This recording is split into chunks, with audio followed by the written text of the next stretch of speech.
What up?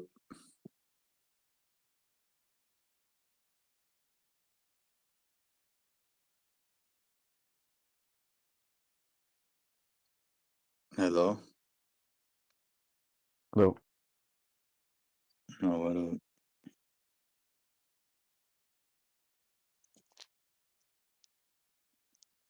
How are you doing, Dapperino? We are debating the construction of the United Federation of Canon. Let's see. Sounds boring. It isn't, but you wouldn't understand. Fucking Yeah, that's right. That's right. Canon should rise again. Yeah. You're not Canaanite. I'm 40% Canaanite. Don't understand. leave depths. That's all you are in my eyes. Devs, did you read what I sent you? The It's second part. behind a paywall, but I have access. You can remove those paywalls. You know that, right? How? I mean, here's the article. Just send me the link. I'll show you. Wayback Machine. I don't do that, but you maybe. I used the Wayback Machine. It did not work, by the way. Hold on. There's maybe sometimes it doesn't work, but there's this website. I'll just post it for you if it works. Yeah. There is a few websites that try to circumvent it, but they always fail at the end of the day. At one point in time, the Wayback Machine has been so far always the best. Anyways, I posted the screen caps. Yeah. This is literally the entire article. Just want to confirm if it works. Why you keep connecting and disconnecting? Is your internet not stable enough? Who's doing that? Okay, yeah. So look at this website. Okay. Send it in DMs because I don't know. Maybe people. Yeah. Maybe Omni objects to like piracy. So you put the link of the article in the search bar for this thing, and sometimes it'll give you a series of options. Sometimes the first option doesn't work. Sometimes the second option doesn't work, but usually one of them works. So, for example, option number 3 sends you to Archive Today, and then Archive Today has a whole archive of the article without the paywall. Oh, cool. So it basically runs you through various options of ways to remove the paywall. Sometimes none of them work, but usually one of them does. Cool. Yeah. Read it. Yeah. I'm not happy about this. Yeah, I'm not happy either. Yeah, but you're like a Jew, so like do something about it. He is the reason why there is a paywall. The fuck am I gonna do? You do something about it. What am I gonna do? Join Hezbollah? The fuck? Like, there's nothing I can do. Bro, you're like the cousin of the Jew when it comes to being Jewish, though. Yeah, we're like basically ethnically similar. Yeah, so. No, you are spiritually similar. You are Lebanese. Take that back. The merchantines of the Ottoman Empire. Just because my people were good with money and sailing does not mean we were Jewish. Yeah. Nice cop. We didn't practice usury. Nice cop.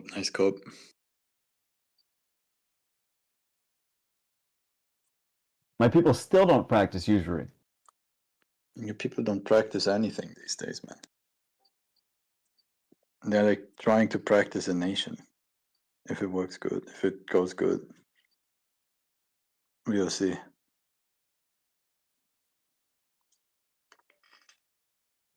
I don't know how to feel about these numbers. Like if the Israeli populace is going to be this radical, this is not good for like Israel or Jews as a whole. This is not good.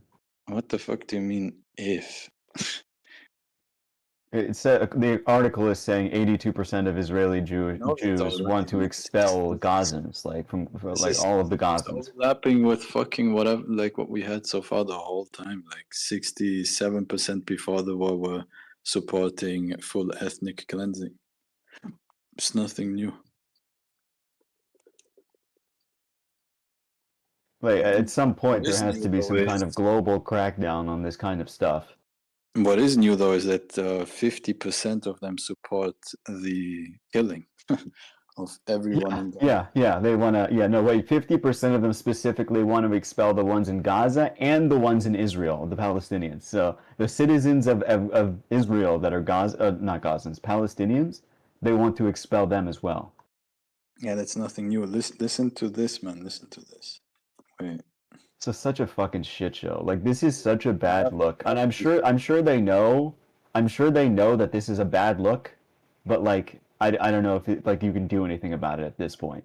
Listen to this. Meanwhile, 47% of Israeli Jews answered yes to the question, do you support the claim that the Israeli army in conquering an enemy city should act in a manner similar to the way the Israelites did when they conquered Jericho under the leadership of Joshua, i.e., to kill all inhabitants? Is that what Joshua did? I'm not up to date on my history on the religious folk. That was the question, so it doesn't matter what he did. They 47% agreed. Said yeah. I mean, so what? Just propaganda and it's working? No, man. Like, you're playing the chicken and egg game. But They weren't born this way. What the fuck is the chicken game? They were educated this way. The culture has been like this since millennia. It's nothing new. Did the question involve describing what the Israelites did in Jericho? Because maybe some of the people simply didn't know what happened in the Bible. I mean, if you want to, I don't care too much. And the question entailed killing all its inhabitants, so it doesn't really matter what Jericho did. The people know who answered the question. Listen, man, when we build the United Federation of Canaan, we're gonna take Jericho, right? That's on the table. It's gonna be one of the major cities. That's like a given. But like, we won't kill everybody. They'll join us willingly. Now you're doing the Russian lab. Why would they not join us? Yeah.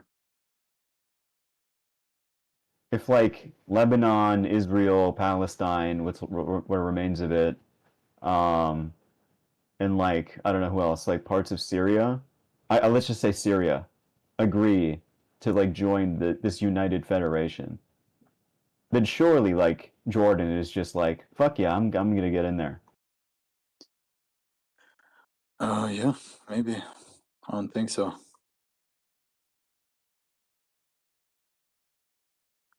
Elites typically do not want to unite a nation with another nation because it like filters the elite.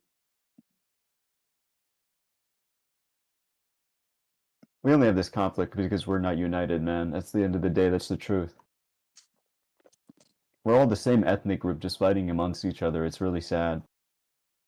Yeah, that's Yugoslavia was essentially. Yeah, but those are barbarians. We're not barbarians, right? We should be better. Yeah, the cradle of civilization. Yeah. I don't know about Cradle of that. civilization. I don't know about that one, man. We're not barbarians. We just keep acting like barbarians. Gotcha. I mean, it's like a ton of potential in that region, like economic, trade hubs. Oh yeah, we would be the envy of the world. Yeah, you joking? Farming. How many people would live in that region? That'd be shit. That'd be close to 100 mil, no? Half of Germany. Well, in that region. So like Lebanon, Israel, Palestine, Jordan, and Syria. How many people is that? Syria is like what, 40? 23 million. So it would be somewhere around close to 50, 60, 70 million, something like that, probably. Yeah, in a region twice as big as Germany. In a region that combines the Far East to Europe and Africa. And the birth With rates in that region are really high. Yeah, 3 major rivers, a ton of rare earth minerals, and oil.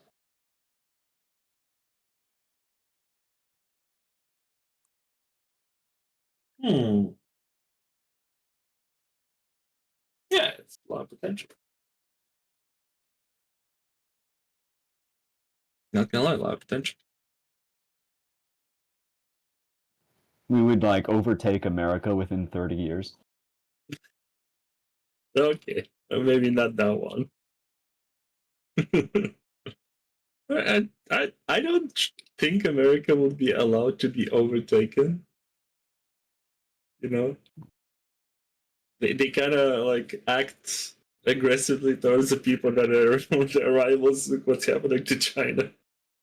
Yeah, it would have been about 50 million. So million, but like imagine like not like America, like America with 50 million. It's like the Middle East with 50 million, and everybody's having 4 children. So in the span of like 3 generations, we're like at like 150 million or something like that, and then America's down to like I don't know 150 million or something like that, and then we've overtaken America because we're way more productive and moral. I mean, the Wahhabism will be gone. There's no Wahhabism there, so No, like, there wouldn't be Wahhabis. people, Arabized people in the Fertile Crescent are different than the Saudis, so that kind of retardation is. Yeah, it would be like moderate Arabs and then like Jews. That's what it would be. And Christians. Yeah, like there would be Christians. Severe dose of Christians, yeah, probably. Yeah, I wouldn't mind there being Christians in the area, but yeah, there's at least a lot of 2-3 million Christians alone, yeah. But they would very much be a minority in the region. They're still Canaanites. They Yeah. could stay, but like they're it would be a minority religion. How do you avoid such country being like guided by the Saudis or the Gulf monarchies or Iran, though? That's the problem. Because that's going to be a battleground for those two. Well, what would the benefit be to this federation to like do what those people want? Oh, I mean, it's a crossroads of trade, culture, tourism, agriculture. Like it will be a major hub in those. Yeah, and if we want to And trade Iran, with them, Iran we'll talk about having it. dominance over it would mean Iran having dominance over like a lot of financial levers, right? Same with Saudi, right? With Saudi, like the Sunnis get into like control or the Shia. Yeah, this federation would be mostly Sunni. That's the truth. Most of the Arabs in the region now are Sunni. But it's not gonna be super majority Sunni because like only Jews are like what 16 million people. No, I mean And in terms of Arab religion. So like it wouldn't be Shias. Like of the Arabs and the Muslims that exist in the region, the majority would be Sunni. Yeah. I don't know what the actual like percentage of like people that are Jewish versus like Arab would be. I have no clue. And then there's like the Kurds, which are their own thing, and then there's the Druze, which are their own thing. It's like 1 million Druze, maybe more. Yeah, but they would be very insignificant in the new federation. Yeah, but you have to do something like Switzerland. Not gonna lie, it has to be like a confederation. Like everybody is represented equally, and we do things to benefit. Stop dreaming. No, we're just talking. What's wrong with that? I'm too much German to allow this a level of dreaming. You don't think this could ever happen? Fuck no.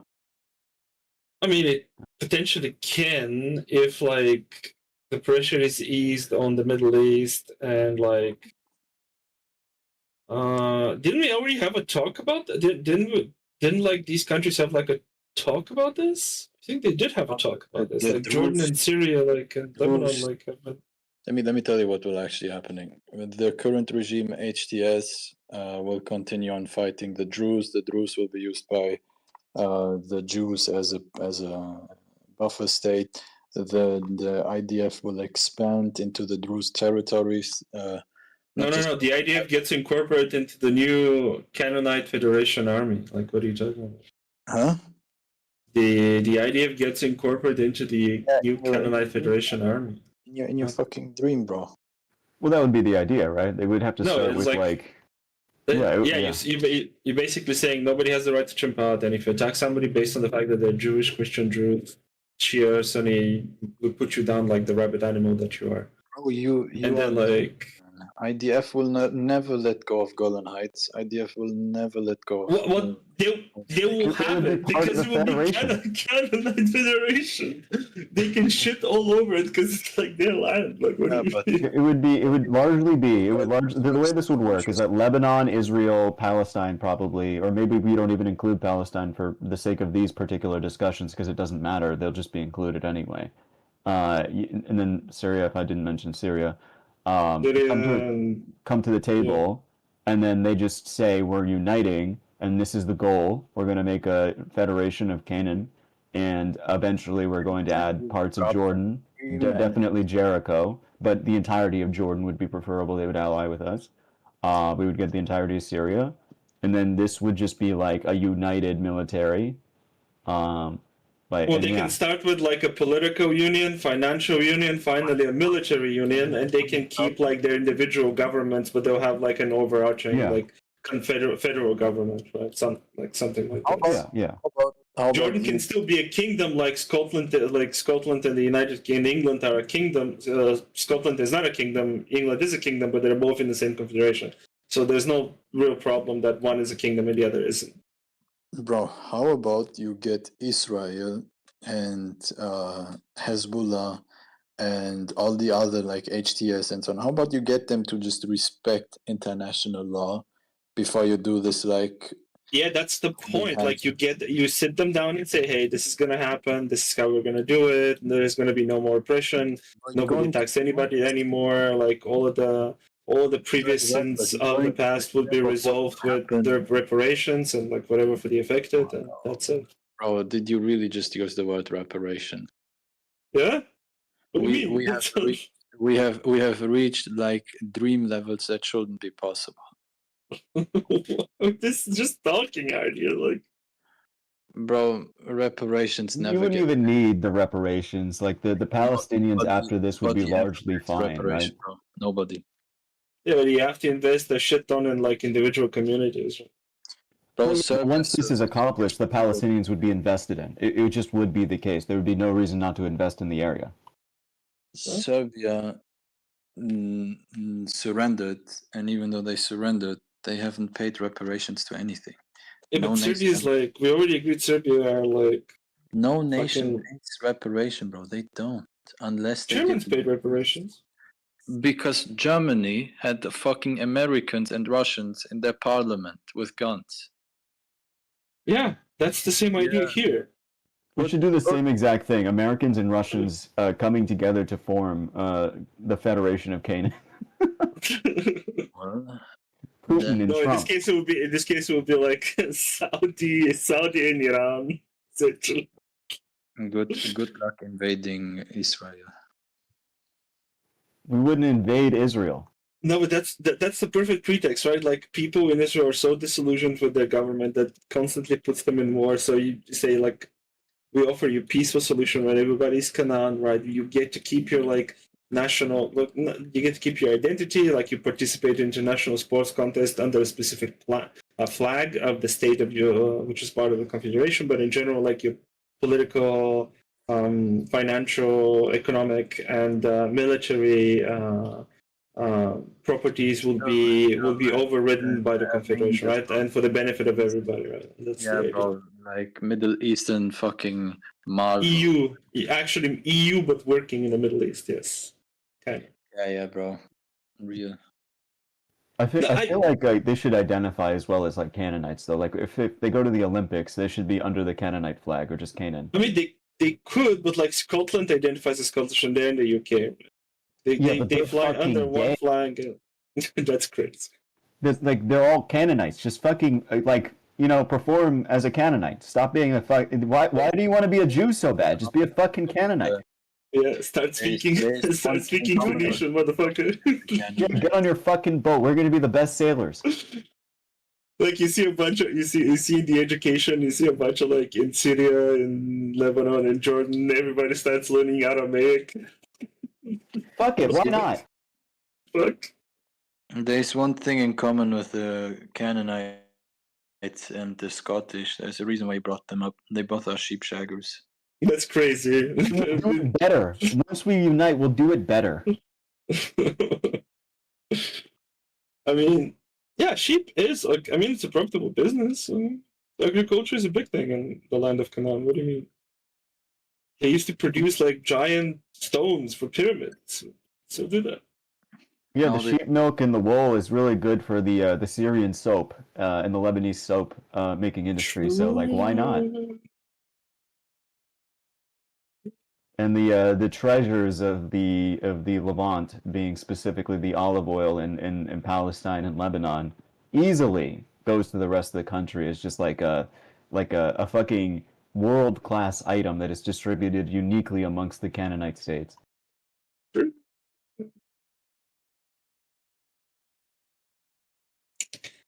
I don't think it's impossible.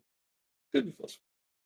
Yeah, we just need to get them to the table, and it actually makes sense from their perspective in every way. It's in the interest of Israel to do something like this. So you just need a mediator of some kind with enough influence to get them to the table. Mm-hmm. Real, bro, real. And then you guys woke up from your fucking dream, man. Can you stop now? What do you want to talk about? You don't think Trump could do this? Anything realistic, man. Let's not talk about China and America joining sides to take over the universe, man. Can we stop? My boy Trump. We elected Trump. My boy, the Arabs in Michigan. We did it so that he could make a federation of Canaan. That's crazy. What's this about a ceasefire? Did they actually get a ceasefire? I was hearing about that. No. No, what, are you kidding me? No. No, because there was a preliminary draft between Hamas and the United States. Israel denied the ceasefire. Yeah, but like it's America, they don't care. America has put forward multiple ceasefires. Like, Israel has not held up to them. Any of them, they have denied. Why are we pretending that Trump would not do anything but to please Bibi? Why are we pretending that's not the case? Where he goes against his own people and his own country to please Bibi? Why are we? No, he's not fully a pushover to Bibi. I disagree. I mean, yeah, like fucking Kamala Harris would be a pushover, though. Oh yeah, 100% she would. No, but like if Bibi pisses off Trump in any way, like Trump is just liable to do things that Bibi doesn't like. That's one of the good things about Trump, to be frank with you. And you know, like that one video with the no politics. You know that video with the Olympics? Well, the two Israelis at the Olympics you're talking about. It was a volleyball match. They say like no politics, even though nobody was speaking about politics. Do you know that video, Debs? No. It was in the Olympics. This was like a Spanish dude, and he was like a volleyball player, and they were talking about the match, and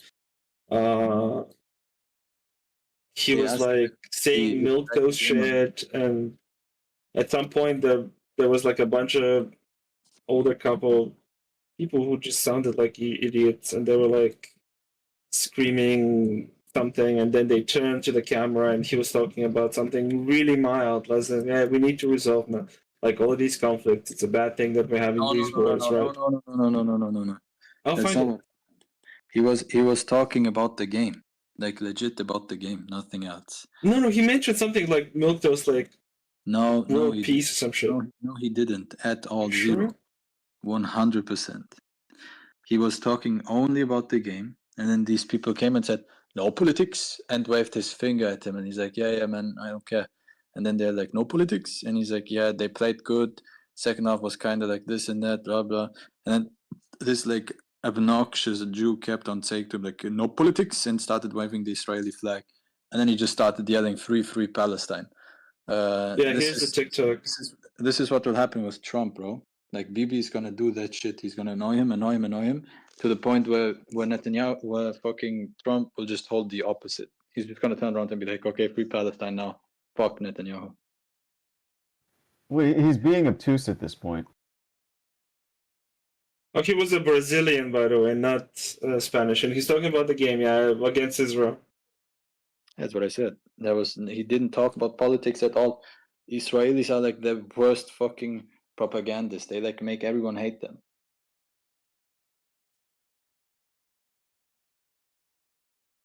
Yeah, but why do they do that? Because they got away with it until now in the West. Because he said something milquetoast. He said Israel is not bad or something like this. Yeah, he said they're not bad at football, and the guy was like, "No politics." While having no politics. He was having a chimpo moment. He's wearing a scarf that has the Israeli symbol on it, right? So it's like Israeli symbol, the Star of David. My face went. Fucking David. It just says the guy's like, "Israel good," and he's like, "No politics." Well, he said Israel is good, but they're getting destroyed by Mali. I'm watching it now, and Israel is good. Israel is good. It's not that such a Zoomer thing to do. I actually love it. With Zionists and Israelis, like they're their own worst. He does have the Zoomer haircut, man. Every Zoomer would react in exactly this way, and it's fully justified. That's the thing about Zoomers. I like them. They're very honest, and they don't like hold out on their opinions. I actually really like it. I like the Skibidi Ohio memes. If you okay, that's another book. You muted. That's crazy. So this is the thing with the Zionists. If you want the West to dislike them, just keep the microphone in their way. Literally. Don't we have protests in the UK and Germany now? Israeli ones, anti-Israel ones. Yeah, anti-Israel ones in the UK. That's what I'm familiar with. Yeah. No, in Germany too. I wasn't aware of the German ones. Anti-Israel. Because the UK has denied them weapons, right? Because they're saying it's a genocide now, so that they're just they're actively denying any funding to the state. Denied anything to them. Trust me. The UK has, to my knowledge, as of recently. Yeah, in Germany. I wish you guys would speak German. I would love to show you the press conference from the Reichstag, and when they sit there and they ask them. So in Netherlands they made with Spain and someone else I forgot too. They made I don't know how to call it. Like they made a group of Europeans who are now pushing for a ceasefire and so on, and are pushing to even go eventually stop selling weapons to Israel. And then the reporter asked the German dude, did Germany vote in favor or against it in the European whatever the fuck it's called? And then they said, now Germany's in favor European of Parliament, talks. Germany's in favor of the peace talks that Netherlands is bringing forward and so on. We support them. And then the fucking journalist turned around and was like, yeah, but we voted against it. Like, what the fuck are you on about? We voted against it. And then they're like, yeah, listen, the vote is secret and so on and so on. So basically he's saying listen, you're supposed to not know that. That was the defense. Oh my. Okay, so there was a story about how U.S. mediators had reached an agreement with Hamas, but the American government and the Israeli government are basically just rejecting that Hamas has agreed to a ceasefire. And then Benjamin Netanyahu said that any ceasefire must be temporary and linked to hostage releases. So basically saying you'll get 70 days for 10 hostages, and then we'll continue killing you. Exactly. He doesn't want to end the war. He wants to continue the war. And he's like, do us a favor before we kill you, please. Give us our hostages. This is at this point, I feel like if you're Trump, you're just gonna get pissed off with Bibi, right? Because it's very clear. But he doesn't. That's the problem. He doesn't. Of course. What is he? I feel like Trump wants to end the conflict. How is he being upset at Netanyahu? How? What has he done? By dodging Israel and speaking directly to Hamas. Trump pulled away from fighting the Houthis while the Houthis were bombing fucking Israel. There was literally Israeli jets. That's what like leakers are saying. There was Israeli jets on the way to Yemen to bomb Yemen because they didn't even know that Trump is gonna pull out. He just fucking tossed it into their face. Pulled out of Yemen. Okay. He said Let me Google this. He said to the Houthis, "Don't fuck with our goods. We won't fuck with you. Yeah, we kind of wasted 10 billion or more than 10 billion on you. Yeah, we lost 2 jets and 20 something Reaper drones. Whatever, man. Just leave us alone." And then they said, He's no longer bombing the Houthis, right? yeah, they're not. They pulled away. Yeah, because the Houthis agreed to not attack American ships. But then, like, literally the day after, yeah, they attacked Israel. The Americans wouldn't have had to spend like almost over $10 billion. Like, they would have agreed to this shit from day one. Yeah, it's just not his style to negotiate from a place of, well, I don't want to call it weakness, but that's effectively what the idea is. It is because when you sit there and bolster your chest and say, "Oh, we need to defeat them because they're terrorizing Israel and that's absolutely not like allowed," and so on, and then you pull away while they are bombing their like largest airport, yeah, you kind of are saying like, "Listen, man, not our fucking problem anymore." Well, to be fair, it never was their problem, right? He made it the problem of America. That's my point. It's kind of embarrassing. But he was trying to save face by saying like, the Houthis came to us and they said that they no longer want to bomb our ships. This is not true. Trump went to them. Yeah, it's not surprising.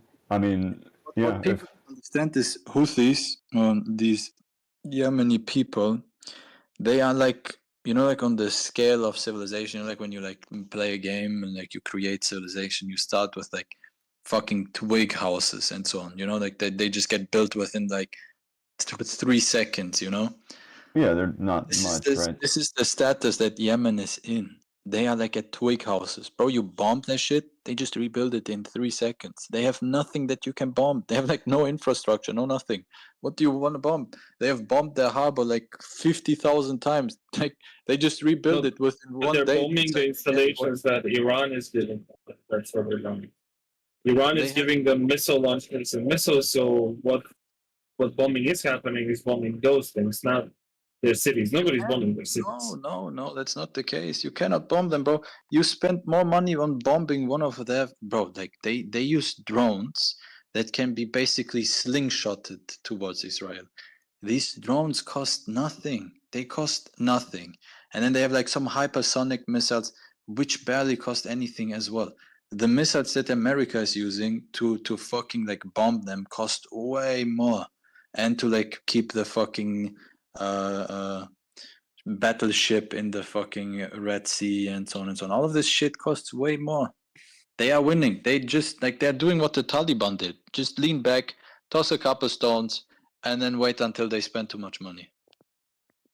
I mean, I'm reading an Al Jazeera article, and it says like that Trump has not stopped his support of Israel. He has just made a couple of deals in the Gulf states specifically, but bro, he did that in his previous. This is an Al Jazeera one, so you would think that they'll be sympathetic. But I don't give a fuck where it's from. Like, you understand, Saudi Arabia doesn't accept Israel as a state. They don't agree with them being a state. The Abraham Accords that Trump pushed were intended to bypass the Palestinians and get a recognition from Saudi Arabia for Israel, so they can just like bypass the Palestinians and move forward, right? To settle peace with the neighbors. That completely failed. And not only did it fail, Trump put the fucking signature on it to be fucking tossed away. He went to Saudi Arabia and accepted almost $700 billion investments by Saudi Arabia in America, even though he didn't push a single second for Israel to be recognized.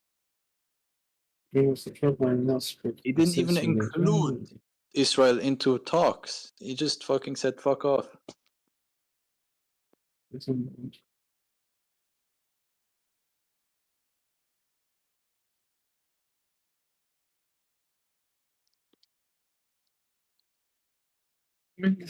Yeah, he snuffed Israel. Yeah. If you don't believe me, on his Gulf trip, but that doesn't mean anything.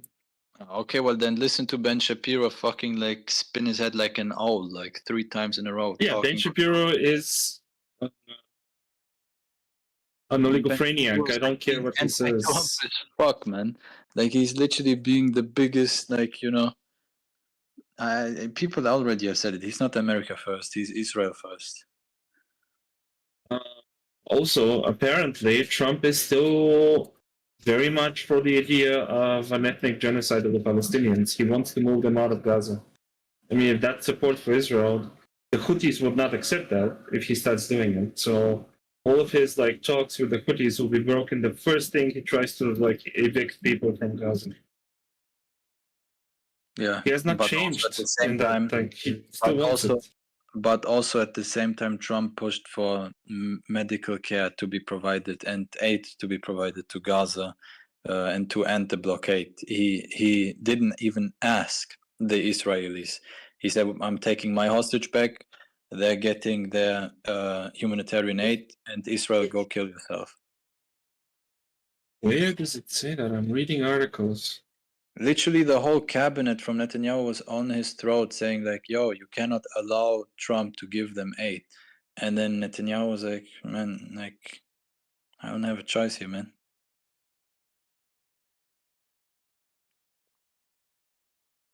So from what I'm reading right now, It wasn't in coercion with Israel to give aid to the Palestinians. Israel wants to blockade it. Israel was pissed when Trump said that he's going to give humanitarian aid to the Palestinians. Imagine being pissed about that. What type of fucking subhuman do you have to be that you have a problem with somebody else giving food and water to someone?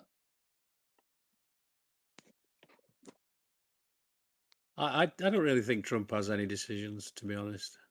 If you believe Trump's making decisions, then you believe that the person before him were making decisions who couldn't tie his own shoes. So I think that's a bit silly. This article I'm reading, which is the New York Times, is dated as May 26, 2025, so 2 days ago. It still talks about how the United States is approving billions as military aid for... Of course, Israel. man. Of course. Like, what do you expect? Like, Trump and is also gonna... it talks about how Britain has suspended trade relations with Israel. Are you like what do you expect that America, the fucking Zog fucking government is gonna just turn around and be like from one day to the next, yeah, you know what? Fuck Israel, we're not selling you weapons anymore. Come on, man. Well, it goes bit by bit, man. It goes here and there, like side skirting them in such a massive thing with Saudi Arabia, pulling out of Houthis, saying we won't support you in Iran, so on and so, like this is how it goes, like bit by bit, step by step, and then eventually it will be like, yeah, we will no longer provide you with aid.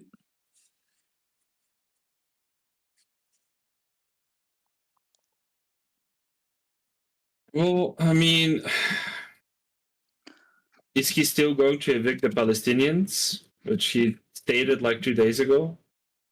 That he's still proceeding with the idea of Egypt and Jordan and pushing the king of Jordan to accept Palestinians? They will never accept them. The Arab nations have long ago understood that any Palestinian they take in, Israel won't take back.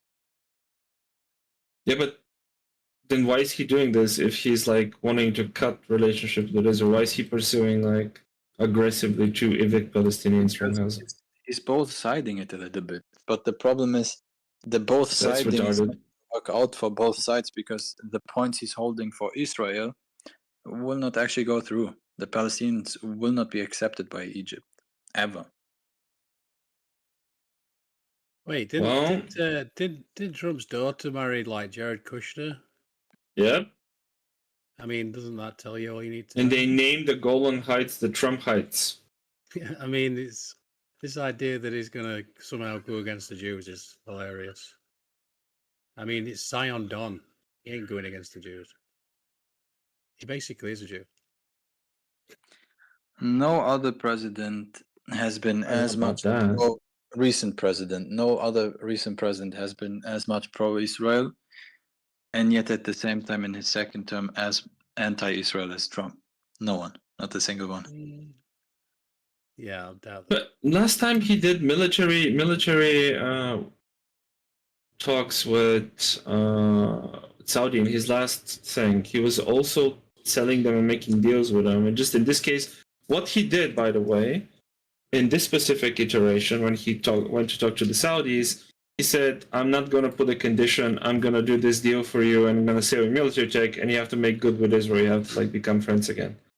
That's the only thing he snubbed. Nothing else. He didn't change his policy. Saudi didn't demand anything against the state of Israel. Nothing. But he doesn't want. No. The thing is, this is lip service. He doesn't make them sign anything. He doesn't make them guarantee anything. He doesn't even make them forced to recognize Israel. He just went.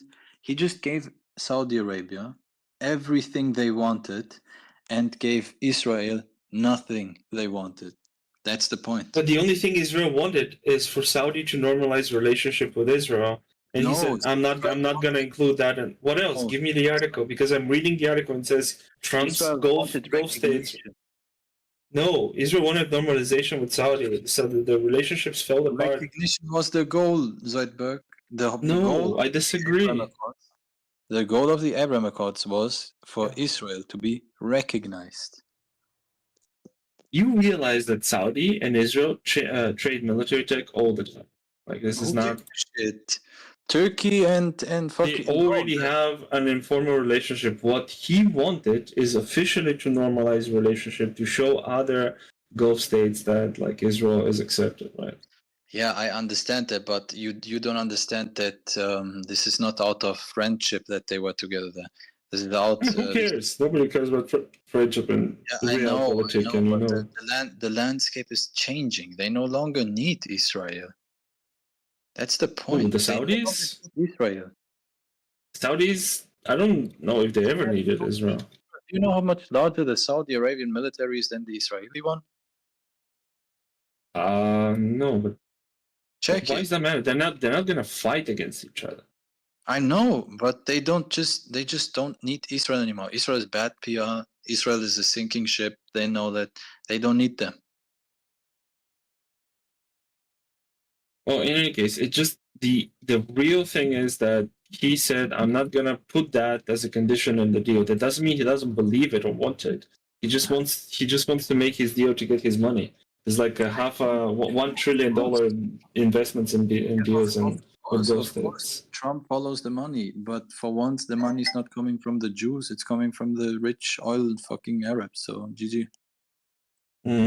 He still didn't. I think he still didn't approve their civil nuclear program. I mean, yeah, he did. The Saudis. I mean, I agree, but we are nitpicking here. The old Joe Biden restricted selling weapons to Saudi Arabia because how they were dealing with fucking the Houthis. Trump's not gonna do that. Trump's gonna give them whatever the fuck they want. There you go again. You can seem to think that Joe Biden's actually making some decision of some kind. That's a bit weird, RDN. I thought you were smarter than that. It doesn't. No, when I say it's Joe Biden, I'm saying it's the regime of Joe Biden. I'm not trying to say that he makes all the decisions. Yeah, the people that put him there, basically. Yeah. Okay. Yeah, I doubt that everything is being done by Trump and by Joe Biden. When it comes to Biden, I don't see it effectively change that much. No, in some cases. Joe Biden knows way more about Israel than Trump does.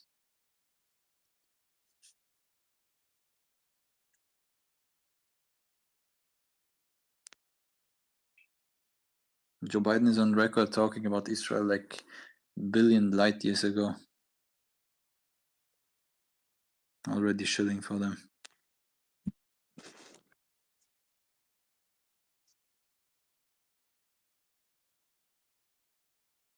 But I think you're being a bit too extreme when you say they don't make any decisions. I don't think so. If he wouldn't make any decisions, then what the fuck is the point of Qatar buying him the plane to like fucking corrupt him? He has a say. Well, don't you think it's better that you give the people the seeming semblance of democracy, and then it not be a democracy at all, right? Because the people that founded that country, they were obsessed with Plato and all the sort of ancient philosophers. And if you go look at what they thought of democracy, they I know tell what you, they thought of democracy. yeah, exactly. So I think it's just pretty obvious that I think most people actually now, even though, let's face it, there's a lot of NPCs out there. I think most people understand that it's all a farce.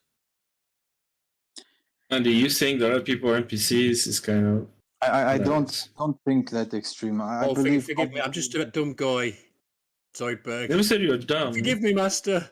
I believe there's a certain amount of like. Never insulted you. What? There's a certain amount of wiggle room that like the presidents can play in, but they cannot step out of boundaries. Otherwise, there's repercussions. This goes for both sides, obviously.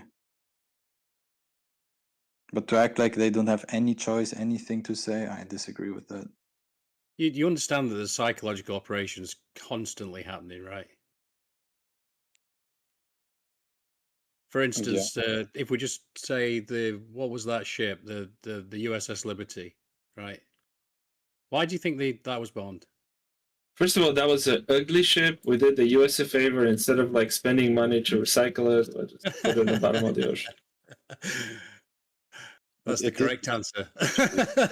Yeah, it was an ugly ship. It was old and ugly, and they it didn't. just They did them went a favor. all the way to, I believe it was somewhere Italy or something, or Cyprus, I forgot. But they managed to dock the ship, and then the ship was investigated. And usually, an investigation takes months, but the American regime forced them within 7 days to basically fast forward the investigation. But my point is, they obviously didn't bomb it to shit by accident, though, right? And mistaken identity or whatever. They didn't want to be spied on by America. That's it. Yeah, okay. But I just, as long as we're on the same page that they just, we didn't realize it was an American ship. Well, it's just silly. Israel was invested in fucking around with its neighbors, but they wanted to keep up the good face, the victim card, so they didn't want to be exposed for fucking around. So yeah, that was the whole point of the ship being there, because it was supposed to spy on the Israelis. Nice. See how he said the victim cult. See, Arnie gets it. He gets it. I don't think he was spying on the Israelis. It was a reconnaissance ship, but I don't think it was particularly spying. Back then, the war was happening. Like, was this during the Yom Kippur War or the? It was a spy ship. It was spying on the Israelis, and the Israelis wanted it gone. They leaked audio recordings of them even admitting that they know it is the American ship. When the jets were flying over it, I mean, after they fucking burnt already 2 times the American flag on it, they hissed for the 3rd time, and then the tower asked, "What is the nation? Where is it from?" And then the guy says American, and then the tower says, "Go get the torpedoes." I mean, it's obvious. It wasn't an accident. Then Israel lied that it was in fact in Israeli waters. It wasn't. It was in international waters. What was discovered in 2008? 1967. Okay. It was discovered in 2008 that the American regime was lying all along. It wasn't in Israeli waters. It wasn't in international ones. I mean, the captain himself, like, he came forward and said that he was forced to write an agreement, an investigation within 7 days, and was basically forced to just say, "Oh, it was an accident." He was crying that all of his men who died and shit like that.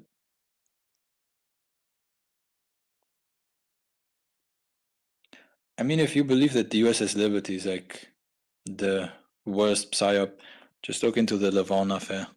No, I wasn't saying that. I was just taking anything for example. I mean, 9/11. That's another one. Perfect Oh example my of a God. psychological operation. If you want the like deal to be sealed, just use Lavon affair. That's like an actual seal because they were caught and they killed their own people because of being caught in Israel. They were trialed. Do you know the Lavon affair? No, I don't. You can Google it or I can send you the Wikipedia. The Lavon affair was when in 1954 the Israelis they paid Egyptian Jews to go and blow up American cinemas, American diplomatic facilities, American some other stuff as well, and British ones too. Yeah, I might have heard of that actually. Basically, with the intent to get Britain and America to go to war with Egypt, right? Yeah, that sounds familiar. But the bombs didn't go off. They got caught, and then death sentences were put left and right.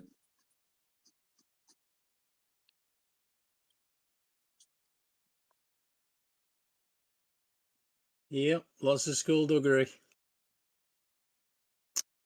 Oh well. Then there's the Apollo affairs, where they stole the enriched uranium from America, even though the CIA knew, but they just didn't do anything.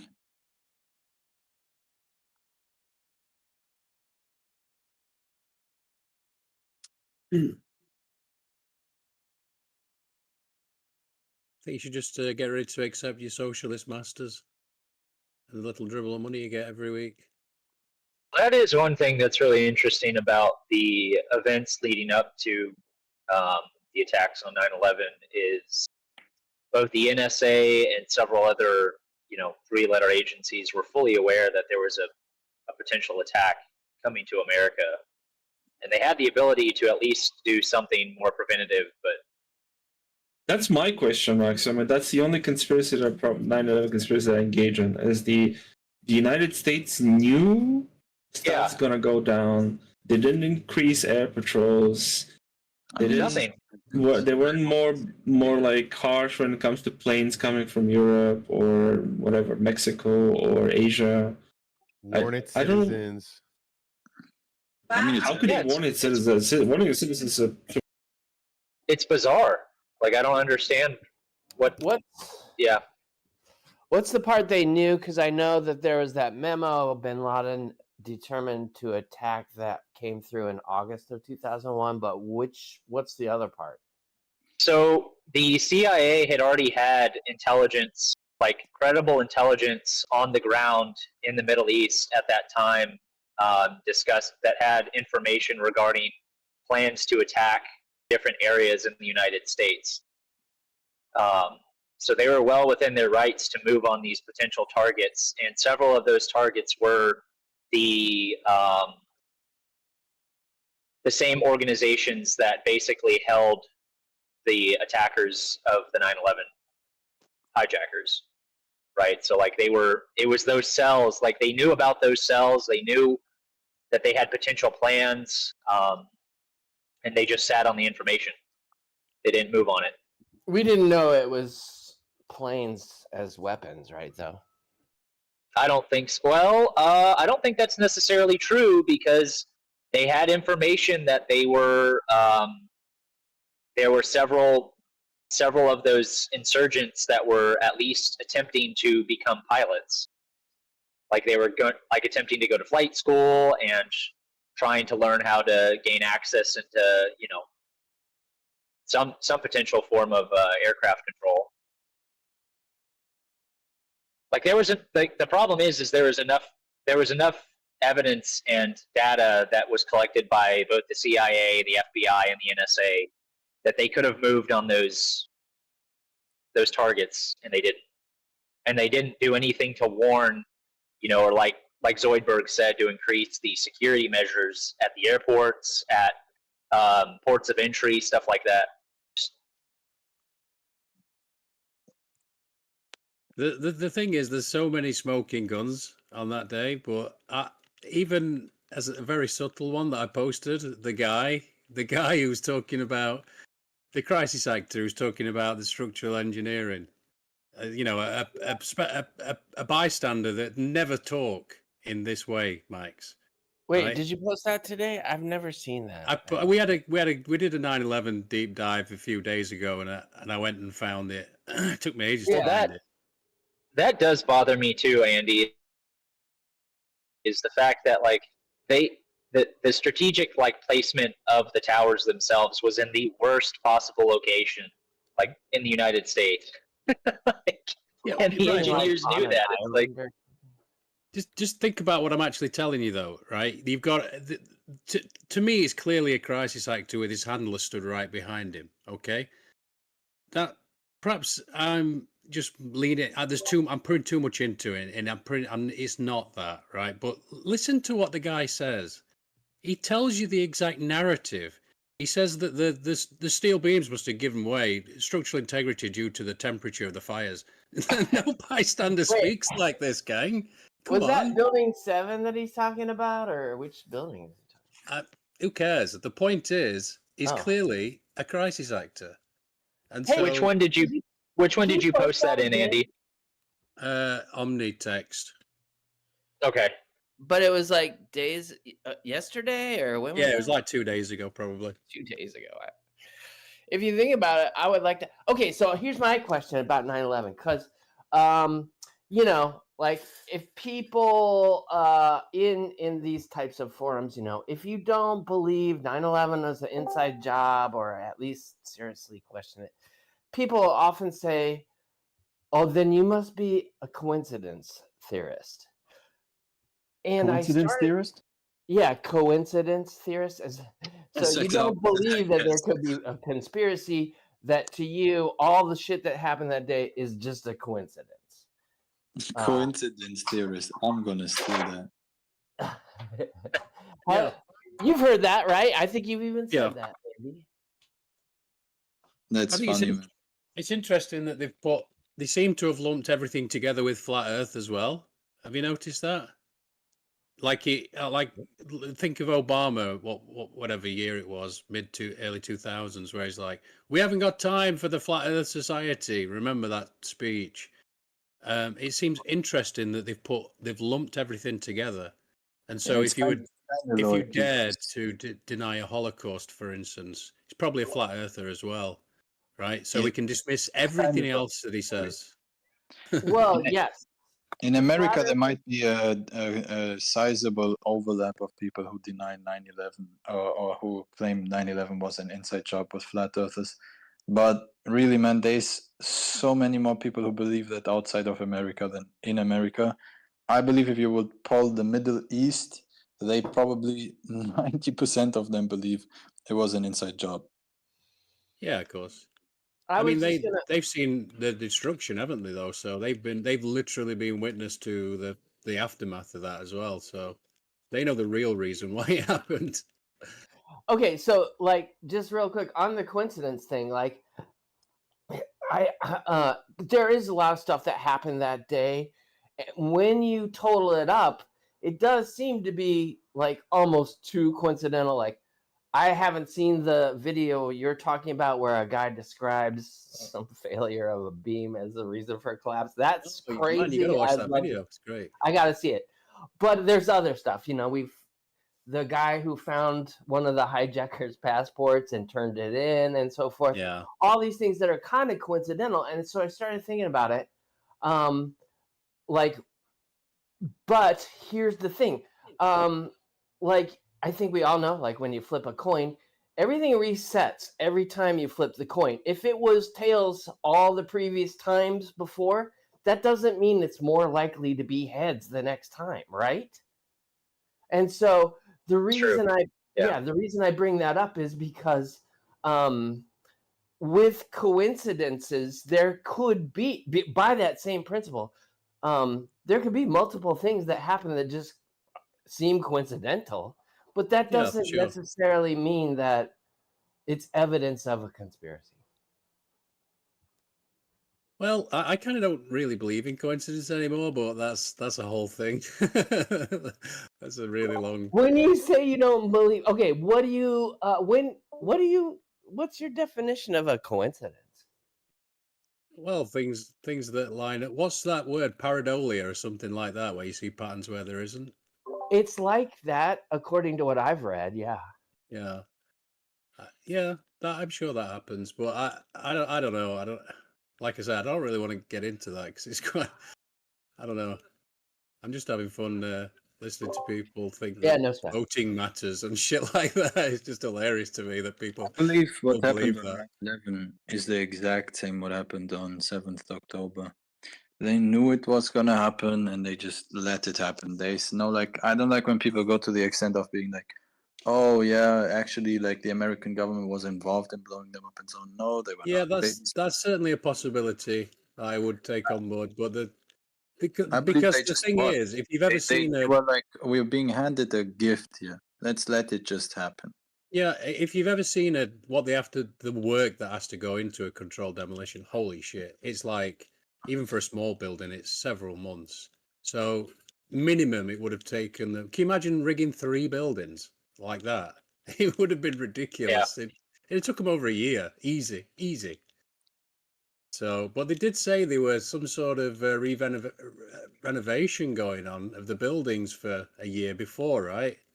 I mean, that's there's all kinds Yeah, of that's stories true. like that. Yeah. So, Me but still, personally, I still believe that it was a legitimate house in Integral, and the planes just destroyed the integrity of the buildings. But oh, that's regardless, fine. it's I it's don't want like to argue with you.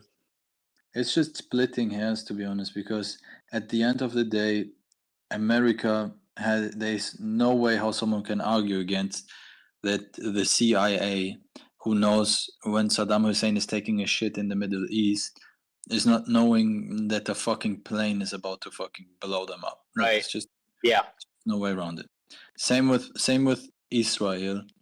They have built a $3 billion fence around that small piece of land, Gaza. It is surveilled to the fucking core, man. They have control of the sea. They have control of the air. They have control of everything. The Mossad was so good it killed that one guy in Iran, that Hamas leader, and nobody else died. Literally, just went in, killed him out. They knew where he is. But you really want to tell me that they didn't know that 3,000 soldiers are about to blow through the fence and then run over kibbutzes and the military installations? Come on. They knew this. They had the like even America admitted that Egypt, their intel agency, which is far worse than the one from Israel, knew that something is going on. They warned Israel a week prior. They said, "Hey, Hamas is about to fucking do some major shit, man. Watch out." Yeah, America, the fact that you think that happened at all, I mean, I don't know.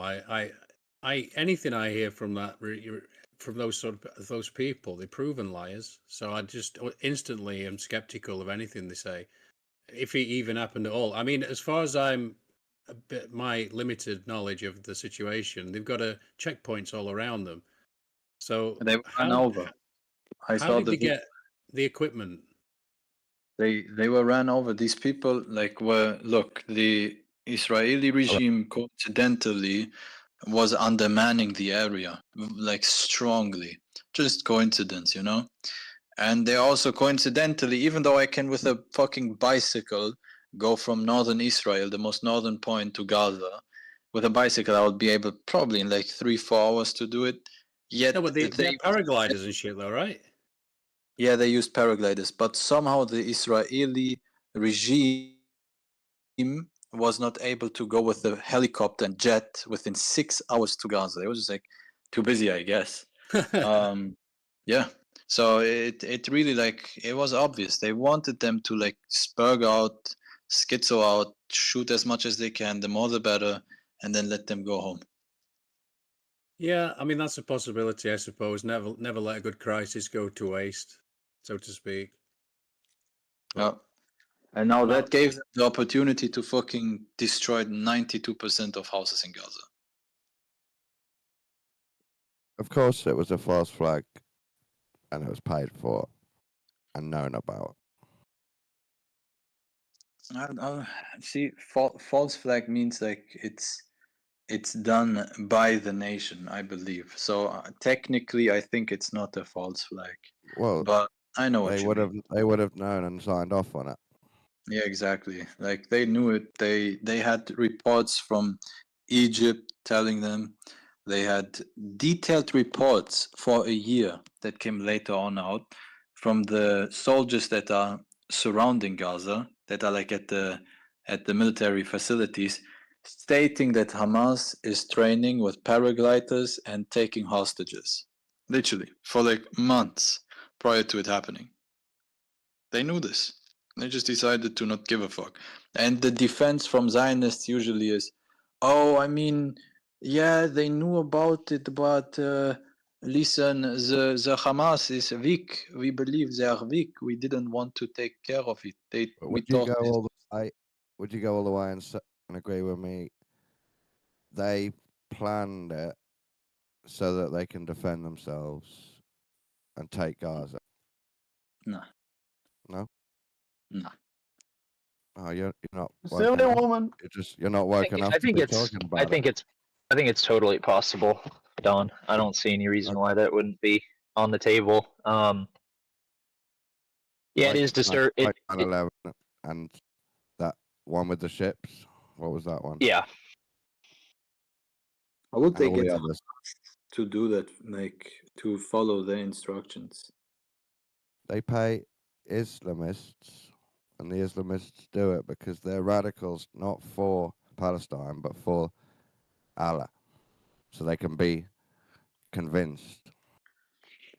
Bro, you know that like in Israel in the last 70 years there have been like socialist, atheistic freedom fighters or terrorists, call them whatever you want. Yeah, yeah. They have fundamental Islamists like Hamas. All of them have existed.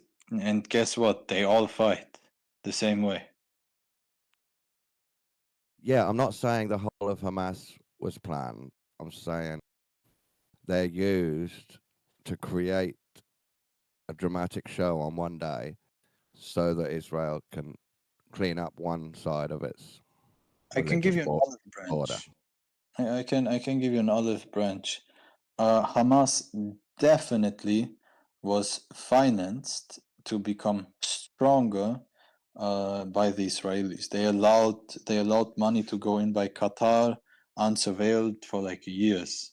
And Netanyahu even has stated this. This is public record where he says anyone who wants to thwart the Palestinian state should finance them with money, weapons, and all other means. So if you're saying like Hamas as an institution was bolstered by Israel, yes, agree, 100%. Yeah, yeah. I'm saying this final plan was set up for the news to convince people, oh my God, paragliders, machine guns, tourists dying, ravers dying, women being raped. And You're that's paying enough. $4.50 a gallon for gas. Who's saying that? What in the world? That was loud.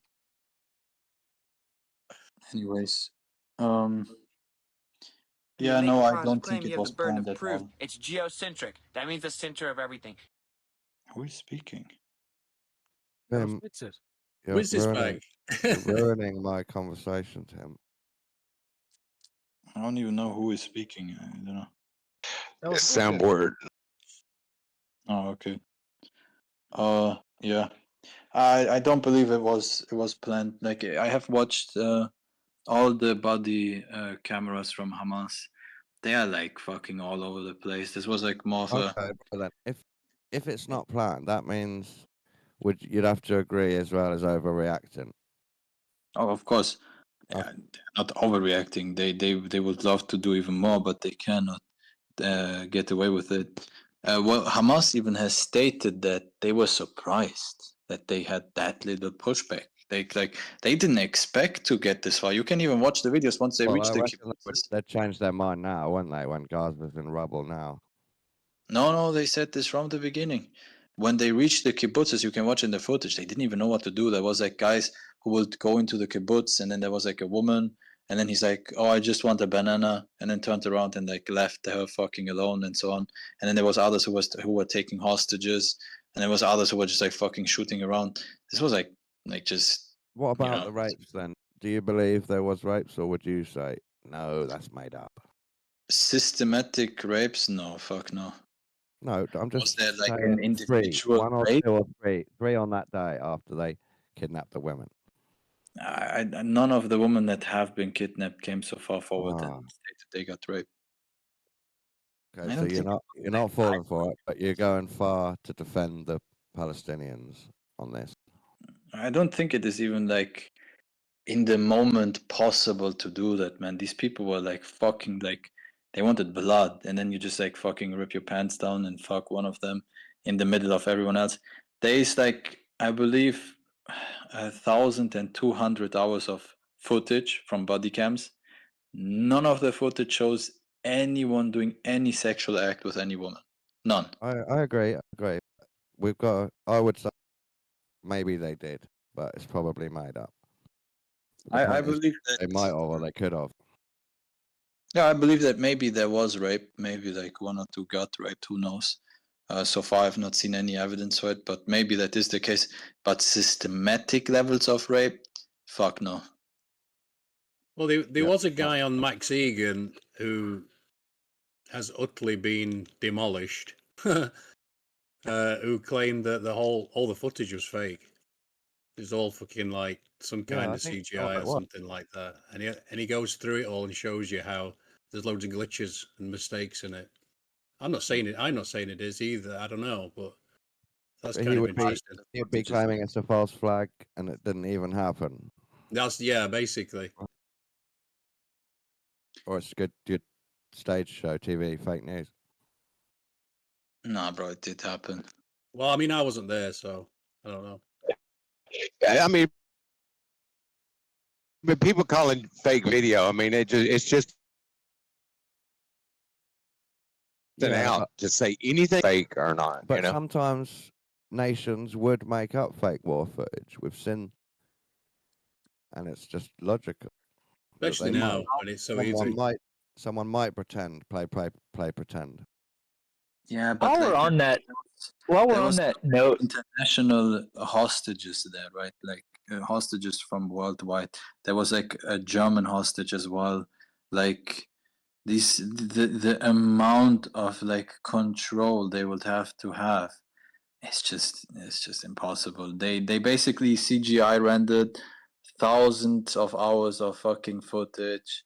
CGI rendered all of these like people uploading it, because there was also Palestinians who just like grabbed phones, because there was like thousands of Palestinians once they broke the fence who left Gaza, because they're like, fuck yeah, finally I can leave this place for the once time in my life. They were recording everything too. They were recording people being brought in. Like, I've seen the website full of the Palestinian whatever you call it, iPhone footage. Phone camera. Yeah.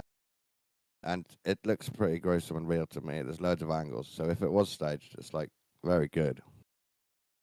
Nice. But that's a tricky thing. That's a tricky thing, Don, because I've heard this several times. Like,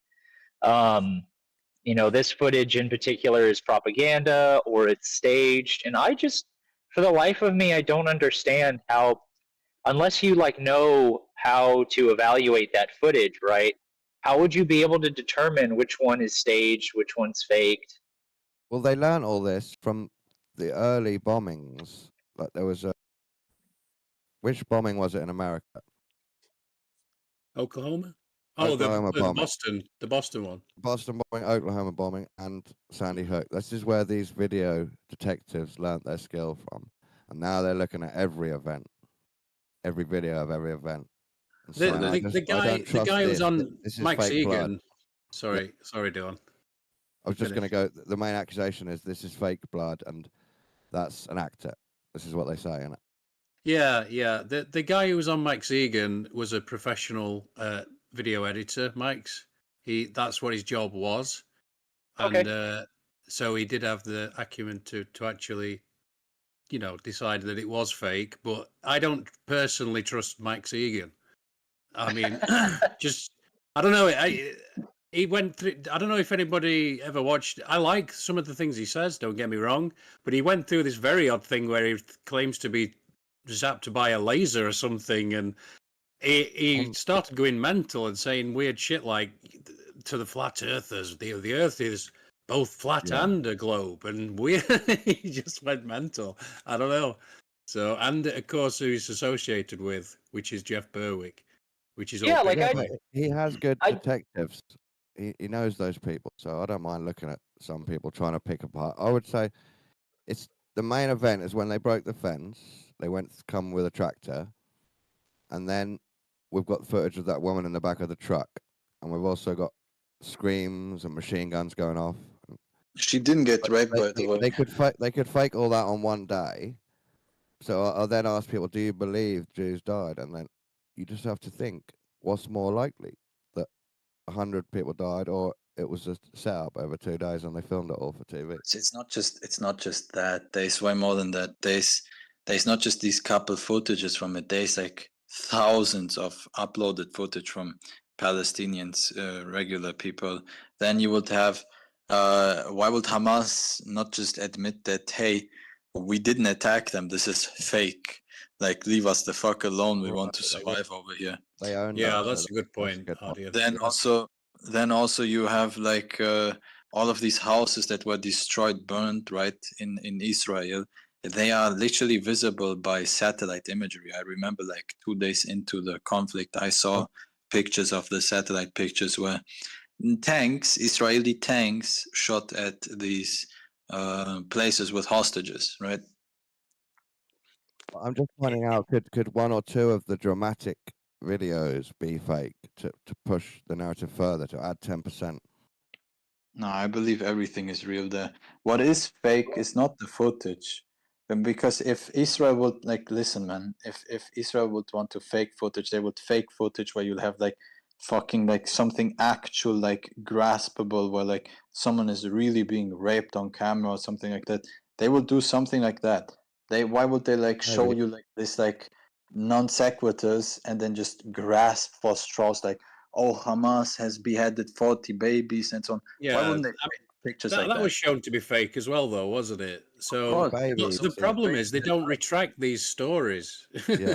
Right. Well, it was Joe Biden that repeated it, even who said, "I saw pictures of 40 beheaded babies in the whole like 7th October. 2 babies died.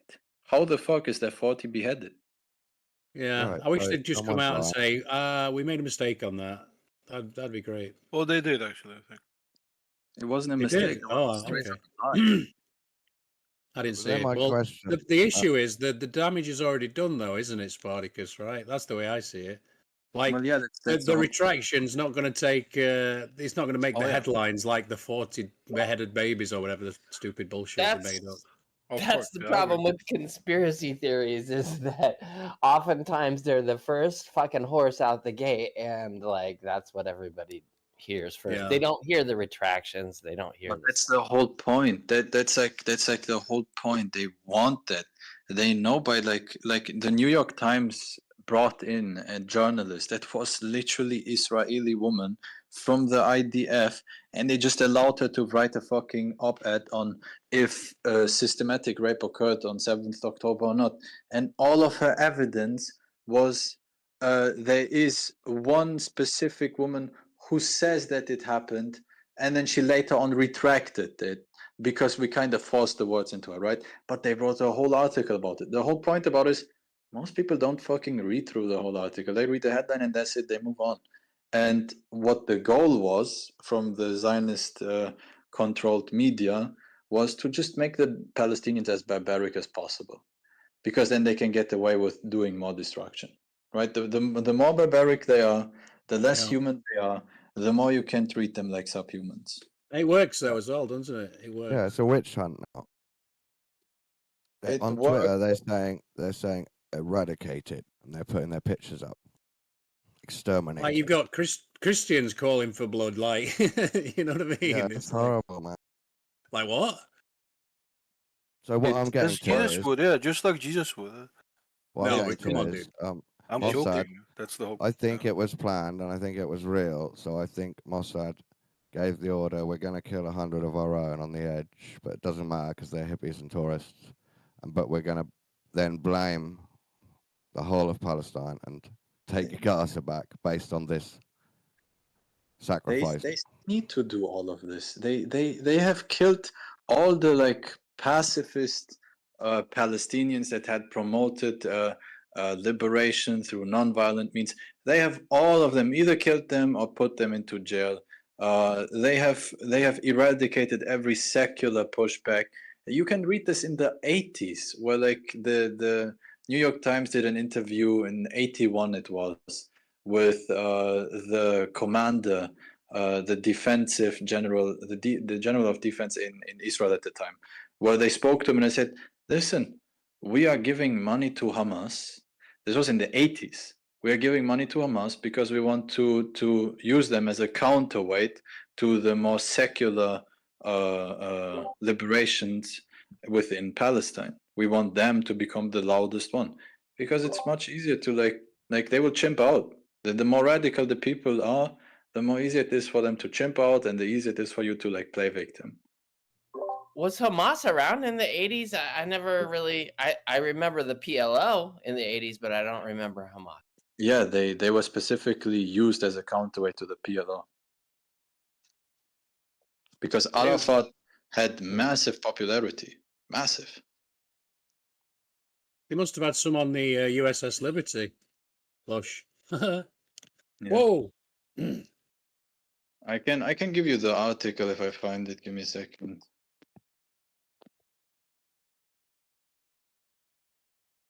Is Mossad's motto by way of deception will wage war? I don't know. I just blame. I say that- Mossad to mean Jewish CIA, basically. Yeah, but is that their motto or is that just made up? No, I believe that's fake news. Ardian's giving me fucking Mossad vibes. Nah, bro. Like the thing is, and Mossad does exactly that. Why the fuck would they label themselves that? Like it makes no sense. Yeah, why would they put it on the front building or on the badge on their thing? I get that. Yeah, you don't want to like Kind of if ruining you the are deception. deceptive and deceiving, you don't want to like shine with being deceptive. You know what I mean?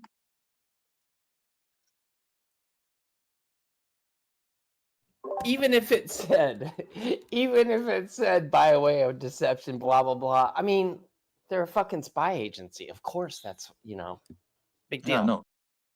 Yeah, I was think gonna it say does. it's like I think it no is, shit. yeah. That's their job description of it. It does, Andy. So that's kind of weird.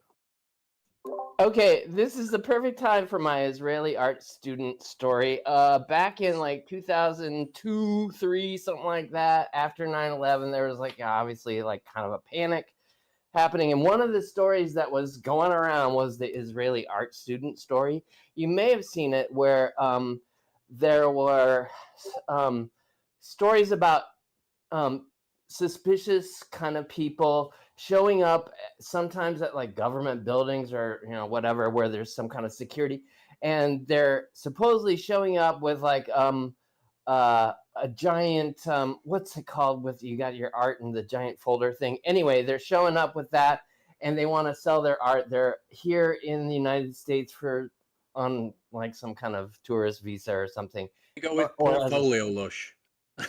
Portfolio. Yeah. And so, I'm reading these stories and blah, blah, blah. I'm like, God, I don't even know if it's true. This is back when I was pretty far down the rabbit hole myself.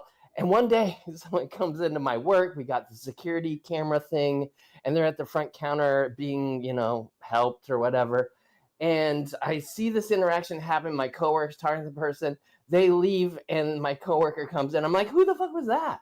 They're like, oh, it's just some Israeli guy. He's just selling art.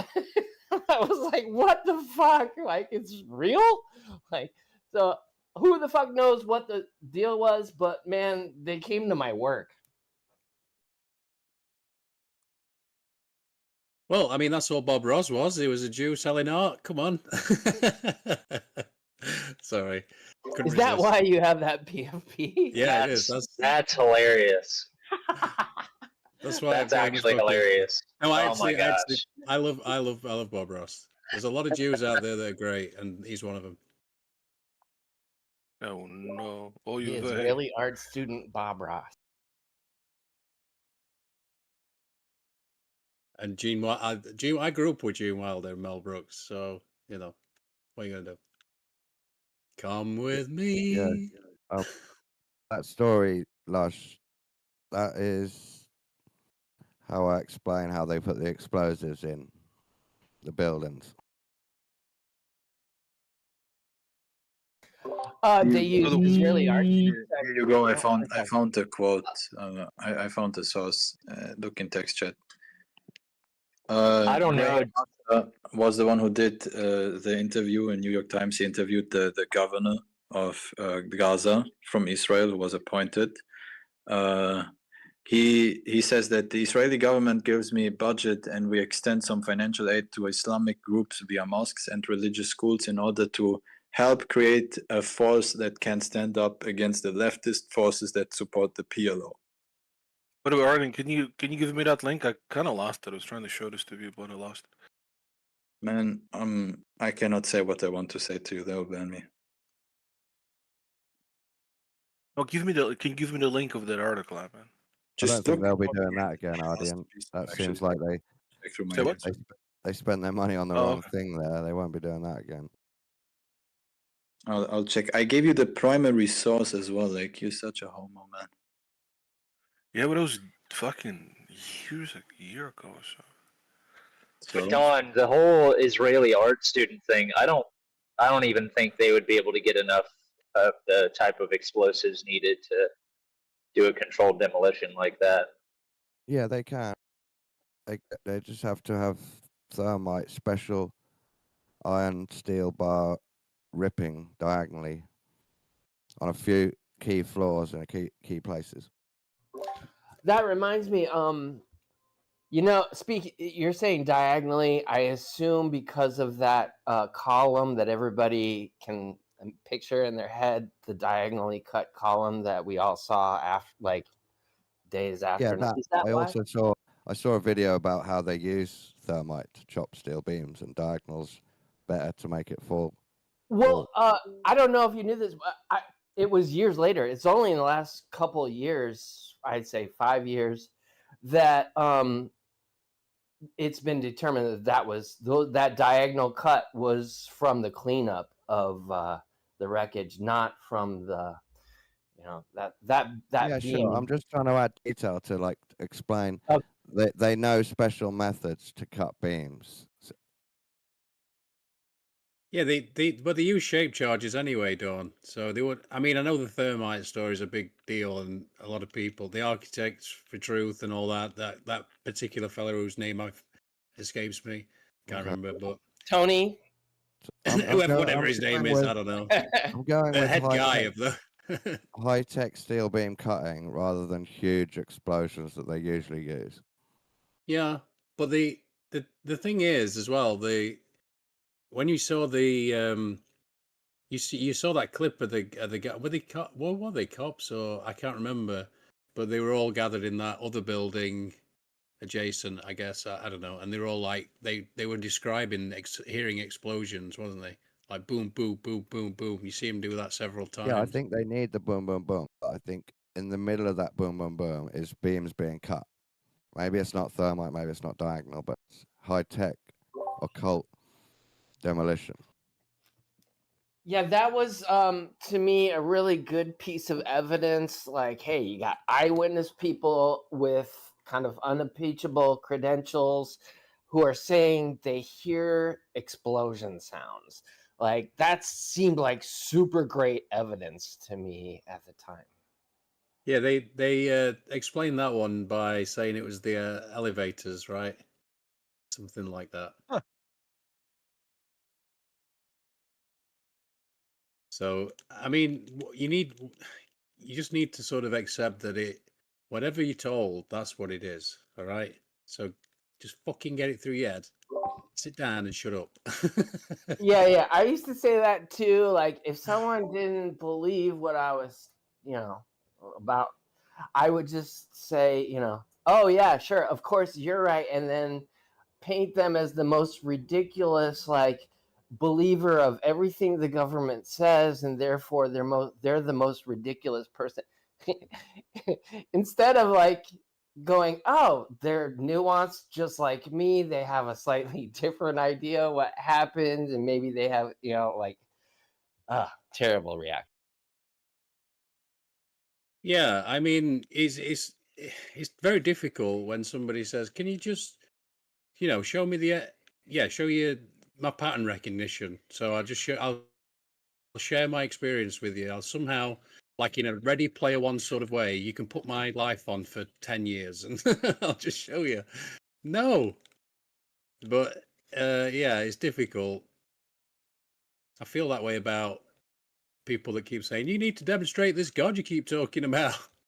I don't know how I'm going to do that. That's quite The burden difficult. of proof typically lies with the person making the claim. That's true. See, with 9/11, I don't care about each detail. I don't care if a skeptic thinks one detail I didn't explain, so that debunks it. It's more about the big events you can tell are orchestrated. It's an overarching picture, right, John? Yeah. The whole picture is orchestration, trauma, ritual. And you can explain it. It doesn't matter about the details.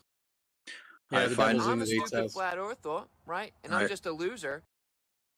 So could it function as Don, so you're mentioning the ritual. I assume you were talking about the 9/11 mega ritual idea as the Twin Towers, as the two columns of the old temple.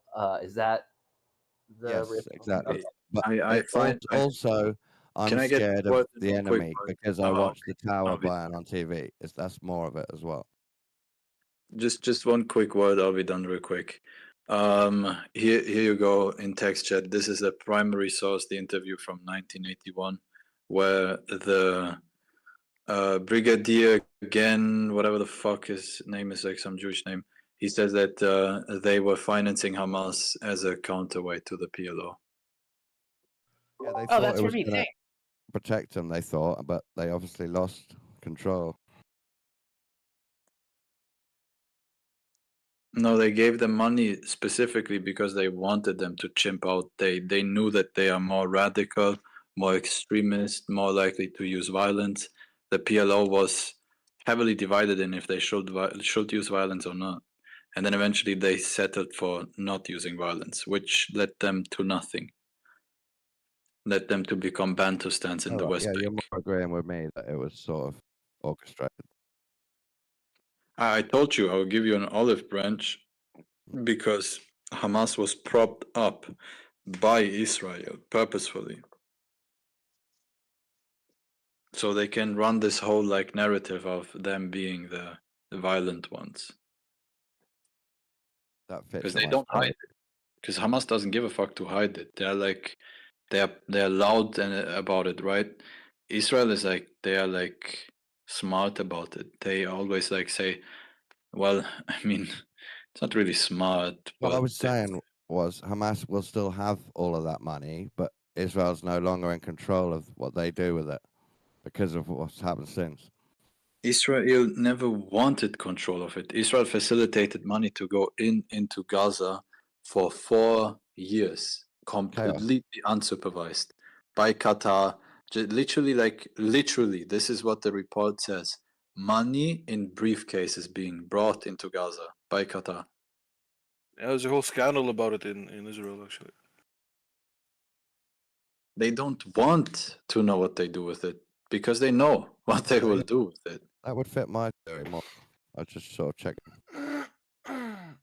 They knew that if they toss money to Hamas, they're gonna buy rockets. They knew this. But these rockets, bro, what are these rockets gonna do, man? Check how many people died from them. These are like fucking bathtub made Allah guided rockets, bro. Like they don't do shit. Allah guided rockets. They like do a prayer before shooting them, and then that's it. That's their guiding system. 90% of them just end up hitting fucking nothing. No and a good chunk trigonometry of at them all. end up landing in Gaza back.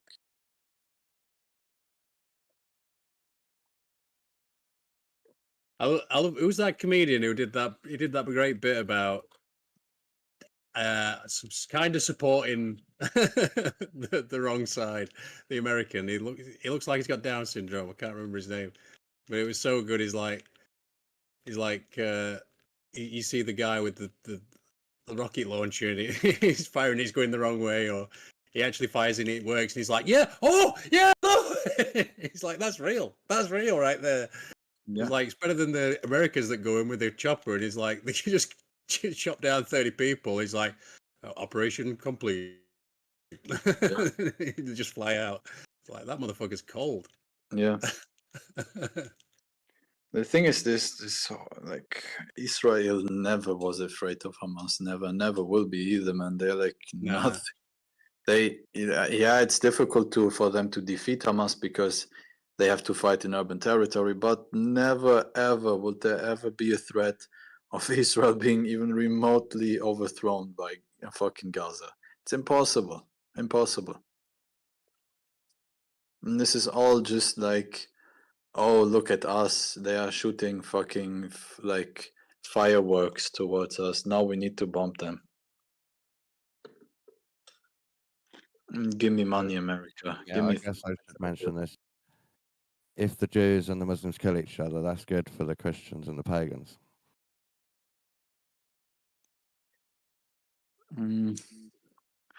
Not really, man. We are losing our face. The West, like we as white people have created the best institutions on the world. We've created human rights. We have created international law. We have made it so that wars have decreased by like insanely amount of time of amount, right? As wars used to be like nothing special. Now war is like something special. And it's all because of the West, all because of white people. And we kind of losing that. We're kind of losing our face because they're dancing on our noses. Yeah, but listen, when you had that theory that in the Torah the Jews say they're going to kill the Christians first and then eventually fight Islam. But it feels like they're fighting Islam first now. They can never win against Islam, bro. Like, if that's the goal of them, then they are up for a bad surprise. They cannot even defeat. They cannot even. That's not in the Torah, dude. Maybe the Talmud. Where have I heard that from?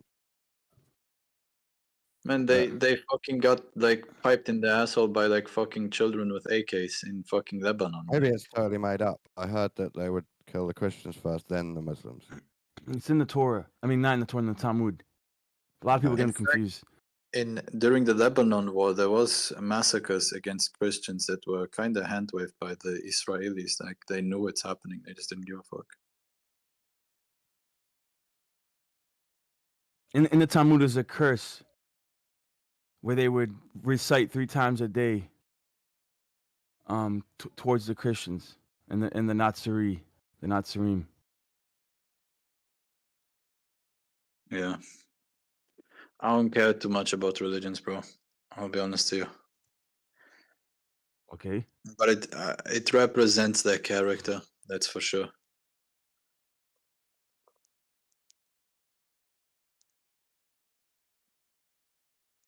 Yeah, Israel's been a tough spot, dude, for thousands of years. It just happens that I keep saying this. If you go back to like the 1st, 2nd, 3rd, 4th, 5th, 6th, 7th, and you go up every century since the 1st century, since the destruction of the Second Temple in 70 AD, there's been a power struggle in that land. There's been different leaders. You had the Byzantine Empire. The Persians had control of it for a little bit. You had the Ottoman Empire, then the Muslim caliphates. The Christians took it back over. Then the Muslims took it back over. And now it just happens that the Jews are in control of it right now, for the most part. But all of Europe. there's been segregation, right? There's been subjugation, classism, prejudice in that land against Jews, against Christians for thousands of years. I would say longer than the Muslims right now have it. What does this mean on the spiritual war that they're now having a go at Islam, blowing them up? It's odd because in the 21st century, with 21st century warfare, modern weaponry, now that the tables have flipped, they flipped at a time where Israel is reestablished as a state, and they have all the modern firepower to bring vengeance on the Muslims. And it's sad, honestly. And the Palestinians don't have a standing army, right? They don't have. All they have is like terrorists, dude. Bro, Israel Militants. wouldn't have anything if America wouldn't give it to them. That's not necessarily true either. Of course, it's true. What? It is, man. They've been asking. It's not just America, bro. It's Europe. It's the United Kingdom. Like you don't think the United Kingdom had anything to do with the establishment of Israel in the Balfour Agreement? They did. Well, of course. Okay, so it's not just America. Hey, let me tell you something. Without America, Israel wouldn't have any nukes, so they would be invaded like within 2 split seconds by a coalition. Let's just establish that. Number one. Number two, 2/3 of the weapons that go to Israel come in fact from America, 1/3 from Germany, and from Britain, bro. It's like irrelevant amount. Really, it's just numbers. It's really nothing. Now, with that being said, you are correct. At a certain time and point, Britain was the sole sophisticator of Israel. This was prior to them being a state as well. They trained them. They helped them geopolitically, everything, right? But that can only get you so far. The Arabs would have fucking annihilated them. And that's when the Americans stepped in. Sadly, because the Americans didn't want to step in. Like, you can read reports from the CIA in like the 47 before Israel was a state. They said that the American people have interest in the Arabs because they have resources and so on and so on. But siding with Israel will drag America into a never-ending war with all its neighbors because they are like, I forgot the word they used. They didn't say oppressive, but they said antagonistic, I believe.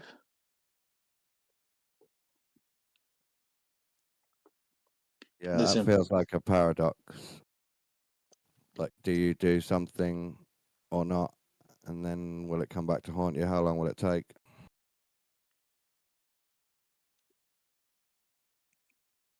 Without there being the most Jews in America, yeah, this would be a wrap deal.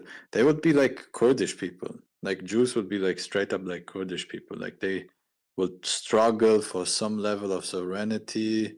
Maybe they would have an autonomous region, and that would be pretty much it. That's where the story would end. Imagine if Rome was where Israel is, and it was the Vatican fighting back with missiles. That would be fucking mad.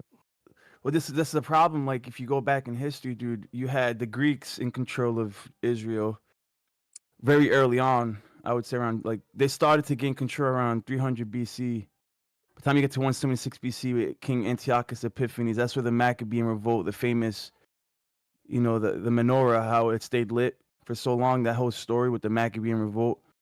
And then you had the Romans take over control, and not only in Israel, but in Egypt. So you had the Ptolemean Empire, but preceding the Ptolemean Empire, it was I can't remember exactly. I'd have to review my Egyptian history, but it's weird because Greece had control of both Egypt and Israel at the same time, and then Rome took control over Egypt and Israel from Greece. So you had the Seleucid Empire that had control of Israel and Jerusalem. That led to the destruction of the Second Temple in 70 AD. The Romans destroyed and pillaged and raped all the women. That's what you had the second or third diaspora, where the Jews were, they fled by the millions. They fled Israel to the nations. Why are you telling me all of this? Well, hold on, because this is very important to get the history. I so know by the time hold on, for the people that don't know though, by the time you get to 136 CE, not BCE, CE, you had something called the Bar Kokhba revolt. or Bar Kokhba revolt, something like that.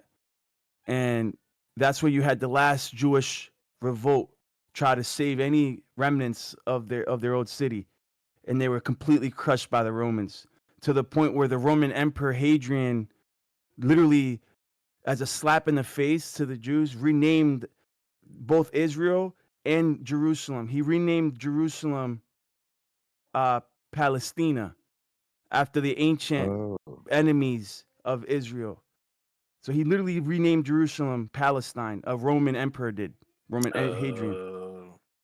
Well, that doesn't help. Don't know about that. That doesn't help. What's okay? Again, I don't want to do like what does this matter? This is what I want to happen. I want the Catholics to tell the Jews to stop bullying the Arabs. That would be like the power play. Well, before the Pope died, he said that the largest crisis on earth is the Palestinian liberation. Yeah. Now we got the American guy. Based. We can really we can tell him to stop it. Stop They it. didn't say a single word about it. I don't know if you noticed that or not. They did like spread the last wish of him at all in any media anywhere. You have to dig deep to find his last wish. That's what I'm saying. You have to dig deep to the history to understand the foreign affairs right now, to understand the geopolitics, what's going on in that area, and what's been going on for the last 2,000 years, because it's been a power struggle between different leaders. So Rome had control of Jerusalem, renamed Judea, renamed it literally Palestine, after the ancient enemy of the Jews, as a slap in the face to crush their esteem. And then eventually Rome became Christian, dude. A couple hundred years later, after that destruction, like literally 300 years later, the Romans, a lot of them converted to Christianity. That's when you get Constantine, because of political. I think it was a political thing, a political move. He became Christian. I don't think he was actually Christian, right? And then that's where you had the Byzantine Empire, dude. Right. That had control of. It was a huge empire, dude. You can't just ignore it. Oh, Oh, the I don't know how this history. is relevant. It's a huge part of the history of Christianity. Huge, still. bro. And then from the Byzantine Empire, it went over to the Persian for only like maybe under even like 50 years or something like that.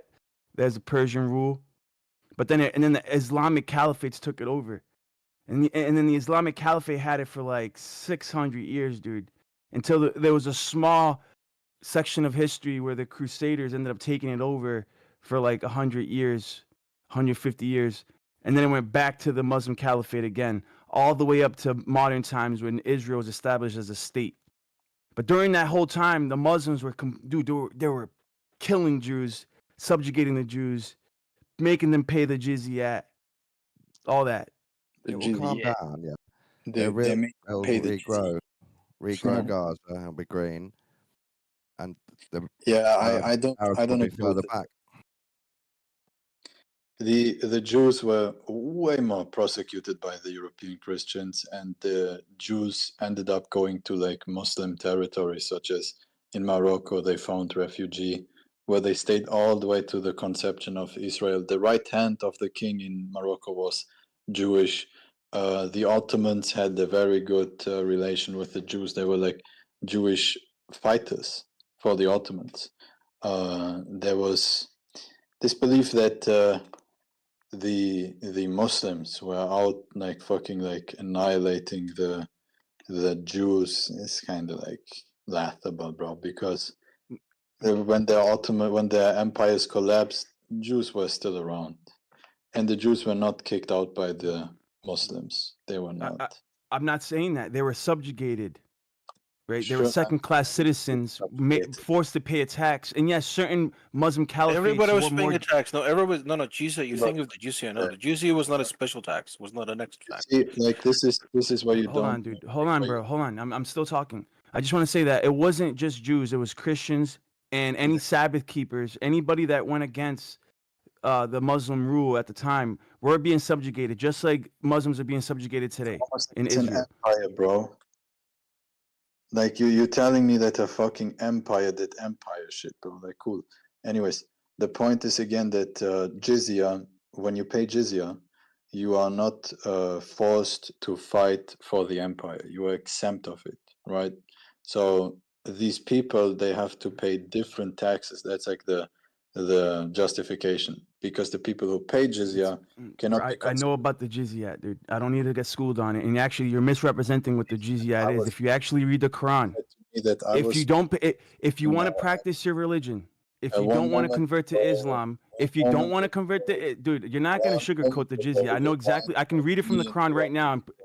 I can read. You want me to read it from the Quran, dude? You're interrupting me, man. You're interrupting No, me. you. First of all, you interrupted me to school me on something I already know about, and you're misrepresenting the jizya. You're not even giving the.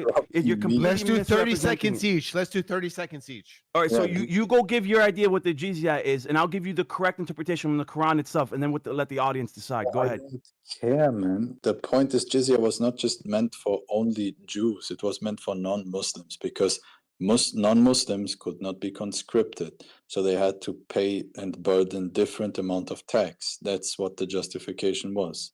Now again, does paying more money lead to like them being fucking, like, I don't know, genocided? No. The actual ones who did genocide Jews were Europeans, like in Spain and in all other nations. And where did they seek refuge? Where did they go to seek help? To the Muslims. This is just a fact. All right, so let me talk now. Okay, I understand the Spanish Crusades. I understand that. I'm from Spanish descent. I don't support the Crusades. I don't support the Spanish Inquisition. I'm aware that the Catholic Church was persecuting Sabbath-keeping Christians and Jews. So it wasn't just Jews. It was Sabbath-keeping Christians that professed Christ as their savior, but didn't agree with the Roman law, with the Roman edicts, the Roman canon. And then you also Ireland and Scotland and even Britain wasn't in line, and there was a power struggle for Rome to take over the British Isles. They weren't able to, like the 7th, 8th century. So with that being said, I'm aware of that. But the Muslims forced, yes, not just Jews, but all non-believers to pay the jizya. If they weren't willing to convert to Islam, they were forced to pay the jizya. If they didn't want to pay the jizya or convert to Islam, they were put to death. Yes. That's what I said. That's the ultimatum. You either pay the jizya so you can keep practicing your religion, and yes, we'll leave you alone, or you get put to death. That is what I said, man. But believe it or not, like, if you want to describe this as cruel, like other empires in the past would have, they wouldn't even have given you a choice. They might just kill you just for the sake of it, or they might force you to convert. They will forcefully assimilate you. So them just telling you, you gotta pay money, man, so you can continue on your shit. It's not that bad, bro. Like, compared to in Europe, where they were just like yeeted from the nation and then dispossessed from all their possessions. I don't know, man. Look, man, you can go back in the day, like, you will not find any fucking place that was not, like, in any way, shape, or form perfect. I don't know what this is about, really. So this is the reason I brought this up is because I want you guys to get a macro view of history of what was going on in Jerusalem at the time, because there was Jews and Sabbath-keeping Christians living in the land since the Roman captivity, since the Roman destruction, Second Temple, 70 AD. There's been Jews and Christians in the land. Yes, some of them went into exile, but some of them stayed behind. And my point here is basically from 638 to 199 CE. It was controlled by the Muslims, and the Muslims were subjugating the Christians and the Jews in the land for hundreds and hundreds of years. And then for a brief period of like 100 years, Christians ended up taking it back over because of some of the Crusaders. But then it ended up going back to the Muslim caliphates again around around the 1200s. And then from the 1200s, you have 12th century, 13th century, 14th century. It wasn't to the end of the 18th century, 19th century, where you have Israel coming back over again, Christians and Jews coming back over again, taking control of Jerusalem. But for basically over 1,000 years, 1,500 years, the Muslims have been subjugating the Jews and the Christians, treating them unfairly, completely segregating them, and enslaving them and persecuting them. So now the tables have flipped in modern times. The tables have flipped in the 19th century, and now the Palestinians are getting they're getting the shit end of the stick. So it's unfortunate. That's just not correct. In the Ottoman Empire, there was plenty of Jews They were not segregated at all. They were in positions of power. I don't know what fucking like Avatar movie you want to create here, where like the Muslims were like the fire nation, just burning everyone alive. No, man. There's a reason why there's a reason why these churches, even though they were within Muslim territories and occupied by empires, Muslim empires, these churches still existed until Israel destroyed them a couple fucking months ago. So, like, I don't know what you want to like yap on about. Like 1,500 years of Muslim like occupation, churches are still there. Not even 100 years of Israeli occupation, church is gone. So it's the same thing that the Jews say today. Oh, the Muslims aren't being subjugated. They have positions in power in Israel today, in Jerusalem today. That's their defense. That's their save face. Oh, well, we got Muslims and we half treat the them. population wants to expel them all. Yeah, we treat them equally in the hospitals. They receive care. They have positions in power in Israel today. That's what they say, dude. No, the majority want them to be all expelled from Israel. Treated everyone. No, that's what I'm saying, bro. That's what I'm trying to explain. It's so crazy. They hate just each other, dude. This idea that the Muslims, they treated the Israelites perfectly, the Christians perfectly. No, they didn't, dude. Nobody said that, man. That's what I'm saying. This is they want you to choose a side. I'm not choosing sides here, bro. I'm not choosing sides here. I'm remaining neutral on the topic. It was perfect. Like, I don't know what you're on about, man. I'm trying to explain to you. I'm remaining neutral on the topic. When it comes to Ukraine and Russia, they want you to choose a side. When it comes to Israel and Palestine, they want you to choose a side. When it comes to Republicans or Democrats, they want you to choose a side. This is Hegelian. Why are you talking, dude? This is Hegelian dialectic. This is the dual. Can you stop interrupting, please, man? Can you please stop interrupting, Lion? Thank you. He's also That's why I don't. Just go on mute, bro. Go on mute when he talks, please. I understand that you want to back up Ukraine, bro. I don't like choosing sides. I like to look at this unbiasedly. I look at both sides. War is ugly. Children are dying. Women are dying. Innocent people are dying. Innocent blood is being shed. I understand that. There's emotional strings that are being pulled by the media. They want you to choose a side. They want to divide us, right? Instead, I look at both sides microscopically and I evaluate the whole situation, and I can see both sides being in the wrong. Both sides. What we should do is we should stop both of them. Say the same about the Holocaust. Are both sides wrong? The Jews and the Nazis. Yes, I can see. Yes. Yeah, you are very intelligent. I can tell. If it was up to me, bro, it's like two kids fighting, bro. Right? I would want a third party to come in and separate them. Fucking yap for like an hour, man. Shut your dirty. All right, go ahead. Go ahead, dude. Go ahead. I'm sorry. All right, dude. Go ahead. Well, you stopped. You weren't saying nothing. Go ahead. Anyways, it's not fucking like some 5D chess play to just always like in every single constellation to say both sides are wrong. This is like literally like what schools do when children are fighting each other and they don't want to deal with like any like deeper investigation. They just say, "Oh, both are wrong. Now both get on with this and stop doing it." Like you're just like the fucking like kindergarten fucking teacher, man. No, man. Certain conflicts are pretty one-sided. Certain ones are kind of both-sided. That's just the simple truth.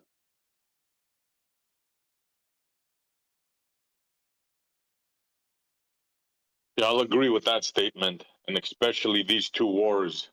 I've never seen such hypocrisy from the West than now. We got two set of rules. One for Russia, Ukraine, and one for, Israel and Palestine. So murdering children and women, that's cool. We sanction that. A war between two armies, that's bad Russians. We are morally deprived. This is going to be a black mark in our history. Yeah, and I agree. The United States of America is guilty of war crimes against humanity, just like Israel. We happen to live in a country that claims to be on the moral side of history, right? But if you really look into our country's history, our country is in no way morally just for the crimes that we do. We topple governments, right, through meddling in elections. assassinating leaders. We insert puppets like we did with Zelensky in Ukraine. We did it with people that tried to go off the go onto the gold standard with the what's that $1 that they tried starting in Africa? The gold dinar. The dinar, what's it called? The denari? Dinar. Gold dinar. Yeah, yes. What was that guy's name that we killed? Gaddafi. Gaddafi, and it led to the the Arabian Springs. Remember the Arab Springs in Egypt? Not the Yes, you guys Arab know how life Springs. was under We remember Gaddafi. Gaddafi. Yes, we remember the Arab Springs. Yes, bro. Nice preaching. Ultimately, it culminated before. to the Arab Springs. Go ahead. Anyways, I would like to entertain that comment you made about the West for one moment. In chat, wait, give me a second. I'm on phone, so it's a bit complicated. Yeah. We used napalm in Vietnam. Go ahead. Okay. In chat, you can find the Western nations that do in fact recognize Palestine, which make the majority of Europe, and majority of the West does in fact recognize Palestine. So I will not accept the smearing of an Easterner who is in fact engaging within heinous crimes himself to try to accuse us of virtue signaling. We don't. You can see it yourself. Is there nations within the West that do virtue signal? Montreal? Yes. Yes, there are. America is at the peak. Does that mean the whole West can be generalized upon that? Fuck no. America makes the minority of the West in population. What? Yeah, but maybe you misunderstood what I said, right? The West, the media, Europe. It doesn't matter if you show me a map with the blue states that recognize Palestine. That's completely meaningless.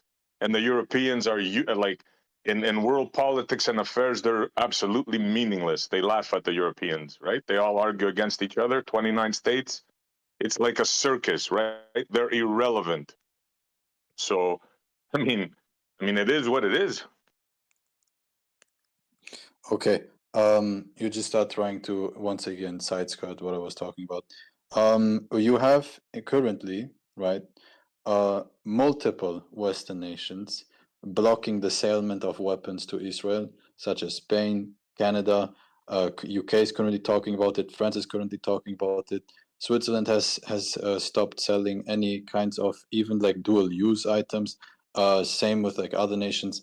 Eastern Europeans dislike fucking Israel to begin with. They never fucking sold them anything to begin with. So no, you're wrong. The West is in fact detaching itself and not aiding the warfare within Israel. Now, since you were trying to accuse the West of hypocrisy, right? I'm sorry, but like, you know, the nation Russia, which is like the largest like nation yapping about Israel all the time. Yeah, they trade every year like literally billions of dollars with Israel, and they have not stopped selling anything to Israel. Nothing, no sanctions, zero. So Yeah, if you want to hold up the East to be like some moral shining beacon, why don't they put sanctions on Israel? They are such a small fucking income too. You're all over the place, bro. Like, what do you want to discuss? You said Israel, Ukraine. You said a lot of things there. I didn't mention So Ukraine. let's take Ukraine. Okay. I didn't mention Ukraine. What did I say about Ukraine? Weren't you talking about the East is evil and this and that? Well, okay, look, man. You said a lot of things. Make one point so I can address it. What's your main point? I'm gonna repeat it to you. There is a multiple. No, don't repeat the whole thing, please, man. Just make one point. I'm giving you the point because clearly you cannot like comprehend the whole thing. So again, I'll try as short as don't get stupid. Don't do that. Right? What you just did right now. Don't tell me I don't comprehend. You made a big, huge statement of many things, and I asked you to just make a point. So just keep it civil. I don't know, man. It seems like you were not listening. Regardless. See, again, you start. No, I was listening very well. I wanted you to sum up because you spoke a lot of things, and I wanted you to sum it up. Yeah, I agree. You need to kind of put a bow on it for us. So the summary: multiple Western nations have abandoned selling weapons to Israel and put boycotts against Israel, such as Canada, Spain, so on. Yet you have the interest of the East. They are not, even though they sit there and talk about how bad Israel is, they haven't put a single sanction against Israel. So why don't you call out the hypocrisy of Russia? Because the West is not doing it as much. Okay, right. So you're correct about the arms that there just recently this happened. But for the past 18 months with all this murder going on, they've been supplying them. Europe and America. That's a fact. Now, as far as the East, like who are you talking about Russia now?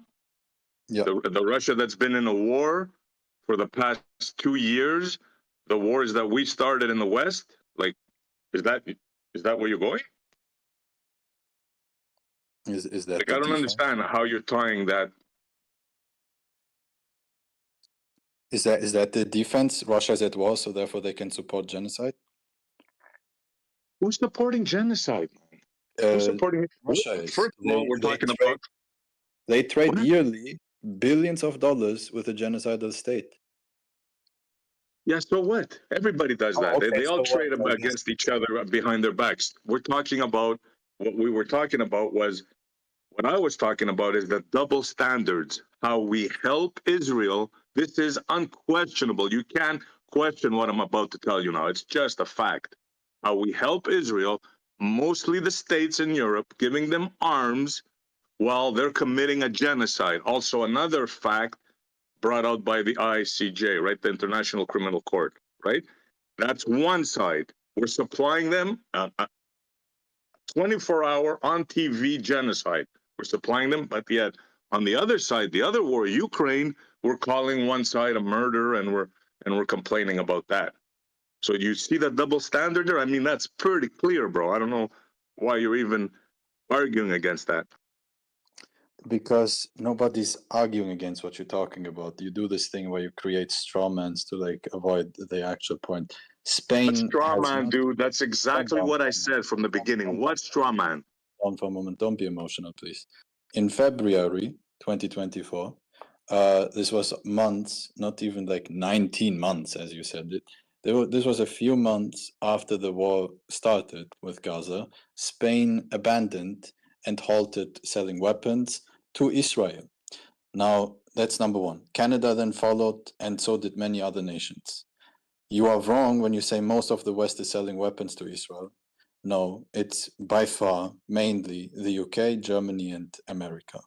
The rest of the nations do not, and they have halted it. Like, for example, to let you know, when Spain halted, you know how much was in question? $7 million of ammunition.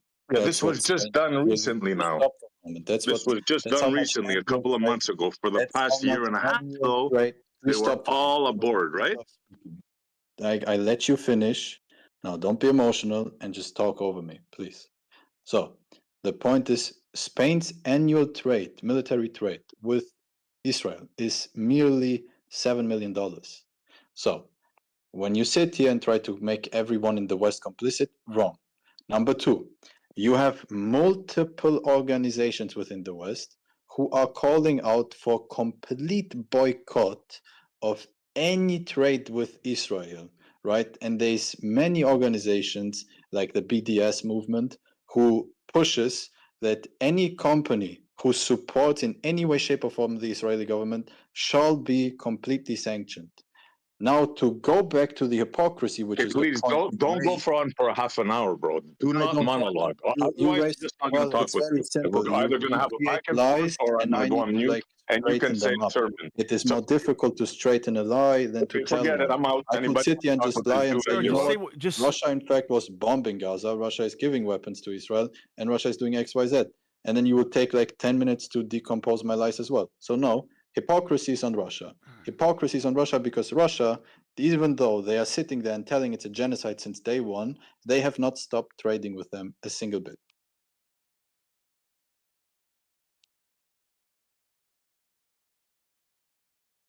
If we're going to talk about hypocrisy, all the countries are guilty of hypocrisy. Every single one of them. Every single one of them are responsible and guilty of war crimes. I seen a No, video the but- other day of Russia killing Ukrainian prisoners of war, just killing them, even though after they've already given up. Yeah. Okay, let me say something now. Obviously, this guy has no clue what he's talking about. Right? Everybody knows for the past 2 years, the West has been supplying and fighting over who's going to give more, you know, and that we got this package, we got that package. Anybody could look that up. The West's hands are steeped in blood, right? They give arms to Ukraine and they give arms to Jerusalem. That's a fact. Now, those bombs, those 500-pound bombs, they're murdering women and children. That's a fact. Whatever this guy says, it's completely irrelevant. Well, what I'm saying is that the thing you state as a fact without any evidence, I sent it in text chat, Spain merely 4 or 5 months after the war started, halting and stopping military aid to, in fact, Israel, also has stopped allowing the Americans to use Spain as an intermediate base to send weapons to Israel. So no, you're just lying. The West does in fact care, and you are trying to generalize the 300 million Americans, which not even they agree with this, but you're trying to like generalize the American regime onto every other Western regime. It doesn't work like that. I understand you like two like dimensional brain needs to create a good and bad world, and the East is fighting for the good and the West is fighting for the demonic bad. But I'm sorry, you're just wrong. You're like a child trying to understand the movie. Okay, now my turn. This guy sounds like a Zionist, right? That's what they do. An apologetic for the murder of women and children. Listen, buddy, I can smell your kind a mile away. Your days are over. You understand? The world is up to your games, right? The jig is up, right? Palestine will be freed, and you guys are going to get persecuted for the murdering scum you are. I smell you a mile away, my friend. Yeah. After spending 2 hours on here with the other people talking about and exposing the Israeli regime within their deception, you now are like trying to appeal to like me being a Zionist, really? Yeah, I can tell it in your accent. I can tell it in the way you think. I can smell you a mile away, my friend. Don't smell me It's that I'm over. The you jig just is up. The American people have woken up. You cannot play with them anymore. It's over. Remember those words. talking about. Can you name me a single position that I stated that is pro-Israel? Like I said, I can smell you. You are smelling yourself, you retard. You cannot smell me. You're on a phone. You stink. Go take a shower. The Zionist days are over, my friend. If you're a Zionist, the American people are onto you. The world is onto you. Look at the news. The days are over. Your game is up. You can no longer control the narrative. I'm sorry, buddy. Yeah, you don't have to be sorry, man, because I don't support Israel. You're mentally ill. You see? That's it. Say it. Come on, let it out. Let it out, bro. I picked you off. I caught you, right? I caught you on the act. You're not going to get away with it. The world is onto people like you. It's over. You can no longer, you know, that government can no longer murder women and children. Those days are going to come to an end. I just pointed out the hypocrisy of Russia when you were trying to point out the hypocrisy of the West. When majority of the Western world, people especially, do not support Israel. This is a fucking given. Majority of every single nation does not support Israel. Then on top of it, you have majority of the nations recognizing Palestinian as a state, and then you have majority of the Western nations putting embargoes upon Israel, and you are sitting here telling me that, oh, the West is so bad. Well, Russia, who is the one spouting and chirping about how bad Israel is, hasn't put a single sanction upon Israel for years, even though they for years say how bad they are. It's like Turkey. Turkey does the same shit. Turkey sits there and fucking waves their finger at Israel and says, oh my God, you guys are genociders, fuck you. Yet 90% of oil that goes to Israel goes through Turkey. 90%. There we can agree, If Turkey my would friend. want to Yes. stop, there is not a single nation upon this earth that could halt Israel overnight other than Turkey. They literally just have to close the pipeline and Israel ends up suffocating. But they don't. They instead just On wave this, their we can finger. agree. Yes, Just like it's a Putin, Muslim just like nation, Lavrov. and he You just guys are talks and fucking talks, but monkeys, he's a really. hypocrite. You have nothing Yeah. to provide of substance. I asked you a What's simple that? question. Name me a single position that I hold that is pro-Israeli. Name me one. Bro, You can. listen to me. You can't fool me. You understand? I've You talked are a with people fool, like you. I man. know you're kind, man. You're pro-Israeli. I can tell. Hey, what do you mean by that? Okay, do you condemn? Let me ask you something. Is Benjamin Netanyahu and his prime minister and the defense minister, the one with the ICJ, if they come to Canada, should we arrest them? Let me educate you. Frankly, yes. Like you. So No, don't first of educate all, me. Ask me answer the question. I will answer by educating you both. No, you you're not. You're not gonna. No, either you're gonna answer the question or you're gonna talk to yourself. I'm answering you. One of the two things. I'm answering you. Calm down for a second, woman. So you have the ICJ. Woman? Who are you calling a woman, Zionist? You, because you're overly emotional. You're irrational. You cannot. No, I'm not. No, I caught you in the act, and now you're freaking out, right? I told you, people like you, your days are numbered, bro. You can no longer run the narrative. You can no longer kill women and children and then make excuses. Now I ask you a question: Should the Israeli president, which has been convicted by the ICJ, woman, can we get some moderation here? Question. Oh, calm down, man.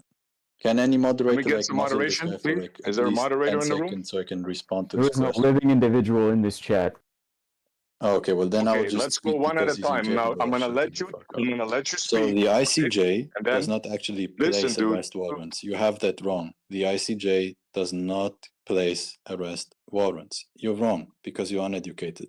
You don't know what you're talking about. I didn't say they place warrants. ICC. I didn't say that. It's the ICC that has put Netanyahu and the defense Netanyahu minister and the defense minister, they're wanted war criminals. Do you understand that? Nation, they should be taken into custody. They're going to be arrested. Said, if what they you are go to any nation, they will be arrested. But you know what? America didn't arrest them, and other Western nations did not arrest them. You know why? Because they're cowards. As well. They're cowards. Is anybody going to mod this? No mods? Hello? Is there a mod in the room? I agree. Is there a mod here? We should, in Any fact, mods? arrest Dan, where are you? Dude, we should arrest Ben-Gvir. Yo, come on, guys. Should we also arrest Putin? Do you agree? Yo, chill out, dude. Nobody can hear nothing, dude. It's audio chaos. Yeah. Because the guy just... One at a time, please. Okay, I'll repeat myself. Then you can unmute him because I want this to go actually productive. So, I agree with you. You just didn't know the name. It's not the ICJ, it's the ICC.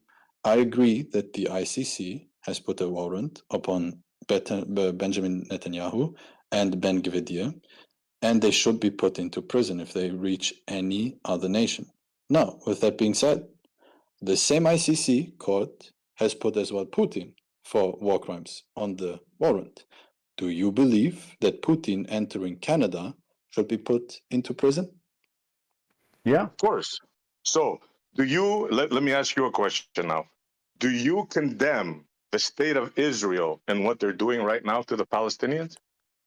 Bro, I keep on telling you, like, I don't understand why you keep doing this. I told you, can you name me because I want everybody to hear it. Do you condemn what Israel is doing to the Palestinians right now? I don't understand.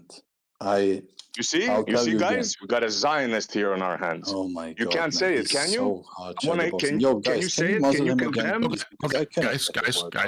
You ask me a question, and the second I speak, you just start shadowboxing. This is boring. I think that SC is actually asking a fairly direct question.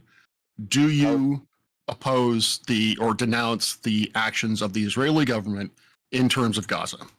Yes or no? For 2 hours talking about exactly that, yeah. Like, is this a joke? You still didn't answer the question. You still didn't answer the question. Sorry, I came in late, very late, so yeah. If you have denounced it, then... Like, so laughable.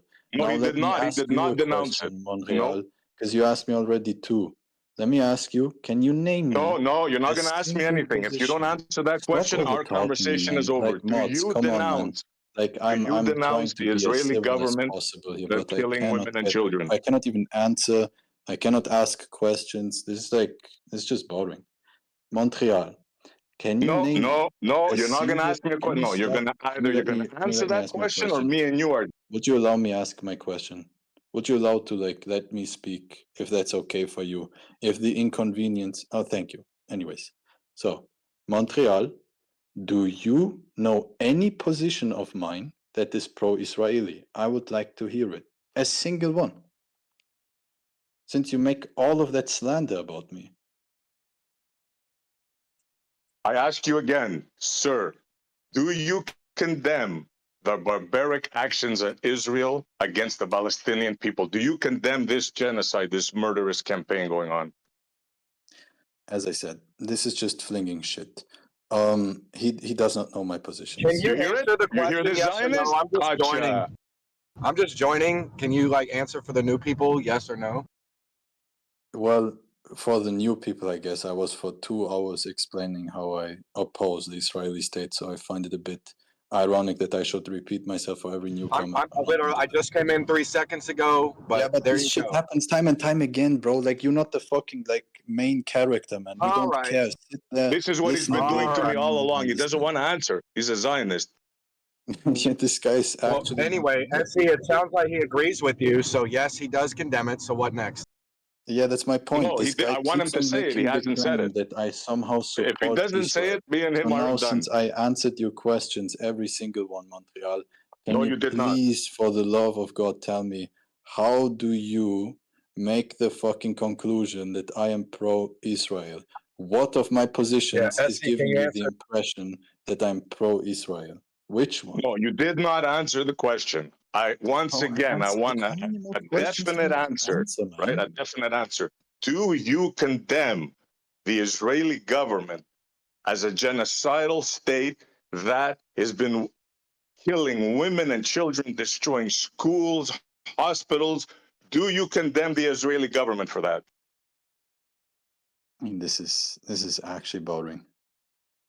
You hear that, guys? So SE, You hear that? SE, man, he just said SE. He said yes to me. So why don't you answer his question? What of his policies? why Listen, don't you boy, just state stay a out, certain? stay out of this, right? Stay out of bud. this. It's between me and him. So you don't have? I'm trying Nah, to man, prove a fuck that, point here. SE. You understand? I caught a Zionist fish, and you want to let him Just go? You tell want to him. let the fish go? I'm new, bud. Just say, hey, your policies, you don't condemn them. You need to make an assertion. He asked you a direct question. You should answer it for everybody.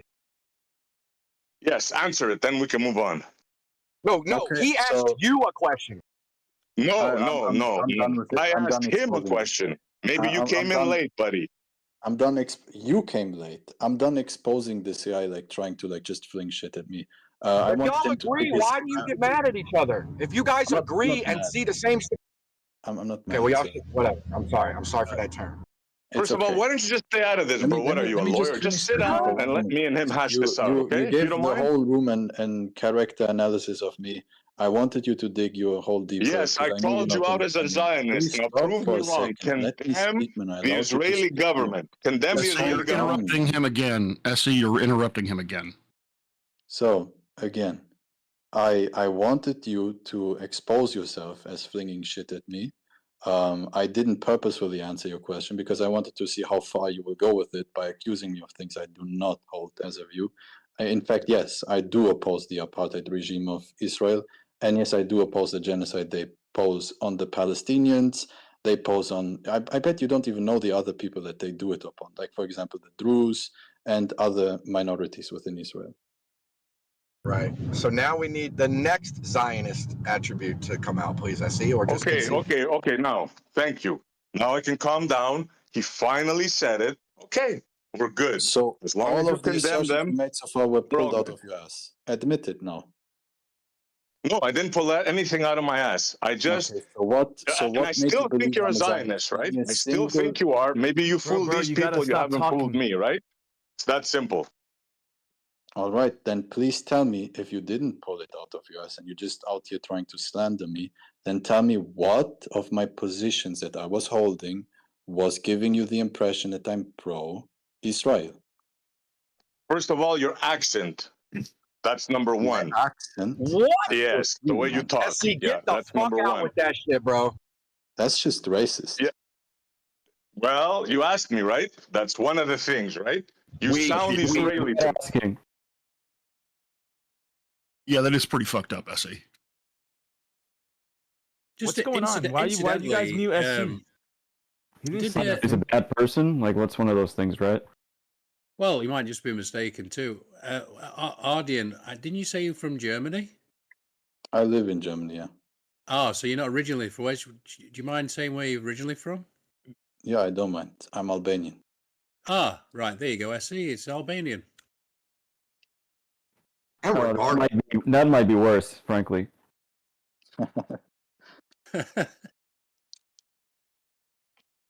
You know, man, like, for instance, I get accused of talking like, you know, with ebonics a lot, right?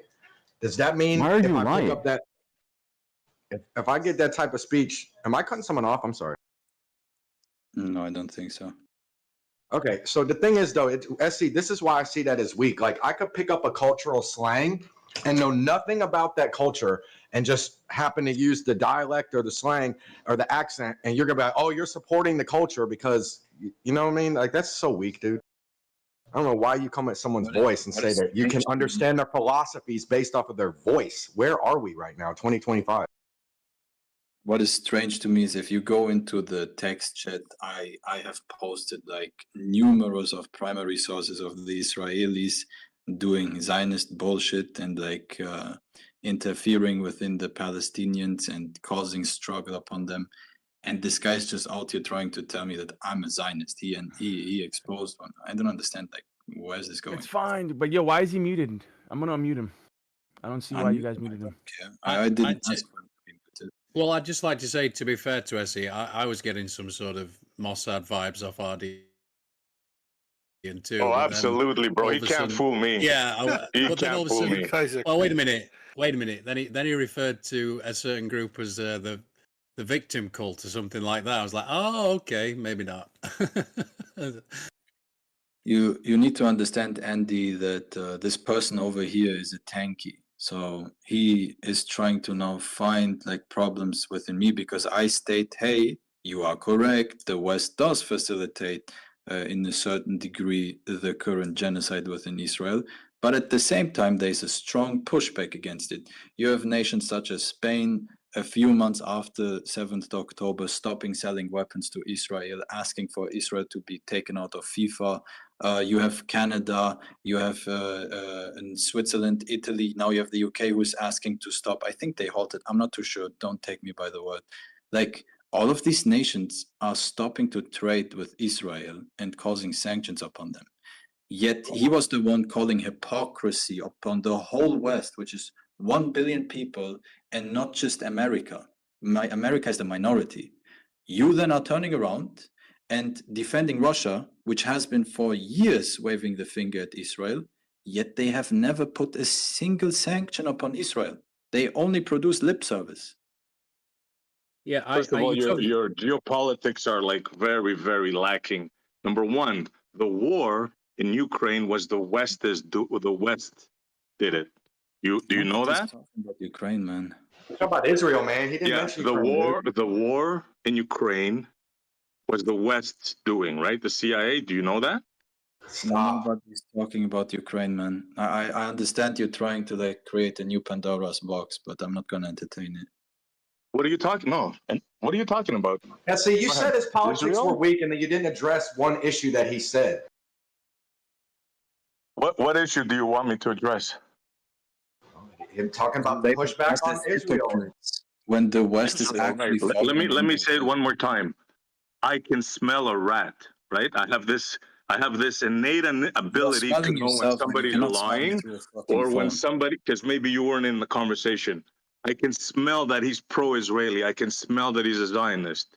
You understand that? Smelling yourself, no, you might not like it. You might get triggered by that, but that's what I'm You smelling. sound like an actual crazy. You sound like a crazy person. You sound like a crazy person right now.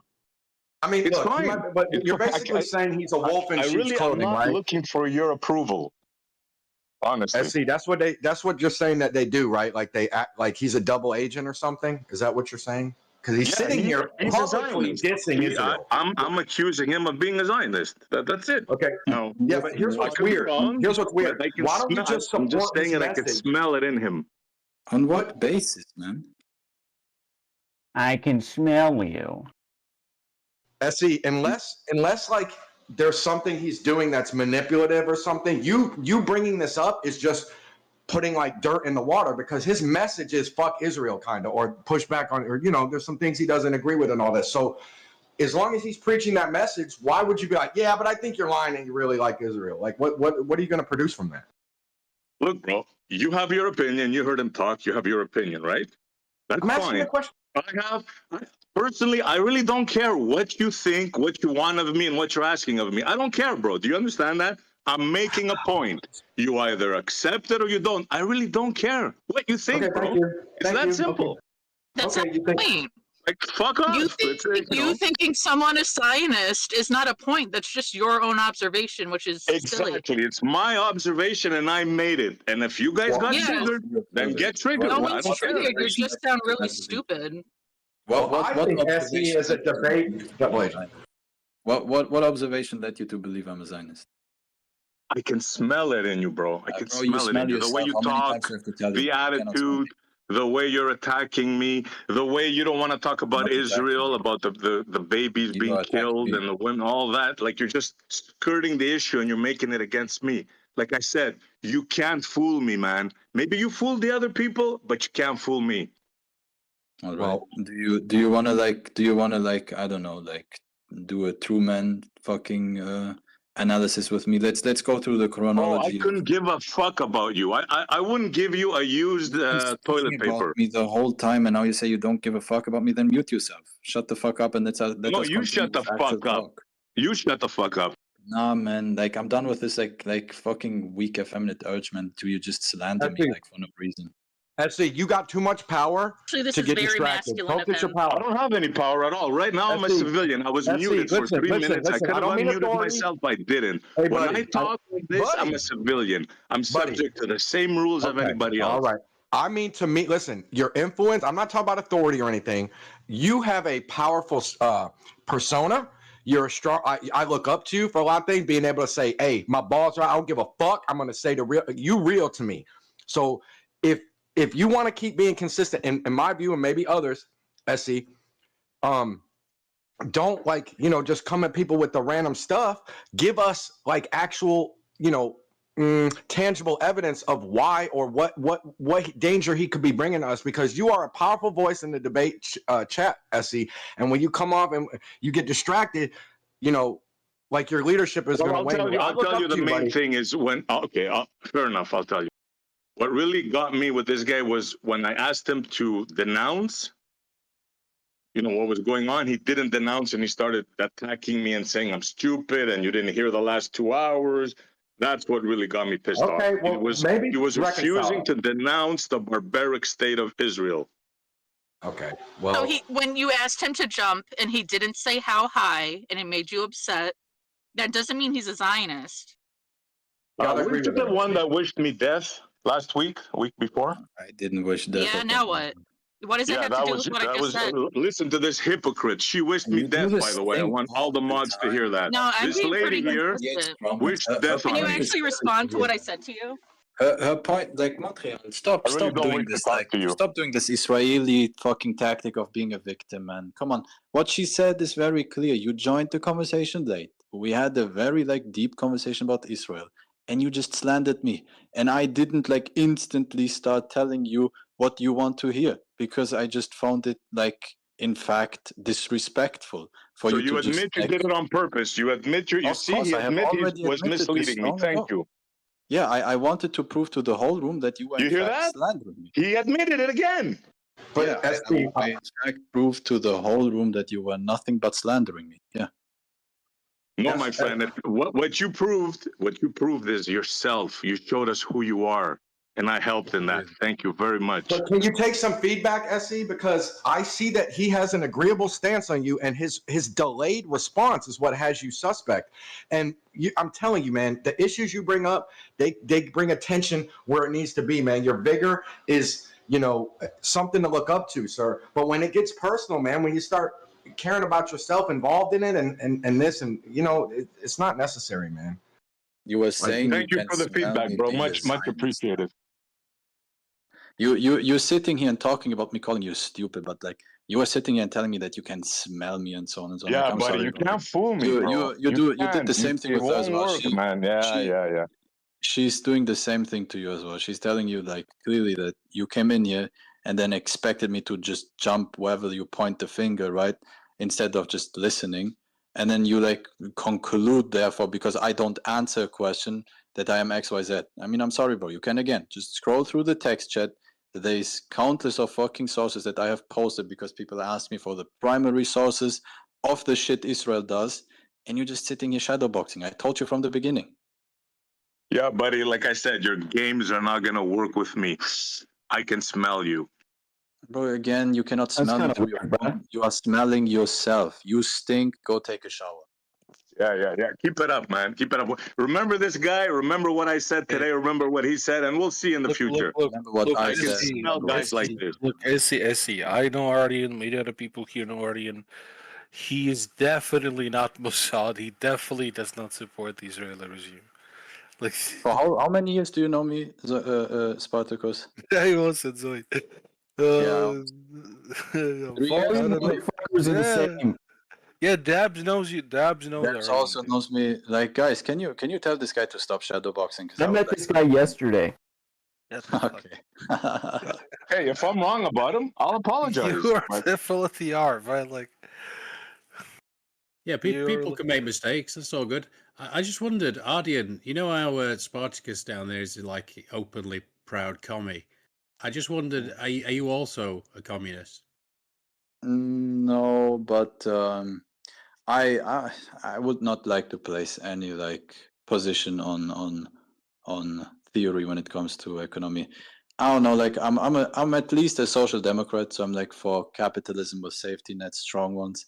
I don't know if I would go to the point of calling myself a socialist. Ardian is an unpracticing national socialist. Correct. I mean, I always say, I mean, communism and socialism, they're basically the same thing. I should say communism / socialism. Really? Yeah, I'm like, I don't like holding any position unless I'm like 100% convinced of it. I'm not yet fully convinced of socialism, but I see some value in it. So I definitely am for left-leaning capitalism. He may be a. It's right. No, I'm kidding. There were some times where Marx was spitting, for real. Like there is value that you can take from something without adopting the entire model. Yeah. So notice we skirted away from the whole issue, right? About apartheid, about the state of Israel, about I'm pretty sure we all agree. Like, We're moving We all on. agree that you're moving on. Yeah, you're moving on. well, you guys want to move on from the original topic and not a personal thing between two guys? Okay.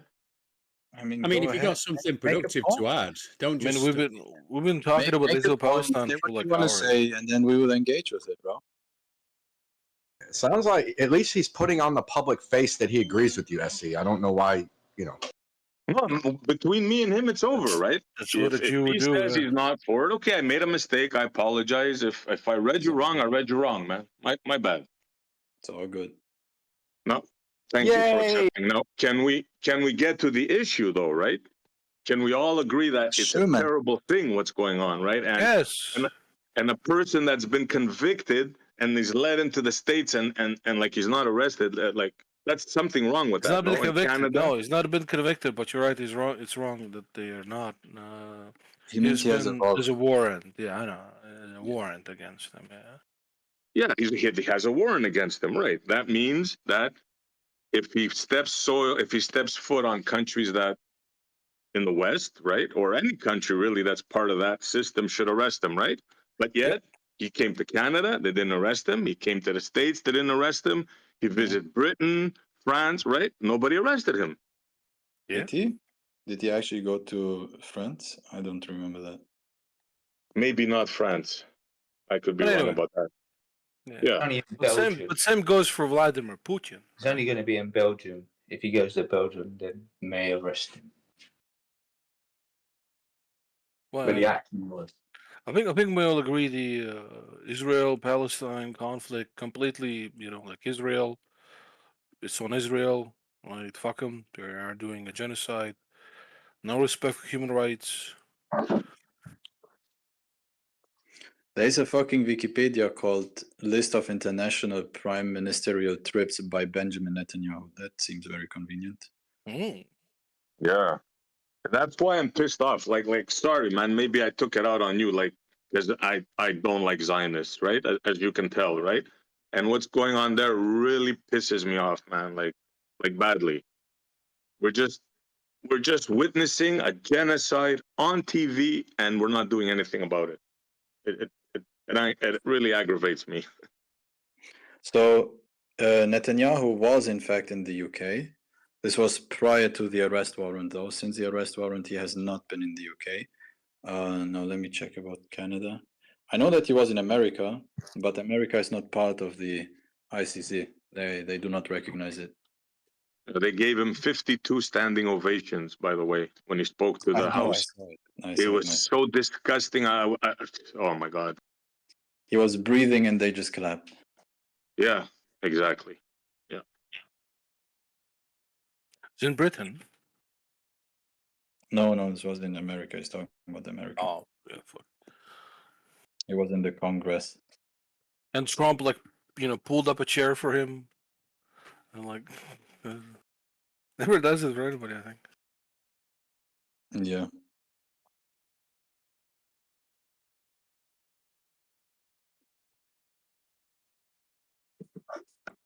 Well, my favorite thing about the Israel-Palestine conflict and how, like, Israel is definitely, like, wrong here is the example where they shot their own 3 hostages who were surrendering with a white flag, shirtless, right, to show that they have no weapons, they're no threat, and the IDF just shot them. Well, that's a policy of theirs. They'll shoot him instead of them like getting captured type deal. That's part of the plan. No, he's referring to something else. He's referring to when the hostages somehow managed to escape Hamas. They took their shirts and made like white flags out of it and were shirtless, and they got all shot because Israel just like IDF shoots at everyone. And they're screaming Hebrew at them, fluent Hebrew. Wow, Don't man. shoot. Yeah. And exactly what happened is that they shot the first 2, then a third one went into cover. To hide. Yeah. And the commander of the IDF said, "Hold your fire," and said, "You can come out now." Guess what happened? Shot him. Yep. Yeah. The troops shot the third one as soon as it came. How about the aid workers in the ambulances? They killed them, and they buried them and the vehicles. Like who does that? That's beyond savage. When you say the 8 worker attack, you need to specify which one. Which shot? Well, the one with the multiple ambulances with the lights on, aid workers. Need to be more specific. The most recent one. Well, the one that they buried the bus is like, has there been multiple ones that I'm not aware of? Yep. Yeah. You're kidding me. Nope. Well, they attacked international aid workers like a couple months ago. You mean they attacked, killed, and buried more than one group of aid workers? Yeah, this is their standard procedure. They bury everyone with their like fucking tanks. That I didn't know that they buried more than one group. That's just savage, man. That's They do this to every like they say this is because they don't want the stray animals to eat the corpses. They don't even want to feed the Palestinian dogs, man. Fucking assholes. You know how Trump said he was going to sort of build the, I don't know, Middle East Riviera. I wondered, seeing as you've got contacts there, Audi, and you could hook me up with a nice view of, nice place, something with a view, if possible. I don't know, man. I still don't believe that Israel will be able to take that land and hold it. I don't think so. No way. They'll have to kill every last one of them. There's no chance. Well, seems to be kind of the plan, or at least like move them out, like ethnic cleanse and / Yeah, genocide. that's what they want to do. But to do that, they don't have to kill Hamas to ethnically cleanse. They can just ethnically cleanse the civilians and then still fight Hamas. Yeah. The thing is now, what scares me now is the Iran angle. Let's hope that doesn't happen, because a lot of people are miscalculating and underestimating what Iran can do. They've been talking about that for years. I mean, I can't believe it hadn't already kicked off, to be honest. Iran cannot do much. The thing is just Iran can defend itself very well. Like, they can defend themselves, but their offense is horrendous. The most Well, that interesting used to be the case. Sorry, I see. Go ahead, Andy. I was going to say the most interesting part of it to me is that you've got the majority of Zionists are Americans, Christians, and it's quite interesting that they're supporting, like the Temple Institute, for instance. They're essentially supporting the coming of the Moshiach, the Antichrist, from their perspective. I don't understand that. That's quite funny, don't you think? Yeah, I agree. Anybody else see that? It must be, I mean, that's a bit silly. Did you see the Jews? They are doing like gene mutation on the cows to have a red cow and so on, so they can. Yeah. And they have like the cow in a bunker and so on. The Yeah, I thought heifers. they'd already They have the done that. heifer. Yeah, I thought they'd already slaughtered that thing. Did No, they? no. No, they have to Oh, come of 3 years of age, and apparently they're coming of age now, like from what I heard months ago. I will never understand Jews. They're the only people who believe you can like trick God. I don't know. Nah, Mormons do that so much. What are you talking about?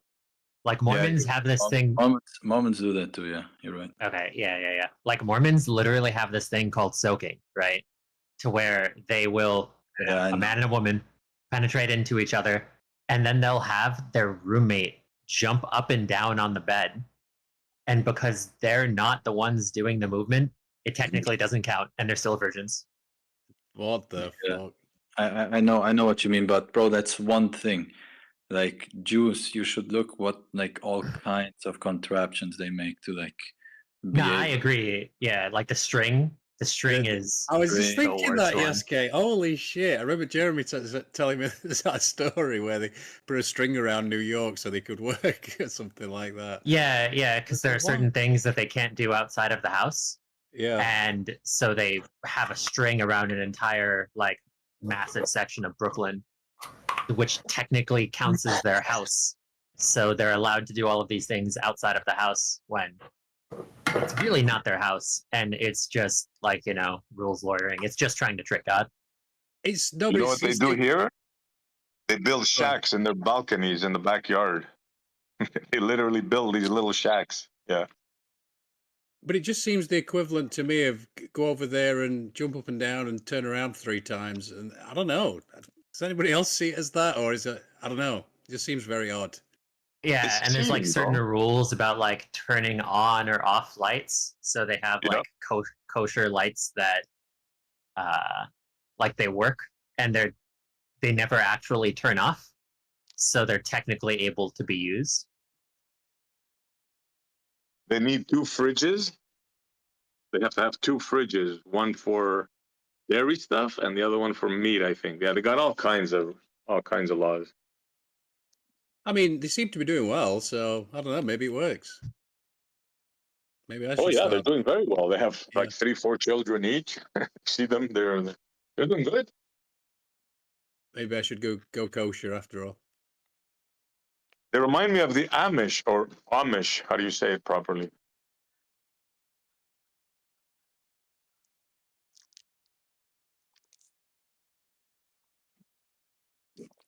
They create all of these contraptions to just like do all kinds of shit. It's actually funny. I kind of admire them because they got the whole world by the you-know-what. Not them. Let's not get it. The Zionists now. Talking about Zionists. I kind of admire them because they got everybody jumping. Everybody. No, just the most important nations on earth, which are Germany, UK, and America. Yeah, 52 standing ovations. I think that was the most ever by any president, if I'm not mistaken. A wanted war criminal. He wasn't. He was, well. To be fair, he wasn't a war criminal at the time, I believe, but I'm not too sure. I think he was.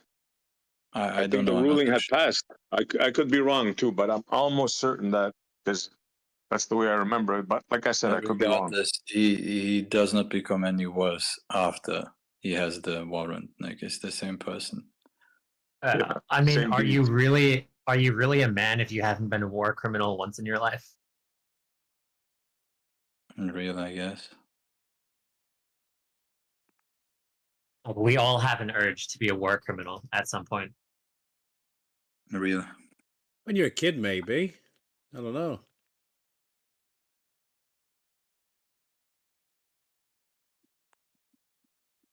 Maybe that's why we We're need in a exciting Jesus. times, man.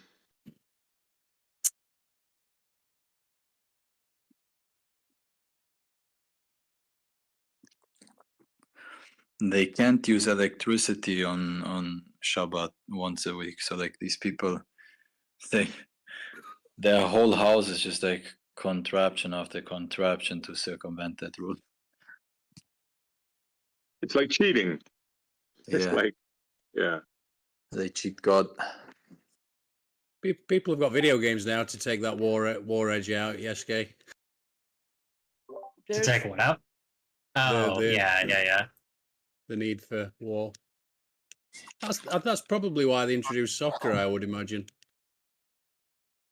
Get the old tribal thing out. That was definitely how football came to be in America, is explicitly to be sort of proxy for war.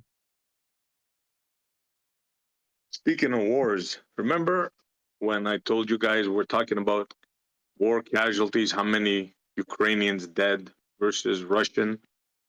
And I said I heard Colonel say about 1 million or so, and everybody was freaking out. No way! And they wanted proof. Well, I found the video in case anyone's interested. Apparently, there's 1.2 million Ukrainian soldiers dead. I'll try to. I'll post the Over a video. million. Holy crap. Over 1 million, according to Colonel McGregor. Wow. What about Russians? Russians, they're saying about 100,000, 150,000 dead. Oh, damn, that's It's it? like a 10 to, yeah. Now, who is this general? Like, what is his... Colonel McGregor, he's pro-Russia. He's been on Russia Times before, I think. Yeah, a lot of people accuse him of that. Yeah, but I'll post it and you guys, be the judge for yourselves. I haven't looked into that thing at all. Like, not even really a bit. I'm shocked to hear those numbers. I haven't looked into it because I just, like a lot of these things, it's off. This is going to sound horrible, so I don't mean it to. It's just, can't help myself. I've been down that many truth or rabbit holes. I tend to just think things are fake. So instantly I thought, oh, this is a money laundering program. They've put a fucking comedian as a president, like Zelensky. Who is this dude? He looks like a joke. Like, is this a serious character I'm supposed to take serious? So, you were like you were halfway to becoming Pete Shea. I'm sorry. Pete Shea, yeah, bless. I quite like Pete, honestly. Nah, Pete's like a moron.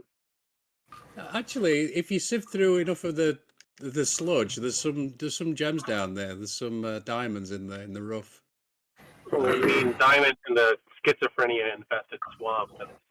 That's literally gaslighting. But there you go. Did you have a problem with Reagan? With Reagan? Yeah. Reagan, the actor? You just wanted me to say that, didn't you? Huh? You what? You just wanted me to say Reagan, the actor from the Back to the Future movie. No, Reagan the president. He was a famous actor. Oh, right, okay. From the U.S.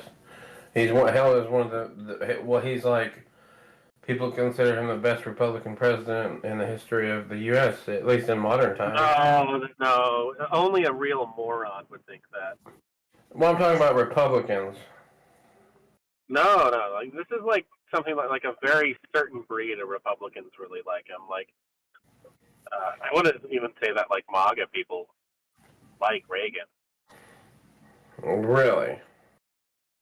Yeah, I just see them all as actors, and I think that's been shown. Yeah, but there's no point to discuss that because there's no way. Well, there is, because it's quite obvious now. I mean, Trump is an actor, right? Yeah, but I mean, like, regardless of whether or not the individuals are actors, there still is the fundamental truth of the social phenomena in terms of, like, you know, what are actual people rallying behind and what is, you know, the social dynamics there. Yeah, they're rallying behind two wings of the same bird. Yeah, but there is value in looking at the social dynamics between that. Not really. They're just going to do what they're going to do and then tell the public whatever they want, because the public will just eat it up. Yeah, but it doesn't matter if like these things are fake, because it actually affects the real world in terms of, you know, like you have certain people in your family that support one thing, and then the other side of your family supports the other thing, even if it's in the same party, and there's like disagreements and philosophical differences that come from that. Like, it actually does affect the real world. So you're saying the division actually affects the real world? Is that what you're telling me? Because I would agree with that. Yeah, I mean that is one aspect, and then it's understanding like the dynamics behind the division, because not every division is created equal. I mean, at least in Roman times, everyone knew who was a slave and who was a citizen. Andy, I posted it, by the way, right? What's that? The Colonel McGregor claiming 1.2 million Ukrainians dead. Oh, right. Sorry, I just got back. Did you just cite Conor McGregor on the death count in Ukraine? I would trust him. I would trust Conor McGregor. Just the fact that I can repeat it to you and you'll laugh at your own sheer stupidity says enough. Well, I was laughing. I don't think he was Wow. laughing. Who is this clown? He came in hot, eh? He's Monkey? probably another Mossad agent. I see. Watch him. Yes, Mossad. One of my haters. No one knows you because you're not enough of a threat to Israel. Shut the fuck up, idiot.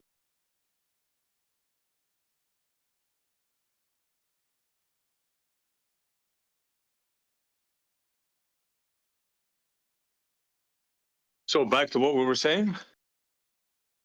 Oh, I'm having a great day. How's everybody doing? Me too, bro. It's a beautiful day, man. Yeah. A lot of good things happened today in the real world. So I'm with you, Andy. You got to get on that hot and cold take. You know what I mean? Get a sauna and then get in that freezing cold water. I see. That's what you need. Yeah, I've been hearing you say that a lot lately. So I have tried it. Really not my bag of tea, but yeah.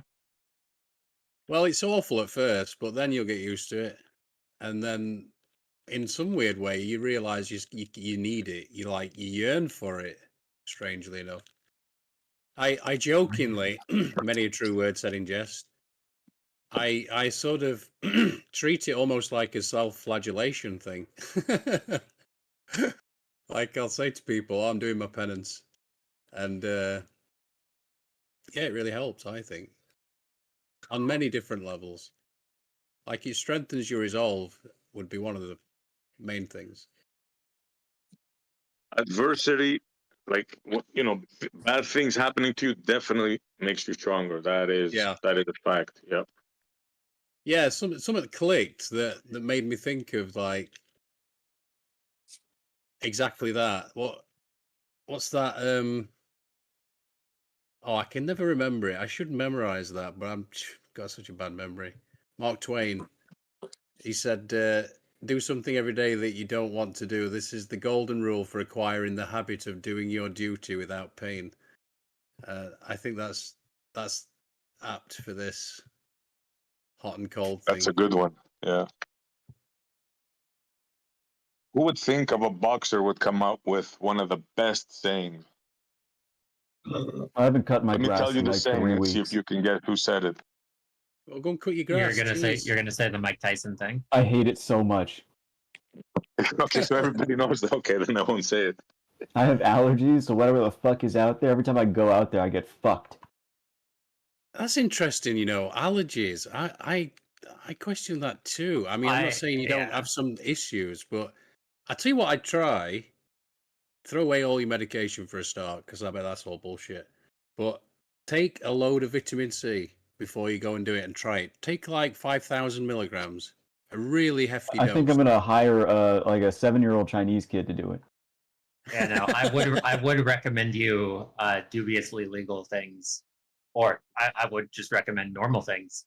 But I'd that hire would an be better illegal than not. Mexican, but like I was don't just think thinking they're that. Get a there anymore. Mexican. They're in hiding. Like I went to Home Depot yesterday and it was barren. It was a barren wasteland, and no one was even working there because, like, I mean, obviously all their workers also fled. So, Fucking Trump. my house is unrepaired.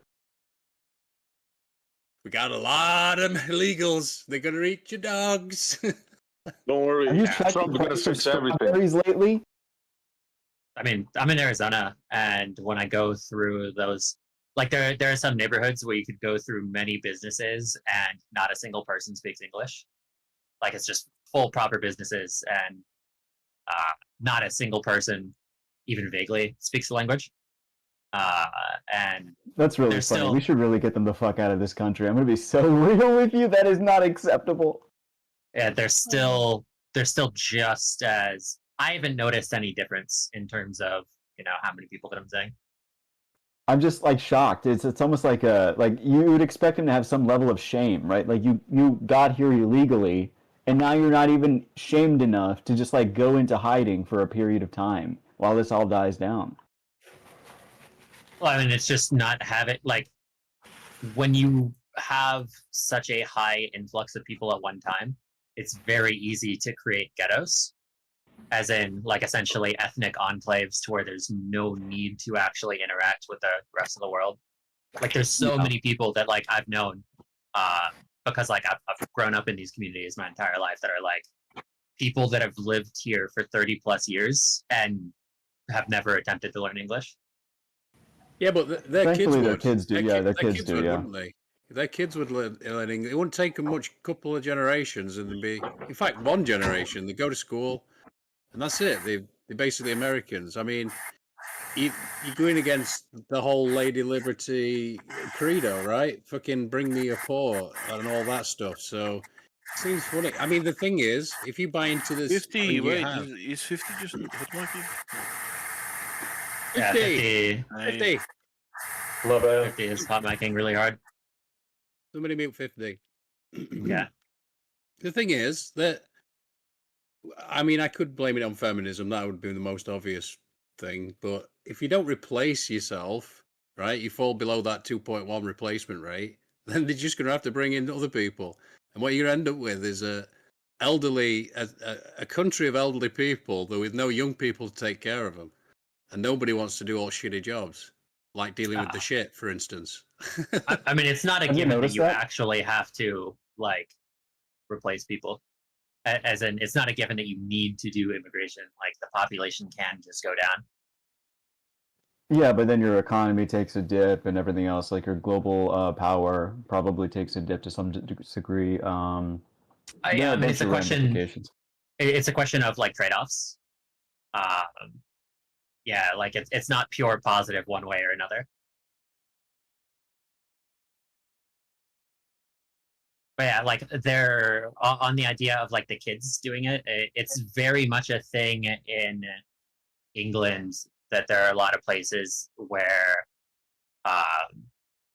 like kids are coming in, only speak Punjabi and have no interest in learning English. And you shouldn't just be letting those people in, right? Like surely, like if you're gonna immigrate older people to a country, they should be people with like the intent on learning English. Yeah, but it's like the kids in the schools in certain places in England, like even if they can speak English somewhat, any chance they get, they will speak in the native tongue. And they're born in England? Some of them would be, some of them wouldn't be. I feel like, I mean, I'm speaking from my own experience as like a second generation migrant or family. My family's first generation, right? Whatever the fuck the distinction is there. As long as you get them in a school, they're just gonna learn English, right? Obviously, and they'll treat like wherever they are. Let's say in this case, American culture is their culture, and then they'll like content with some kind of mixture of their family's native culture with the new culture, and you just get kids that like sound like me, basically. Yeah, well, there are like in LA, there are areas to where there are like Mandarin schools, to where there are enclaves of enclaves in LA that are majority Chinese, and they go to Chinese schools, and there's no reason to need to speak English. So in a country like Canada that has like two major languages, English and French, then it's acceptable that you would have like a French school and an English school. But Chinese only education in America? No, that doesn't sound like a good idea. Yeah. I mean, technically, I don't even think English is like the official language, but that's just technically. Like we all understand that English is the official language of America. There should be, I mean, even if there wasn't one, you could just argue that there should be an official language. Every country needs an official language. Yeah, I don't think that's necessarily true, though, surely. You can have outcomes like America without the laws on the books, right? But like, this implies that like, if it's not on the book, the implication is that the government itself has no say or sway in what like language is spoken or taught in schools. And if that's going to be the case, you get complications like this.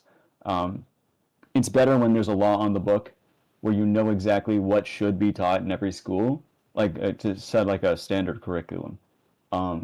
Yeah, but like obviously that happens now without it, but it's just a matter of fact. That's the issue. It's a matter of fact that like American schools teach English. It's not necessitated by anything, I don't think. We've got French schools in Spain, which are taught Spanish, Catalan, French, and English. All the kids speak all four languages like fluently.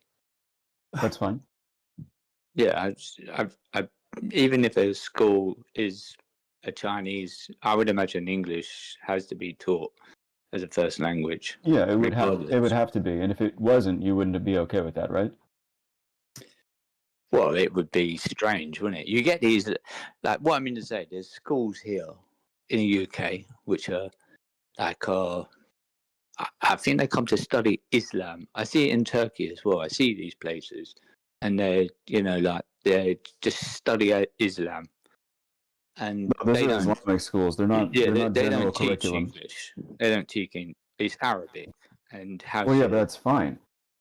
This is apples and oranges. It's like saying there's like a cram school. You know what a cram school is? Is like another set of like another time period in which a kid goes to school in the same day. So like a kid would go from like 8 to like 3 or 2 or whatever the fuck it is, and then at like 6 they would go for another 3 hours into another place and learn more. No, these come from all over the world. They like all day, so it's not a private study. This is, you can even get a visa to visit to do this. Sorry, what country is this? I've got it. I've seen it in UK. I've even seen it in Turkey. So in the UK, just to be clear, you can go to a fully Arabic school, as in you're not learning English for the entirety of the day. The kid can do that. Hold on. It's not a school. It's just for teachings of Islam or the Quran. It's a school. Or you study Arabic. Yeah, that's a school. Well, I wouldn't call it a school because it's specific. I'm trying to think of the actual... Schools can't be schools if they teach specific subjects? I'm sorry. But it's not like a school, you go there, you know, these people are going there to study Arabic and the Quran. Yeah, it's a religious school. I'm so what are you talking? Yeah, it definitely is a school.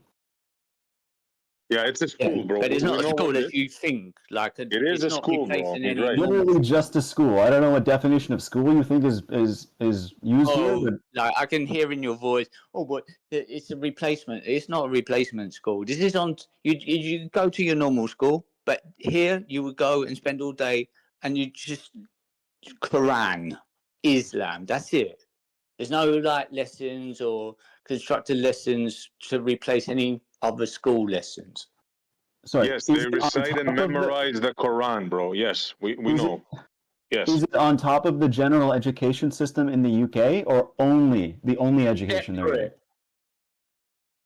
Huh?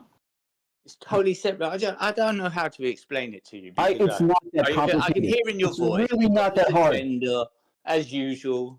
It's Bro, weird. it's not that. I described it to you at the beginning of this conversation. It is a separate thing that kids go to at a later time than their general education in the UK. There's lots of controversy about this is indoctrination for kids to get radicalized. Oh my god, it's the same thing as going to a church. If you whatever. I don't No, care. it's not the same. It's not the Let me same. explain the literally the difference, same. bro. Hold on. Let me, because you guys are talking past each other.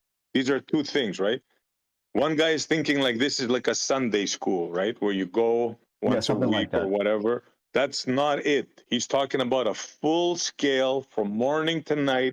All you do is learn the Quran and recite That's the Quran. not legal in the That's UK. it. That's definitely not legal in the UK. There's no shot. Oh, that's you true. mate? Are you you're No, crazy. no, you're not going to Obviously, you don't bypass. listen. No, You've you're never not been to the UK. bypassing. You've You're not never doing that. I been don't to the believe you. UK. I don't believe you. Demonstrate it right now. I do not believe you. Absolutely not. Where they're able to bypass general education laws in the UK and only learn the fucking Quran from like 8 to 10? Yeah, fuck you. I don't believe that. Fuck you as well, you prick. You don't know. This is the fucking problem with fucking dickheads like you. You do not know. I don't believe you. You haven't demonstrated anything. Crazy, man. Fucking an imbecile as well. I didn't say it replaced your fucking We don't school, gotta did go I? down that road. Yes, you did. You did say it Did I- replaced your did I fucking not? school. You Hey, said it was it from does morning not, to it's night. not a school replacement, you fucking dimlo. How It's many a times did I say What that? other It's schooling not a are they replacement doing? for They're school. not doing other schooling. Oh my god. This guy's fucking mad. So you think these motherfuckers come from another country, they don't even know English, and you think they're going there to teach English or learn English? No. In the UK, yeah, they'll All go to about a the UK Quran. public school, yeah. Oh man. Are you saying they don't? Are you saying they don't go to UK schools? Listen, I stopped to engage with you. Yeah, you didn't really, though. No, because you're an idiot and I can't get through the thick. Yeah, well, this guy's fucking drunk. There's no way he's able to follow this conversation this poorly. It's very easy to solve. If you are unaware of what's going on in another country, don't argue against what is being shared with you. As if, because No, it's too I'm wild for aware you that what he's to, describing is not occurring in the UK. just because it's too wild for you to fathom being a thing doesn't mean that it's not actual. I mean, it often is actually. That's like such a stupid fucking argument. If somebody says if the sky is black in the UK, well, I haven't been to the UK, therefore I couldn't possibly argue with the guy who says that the sky is black in the UK. This is a stupid take. just develops, control over your emotions. You don't need to react in this way. Just receive what he says and say, "Oh, okay, well, it sounds kind of wild, but I'll look into it." Apologies. I get All you gotta offended by do. shitty logic. Dude, that's all you gotta do. No, that's not shitty logic. That's just not fucking getting uncontrollably emotional and aggressive and frustrated and stressed all at the same time, just because you find something too wild to be true. Yo, Zanak, have you been to Canada? Lastly, man, he doesn't ask you to believe him. He's just sharing something with you. It's not like he's standing there with a gun telling you to believe him. Like what on earth, dude? Like, Zenak, have you been to Canada? No. What if I told you that that Hitler himself was just resurrected in Canada? Well, obviously, I find the resurrection quite a claim. I've been to Canada on more than one occasion, so I think you're full of shit. There you can were think so. 350 suspected unregistered schools that were analyzed in 2016. And then, a certain amount of them were exclusively faith-based. They were operating outside of the curriculum. In 2021, there was Ambassadors High School, which was, this was convicted for running an unregistered Islamic school with around 45 pupils. And the school was operating for over 6 months. So to say that it doesn't happen, it doesn't happen at all is a bit silly. It's just a question of how often does it happen? Did I argue that there were no Islamic schools in every country? Oh. No, these schools are being used in place of standard education. Okay, so there are no laws that will ask questions, that will call authorities to question why a student or a child of a certain age isn't in a public education system or a private education system? There are no laws in your country. There are laws against it in the UK. Yet there are schools that operate outside of the law in this case. You have to register your child in an official fucking institution for you to be considered going to that institution in America. I'm so confused. I'm not saying America, I'm saying the UK. So in the UK, you're telling me, wait, did you say that there were no laws or that there were laws in the UK for this? There are laws in the UK against it, and there are still schools that are being ran. Yeah, I'm not surprised. Yeah. But is it like the student is literally not going to any other form of education throughout their entire year or day? They combine, the genuine ones combine. The genuine ones combine. Yeah, what does that mean? There's genuine faith schools which combine curriculum. Yeah, genuine ones. Okay, sure. Yeah, but the vast majority aren't. And that's a fact. Regardless of if you like it or if you don't. So school is 8 to 2, right? In terms of time frame, usually? It's defined as in terms of hours per week. I think it was No, you go to school at 8. And then you leave at 2:30, 2:40. 3:40. In Canada and America, I think most of the time they leave it around 3. Wow. Are you telling me that they're receiving religious education during that time, or that they're receiving it after that time? There have been some schools that are officially registered, yet they don't meet the general standard curriculum education, and they essentially exclusively teach religious education.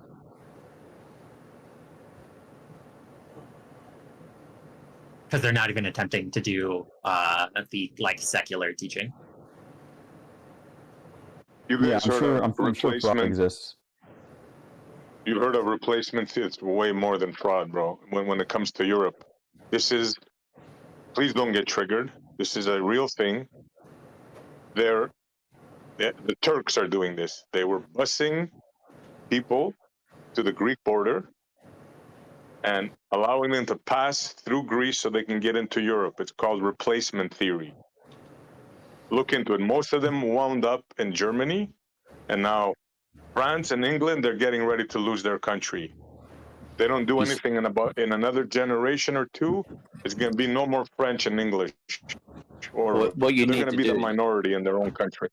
Yeah, what you need to do is get out of Canada, go somewhere like Istanbul, and then look at how many faith schools, because they're everywhere, and you think that no one's in them. Why is that? They're everywhere you go. the faith, these faith schools, it's just to bring people in. You know yourself. As soon as they get to Turkey, it's the gateway to Europe. Bingo. They're gone. It's the biggest fraud in the UK that you come on a visa because you can't. It's hard to get a visa, so you get the visa, and it's the diversity thing. Oh, you can't question it, and boom, they're in. Then they don't attend, they don't go, and they're working illegally or whatever they do. It's just madness. But if you think it's all above board and it's all normal, man, you're lost in the clouds. Said it was all above board. I'm just arguing that they're not going to fucking like fraud schools. They're not Majority even of going kids to are not the going to schools fraud half the schools. time, and they're getting the funding, they're getting the money because it's all about just getting the people here. And they're asking no questions.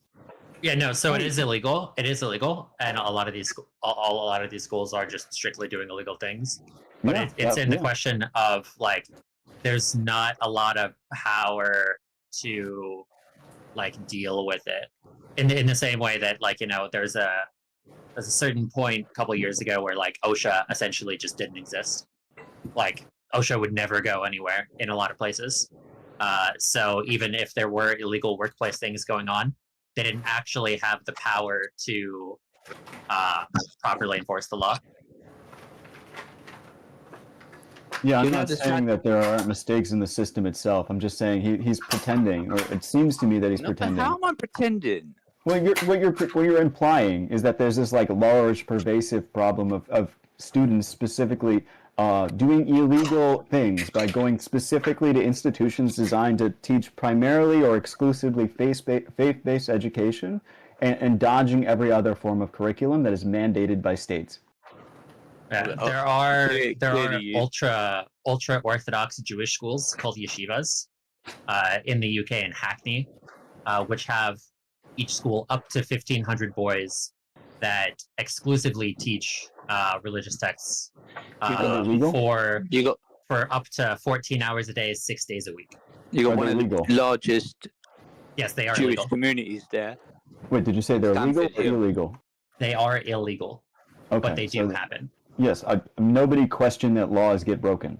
Obviously, everybody knows, right? But like the apparatuses generally are in place to root these out at some period of time. I'm not saying no damage is done, but to act like this is like a giant pervasive issue in many of these countries, like the majority or even a sizable portion of the children are dodging state mandated curriculums and like just attending like faith-based institutions. It's like a big claim.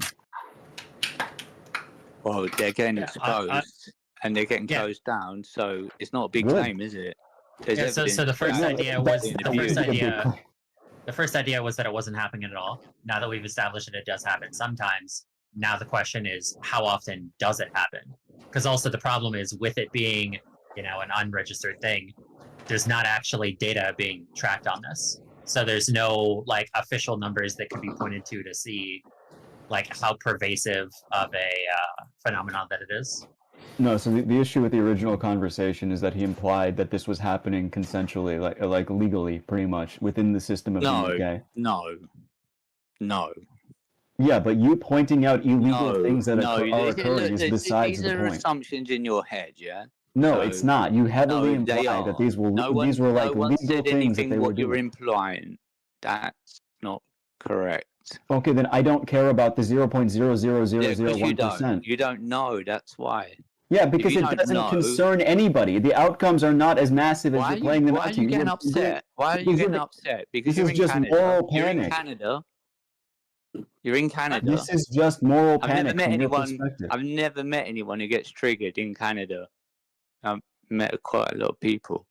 I don't think you have, but it doesn't matter. Yeah. Well, I mean, the idea that it's 0.001% is unfounded. To say it would be like 50% would be Nothing has been demonstrated. Nothing is founded.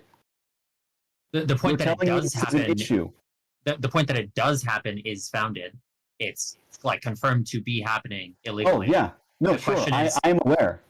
Yeah. So Tell me the why question it's a problem. The question is how often does it happen? And that's not something that actually has official data, because inherently caked into it, there is no way to get official data on something that is happening unofficially. So how pervasive of a phenomenon it is entirely up to question. Given the laws in place, and given the logical and reasonable behavior that one would engage with on a general basis, even immigrant families, how much would you say that the percentage of students, what's the size of this, the impact of this thing?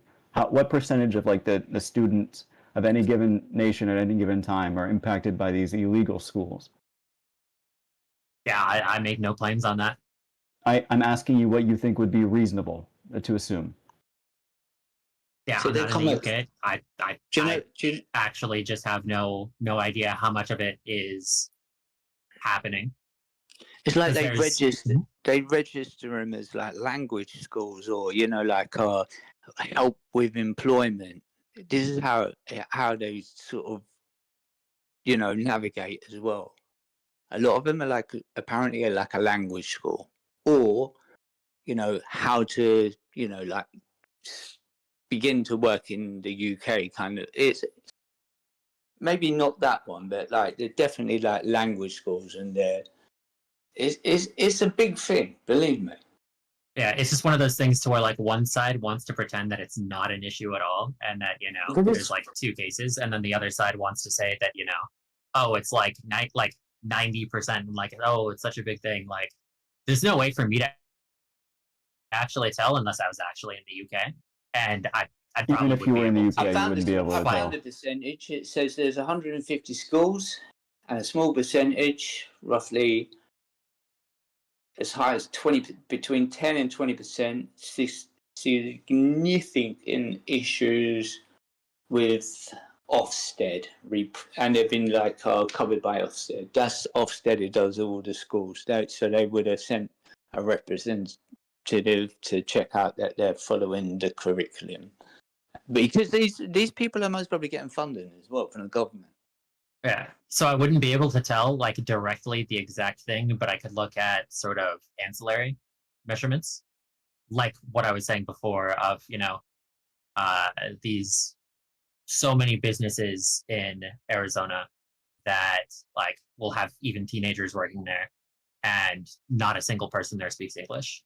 So like that is not something that is directly related one-to-one, but there's definitely like a recursive squared association that you could make there. So are you saying that there are a large amount of schools in America? I didn't hear everything you said. Is it in America that where the kids don't speak English at all? So when I was in school, however many years ago, there were people who didn't really speak any English, and still got through school. Isn't it like mandatory that you do well in like an English class for you to graduate? I mean, from personal experience, I did classes for some of these people, as in like they had like an online thing that they could do, but it would be also in class as well. And if they got like a 70% or higher, they just get the credit. And I just did them for money. And so there were people that wouldn't be able to speak English at like a second grade level that graduated high school. And you're pointing to this as like an issue that is pervasive, or a small issue, or uncommon? What would you say? I'm just saying it's something that happens, and if something can happen once, then it's a question of like it shows that there's a certain level of rigor in the safeguards that are not present. He's asking you at what level or amount you think this happens. Like, is it something that you have observed being a regular thing, or do you think that what you're doing is a special case? out of the norm? Yeah. So at that point, like I don't know. Like I genuinely don't know, and I could give like at best conjecture, because also the changes in the past like 10 years or whatever since I've been in school have been very, very dramatic. And so like I don't have a finger on the pulse on how things have been in the past 10 years.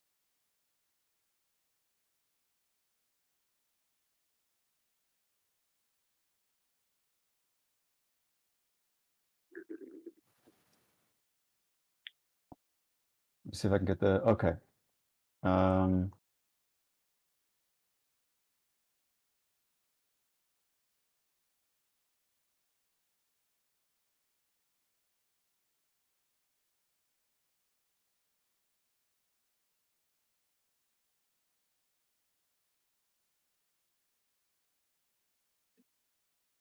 So there are some independent estimates. I don't think this is a government organization, even though it has a .uk at the end. I don't think it is. So I'm going to assume it isn't, but let's call this an independent investigation that says around 6,000 children are in illegal religious schools in England. And I would imagine that's moderate. You know, they're being, very modest with their findings. No, it presumably would be based on some kind of actual finding of like. Yeah, but there's ones they don't even know about, and there's ones what haven't been discovered. They're happening all the time. I really honestly, it's not. I don't. Are you referring to the 2019 Ofsted numbers? I do not. One sec. Yeah. It's in 2019, Ofsted revealed that close to 6,000 pupils are being educated in illegal schools. So that was six. It may be the that may be 6 the years source. ago. Yeah. It is important to understand also that it's really like wild to understand this. Yeah, that in the past 5 years, there has been 1 million immigrants into the UK every year. That's and that's And what's the current number of immigrants? Like in total or like per year? No, in total. Illegal. They're entering the country illegally. Yeah, I don't have that on hand. I just in total, like there's 1 million net migration per year. Is it really 1 million? More. Yeah, that's the official numbers. 1 Wait, what's the million per year population in of the the past 4 UK? years. Has to be more. Oh, the UK is larger than I thought it was. So 1 million is actually not that big. Yeah, it is like a 5 times increase. It is a lot. It was before that. Yeah. I'm not saying it's nothing, but like an example would be like Canada has like what 40 million people less, and they take in about 2 million a year. Yeah, but Canada's massive. Look how big Canada is. Well, yeah, but I mean, Norway- we're talking about population. It would be relative to population, is what I would actually Yeah, so be we concerned got about. we got a total population of around, I would imagine, 70 between mil. 70 and 80 million. Yeah, it's If probably they around came to 70, Norway, 72, if they 73 came now. to Norway, they would replace the population in 5 or 6 years. Well, yeah, but Norway would never immigrate a million people per year. That would never occur. Do you want to But hear there a is one- fascinating fact? Hmm? This is a fascinating fact. The country of Ireland, they're saying within the next 2 years that the population of immigrants will far supersede the Protestant population of Ireland, indigenous people from Ireland. So let's say that, for the sake of discussion, the UK has 72 million people. Let's say that's the number. And of that 72 million, let me see, what percentage of them is children? Who knows? I wouldn't. I don't know, to be honest. I'm about to pull it up, so you're fine. So if that happens every year for 7 years, then that's 10% of the population suddenly now. Yeah. It's got to So be that's like Already, 20 when there's 17 already like a massive housing crisis going on, like there just aren't enough houses for people. Well, yeah, obviously there are other issues associated with immigration when you're not building housing, which is why, for instance, Canada is cutting down on migrants. It just is what it is, right? They're incapable of building homes because they're shitty people with shitty productivity, and they're just like incompetent, right? It just is what it is. So the people have bad outcomes. But I mean, building the equivalent of Leeds every year like you're building an entire city from scratch every single year just to keep up maintenance levels is not a reasonable ask. No, Yeah, it definitely should be in line with building. 16% it is. Yeah. But yeah, there's also one thing in terms of sort of indications that the official numbers on immigration are not even vaguely true. And that, so there's the official numbers on how many people that are coming in, and it's like 1 million a year. But there are objective numbers that cannot be hidden in terms of like good proxies for how many people are here, which is like water and sewage consumption, power usage, and cell phone registrations. And all of those essentially indicate that the numbers are probably like double what the like the population increase is double what the official numbers are. Unless you guys have illegal migrant problems? I'm not UK. Oh, sorry. Does the UK have illegal migrant problems? How are they getting there? They're coming on, mainly they're coming on boats. Like, well, no. From where? Openly, they're coming on boats from Calais. Our border Calais? force goes down to the North Sea, goes and gets them, because there's a point where they could come to the UK or maybe go to Ireland. Obviously, it's for money, because they go down. They've even gone to just off the coast of Spain to go and bring them. So you can imagine in France, they're giving them life jackets, waving to him. Oh, we're paying France a lot of money to prevent that, and they're not doing nothing. They're actually encouraging them. See you later, because it's a problem not for them but for us. Because they actually want the people to come, because they are a workload or a force for practical work. The problem is that with the modernized countries, everyone is now, or most of those who live in the country and are not immigrants, they go and get a higher education, and most sit behind a desk and do office work.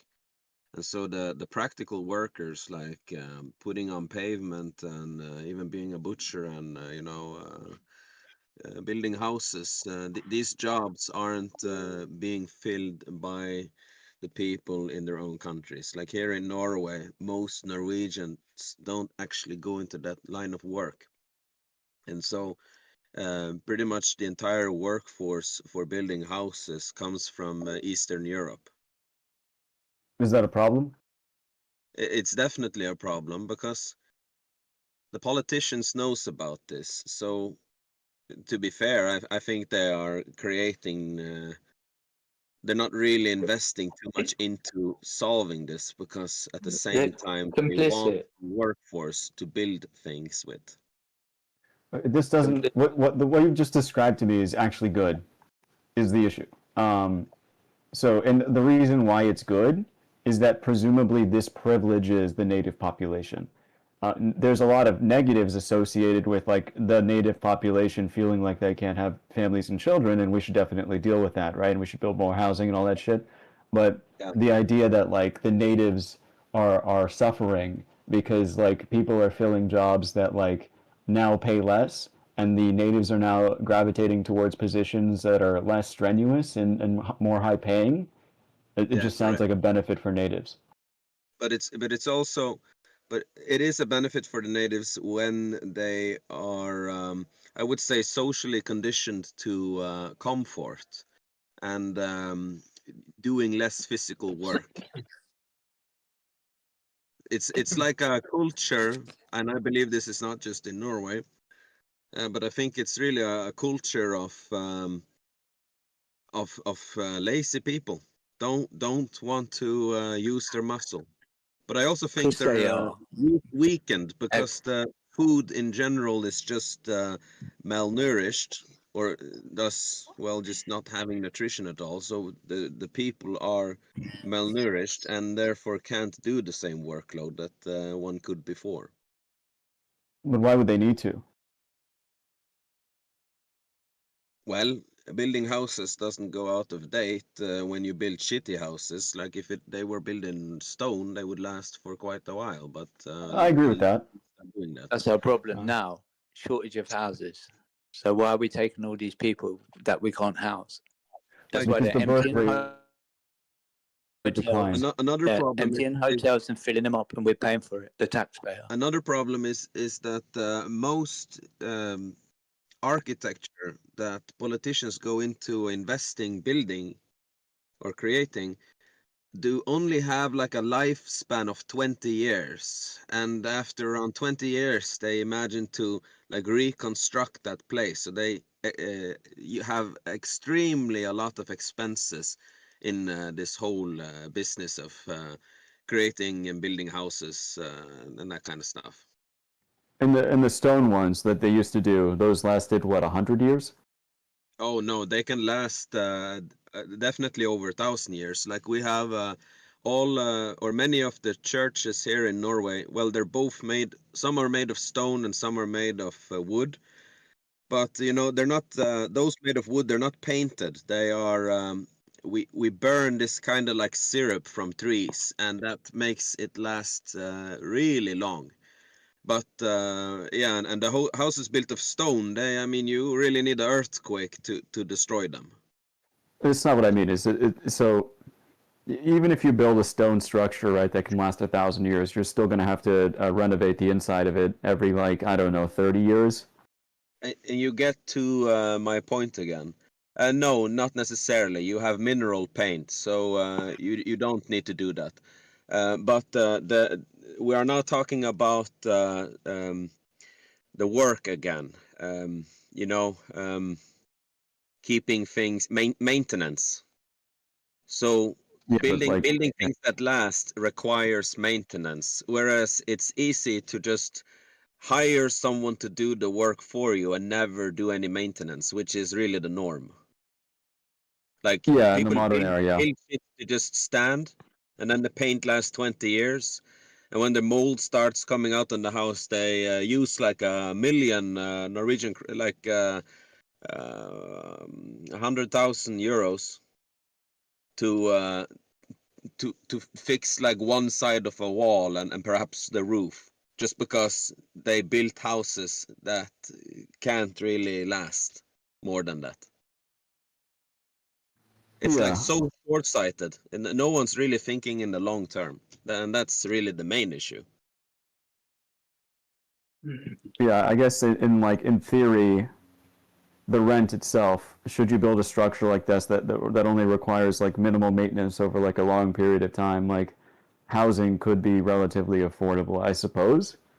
The new construction is probably what's starting this trend every 20 years where a building has to start off as being expensive because it's newly built to pay off the mortgage and stuff like that. And then like once the mortgage is paid off, they can reduce the you know, the rent or the price of the building itself. You never reap the benefit of that long term if you have to destroy it every 20 years. Exactly, and you keep paying down the rent, and you just get new rent, and you really have to be diligent about your savings if you are really going to save, or find some kind of like way to earn money, you know. Yeah, housing should have been solved generations ago, but like we're just fucking stupid. Everybody is retarded. If you live like a No, middle it's not class stupid. It's citizen, capitalism, man. It's capitalism. Capitalism doesn't necessitate that like you build a new house every 20 years. It does tend towards that. if you're living like a middle class citizen, I would assume pretty much just generally around in Europe, you won't actually be seeing quite a lot of money. Like you will have them in case something happens, but you really just have the money on your bank account because you know you're gonna have to renovate your house or buy a new car and keep like you have them there saved up just to like spend them when that time comes. So you're kind of like in a checkmate. There's probably like what mandated regulations on like building structures should or be mandated to last like 100 years at least or something like that. So like you build in a particular fashion that like you can do minimal maintenance over that span essentially. It's because the entire economy is pretty much resting on fractional reserve banking. So everything is made so that like the whole system lives on debt. If the whole populace of a nation would pay down their loans or ask to actually ask to withdraw their money from their bank accounts, no bank could actually give them the money, because everything is do you know how fractional reserve banking works? Yeah, but the idea that like, so you eliminate housing as a market because like, well, you wouldn't. It would still exist. It would just be greatly diminished because everybody would be adequately housed at like affordable rates because you built structures that lasted for many, many years. And now you've already built the structure. It doesn't need to be rebuilt. The idea that like the bank itself is just going to run out of like things to invest in is such a shit thing to like believe if you're like a government or like a banker. Like this idea that like the modern era that like basically the bank is there to fund the construction of like a house that lasts 20 years and the mortgage isn't even fucking paid off is so fucking stupid. It's the most unproductive thing that we do probably. It is, and you're right, but that is because they have built it around the system of debt. They are not losing the ability to do that at all, because they just need people to take up a loan. So in a sense, they invest by giving you a loan, but actually you are giving them money. They don't have any money to give you. They create it's really a fiction. Yeah, they make it.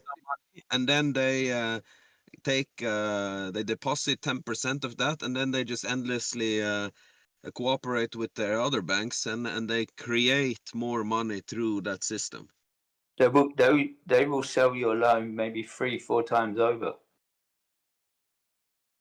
Yeah, because they It's expect you to pay it back. It's fundamentally corrupt. I don't know if it is. It's complicated. They magic the money.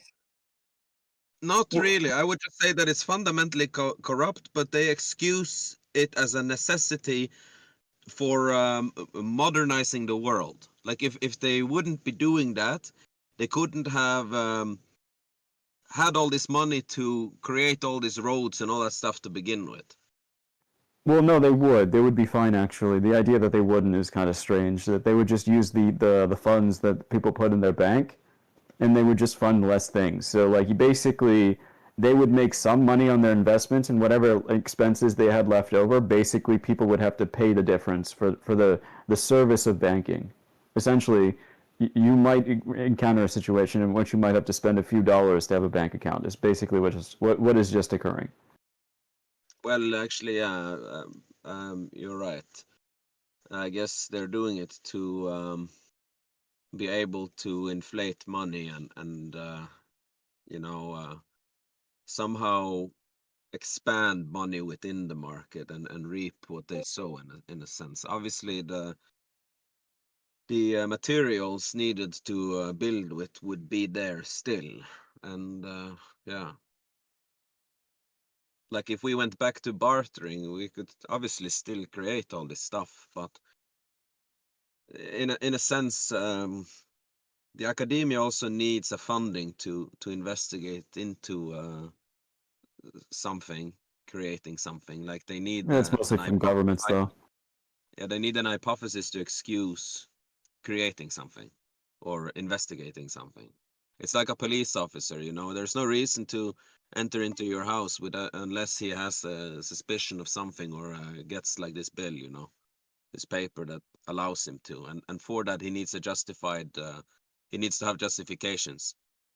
The same thing for the professors or the scientists. They need justifications to do the study, and then they need the funding. You know, to build those stone structures you're describing, those buildings, I know long term it's a really good investment, but like short term, I'm sure that's like way more expensive, unironically. So once it's built, the rent would be exorbitant. Not really. If you buy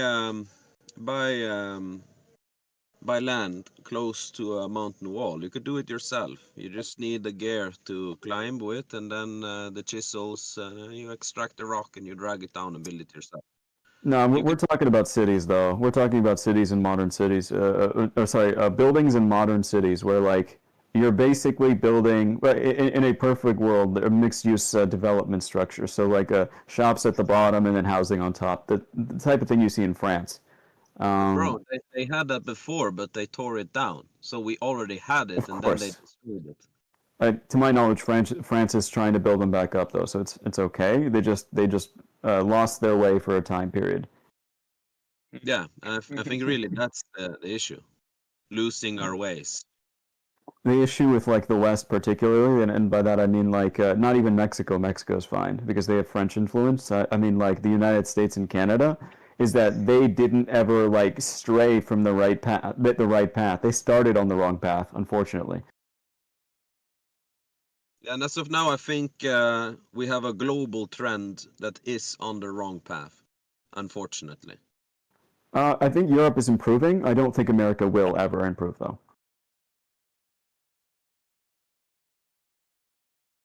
I don't know if France wants to build the stone structures you're describing.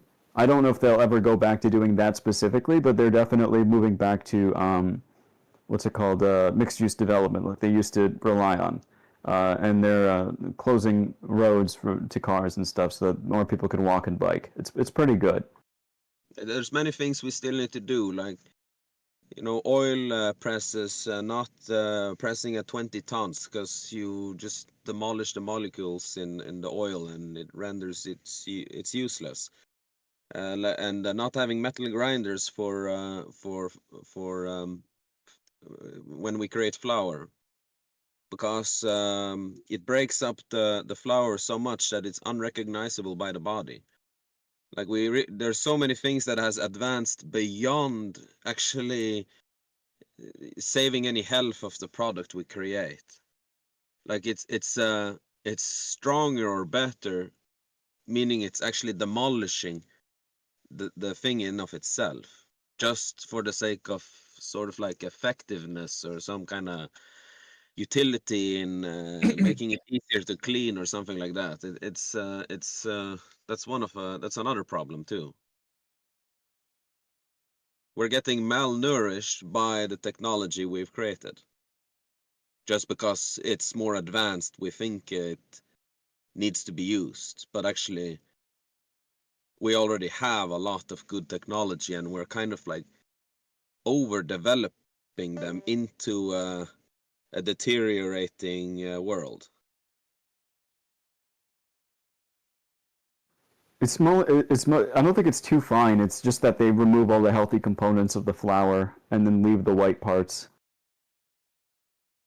It's how they store the grains. Well, it's also part with that idea that I should buy flour from Canada when I live in Norway, when in fact it should be freshly ground in my home village or something like that. The flour shouldn't, you know, after 3 days, 95% of the nutrients in the flour has evaporated. So, you know, maybe I shouldn't get bananas from Costa Rica that hasn't even ripened and are already rotting in the supermarket store. You know, maybe I should eat apples from my tree right outside. That's the problem with the storage of grain. It's like full of mold, so then they have to treat it for the mold. Then you get the flour, then they have to bleach it. It's basically zero commercial bread, zero benefit in terms of nutrients, or you know, the only thing it's going to do is calories. That's for sure.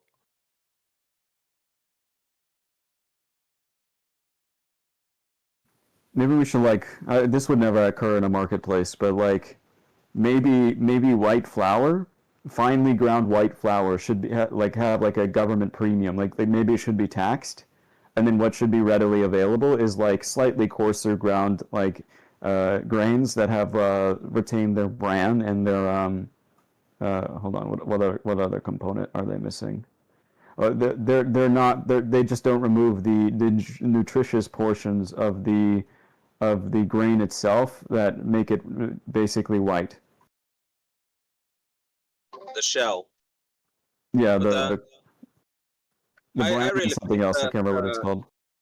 I think the metal grinders should be banned, and I think that flour shouldn't be fresh for more than maximum 2 days. You don't need to ban the metal one. You still need fine flour for some like baking. Like it still has uses, right? I wouldn't ban it, but like generally speaking, yeah, I agree with you. Stone ground is probably healthier for everybody and should be readily available and should be subsidized. Whereas like the white, finely ground, should be like probably taxed. It doesn't. You actually okay. So I have an electrical stone grinder in my home, and when I use it at the finest setting, I can even possibly crank it up a little finer even, because it's like the slider is not you know completely on point. It's somewhat you just got to find the right spot sometimes. But anyhow, you know, I use it on the finest. When I look at the flour I've ground, it doesn't look, you know, completely finely ground like I would assume was what I would need for certain types of bakery. But I'm still using that for those very same products, like a croissant, and it outperforms the French croissant. In what sense? That it's just delicious and still being like floofy and all that stuff. So it wouldn't have the same airiness as like a finer ground white flour. It does. It does. Yeah, but there's two croissants in France. You get the ones with the margarine and ones with the butter. It does, The but I don't margarine. think. Sorry, Slissy. No, that's it. That's it. Oh, okay. I don't think we're supposed to eat those baked goods that are that finely ground. Like, we never were able to grind them like that before, and I think that's a new food trend that we've created new foods from being able to do so, but in reality they're not really foods, because when they are ground that finely, the body doesn't recognize the components. So well, we are not just to get absorbed faster. We're now just eating something that is an artistic creation, and you're not really. Yes. It's not food anymore. It's just not as healthy. I'll agree with that. It's not as natural for your body as it would be with like a stone ground flour that hasn't removed all the healthy components, right? So like and it helps with the gluten structure as well to not grind it that finely. So you're gonna have an easier time working with the dough. Yes, I understand that, but to suggest that like I understand that for baking purposes, like you're creating an unhealthy thing. So it's not surprising or shocking that like you would want to use a flour that is more refined. You're already making a thing that everybody agrees is not good for you. So like pretending like using a different flour is going to be the difference maker for people is not like relevant really.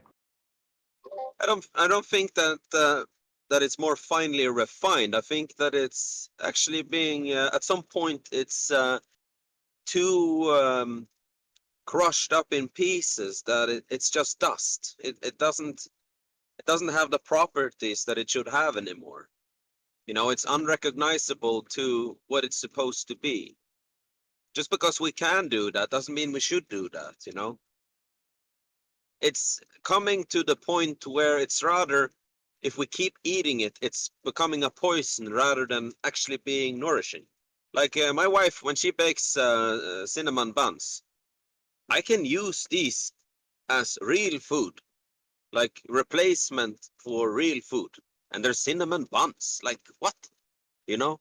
But if I go to the supermarket and I buy cinnamon buns, I have to like maybe eat 6 of them to feel full but not satiated.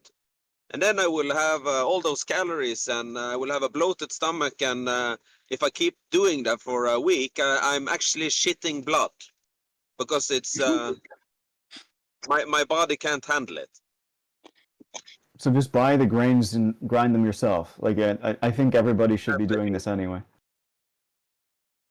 At least when you're making at least when you're making bread. I think people should make their own bread. Unironically, pretty much every oven that you would buy today can manage making a decent bread with a what are those cast iron pots that have a cover on them? I can't remember what they're called again. Dutch ovens. Anybody could make a good piece of bread at home in 30 minutes. It doesn't take that long. It's literally just like pound some flour, and tomorrow, if you let it sit, you'll have bread. And that's another thing then. We shouldn't actually be using the, is it called yeast in English, I guess? Yeah, yeast. You don't have to use yeast, but I mean, you're still using yeast, but you can use natural yeast.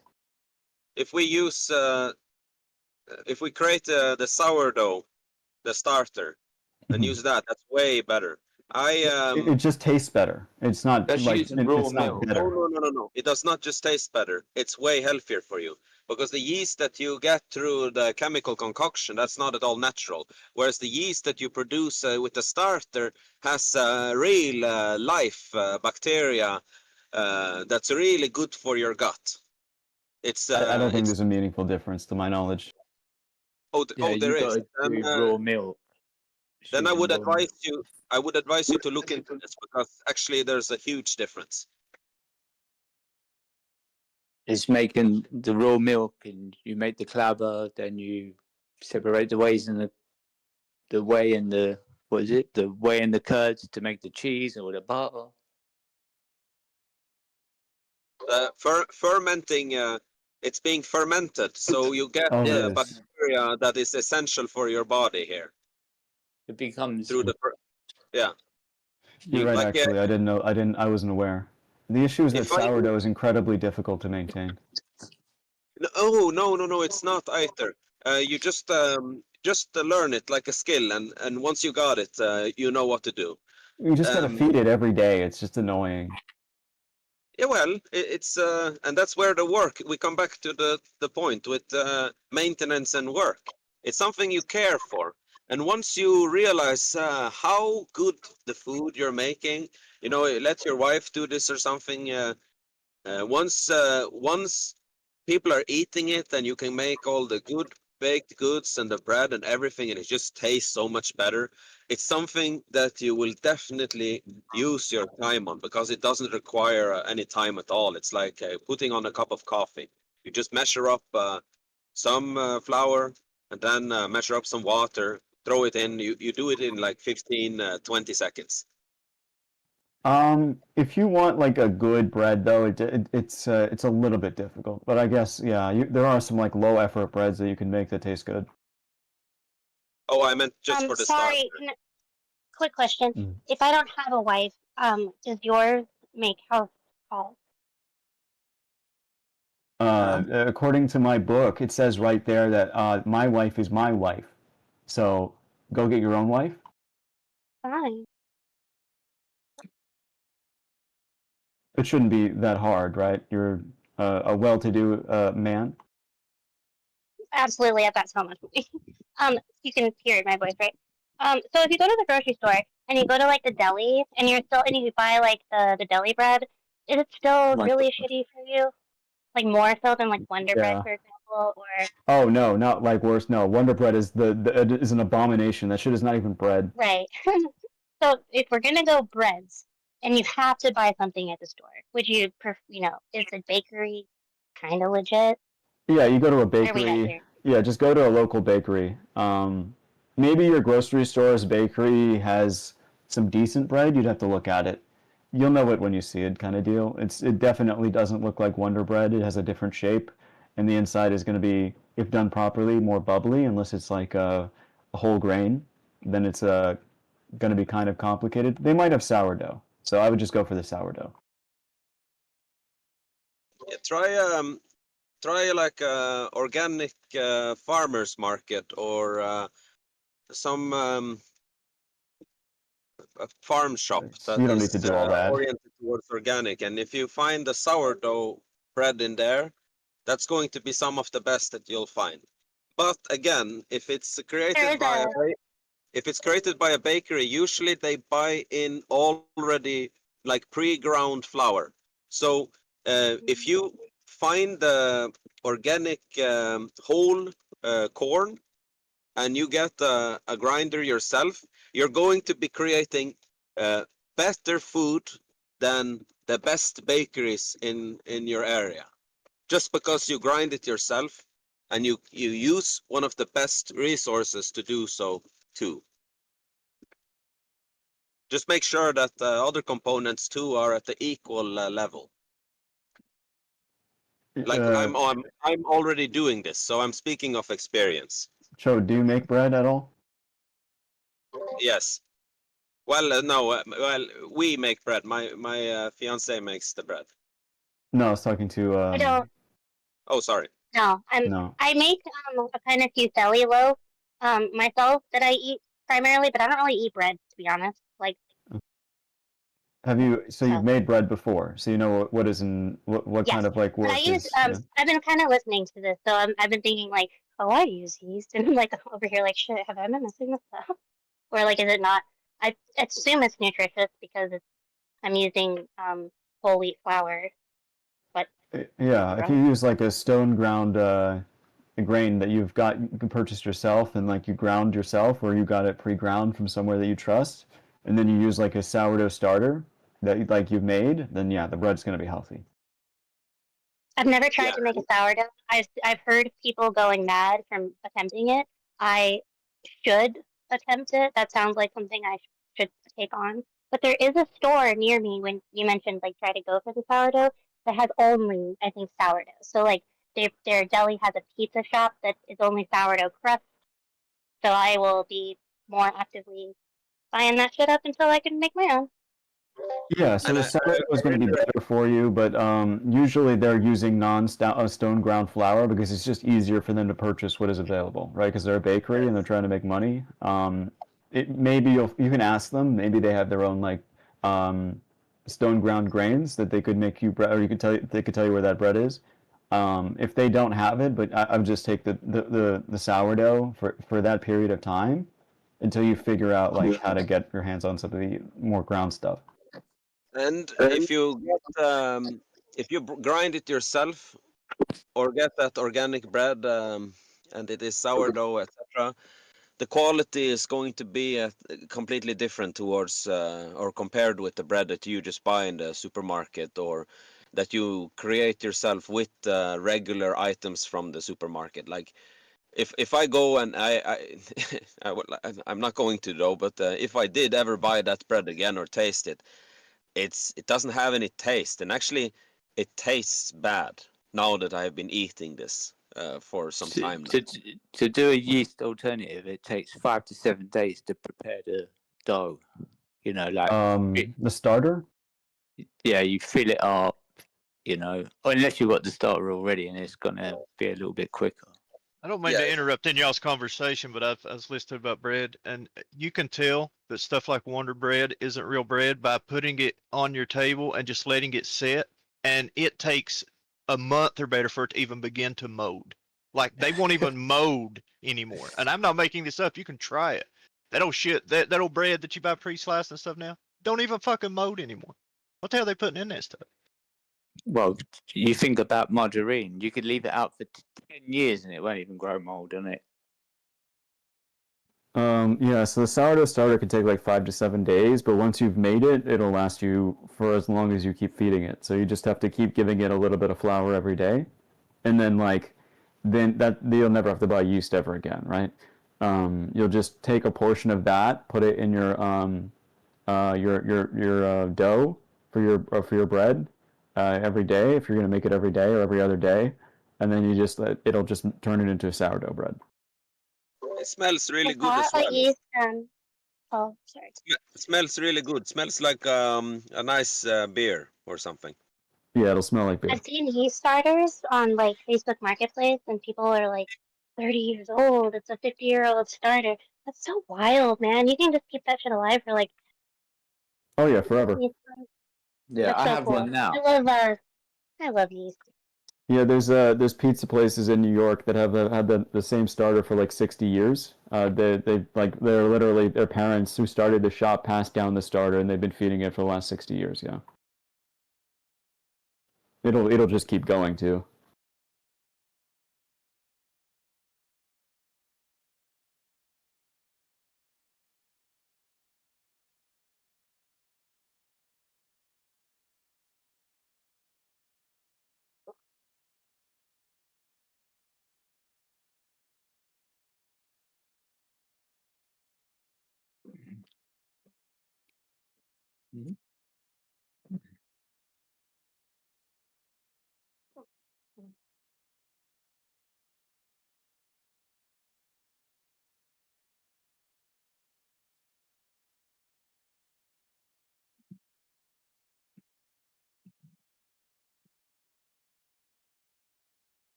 What the?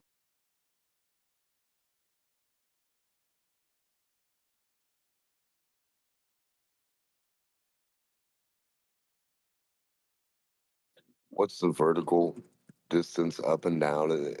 What's the distance up and down everywhere in your view? You know, all the way out in your view and your like all the way out in your perspective, up and down. What's the distance markers for everything in elevation, up and down, and how do you know? There's no up and down, you dumb flat earther, you. I think it's consistent up and down. It's consistent all around the world. No, that's not what I said. I said, what is up and down's elevation? So Oh, up and up and down. down's Hold elevation. on a minute. Hold on a minute, so you understand what I'm saying before you jump to a damn conclusion. Look out in the distance. Up and down, how far are you seeing? Look out in the distance, left to right, how fucking much land are you seeing? And who can prove it? How much are you seeing in your distance exactly? You know how you say there's a magic place called the fucking Peter Pan Horizon or whatever, where your view ends? How much distance are you seeing top to bottom, the farthest you can see out, and left to right? And I need someone to prove it. And You prove need the a fucking distances glober. listen, because no, I'm a person that says you don't know distance. No, Nobody I said here you knows need a a fuck glober all to about answer when they this. look in it. Listen, when you're told 238,000 miles and 93 million and 24,000, how is it all the fucking same? Apparently, it's all the same amount and no amount at all because nobody has an amount. So, what's 238,000 look like top to bottom and left to right? What's 93 million top to bottom and left to right? What the fuck does it, what's the distance? You're telling me nobody knows? So you're telling me the distance is when they get a solar eclipse and they're touching each other, that's 93 million. Then when they move the farthest they are as sun and day, that's 93 million. Which one's 93 million? Left to right or front to back? Because front to back, it looks like they're rubbing each other's butt. And left to right, it looks like they could be fucking 24,000 miles away right in your view. Right in your view, in the air. The moon is supposed to be in the air. They were talking about the Earth having a lockstep atmosphere around the Earth ball. Then they're saying at 250 miles there ain't no air. But then there is to the moon. That's 238,000. Motherfuckers can't get their story straight for shit. So, if there's air surrounding your ball, at what point in time does it run into the air surrounding the moon, and when do they contact, and what's that like? They've each got their own atmosphere, and the Earth's isn't around the moon, and the Earth's is lockstep with it, the moon's lockstep with it. What happens when they rub each other, and you get in between there? What's that about?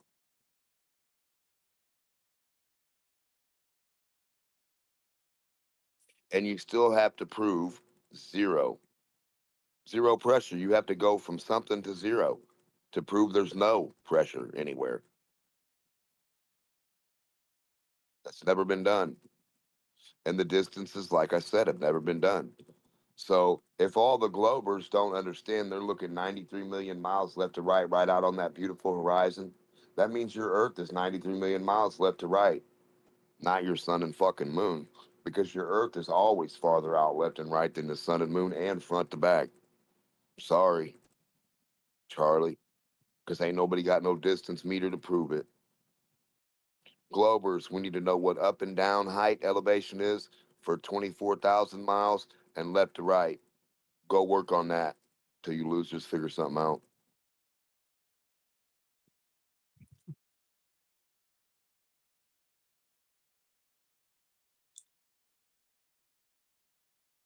So how do we have space distances? Light years. What's a light year look like left to right, up and down? Anybody know? Oh, it must be 50 miles. Must be a thumbnail. I'm miffed by it myself, believe me. I don't, a light year. Well, I mean, what's it look like compared to an arc second compared to 24,000 miles? Right here in your horizon, right? Pointing down, straight to your horizon, left to right. How the hell do you know you're not seeing 400,000 miles? Who's proving it to you? Who's proving you can't see 400,000 miles left to right because no one's put something in the distance right there and said, okay, here's this pole and here's this pole, 400,000 miles apart in your distance enough to where you can still see them in front of you, but left to right apart 400,000 miles. How would we know? Apparently, we're seeing 93 million. According to the Globers, when you look out at your horizon, you see a sun, that's 93 million miles. You see the moon next to it, they're 93 million miles away from each other. You have a solar eclipse, they're 93 million miles apart while they're rubbing each other's butt. Where's the 93 million at? What does this even mean? Where's 238,000? Moon's supposed to be 238,000. Looks exactly like it's 93 million. To me, shit, who knows that the moon ain't 4,000 miles away? They wouldn't tell you and you wouldn't be able to prove it. Where's your fucking distances? Where is the globe distances for space or from the earth and up and the earth and left and right? Where's your distance markers? Where's your little pieces of paper, your printouts, your readings, your AI scripts?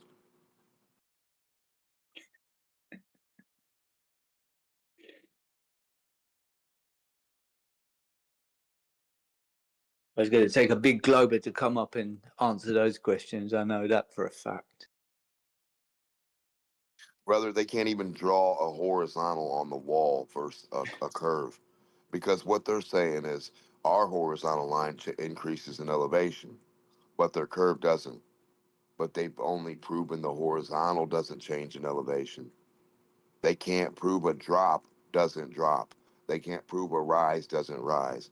Where the fuck are you going to rise up somewhere and say you haven't risen up? Where are you going to drop down a half an inch and say you haven't dropped down? 8 inches, 10,000 miles to be exact, 24,901 back to your fucking beginning, under your feet. They're saying there's no part higher or lower or on the left or right of it. What kind of goofy people are we dealing with that don't fucking comprehend? A circle meets itself and goes higher and lower than itself to become itself. That's how a circle's fucking made. That's exactly what it does. It goes forward, down, below, back, around to itself, below and around around itself. There's no such thing as an object with no part higher or lower than the other part. What do you reckon that distance is? Like when you go down to the beach and you're looking towards, say the horizon, because 93 million miles, brother. 93 fucking million. Can you see the sun? Can you see the horizon? Looks Oh, like yeah. they're touching. The sun and the moon looks like they're touching too, right? During the solar eclipse, right? But if we're watching a boat sail out of our No, I'm saying, perspective, listen, your 93 million is during a solar eclipse. I promise you, look. So if you have these two objects in your sky, the sun and the moon, and it looks like they're rubbing each other during a solar eclipse, that's 93 million between them. Really, it's like paper thin. 93 million miles is like a thumbnail, brother. It's like a small distance, small big. But go ahead. no, I was just thinking that because look, you're on a plane, and I've done this like many times. I'm on the plane. I can't see the cars. You physically cannot see the cars, but you can make out headlights. Even with the headlights, you can't make out the shape of a car. And I'm thinking like, hold on, you've got to be what, 25,000 feet, 35,000 feet max, minimum. About 5 to 7 miles, yeah. And I'm thinking like, you go down to the beach and you're looking at a boat, and they're saying, I don't know how far they're saying. I think, but how far are we actually seeing? Nobody knows. I'm going to say you're seeing 93 million miles forward at that boat. How are they going to prove you wrong? Unfalsifiable. I'm saying how they're going to prove that there's not 93 million miles between the two. When I look at the solar eclipse and I say, look between the sun and the moon, give me your distance between them. Let me see the gap between the sun and the moon, a 93 million mile gap during the solar eclipse. I want to see the gap between them. I want to see what 93 million looks like. The only way to see that is to look between the sun and the moon during a solar eclipse. That's it. And then how is the moon 93 million miles away from the sun? And then the moon's way out there, and then the Earth's right here, and then the Earth's supposed to be 93 million miles away from the sun. How can the fucking moon be in front of the Earth and still be 93 million miles away from the sun? What's in front of the Earth? Yeah, because I thought they were locked. So how do they? Well, they've got an excuse for sure. Well, it's not locked because if they were locked, the moon's They face wouldn't is locked. pass. The moon's face is locked where it's at, but if they were locked, the solar eclipse would never not be. It's just like those cheeky Chinese mining minerals on the dark side of the moon. Well, just like the Chinese mining minerals under you while you're mining minerals, just like the Chinese or Japanese having a military base underneath your military base, a mile deeper than what you went. See, it's crazy, right? But yeah, so 24,000 miles left to right is what you can see. And definitely, well, at least 93 million left to right, but 24 front and back. At least 24,000 or Yeah, you got to be 39. double, isn't it? You got to be out. That's left to right. It's got to be double of what you see in the front. Yeah, oh man, more than double. It's got to be like 4 to 6 times the amount. That's fucking. Who needs binoculars at that point? Nobody. And what's a binocular going to do better than your eye? A binocular and a telescope, and a telescope is a fortified magnifying glass. You understand that, right? It's just a long tube with some magnifying glasses in it. That's it. They don't see out any further than the tube goes. So if your telescope bong is 4 foot long and 10 foot tall, guess what? You're only seeing fucking 4 foot out, 10 foot tall. That's all you're seeing. It stops there. Your telescope stops where it begins. So your lens is right there, and everything comes to it. It doesn't shoot out its fucking view. The view comes into it like your eyeball. You see what you would see with your eyeball, and this thing just has the ability to magnify what you can't because you ain't got glasses or the little telescope to look at the picture you take with your eye. You understand? It's just a widening effect. So it widens everything in your view to where you can see it better. It doesn't zoom into anything. It doesn't zoom out inside of a cave. It doesn't. You see what I'm saying? Yeah, see, because if we had the ability to like zoom like they thought, then we could put a powerful light on our telescope, a laser, shoot it into a cave, and see all the way down into the cave from 30 miles away. Down into the cave, not the front entrance that's black. See, you still can only see what your eye can see.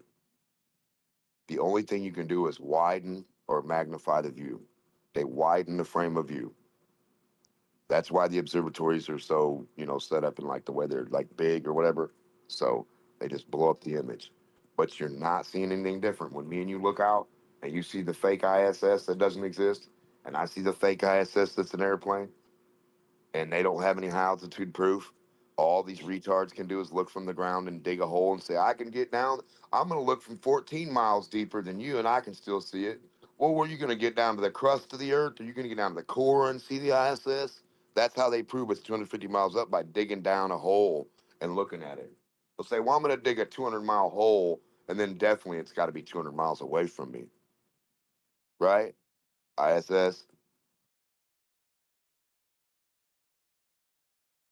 Because I'm saying that, I'm like, how can you prove it's up higher than 35,000 feet? Oh, we don't need to. We just look from the ground. So all the globers just being retarded is enough evidence to be retarded. So, okay, Scooby-Doo said this. Well, good. We're the majority Scooby-Doos. And if we keep repeating each other like Goofy, right? Just keep repeating each other, then you're right. I don't think that's how it works. And I don't think physics works by what you think or what you imagine a fucking ball to do that you can't demonstrate. I think physics works by what a ball doesn't do and what you can't get a ball to do. like hold water, or put cat toys on it and make them work, like you think happens on a supposed flat Earth. So all your cat toys you're putting on flat Earth ain't proving shit but flat Earth, because you haven't put a cat toy on a ball yet. Glovers refuse to put their toys on a fucking 3D sphere to show Well, you what it's like. what's that fucking ISS? What's the cost of that? It's got to be Hot air balloon, just a hot air balloon, bro. Is it? It's Yeah, it's $100 nothing. plus It's billion a dollars. department. It's the Department of Defense search plane that's always going to be around. You ain't never getting rid of it. The government's always going to send that shit. It could be 1,000 of those motherfuckers out there. You wouldn't even know. You'd think it was the same one every time. That you wouldn't know. The government keeps eye on every part of fucking sky, every part of land, every part of water. What they do with that, I don't know if you're going to get fucking arrested. I don't know if you're going to get shot down, but they keep an eye on you. Trust me on that. They keep an eye on how many times the fucking toilet flushes on an airplane, brother. Get real. Get fucking real. And that's just, well, it's fucking mad. That's mad in itself. Why do you think you can't get in the cockpit? Wasn't because of no 9-fucking-1-1. It's so the government can give you Johnny plane. You got a Johnny cab fucking autopilot plane and no driver, and you wouldn't even know.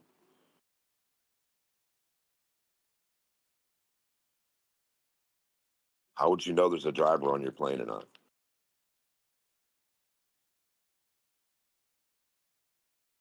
You wouldn't. Not with the front door locked and big security guards standing there. So now you don't need to pay an airport dude, a smart guy to be an airplane pilot or a co-pilot. All you gotta do is pay some big dumbass fucking dude 18 to 50 bucks an hour for a flight for a couple hours to be security. Get away from that door, motherfucker. You know.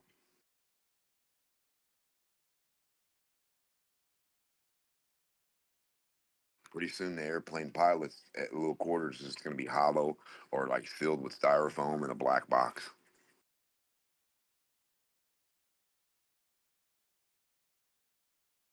Johnny plane instead of John. You know Johnny Cab, right?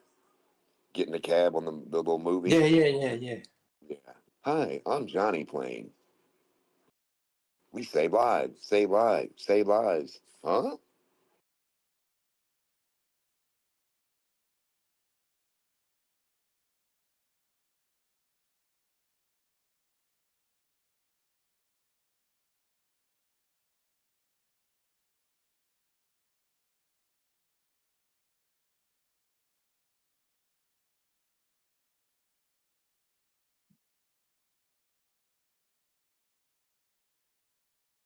There's no Globers biting today. Biting on what? They don't even know what an Earth curve is. Mick Toon last night, I got on the thing.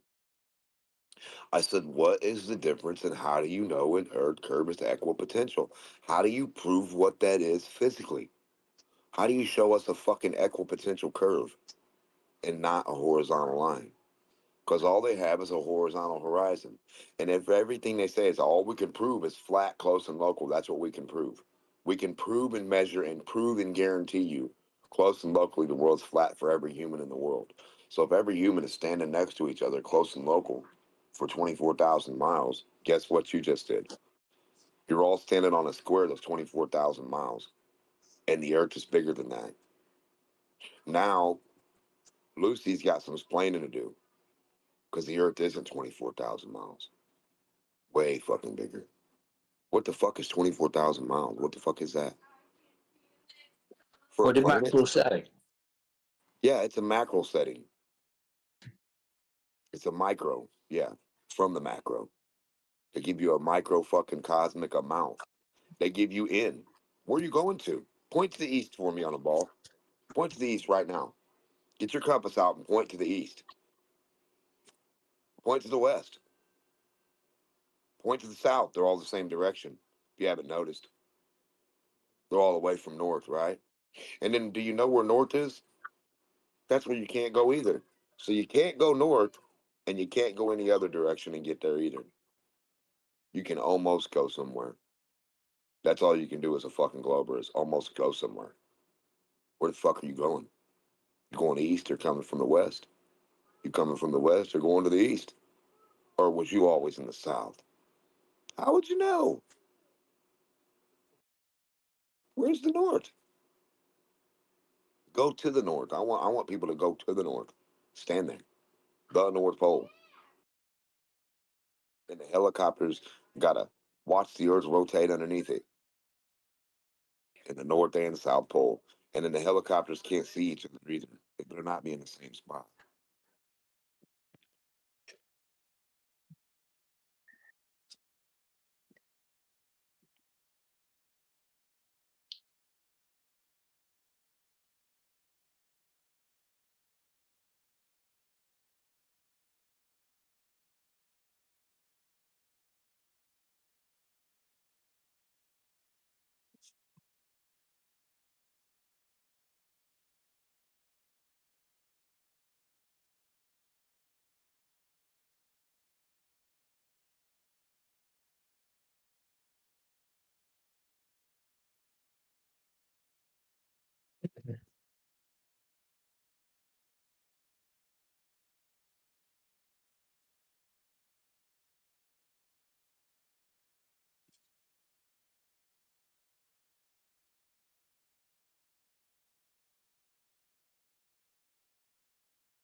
I mean, how can they have a deviation of 8 inches, an 8-inch drop, and then say it's not a drop? Yeah, it's mad as well.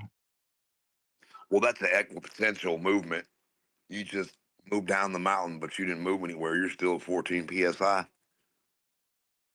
At what point is the mountain tip the same as 14 psi? You know that cue ball urge when you back out and rub your hand on it? Isn't that all 14 psi no matter what the mountain is there? Everything's supposed to be 14 psi on that ball, right? Around everywhere. Just like a They tire. do this Yeah. same with refraction. You got Refraction makes the psi not exist? Well, no, but they've got their average refraction, even though I go down to the beach every day and it's different every day. I don't know where they get the The standard word average. refraction. There's no such thing as average. They can't even find average helium. Oh, that's what they mining on the moon. Hydrogen free. No, they're not on the moon. They're not. No. They're not. No, they're in Antarctica. Everything's being mined. Space is on the ground that way. Space is just that way, brother. Wherever you haven't went as a human that way as a government, that's space. I promise you, because that's all the new land, geology, ice, lava, crystal, diamonds, new materials, and obsidians, and just different stuff that you're gonna find in different temperatures and climates, and just the way shit works. Extreme conditions make extreme things. So that's where all the gold's made in like the Yukon and all that, like the super cooling and the superheating. So it gets heated up over here, carried underground to the cold area, high to low, hot to cold, and then it gets carried all the way that way, and then it pops up in the cold area and pops out. And then slowly but surely that fucking area can start to thaw around the edges. And we get to like gets rendered to us from ice to a fucking reality. Doesn't that make sense? It gives a whole new meaning to you got your head in the clouds because you're just looking up. Yeah, Oblivious. Space is that way, brother. Antarctica's got the helium. Antarctica's supposed to be made of helium-4 or solid liquid, solid oxygen. Have you ever heard that before? Solid Yeah. hydrogen and solid oxygen in Antarctica. Solid, like a brick, Super like an oxygen-made brick. If you grind that down, what kind of fuel is that, brother?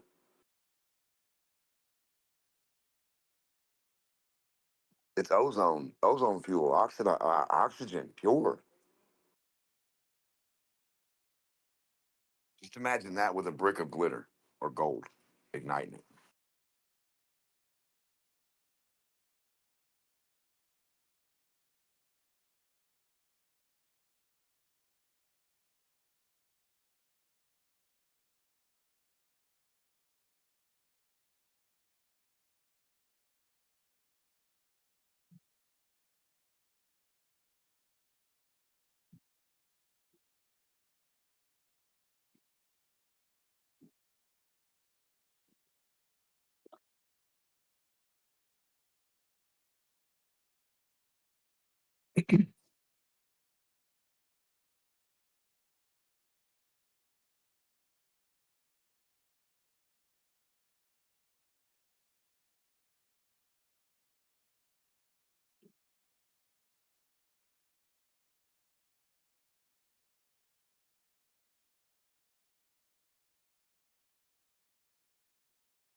say, "So I remember those who are appointed to come." Yeah, my translation says, "For as you have not forgotten men who exist and who have passed away, I remember those who will come." Yeah, it I thought the same thing, Cole. That was powerful, man. Some powerful stuff. Yeah, amen, brother.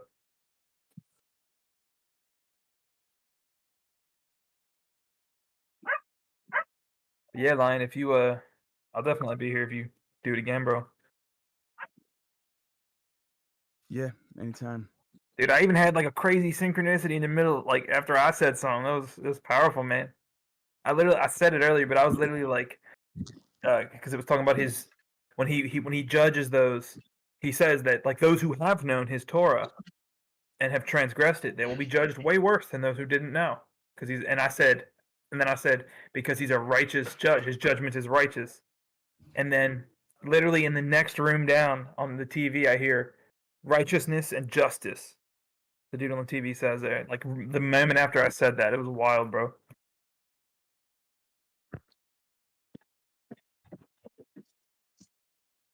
It means the spirit's with you. Hey man, bro, he's in this server. Because even brother Matt he was just reading the scripture yesterday that we just referenced, and then the thing with the blind man being healed, like, or the Yah, bro. And 2 or 3 are gathered, bro.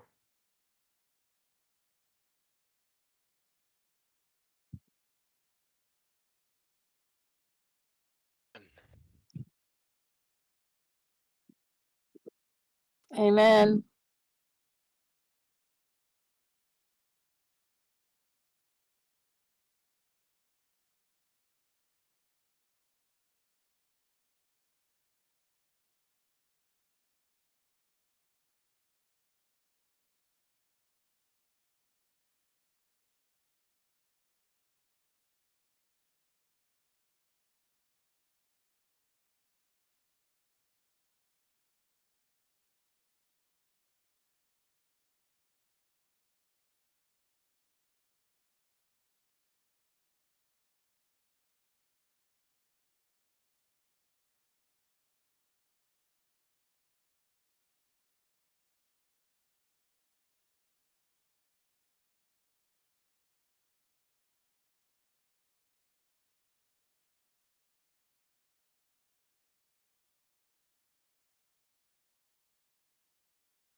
Nobody alive or what?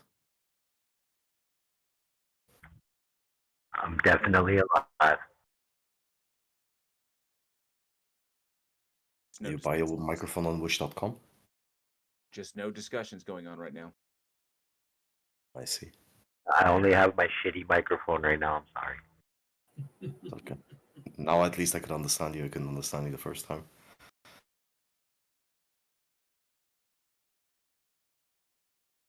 Hi, JL. What's up? Yeah. Not too much. I'm just here to fill space. I'm also filling space in my nostrils right now. You do that extraordinarily well. Thanks, Omni.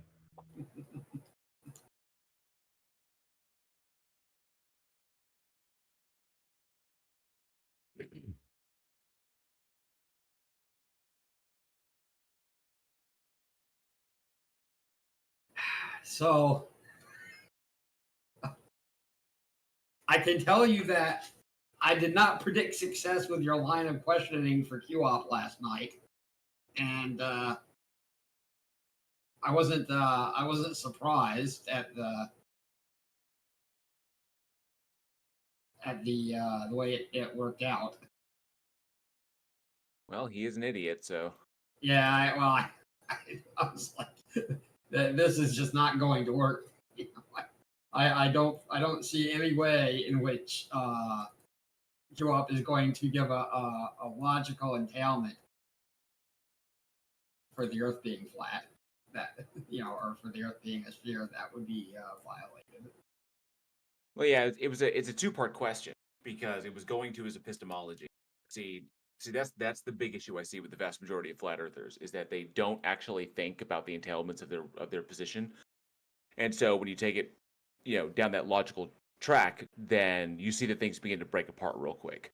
And that's where I wanted to explore, was showing that he's selectively making these choices selectively. And whether he's a troll or whether he's just, following along with the crowd because he wants to be a part of a group and be accepted, I don't know. But I know. I know a bit more about him than probably many people there did. Some people know him better than I do. I'm sure, but no, I think he's for real. But you have to understand that he's even on the normal spectrum for a flat earther. He's an outlier. So his Too much DMT. He has definitely done his best to fry his noodle with psychedelics. That's one thing. I've done many psychedelics in my lifetime. I've experimented with many things: ayahuasca, peyote, LSD, MDMA, DMT. And I'm not fried like that. No, there's underlying issues there. I have a science-related question. If you guys are interested in doing that. What's up? If I can help, I will. Yeah, it's kind of like an invitation. I don't really have a question for you guys per se, but it's kind of like an idea of. Do you see that image I posted in that chat? Yes. Okay, I'm gonna say something, and then I have to say this in order for my question to make any sense or anything. So what this image is just this idea of this is a concave Earth, and we're seeing these curved spiraling lines everywhere. This isn't proof or anything. Just hear me out. This is supposed to represent light bending inside of the concave Earth, but these paths that we're seeing is not light bending due to a refraction gradient. And this is the science fiction part. The idea is in this concave Earth, similar like a jawbreaker, as you go more and more towards the center, there's different ideas, but okay. The idea is that this light is bending like this, regardless of an atmosphere. But if the light goes through an atmosphere, it'll bend like we know light to bend in an atmosphere. So here's my question. How I'm not posing this on you like a flat earther. I don't know the answer. And okay, with this idea in this hypothetical concave Earth, at least down here at Earth level, light would have to bend in a vacuum, and it'll bend at the at least for the visible spectrum, it'll bend at the rate of the curvature of the Earth. So Earth's really fucking big, and that bending of the light, it should be measurable, but it'll be very, very, very fucking small in any kind of like a small room lab setup, any type of thing. So basically the question is how can we be sure, playing devil's advocate, that light is not bending in a vacuum, basically, without just saying, oh, you know, bringing back up again and talking about refraction and how we understand refraction works by going, you know what I'm saying? So I'm going to stop talking. If you guys are interested, maybe, because I don't know. Well, there are two things that impact light. So photons move in one direction once released, and there's two things that can alter them. So that can alter their one thing alters their perspective. One thing actually alters their physical movement. So they're affected by two things, because a photon will hit an object in a straight line from its source, but there's one thing that can alter the perception of that, like the perception of its movement, and from the observer, and there's one thing that can physically move it. Do you know what those two things are? Just can you say it? Okay, so light moving through an atmosphere, light moving through a medium is what alters its perception, is what alters the perception of the light moving through the medium, because it's relativistic, okay? The light doesn't technically change directions, but it's changing directions relative to the observer because of refraction and diffraction taking place in the atmosphere. Okay, so that's what's happening when light travels through a medium. When it's traveling through water, that's why, like, you know, images underwater look very, very weird. But that's when it's traveling through a medium. When when there's no medium for the light to travel through, and in essence, when it's traveling through space, there's only one thing that can affect light, and that is gravity itself. A gravitational well created by an object with mass. The object's mass will directly affect how the light approaches it, so long as that mass is strong enough. You know, that's why we see like gravitational lensing around black holes.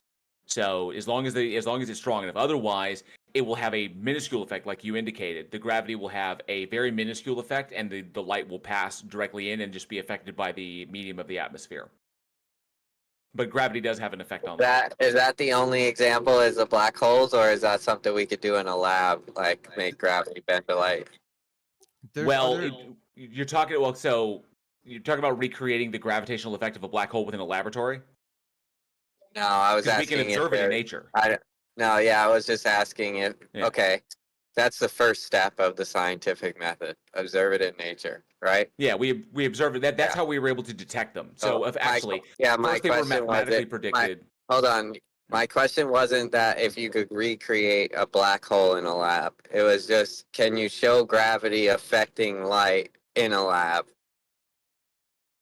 So gravity itself, no, not in the laboratory here on Earth, because everything that's going on in the laboratory is going to fall within the effect of the Earth's gravitational well.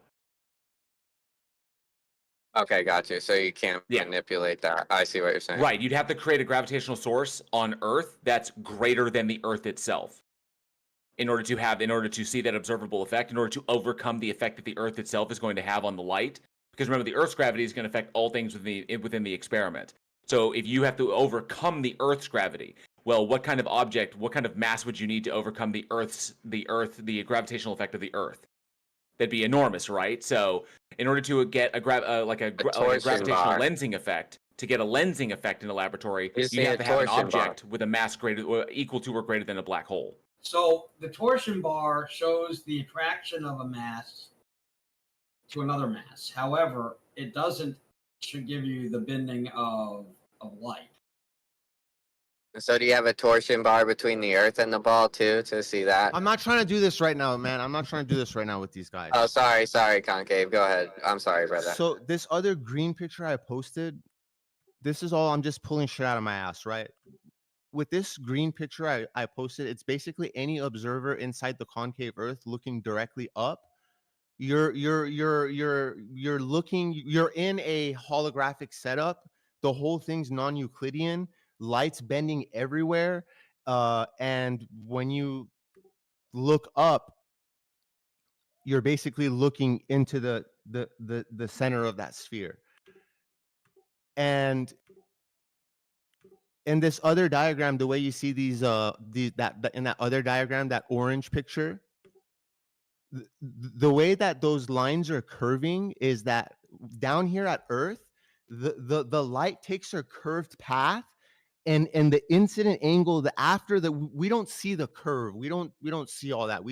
This is the idea in this theory. We see we basically see the after effect of the light registering your eye where it hits you. So the idea is you have this small celestial sphere up in the center. How big it exactly is, I don't know. And the stars are in that celestial sphere, which is a spherical geometric relationship to the spherical Earth.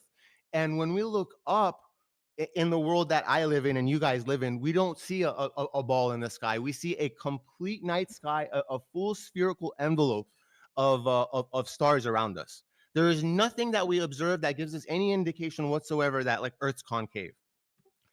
But Right. in this idea, it's hypothetically, if it were to be concave, I've already 3D modeled this part. Not that it means anything, but you could get that small celestial sphere up above with the addition of bending light, and not bending light as we know right now, where there's gas that it's going through that's refracting. No, it's this non-Euclidean holographic type setup, kind of like that green picture.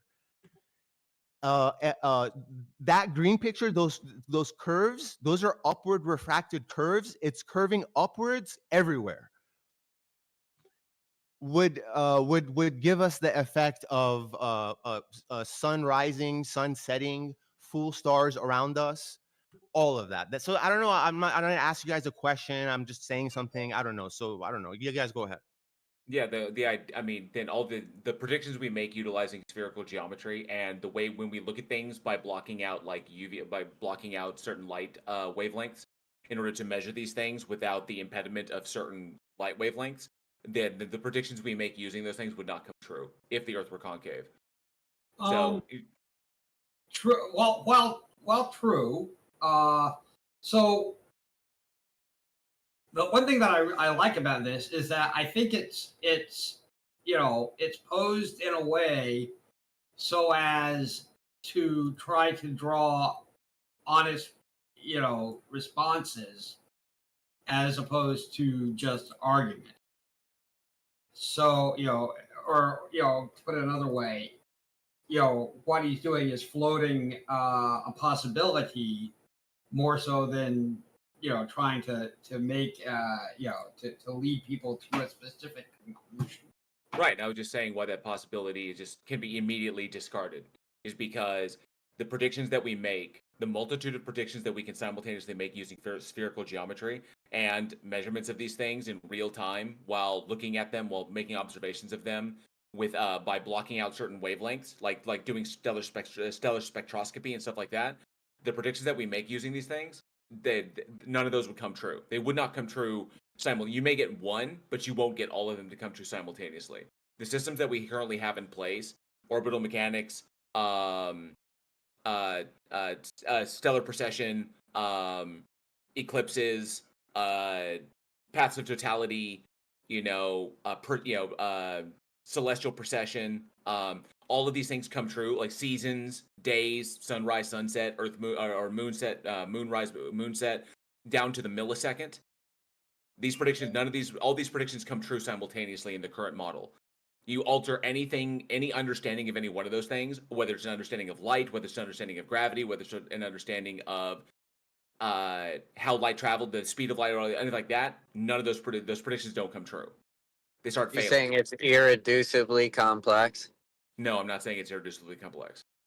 No, it's basically he's saying sorry if this is not sorry. You go ahead. Well, I was just saying that we stand here on the Earth and we make observations. We understand different phenomena. Then we apply our understanding of that phenomena in order to make predictions about the things that we are observing. Of what if we are observing them correctly, and we are measuring them correctly, then we can make a prediction as to what we will see in the future that will in turn confirm our confirm our interpretations of our observations. That's how it works.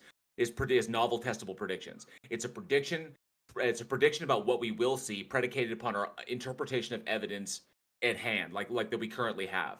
Is exactly how we did things like predict Neptune by measuring by our understanding of orbital mechanics, by understanding how gravity works, helps us to understand how the moon and the Earth work, and then of course the moon and the Earth around the sun, and then the planets that we already knew of, and then we measured perturbations in the orbit of Uranus, which indicated one of two things: either our understanding of orbital mechanics was completely incorrect, or there was another planet out there that we hadn't found yet. And sure enough, if orbital mechanics is correct, then we should be able to look at X point in space at this specific time on this specific day and look there, and at this moment in time there will be a planet that will appear. Sure enough, we looked and there was a planet, which confirmed our interpretation of orbital mechanics, which confirms our interpretation of the law of universal gravitation, which goes all the way back. So we just keep building on itself. You know, we make one observation, light, and then we make another observation, gravity. Then we put these two things together and we say, well, what does this tell us about this phenomena that we observe? And we just keep building the model outward and outward and outward and outward based upon more observations, and then reapplying it. And sometimes it fails. Sometimes we make an observation where it's like, oh, that doesn't work all of a sudden. We need to readjust and we need to refine the model, which has happened multiple times. So, but pretty much, yeah, gravity, light, orbital mechanics, you're good to go. Glory, the guy I would take this up with would be Rob Parks. I think that he is probably a better sounding board, because he is probably, I mean, I don't think that he's got a theory for upward curving light, but I do think that he is going to be better at working out, possible hypotheticals or places where there might be a gap for things that would allow for some unobserved effect. I don't know any. Better line of bullshit. Is that what you're saying, Omni? What? He's just talking shit. No, I'm not talking shit. I just listen to your bullshit. But go ahead. I You may as don't well want just. You may as well. You guys, I mean, like, dude, you guys are the ones. Yeah, my mic. Go ahead. It's your mic. Go ahead. You're gonna interrupt me. Go ahead. All right. Steve A is correct, though, because the last guy just said because of habitual observations of the past, we can predict the future, and that means, therefore, we're right about everything. It's like No, that's not what I said at all. Hey, JL, you ever played with Space Engine? I have not. I did a little Okay, bit of Kerbal. I did a little bit of Kerbal Space Program, but I didn't really get into it. Okay, well, in space, there's these black holes. I've heard you talk about that. I know you're aware of it. It's called a Kerr-Newman black hole. It's a charged rotating black hole. And then in Space Engine, okay, so right now our current right now, most people, when we think of like a black hole, we think of like a you know how we use a funnel in real life, like a funnel. Like when you're doing the oil change, we think of like a funnel, right? So like it's space, it's massing, and then the gravity, and it goes down to like a funnel, right? Well, technically, if you think of a black hole like the singularity inside, what we call the singularity, the object that's at the center of it is a body of mass that has the gravitational effect that it does because it's so dense. So think of it more like a giant whirlpool. Okay, so like the center of the whirlpool is the singularity, and that the water, the area that's like swirling around it, that's the gravitational well. Only it's all pulling, instead of going in a circle around it, like a flushing, like something flushing, it's all pulling directly down into the center towards the singularity in a three-dimensional space. So it's like one ball and then a giant three-dimensional field around it that pulls everything in. Everything directly into, which is why no matter what direction you look at a black hole, there's gravitation. The gravitational lensing is the same all around it, because we can only view it two-dimensionally in three-dimensional space, because that's what it's doing to the light. From just what I'm seeing, I'm not telling you. You call me Dunning-Kruger when I'm speaking right now. Okay, just looking at I noticed looking at a shit ton of diagrams of these Kerr-Newman black holes, and just like going in Space Engine, and because you could, this black hole doesn't seem to be like this is just my opinion. It doesn't seem to be like a funnel as we conventionally understand. It actually is like a bubble, and this funnel is it's this singularity, this black hole as we know it, is in the center, is in the center of it. And this is like it's a spherical bubble outwards from the center. There is no funnel sink. The sink is in the center, and hyperdimensionally it's sinking towards that multidimensionally. It's not does that make sense? Does that make sense? Did that make so the idea is like and I'm just like theory crafting, going on with that idea. And I have visuals, like we have to see visuals to get all this, because words don't do anything. You could have this Kerr-Newman black hole, which the black hole part where you fall in, that's just that's at the center part. There's other areas and regions and boundaries of such a black hole, ergospheres and all this spheres and all that. There's it's like bubbles around it, containing it. A black hole is not just that little ring that if you go towards, you fall in. It's got bubbles and regions around it and shit like that. And I noticed that these diagrams of these black holes are very, very similar to these concave Earth diagrams that I've been seeing. What did you say that game was called, or that was called? Space Engine. Space Engine. I'm gonna check that out, man. That sounds cool. So this whole light bending, like I said, I'm not able to find any kind of physics charge in the center charge, but we do know of light bending via curved space-time, taking a curved geodesic. So then I'm making shit up. So if you have this curve, if you have this black hole in the center, it's rotating. Space-time is rotating with it at every longitude of that. It's rotating with it, and it's creating a what's the word? Where space-time it's the thing is rotating in the center, and everything else is rotating outwards, and frame dragging or some shit outwards from there, and everything else rotates outwards from there. And then there's regions and areas and orbits, depending on how close you are to this black hole, where you can get predictable and stable orbits. So these are areas where satellites can be. These are areas where a black hole is still a gravitational body. You just can't cross the event horizon. Yeah, so that's because once you cross the event horizon, that's when essentially, you know, you will get pulled into the black hole itself. But you can, just like any other gravitational body, you can, depending upon and the distance would be determined not only by the gravity but by the radiation output or the heat output. So yeah, you technically could throw a satellite around a black hole. You know, you could, and it would not be drawn into the black hole. You could throw a satellite around the sun, so long as it had the distance not to be, you know, burned up by the solar winds. So. And there's crazy theories with this black hole thing where if you guys tired of me speaking, let me know, because I'm making shit up at this point. Where this black hole system, where it's not just this ring, it's bubbles, it's this black hole is a black hole contained in the actual much larger real universe, but we're in that black hole, and the stars that we see are projected from outside of the black hole inside of the black hole. There's a variation of holographic projection. Yeah, there's real this is our people have created projects in Blender where it's they did the math. Apparently these black holes have exotic space-time curvatures where they're able to literally project the outside world inside in the center.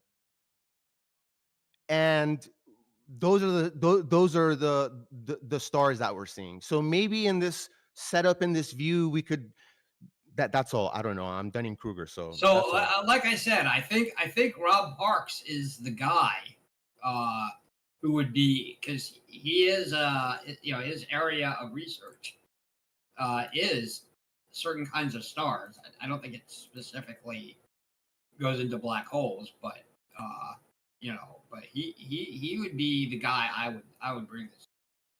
Gotcha. Thank you.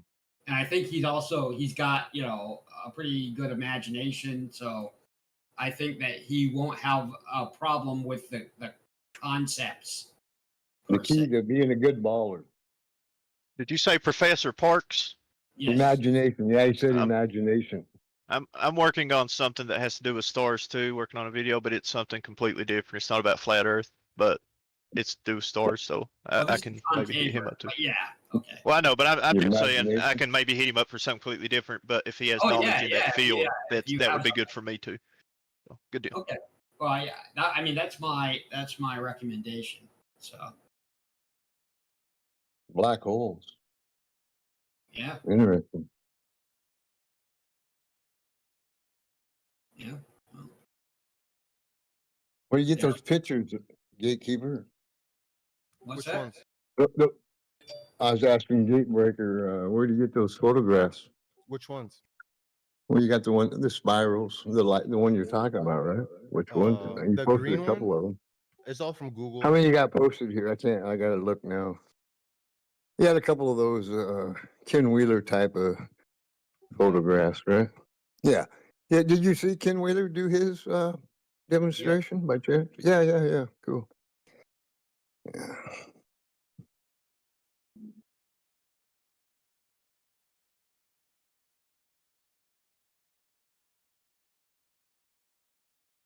I've never talked to a concaver before because I don't even know you guys' stance, to be honest with you.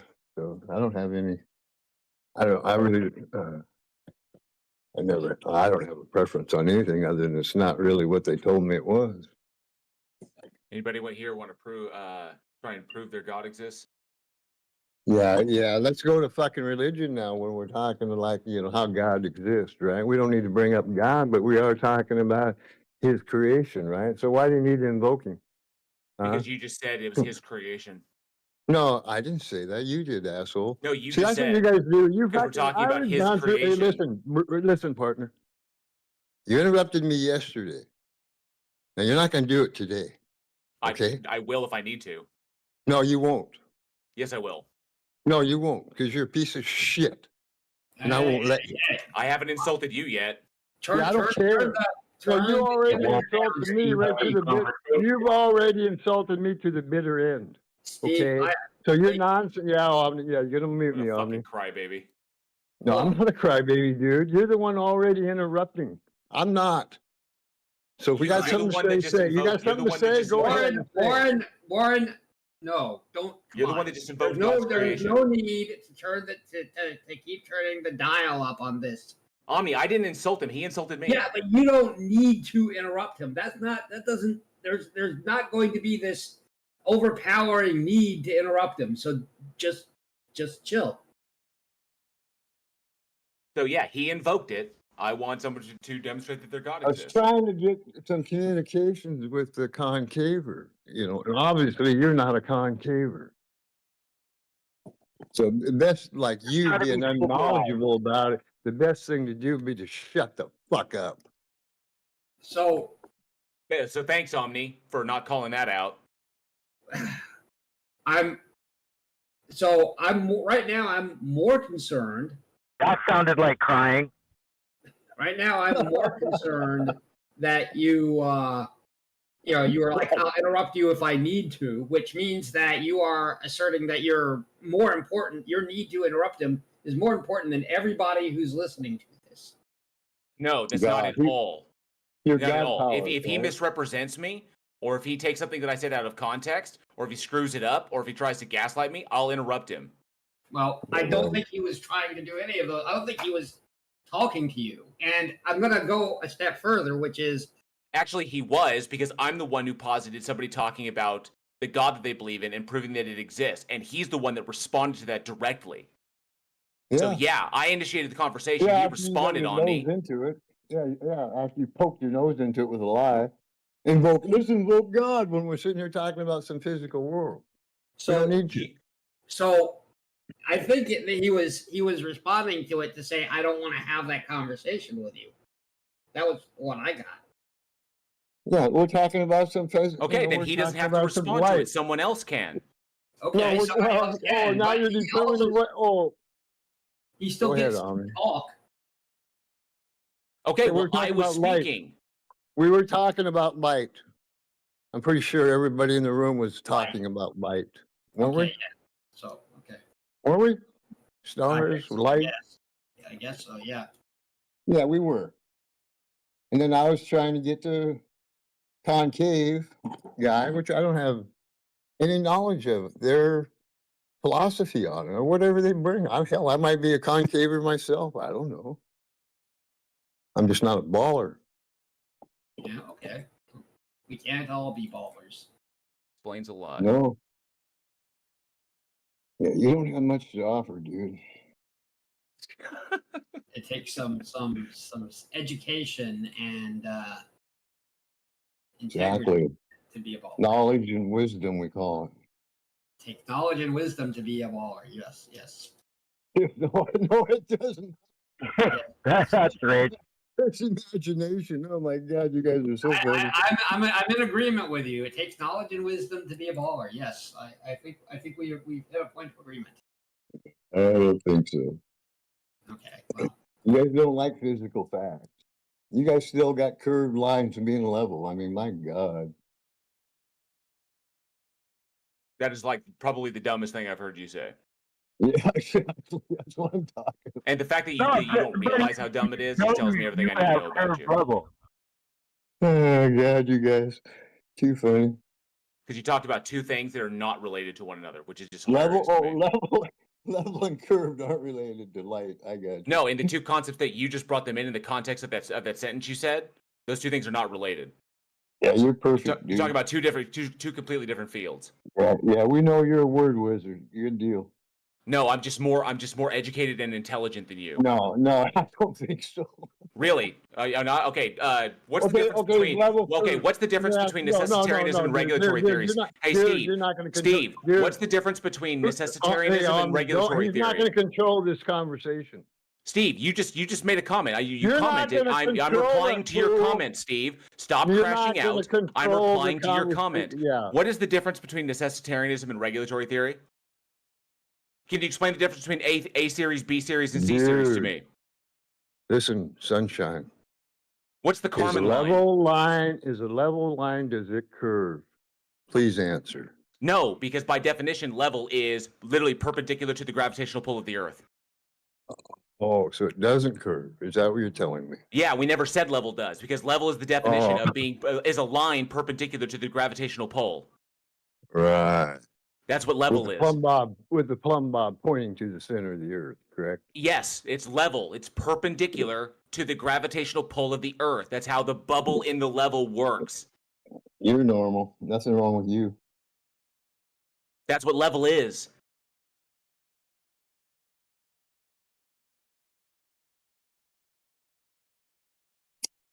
You're talking about water being curved, which it is when we measure it with interferometers. We can see the curvature of water on the Earth. Excuse me, sir. I know I have a really shitty mic right now, but the definition of level says conforming to the liquid parts of Earth's surface, having no part higher or lower than another, right? Am I being heard? Perpendicular. Yes. It's perpendicular. We heard you, Rob. Having no part of it of one side higher or lower. That's perpendicular. Right, and then it says conforming to the liquid parts of Earth's surface. However, I have a tool called a water level that creates a horizontal plane of reference. How do you square that circle? Thank Okay, you. definition of level for the Oxford definition of level: a horizontal plane or line with respect to the distance above or below a given point. A position on a real or imaginary scale of amount, quantity, extent, or quality. That's the version that's used in surveying. Is the imaginary is horizontal a curved line? Yeah, imaginary. Good job. Well, that's what they do in surveying, because what they're doing when they're doing long distances, you imagine they're measuring along an imaginary plane because they know that the surface is and curved. you're imagining too. Good job. I love how they just take shit out of context when they don't understand it. They know they're cooked. It just makes them Yeah, we look so understand imagination. unbelievably. It makes them look so unbelievably Hang on with stupid. the meta, Warren. Okay, hang on a second. You said the word horizontal, right? No, I said perpendicular. No, Rob, I said perpendicular. No, stop. You read out the definition, bro. Read it again. Oh, the definition of level: a horizontal plane or line with respect to the distance. Hang on.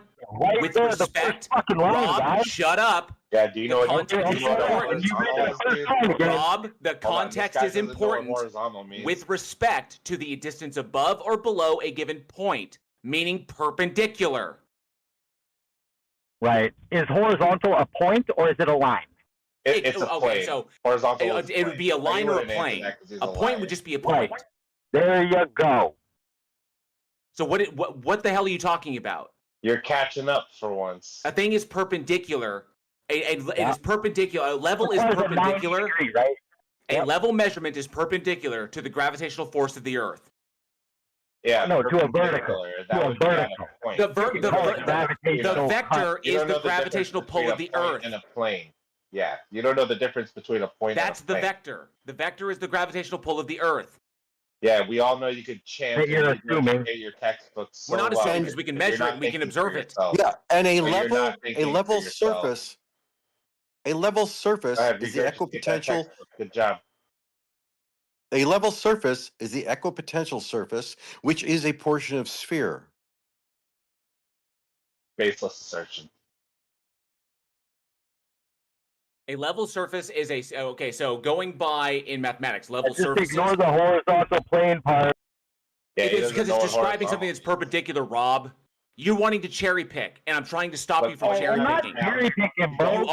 You are cherry picking. Bro. You're taking one part of the definition and ignoring the entirety of the context, which is what flat earthers do, which is why you are pathetic. So a level surface is a surface in three-dimensional space where a function of three variables is constant. It's essentially a three-dimensional level set. More importantly, it's a surface defined by an equation where a function of x, y, and z equals a constant. Look at him. That's how we measure it, whether it's a line or a plane. Okay, how we do it in three-dimensional space when we're doing like surveying, okay, is we measure things. We measure things as being level when they are perpendicular to the vector, okay, or the gravitational effect of the Earth. That's the vector downward towards the center of the Earth. And then things are level when they are perpendicular with the line or the plane is perpendicular to that vector. All right, amphetamine boy. All you have is down. Right? You don't have towards the center of the sphere at all. Jail Warren's god tier debater, bro. I wouldn't debate him. Yeah, he doesn't know what a That's center why I of the don't sphere like is. doing the flat All he Earth has crap is down. because it's demonstrably false, and the people are either like super You gullible, haven't or they're demonstrated grifters, anything. which is why I'm not interested. Which is why there's no interest there, and it's so easily debunked by like looking at the No, you're motions of the just all sun and words understanding out. spherical And I can geometry. look at It's it and really I'm basic. It's like basic junior high Larry stuff, which is Laffer why it's hard enough, pointless. and I won't I don't hear like my debating opponent. children. So I would prefer going into topics like if someone here believes in the You're existence of a acting god, like a fucking I would child. love to I don't know explore what you're that talking about. and the logical entailments of their worldview. Yeah, you're a clown. You regurgitated your textbook so well, sir. You get a So if gold someone's star. got something substantive they want to bring to the table, I would love to engage with that. Yeah, you only have down. You don't have center of a sphere, dumbass. What the fuck is wrong with you?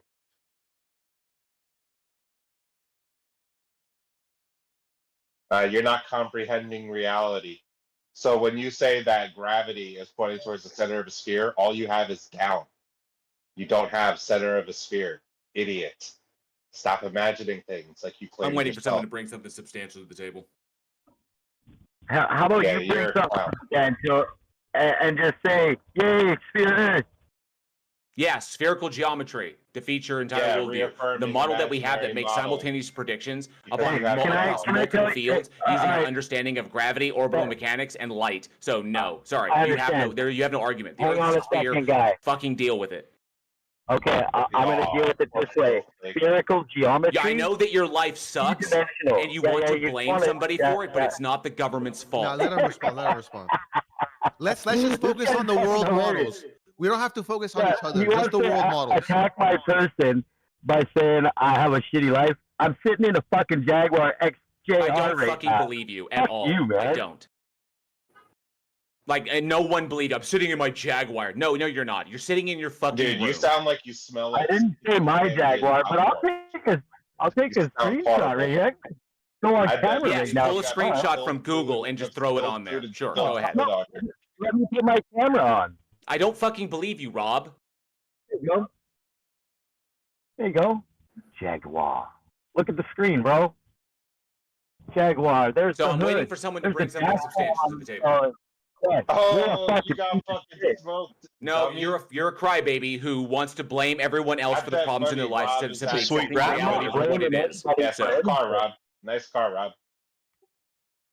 JL, let's Yeah, see that your car. is kick-ass. The Earth is a sphere. It has Hey, no JL, bearing on fuck your your life. Earth is a The Earth, sphere the garbage. side, the shape of the Earth Yeah, has no car. bearing on anything going on in your little world. So you are not the main character.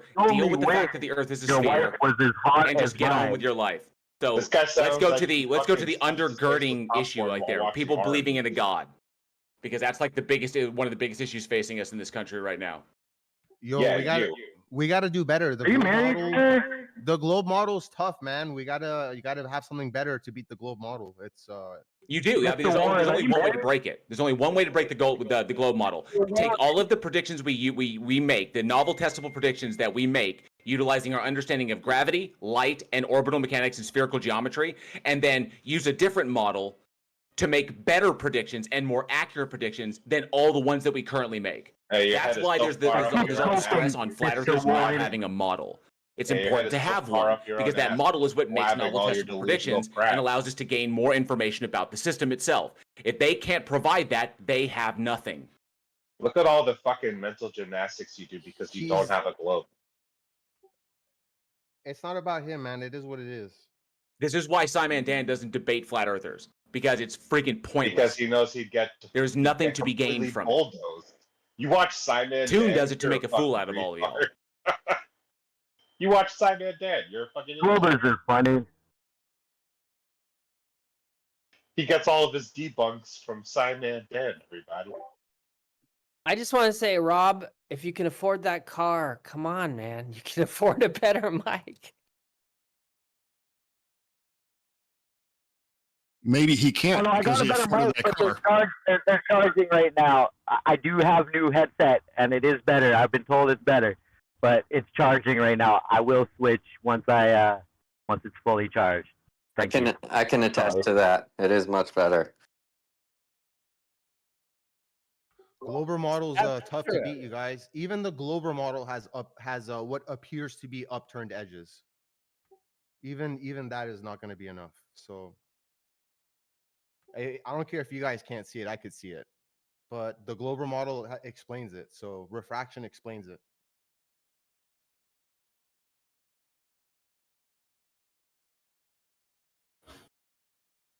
Yeah, all you got to do is imagine, like this JL guy over here. When you could, I mean, I'm not speaking to you. I could imagine it not be the case. It'll be easier in my mind, but that's not representing the Glober model correctly. I could just imagine it not being true, but it is true. So We have to get rid of that pesky South Pole.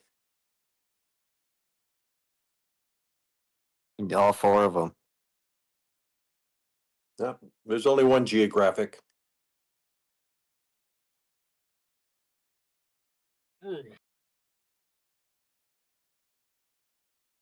So anybody want to demonstrate that the God they believe in exists? Was that a coherent sentence? Yeah, does anyone want to demonstrate that the God that they believe in exists? Why do you have such a hate for the belief in God? it's not a hate. Because It's he's just been he's dealing just with a something- series of misfortunate events in his life. It's something The op- interesting to talk about. Actually, what the Bible says will happen to people. Yeah, it's bad. Yeah. Circular reasoning. Yep, 100%. So an 8-inch. Have you actually read the Bible, guy? At 24,000 mile 8-inch drop. It's funny An because I 8-inch bet this drop guy. from Hey, miles, D-Mock. 24,000 Welcome, miles, D-Mock. 1 mile. Thank you for coming. From no drop or no rise. So a horizontal line, a 24,901 mile circle from your feet going down below you, 8,000 miles, back that way 8,000 miles, back up 8,000 miles, doesn't drop below or in front of itself. That's a cool horizontal curve you guys got there, you fucking retard gimps. Yeah, you like What does literally. an 8-inch drop look like? Where's your fucking 8-inch drop? And how do you know it's an 8-inch drop when it's Okay, so Demok equipotential? is. I understand why What PhD Tony has fucking nothing, tool you doesn't want reading an anything to do 8-inch with you. drop So from? No 8-inch drop. You dumb motherfuckers. yeah, you're confusing. Where Yeah, do you you're have your measuring off of 8-inch parabola and drop not if your spherical 8-inch geometry. drop So doesn't exist for sorry. itself? Like I said, It not can't be interested. anywhere different than itself, Flat right? earthers It's are a mental disease. I'm not equipotential to interested. everywhere in front and back of it, right? You fucking retard. So how do you know there's an 8-inch drop, you dumb son So of a bitch, anybody if a want globe to doesn't have a down, only to the center and touch on their out? god, the god that they think exists? How do you Dude, have you an blame 8-inch God drop? for all your problems at the same time you deny he exists. Yeah, You're fucking exactly. dumb. Oh, why does my life suck? Why am I ugly? It's because of God.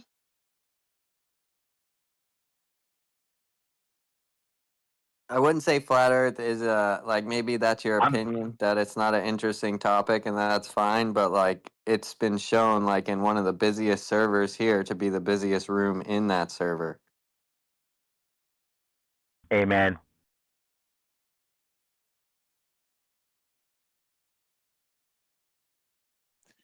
Yeah, maybe they forgot what horizontal means. It means equal elevation. All points along the line are of the same elevation, right? What You treat water like a horizontal, okay? The surface of the earth is covered in water. Bada bing, bada boom. Flat earth, idiot. So stop invoking your center of a sphere garbage that nobody ever observes.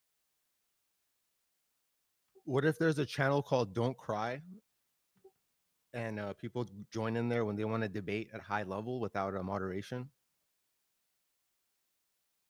Yeah, that's what I do. Yeah, I'm here. What's up? SE always has an interesting question of like you can't make a straight line or like do straight lines exist, you know?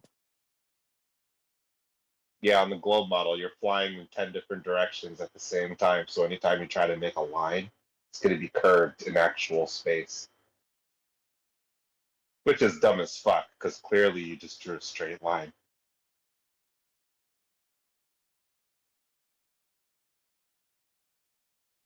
They can't get out of the center of the earth with a plumb bob. Try it. You can't do it. Oh, And my how Which plumb way, bob. which way is a plumb How bob can pointed on the how ISS? can 3 plumb bobs line up with the same center of Earth? How does that work? Where's the center of Earth at compared to every plumb bob?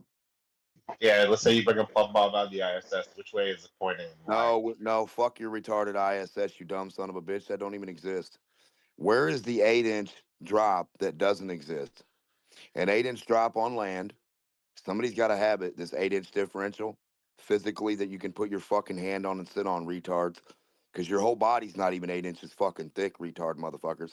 So you should be able to lay down on that fucking differential, lay your fucking stupid ass down and look over. And the fucking 8 inches should be higher than your eyeballs, retards. So where's the 8 inches at? Where's the 1 mile in the fucking 8-inch drop? What's that even look like? And how do you know it's a drop when your shit's equipotential?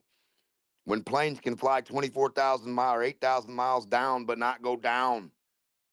The elevation tool doesn't read down?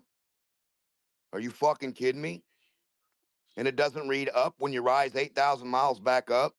Show me where the altimeter breaks and doesn't work and doesn't show down is down from a horizontal fucking line and up is up from the horizontal line. You ain't worried about no fucking center of nothing, fucking space-time weirdos. Where the fuck, the center of your fucking brain?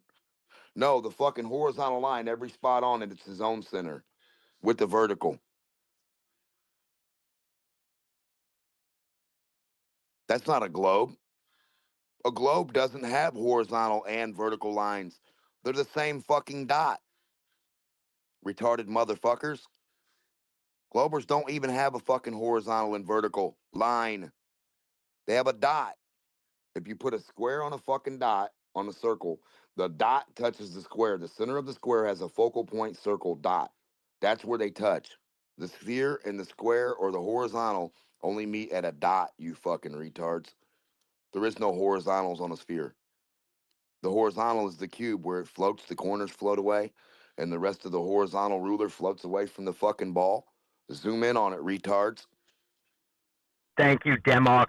I wish they'd understand that, but they think a horizontal line is a point, even though they just say, no, it's just where it's perpendicular that we measure it.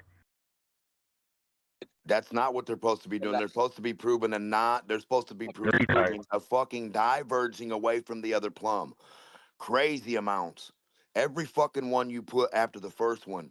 Retard globers, are you ready for You're every just plumb to spreading bad drop energy, lower than the bro. next plumb, It's but not good still be enough. plumb?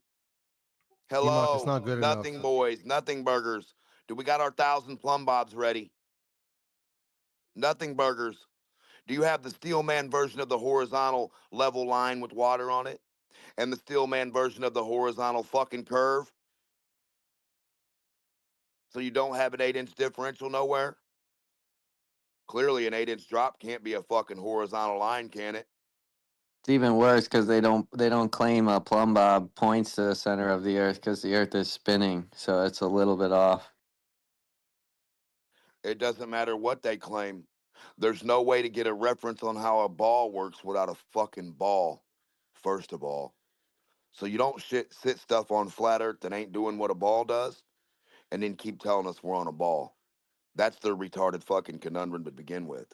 What they need to do is still man a stationary thing, because on flat Earth you can sit still, retards. You can have your desk sitting still, dumb motherfuckers. You ain't moving in space. It's not good enough, man. Yeah, don't care about your fucking hopes. What you see is what you get with reality, motherfucker. So the desk that's sitting still is sitting still. If you grab a ball and spin it, that's a spinning ball. Now, one of these things are going to act like their self, right? Sometime, right? So the ball should always act like itself that's spinning and moving with stuff on it, acting like that, because that's the only physics you fucking have, is that ball in a lab that really don't do what you think. And then the flat earth thing that does all that. The flat desk that holds water, holds dirt, holds stuff on it.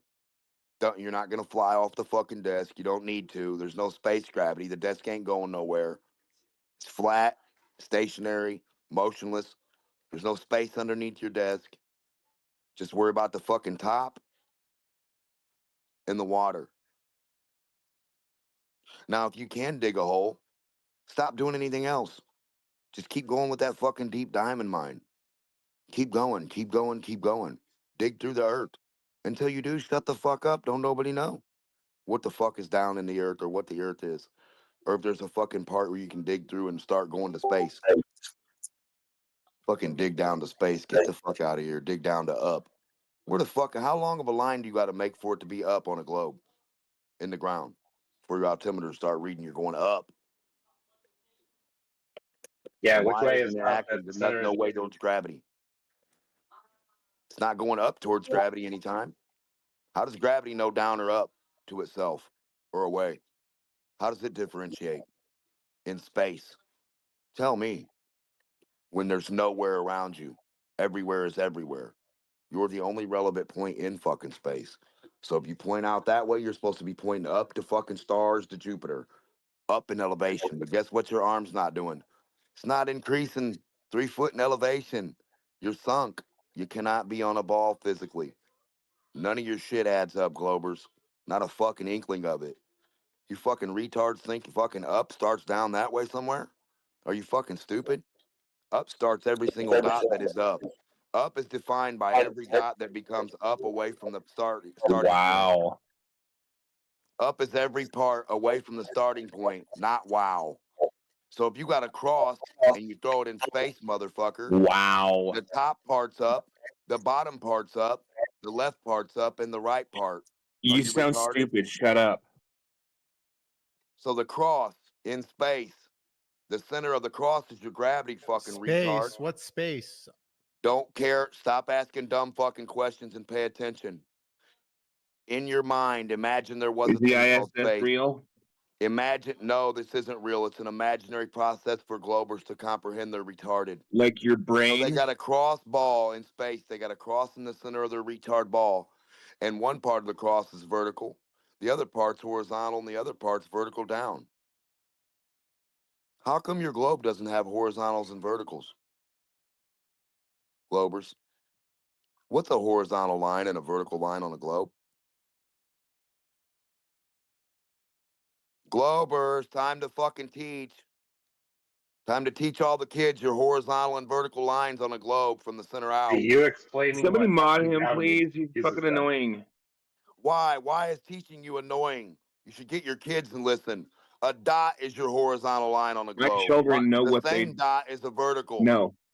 You Mod's are your currently children. AFK, so So you he's don't just want gonna them to learn ramble. none? That's why I had to turn him down. Yeah, turn down reality, fucking no ball physics, boys.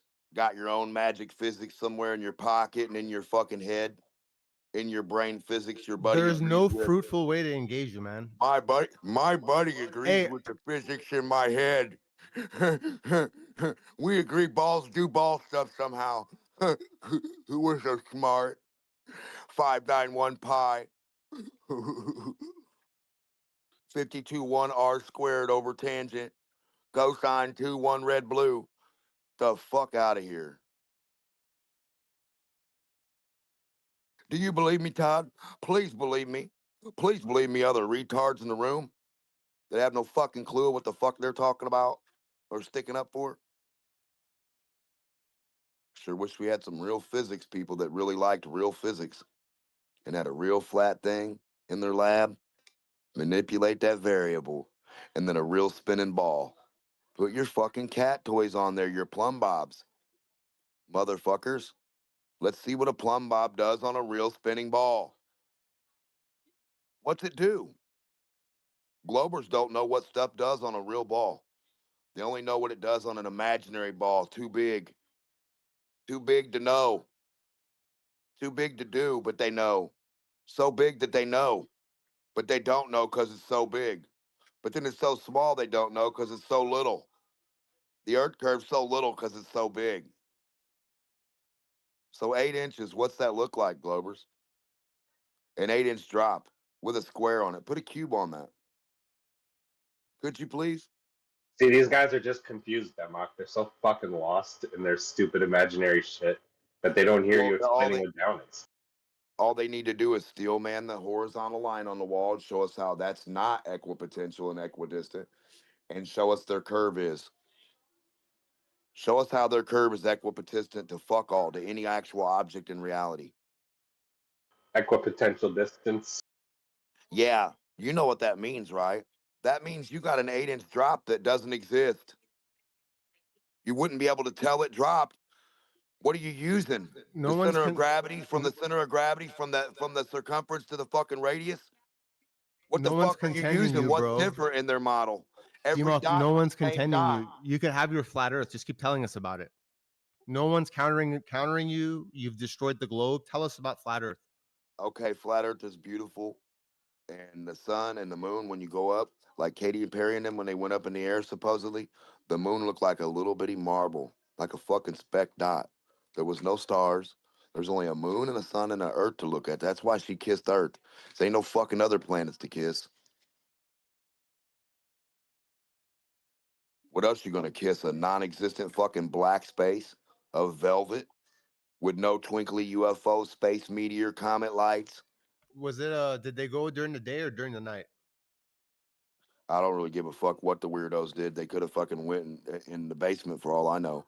What I'm saying is how do you differentiate a planet from a UFO to an alien to a gas to a solid to a twinkly light to a rainbow dot to a mirage? How do you prove they're all what they are and the distances? How do you prove the ISS is 250 miles away from you up? How do you prove that? Especially don't stand on the ground, right? You definitely don't stand on the fucking ground. Hi, Dan. Oh, you guys are getting your money's worth out of them today. Yeah. Well, Dan, they don't even know what an 8-inch drop is because it's equipotential to the distance to the center of the fucking sphere from the Those radius are to big the words. circumference. Those are big words out of you. I know, it's hard. Well, I tried to use small words with them. They don't get those. Now they don't get the big words and they're fucking retarded and the cat's got their globe curve. Why can't you guys just, yeah, just a drawing, Dan. Just tell them to draw the 8-inch differential, just that 8-inch piece. That's all the fuck I want to see. Where can we put it? Where can we line it up on the earth? You've got to be able to line up the 8-inch curve somewhere with a piece of dirt on Earth because that's what it's called, the Earth curve calculator, right?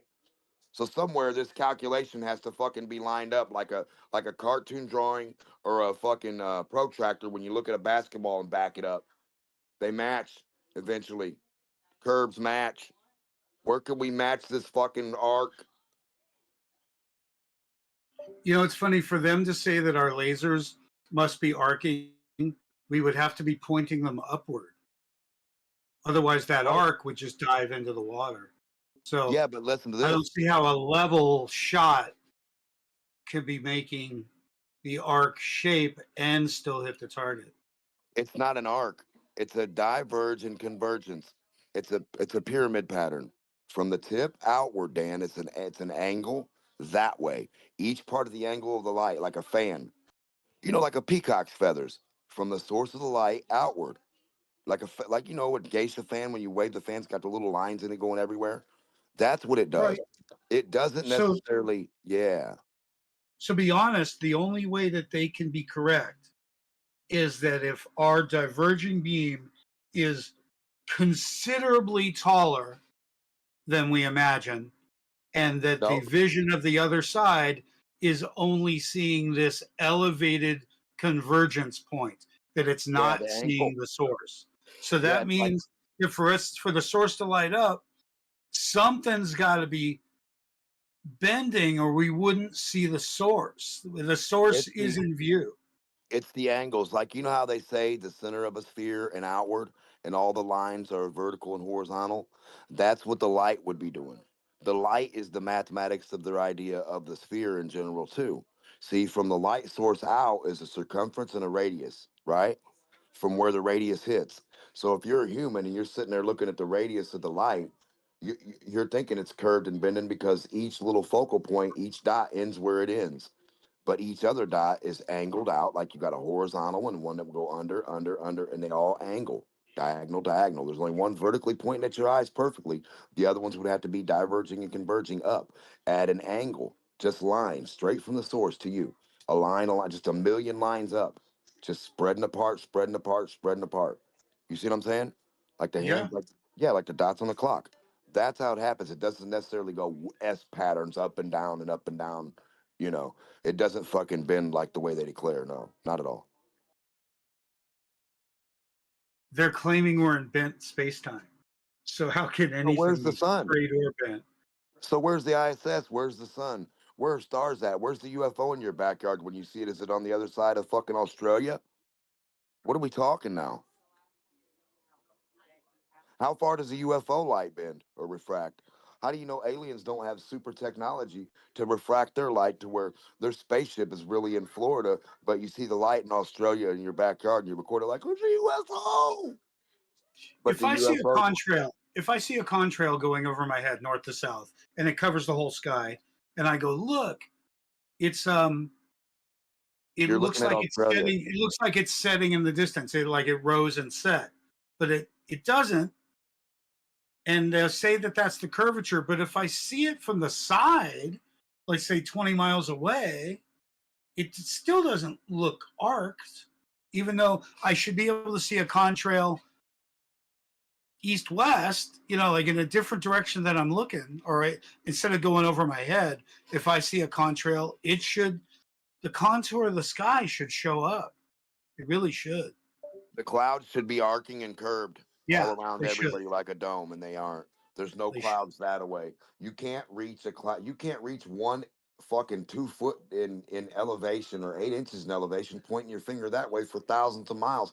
They think up doesn't start for 1,000 miles. That means you can point up to an airplane, but for 1,000 miles, it's not up. Your finger didn't increase yet. You understand the mathematics, globe math now? When you point your finger up from a fucking surface of a ball, you're pointing up to 35,000 feet. But when you point your finger horizontal on a ball, you're not pointing nowhere in elevation. Aren't you supposed to be pointing to the same 35,000 feet that way when the plane's going down below your fucking fingertip? True. Yeah, this is true. So where's 35,000 feet that way? Where the fuck is that at? Where can you fall along sea level? Where are these kamikaze boys at? We need them. We need somebody to kamikaze along the fucking sea, downward, to prove we're on a ball. Prove your verticals and horizontals can cross. We can sew them all up and line them up. One needle through the thread, boys. One thread through the fucking needle holes. Hey, why don't you there's a November conference in Arizona. You should get like people to send you money to send you there as a speaker. You should be a speaker. I need to have somebody doing some art behind me too. Because I'll demonstrate. I have a ball there, spin it, water, airplane, everything. I'll get any glober to show us, get up here and demonstrate how the fuck their globe, their thing flies and no tilt, no drop, no hot air balloon, helicopter, and airplane, all three. All three toys, same time, motherfucker. You got to demonstrate. Or sit the fuck down and shut up, you got no globe. Every motherfucker that can't prove must concede. Put up or shut up time. That's what the convention should be called. Put up or shut up time for the globe physics. If they don't exist, stop saying there's a globe ball. If there's no globe map, stop saying there's a globe map. Stop saying we got something from a fucking ball where you can't even get it from the ball and make it be the ball. Fucking weird motherfuckers. Talking about, you dumb son of a bitches can't even fucking get the ball to be itself. You got to keep making it flat and fuck with it. What a bunch of fucking weirdos. That's how you prove something. So prove something is this by doing the total opposite, Dan. I'll prove it's a tree outside by showing you a patch of dirt. See, this is what a globe does. They prove it's a globe with a flat map because it's a flat map.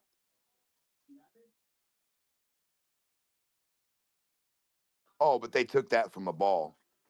Fuck you. Keep it on the ball. I don't want no fucking flat earth map if it's not correct. You fucking idiots. I want the right curved arc distances. I want the right motherfucking places. I want the right fucking way. I want the key legend to be put on there with the arc inches, miles, feet, yards. The fuck? What's an arc kilometer look like? Fucking arc second. These motherfuckers don't even know what 8 inches of arc looks like. Can't even draw it on the wall. That's how advanced their technology is. Can't even get AI to print a fucking earth curve out for them. This is where we're at, 2025, boys. All of our technology, all of our horses, and all of our globe men couldn't draw you a fucking 8-inch drop to save their life and put the globe back together again. All the globe horses and all the globe men could not prove globe Earth all over again. Couldn't put Humpty Globe back together again. All they have to do is draw a line on the wall and then the globe drop to prove it all. Put the altimeter along it. They're just looking for the Humpty Hump. Dip, drop, tilt, rise, hump, curve.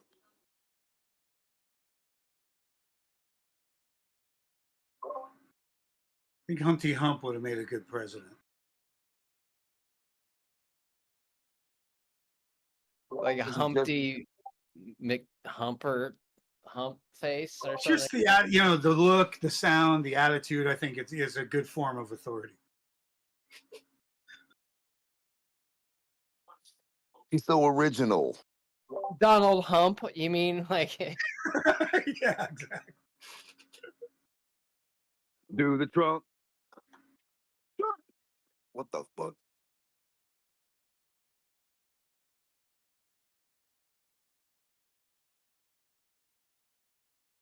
If you gave me your product, I would sell it.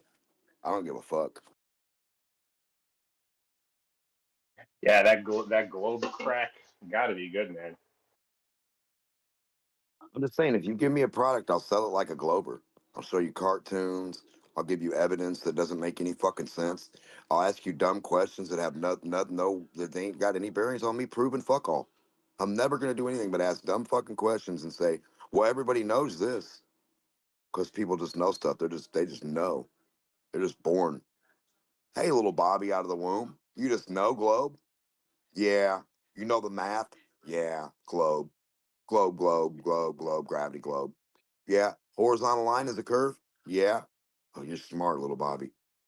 So fucking smart.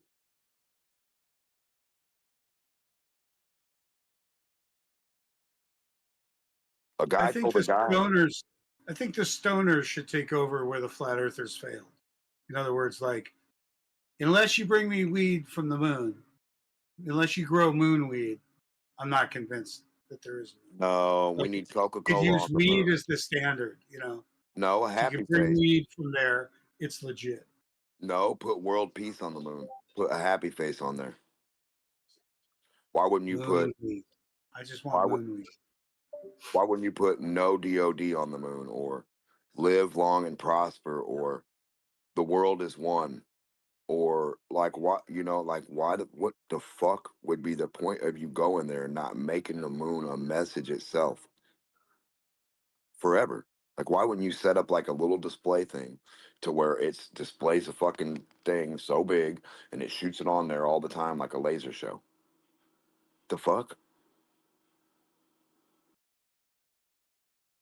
If you can call the moon with a landline phone, you definitely can have a laser show set up to where you push the button and control it. The fuck out of here.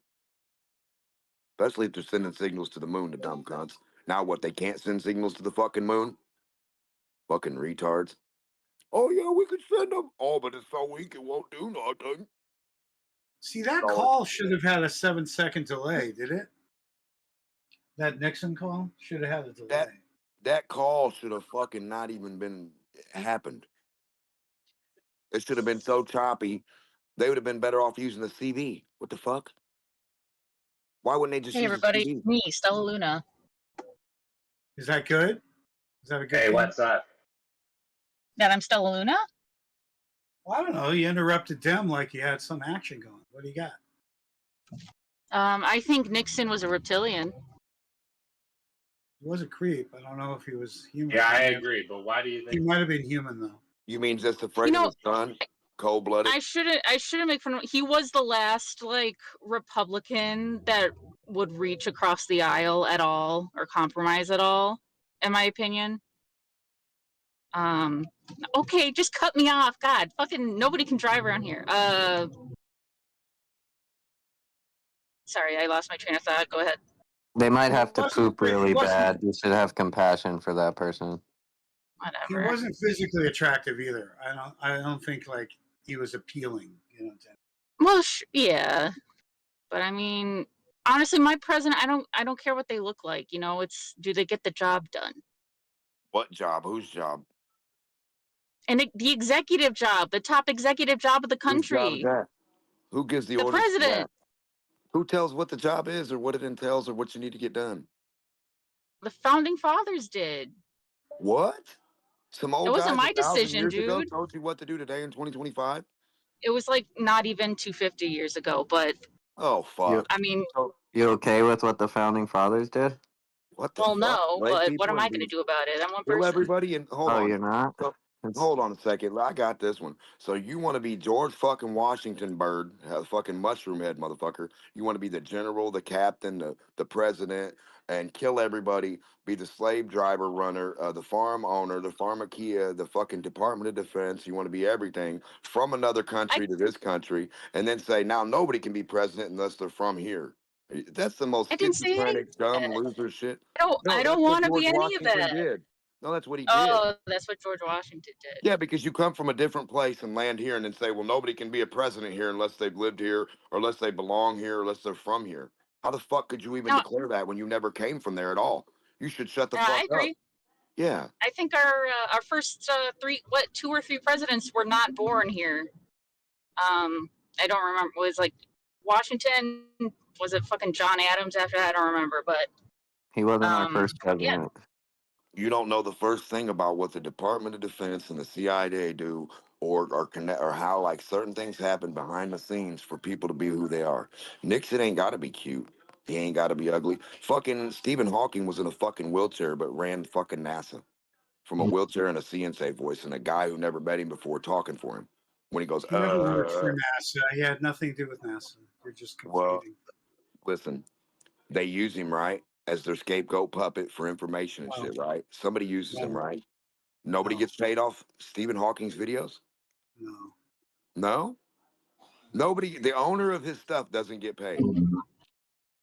Just saying, you're attaching his name Foundation or something. to a field. Yeah, Musk's dead. space is attached to Stephen fucking Hawking, therefore NASA. Sorry, buddy. And you don't have somebody wiping your ass and get sit in a fucking black van with dudes in black carrying you out, wiping your ass and taking care of you like they're a fucking nanny if you ain't with the government, buddy. I don't know where you seen Stephen Hawking get in or out of his vehicle from. He never had one. The government shuttled him. So what he did was sat in a fucking wheelchair and made funny noises. You don't get his wife to talk for him. You don't get his grandma, his mom, his dad, his nephew, his cousin, his brother. No one that's lived around him his whole time when he knew how he talked and what he did with his mannerisms. You get some fucking weird blonde guy that's a young dude that's going to talk for a guy that makes funny noises. Dan, could you please translate for me? This is getting very insensitive. No, it's common sense. I don't give a fuck about dumb shit. I'm talking about the truth. Are you insensitive to the truth? So Stephen Hawking had a problem. I'm not saying I'm worried about his problem. I'm saying how the fuck can a translator translate Can you? You sound very insensitive. You got something against Surely it's the next big explanation for all your fucking space math. You got to be able to translate, right? Have AI translate Stephen Hawking's fucking mumbles today. Have an artificial intelligence study his sound or whatever they got to do, like look at his fucking mouth and see what he's saying and see if the translator was on point. See if they match. That'd be weird, wouldn't it? I don't know why you would do that. I didn't think it was possible in 2025 for any grown-ass man to believe in Stephen Hawking is nothing but a little con game. Come on. I even heard someone say, insensitive. Are you fucking shitting me? Yeah. Wait, so are we claiming that Stephen Hawking wasn't saying what the computer voice was saying and that he was just a puppet for whatever? Yeah. I mean, how the fuck would you fucking think that? Oh, the only man in the world that couldn't talk shit. So he originally had an interpreter, and then he went to the special black box. Are you seriously fucking got mental problems? I mean, he had a serious Yeah. We all know what the disorder. Yeah, we know what the fuck he had.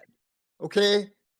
But when it comes to making you believe a bunch of stupid ass shit, and then you want to come out here and convince my dumb ass that man is only man in the world to ever talk through two wires hooked to some fucking thing through a black box. The only man in the world? No, oh yeah, show me one other one. You show me, brilliant person. I mean, I'm driving, but there's plenty of shit. Yeah, okay. I don't want to talk to you no more because even like Dan believes this shit. No, I'm done. You guys are fucking retarded. There's a lot of wheelchair-bound disabled people who do need assistance in speech. Yeah, no shit. Where's That's called playing on your heart. You understand that? Play on my heart. I don't fall for fucking play on my heart. They just exist. They just exist. No, Stephen Hawking machines that tell everybody what you say when you mumble don't exist, or else dogs and cats would be fucking talking to you with their throat movement too, wouldn't they? Get real. No. You wouldn't put it on an ape? You wouldn't put it on a parakeet? I would put it on an ape, given the opportunity. How does it work different on an ape than a dog or a parakeet? Just because you can pronunciate what the parakeet's saying? I thought the machine's supposed to do that for you, smarty pants.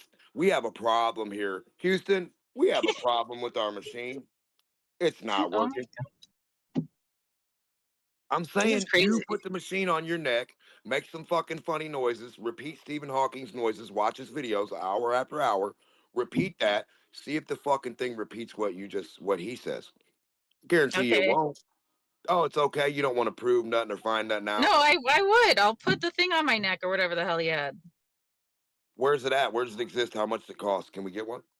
It probably, I mean, I'm sure you can get it covered by insurance, right? Get what covered? Where does it exist at? Find us one. Okay, I will. I will find you. If I remember when I get home, I will find you specifically, DMOC. I will find you medical policy for coverage of that specific device.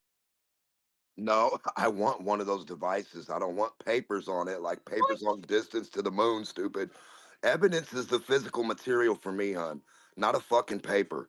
What do you mean what? Yeah, are you crazy? Listen, you should not be shaking your head at medical policy for insurance I got a comic book for you if you believe books.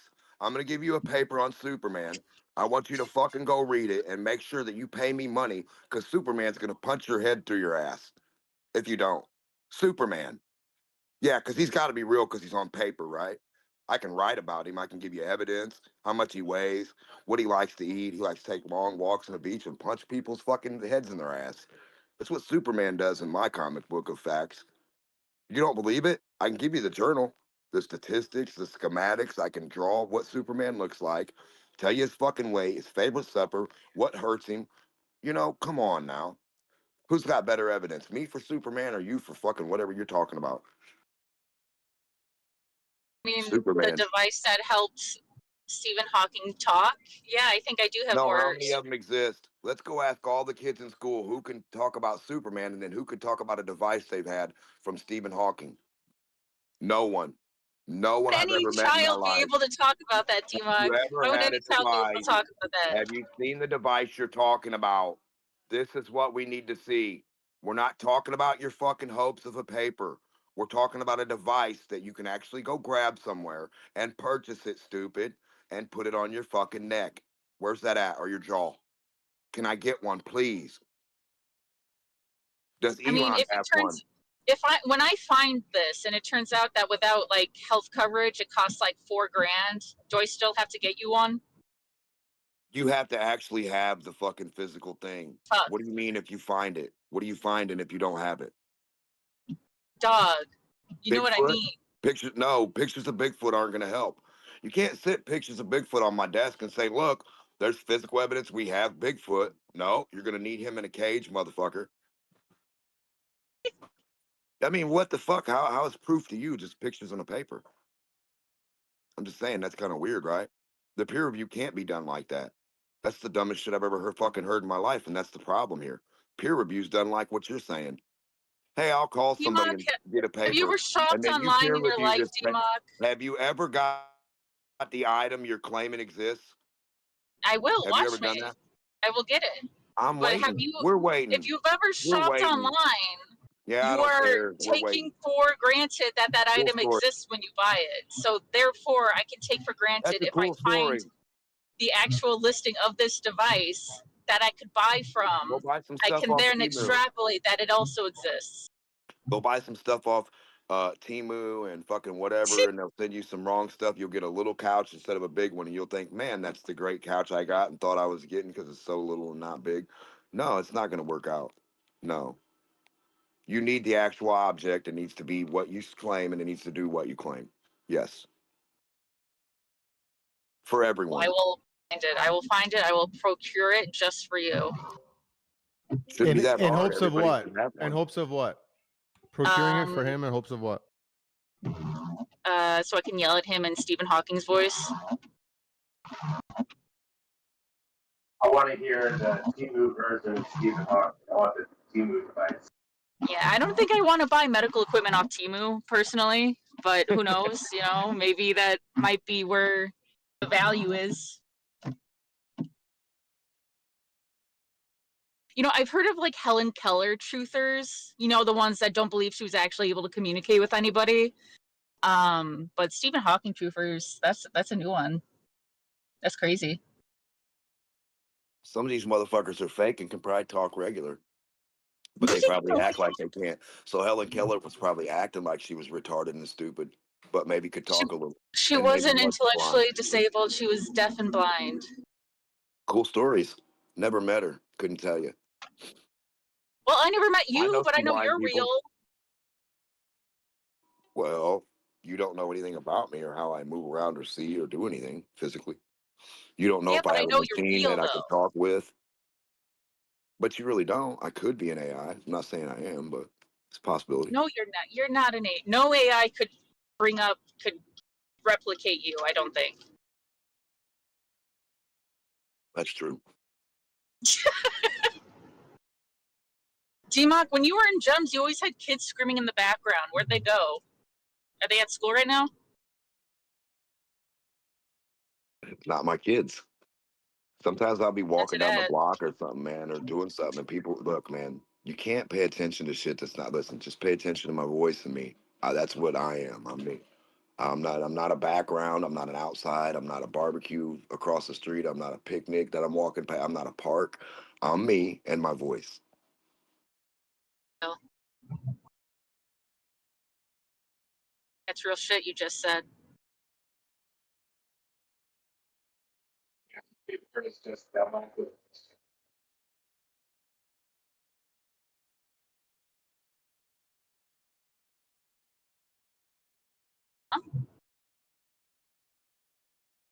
I'm saying, like, why would it be so hard for all these guys to say they have the math, the tangents, the stars, the angles, the arcs, all this dog shit, but they don't have a physical Earth curve they can draw in a fucking lab for any human or on the wall, any wall of any building? They supposedly have a building that's so many miles long. It's supposed to be the straightest building in the world.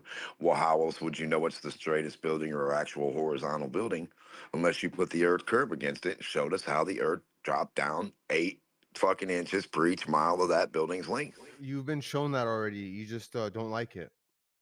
You've been I've been shown that a shown lot. no, You've been no, no, no, shown that no. by No, I've been professionals. talked to by people like you that say dumb fucking words. You've None of you have drawn the you've Earth been curve on the wall next to a horizontal and showed me that the horizontal changes its elevation rate and the arc doesn't been drop down. you've It's been down. present during No, presentations. we need an They've arc. shown No, you. see, this is where you're It's a having a simple problem with concept. If you're reality. on the No, ball, reality is the concept here, and all the right. Well, wall see, is the you don't. concept and a line Back on to it. go on. Just back Yeah, to you you. need a real, personal, empirical, provable, practical, actual attribute of a physical motherfucking thing to represent itself. Right. If you So if can't, you really had a mile long building, we might be able to do that, but you don't have a mile long building. brother, you don't need a mile long building. Well, You you dumb suggested motherfucker. it, so you're arguing about him telling you your didn't say- suggestion's no good. You You retarded bitch. suggested Don't say it. dumb shit. I You never said nothing fucking about a mile long suggested building. it, dude. I'm chiming in because what you didn't make said a is mile-long impossible building. and stupid. So I didn't he's make the building and countering claimed it was your that long. impossible and stupid LIGO by did, saying you dumb something that isn't cocksucker. true, You better go that suck it's been LIGO's shown to you. balls. So there You better isn't go a fuck mile the long LIGO if building, you don't believe and they it made a hasn't been building that. shown to you. You're both So fucking LIGO's stupid. not that long. Thank so you. LIGO's not a mile long or two. Dave, not 4 miles long, Dan. you've been shown. You've been shown a system of interpretation that allows you to do measurements and do predictions and all this fancy shit. That's the global model. You've been shown it. You keep asking for the. You're not. Don't ask to be shown anything. Just say convince me.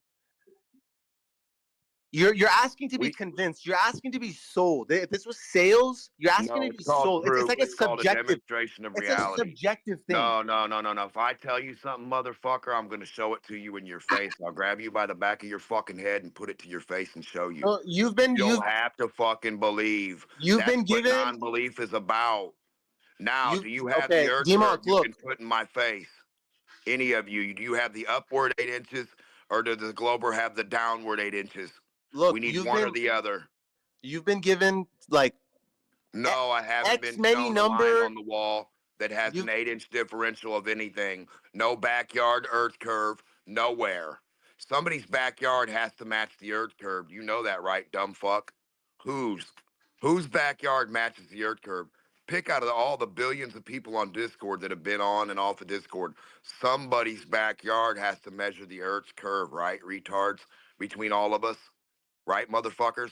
Where and whose? It's got to be practical. It's got to be evident and in your fucking face. 8-inch drop.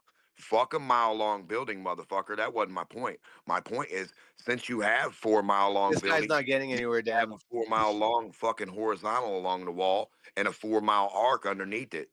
That's what we need. Again, Fuck a bud, building. you're stuck in asking Fuck for a things building. from people. You're Fuck your stuck in a claim. loop. And You we still understand? need the levels along it, and we need the plumbs along it, and Poor cups guy. of Hey, water, and maybe we one need of the the flat elevation earthers tool. can We'll speak to start us. at point A, He's which stuck will in be a the loop. center point, and then B on both sides. We'll have 2 point Bs, point We've B on lost the left, D-Monk, point ladies B and on the gentlemen. right, We'll go back on C, mute. C, and you keep going, right? And we show diverging, converging, or non. They'll either be parallel lines forever for the whole fucking mile, or the last parts will start to fucking fly out that a ways. What's an 8-inch drop even look like, retard motherfuckers? I don't know why anybody talks that doesn't know what an 8-inch drop is and how they can touch it and prove it. Put a cube on it, put some stuff on there, put a boat on it. I want to see what it looks like with an object 8-inch dropped somehow. He keeps You're asking tired. to be shown things to some. You've had 20 different What's it look like for a fucking object on a ball that's still 8 Sales. inches? This guy's unspeakable. Like we So can't you don't speak to you, know? bud. You're in a spiral. You Because need we're some help. not talking about talky talk. We're talking about put up or shut up. Put up the 8 mile fucking rock, the 8-inch rock. T-Monk, you're Get an stuck 8-inch in rock asking and put it people for under your things. car, and we'll see if your car doesn't fucking Hey, rise. maybe you should go out like Dan for once. Do a single laser experiment. Dan's No, done I like got an 8-inch 37. rock. Do No, a I got an single 8-inch do a rock that single laser represents a experiment. There's drop no or point a in talking rise to of you. Earth curve. You'd rather And I'm hear gonna Dan. put it underneath your fucking car. Put your fucking tire on it and drive, and park right on top of it. Now tell me if you don't experience an 8-inch drop or a rise with this rock, you dumb motherfucker. I'm gonna use physical reality for my 8 inches. What do you got? That's what I thought. Keep hoping and dreaming for a fucking explanation of nothing. Nobody. Now, an 8-inch rock or an 8-inch fucking mud puddle. I'll give you both. Put your car in it. See if the car doesn't tilt or tip or dip. Guaranteed it does. Fucking idiot. He's got Stephen Hawking, though. He's a Stephen Hawking believer. Then he's got rockets landing vertical. That's him and Dan both believe in Stephen Hawking's and rockets landing vertical. Well, they don't understand, Steve, that vertical is horizontal. So somewhere that rocket can take off that way and come back this way and land with the ass towards your fucking head. Where's it happening at, boys? We can't tell you because you spiral anytime anyone speaks. Viral? You haven't given us no evidence. You don't understand We basic don't even have an surveying. 8-inch rock or dip, dude. Nobody's backyard on video yet.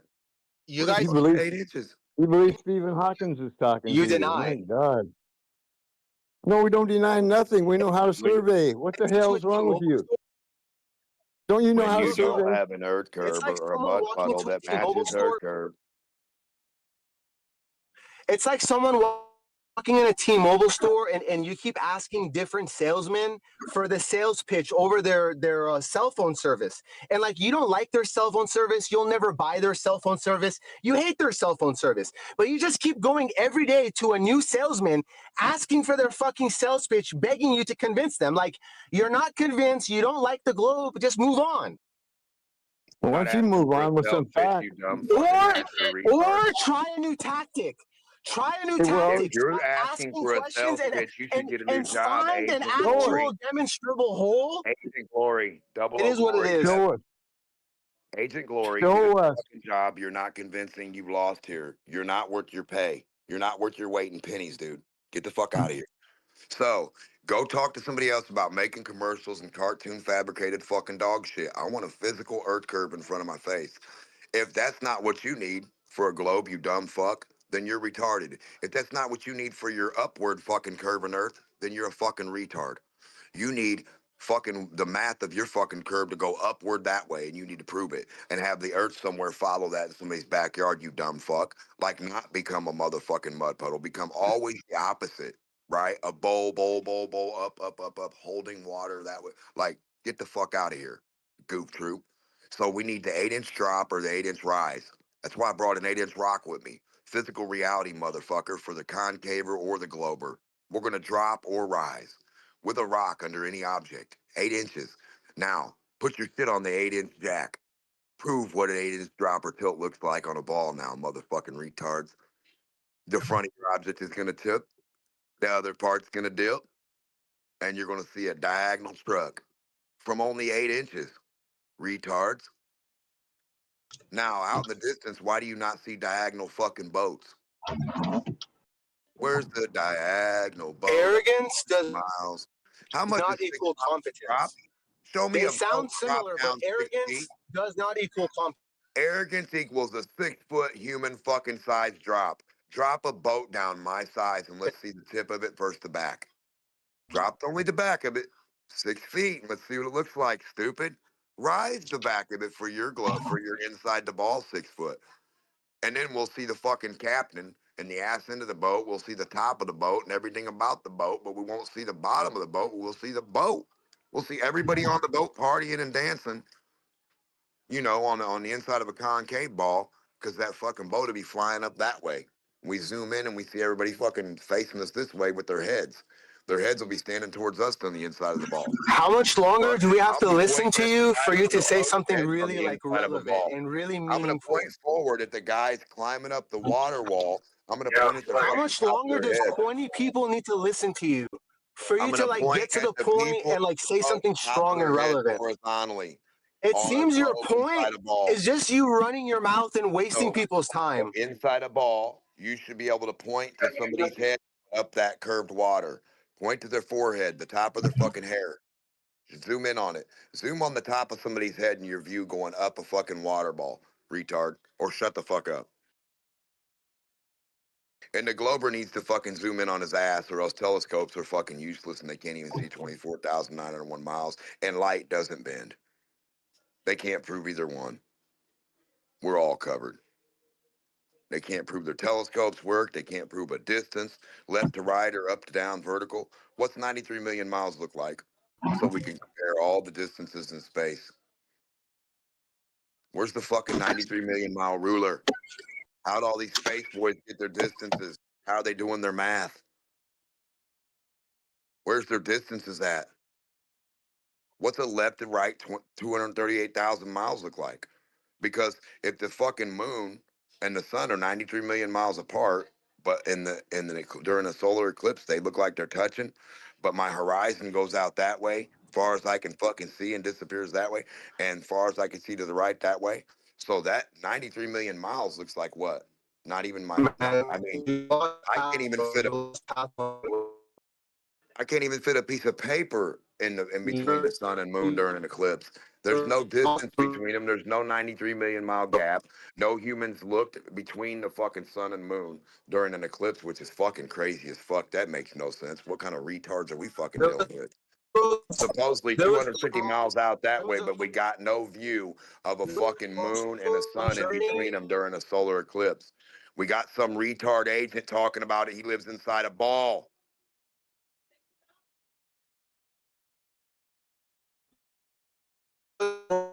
So what's 93 million miles, Agent Bob, inside Glober?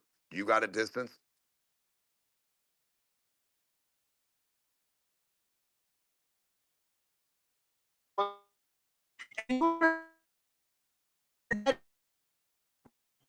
Come on, we need to know what 24,000 miles tall is, 24,000 miles outward, and 24,000 miles left to right. We need to be guaranteed these distances. Who can do that? Who can guarantee we don't see 24,000 miles left to right? And then know for a fact you couldn't possibly live on a fucking puny little bitty ball when you see bigger than a ball in your view on your horizon in a horizontal line 24,000 miles long. Who can prove that? Hello? Where's the fucking 24,000 mile left to right ruler, boys? So we can prove there ain't no earth curve for 24,000 miles. Fucking gimp dicks. Come on, where's that globe math? Where's that globe protractor we put against that fucking horizon? Where's that at? Where's the globe tractor?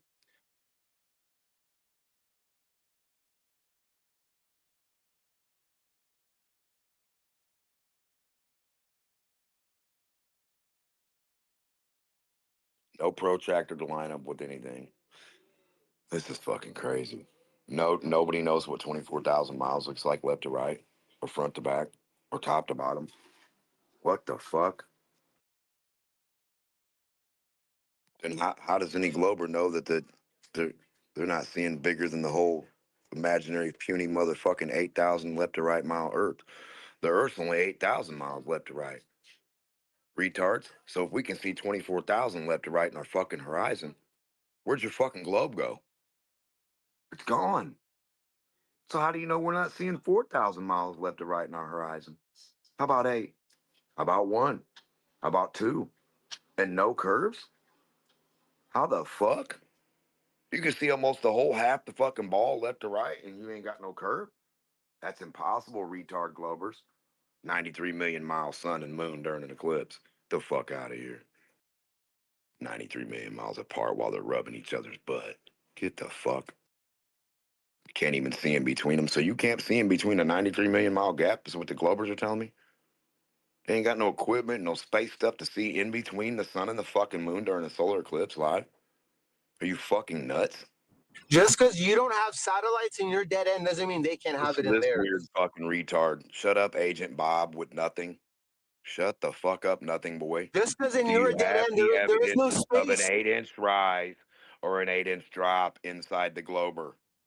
The flat Earth dead end is so tight and suffocatingly compact. There is Inside no the space. ball, my lines There's no point to space your for lines. My space. There's no space horizontal for cuts off your satellites. It's vertical. over, bro. My There's nowhere to horizontal go. points to your vertical. Shut the fuck up, stupid inside baller. Shut up, stupid. Until you can prove I point fucking to your forehead, the top of your fucking head on the top, where your soft spot is. Go out in a boat and go get fucking going, and I'm gonna zoom in on the top of your soft spot. Your proof would Yeah, it's you require can't see your someone. soft spot. Demont Bud, you're can't at a zoom dead in end, on bud. you climbing up You're a at a dead. fucking waterfall. You should hear people You out that can't are not climb in up a dead end like you. waterfalls inside of a globe water ball, boy. If you can't climb up a fucking little waterfall, what makes you think you're inside of a big ball going around it? Demok, remember, Shut the fuck up, loser. if you lose So if Glovers self-regulation can't over climb your up or own down a mouth, waterfall, if you how the don't fuck regulate are they on a yourself, no sticky one ball will climbing regulate you, bud. 8,000-mile walls of water? Be How careful are you how far climbing you an 8 choose to foot, delude 10 yourself. foot, 105-mile fucking foot tall hump of water with your boat? Show me that. Anyways, ladies and gentlemen, and flat earthers in the audience, let's Climb see how up long the it takes for globe or Demok around the to come up inside with the of the single ball. thing that flat Earth so desperately needs: a map, a model, anything, measurements, anything. Go on, Demok. No, that's what the globe needs. We've already got flat earth maps and flat earth distances and flat earth key legends, you fucking retard. Now the rest is up to you, non-existent globe earther insider and non-existent globe earther outsider. Now the rest is up to you boys to make an inside globe and outside globe map. It's up to you, Pikachu. We want the fucking legends and the key shit strapped on it too, and the arc fucking miles and shit. Retard, you got the same arc. Here's a miles as spoiler: it'll globe. never come. It'll Yeah, never you'll come. never It's have an dead arced end. mile. You'll never And have that's an my arced final foot. statement on that, You'll bud. never know Good what an luck. arced inch is. You'll never know what a globe mile is. You're a fucking retard. We know. You know what a flat earth foot is, don't you, retard? You can go to the store and get one. You know what a flat earth meter stick looks like? Go to the store and buy one, retard. Where's the globe one? Where's the inside or outside of a fucking ball meter stick so we can measure this fucking curve? Gravity or something had to form this thing and make it be bigger than you and me. So something has to form diamonds, dirt, rock, coal, iron, meteor, granite, obsidian, every fucking thing into a sphere somehow, right? But it can't change your ruler into a sphere anymore. It's broke on your meter stick. It's broke on the house and the building and the fence. Gravity not pulling down any down on her. Flat Earth needs help, and Demok is the savior, ladies and gentlemen. Any moment now. So when you and I go play tug of war and we hold a rope and we start to walk out, how come the rope doesn't fly up and go away from the center of equipotential and stay up like a fucking arc? How come it goes downward in the middle and loops down like it would on flat Earth, not a globe? How come it never proves an arc of anything? It pulls down in the center of the rope? Huh. That's not a globe proof. Fucking retards. We need something to bend to make the arc of Earth, not the fucking opposite. We need a fucking frown. We need the Earth to make frowns. Gravity makes frowns, turns your smile upside down. How the fuck does gravity make a smile now? The two ends stay up and the one end goes down just in the center? Not even at the same equidistant fucking amount? Are you kidding me? What thing bends upward in an equidistant amount around an 8-inch fucking curve that bows up in the middle? What thing does that on Earth? What thing does it vertically? Because remember now, vertical is horizontal on your globe. So if I hang a big steel beam 1,000 miles long down from a fucking helicopter and it can hold it, how come it's not bending this way or that way? Retards. Gravity broke? Huh. Damn. Gravity broke.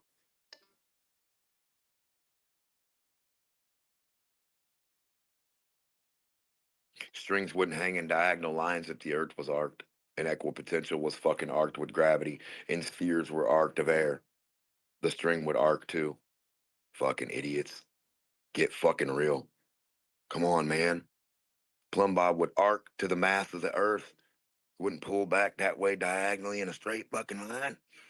It don't do that anyway, unless you got air going against it. If you fly your fucking thing real slow with nothing hitting that motherfucking weight, that weight's gonna sit there and sit there and sit there. Gravity ain't never gonna pull back on that fucking weight. Ever. Not even if you fly 3959 and 2 foot past. You know what that means? If I'm standing on the center of the top of the globe, 3959 behind me to my left, 3959 in front of me to my right, you go 3959, you go in your helicopter, just fly straight that way at 5 foot high, and you fly 3959 straight that way. Now I want you both to go 2 foot out. Now, do you see Earth in front of you? Yeah, hella far. It's not stopped yet. Do you see Earth horizontally in front of you? Yeah. Okay. Okay. Globe's dead. You shouldn't see no Earth in front of you with somebody 3959 that way and somebody 3959 that way. Should be no Earth on either one in front of neither one of those fucking humans. That'd be physically, humanly fucking impossible. Unless Earth is way bigger than what you've been told. It ain't no shitty fucking circle that you can see the fucking distance of, and your left and right, 39 and 59. In your fucking horizon view. You see farther than that. What the fuck? What the fuck does 3959 mean? What does that look like left to right? Come on, man. Come on, Globers. We need this globe math along the horizon, along the curved horizon. You guys already got mapped out and Googled and perfected, right?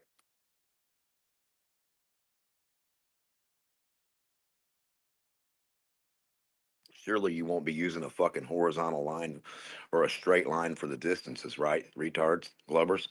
How could that possibly work?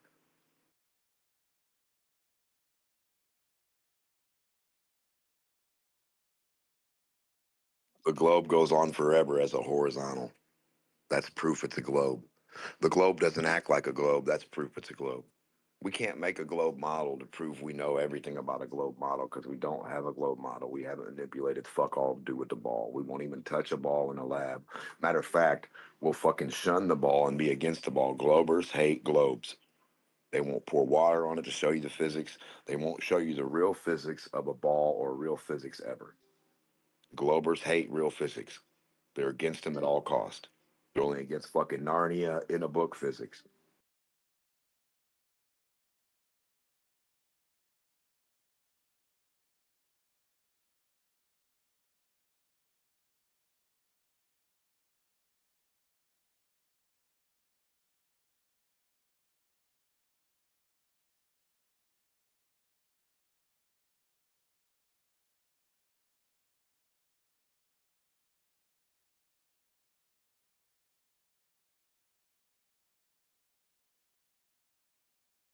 Which was one Glober would prove.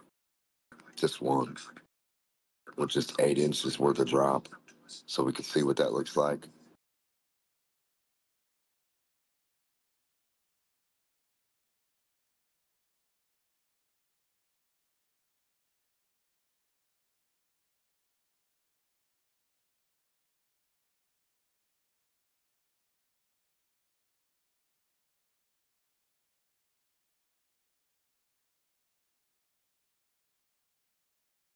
Flat Earth proof. The horizontal horizon. The hardware store with all the flat rulers. Flat level. A level straight horizontal line. An equidistant horizontal line. Equidistant with the potential of its own surface. From point A to B. Horizontal flat Earth. The principle of elevation of flat Earth. Not the dirt, not the water. The principle of elevation. Up and down. That do exist in reality, only as their self. They don't become one another. They don't switch. Vertical's not horizontal.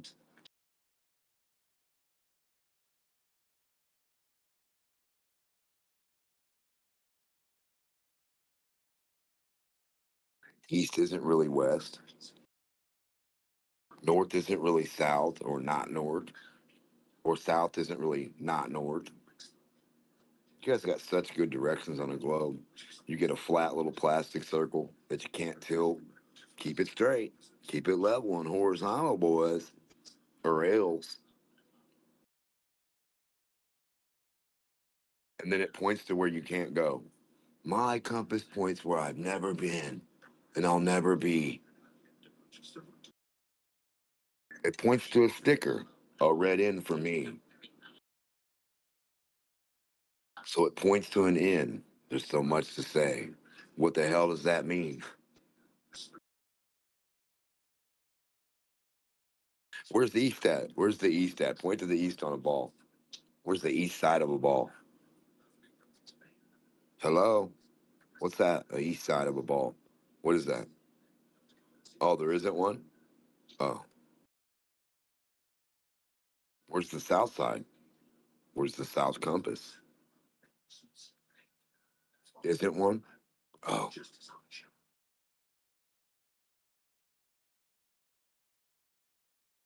So all we got's not north, huh? Not north. Make sure you're going not north, boys.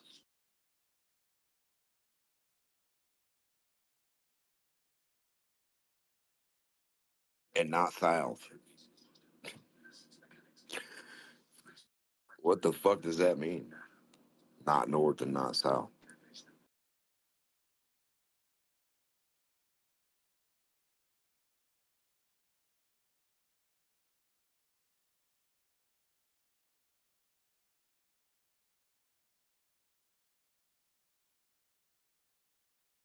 Where's the east side of a ball, Asia?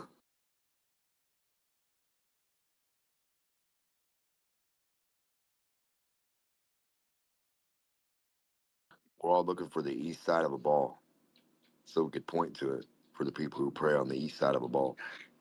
Because other than that, they're fucking lost. They'll never be able to find it.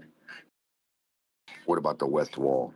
How can you weld to a west wall when a west doesn't exist on a ball?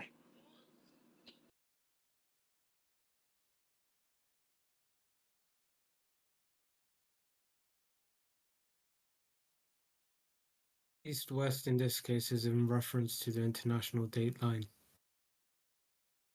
So not on a ball? What? So not a ball. What do you mean not a ball? So That not doesn't on a mean ball. What is the east side of a ball is what I'm asking you. Clearly tell me, please point to it. Depends on where you are, to be honest. I'm asking you for the east, man. You have north, south, east, and west. This is not hard, buddy. It depends on the type of ball as well, because on the globe we have poles. That's why we have a north and south. Then east and west is determined by the international date line. It truly depends on context as well of the ball. So it Because has if you nothing just to do. if you just take a random ball, you can't have east, west, north, south without any reference points. On globe, you do have reference points. So what's your reference that you can work with that you know for a fact? Where is north at? Have you ever been to a North Pole? No, because I'm fucking poor. Have you ever been to a South Pole? No, because I'm fucking poor, but we have compasses for a reason. So where's the compass point to the south at? It points to north always. So Where does the south listen? get Hold on. No, that's for half of a Even ball, that, buddy. If you have even another that's a half little of a bit of a ball, misrepresentation because the needle aligns with the magnetic field, and where's that at? of course, it's all around you. Anyway, So it's just not talking to to a the other north. guy. So you're not pointing north. So you're pointing not north. Thank you.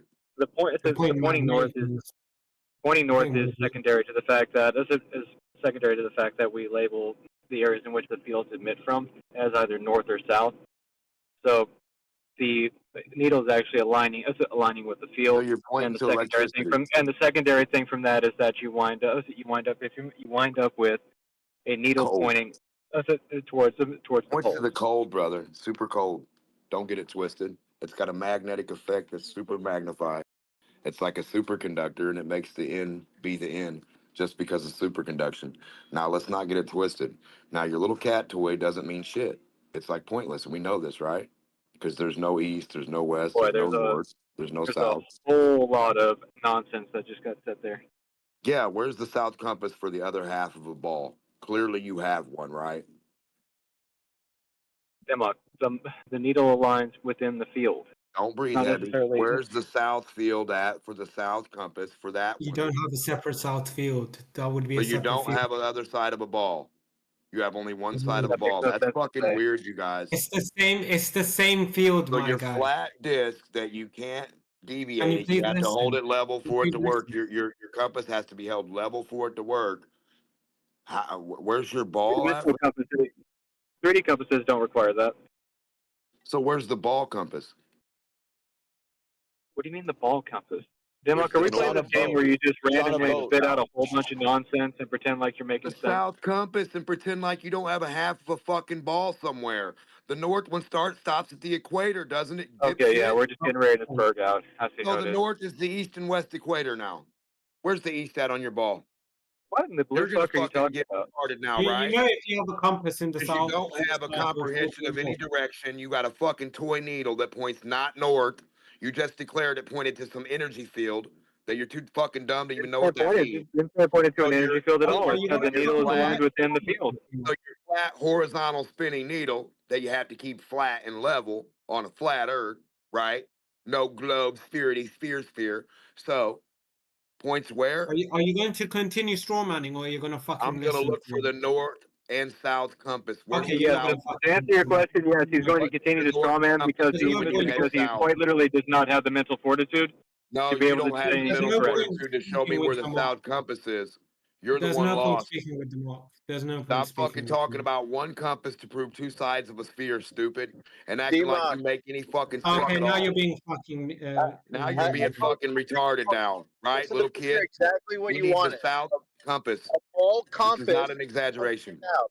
A ball compass pointing south. I posted in chat for you. Oh, and by the way, Yeah, Demok, right, the field retard. doesn't end at the equator. You're fucking stupid. You didn't do shit. Okay, Now, go tell me where you bought the south pointing compass from that only works and points to South Pole. And then show me how you prove that's the South Pole that it points to.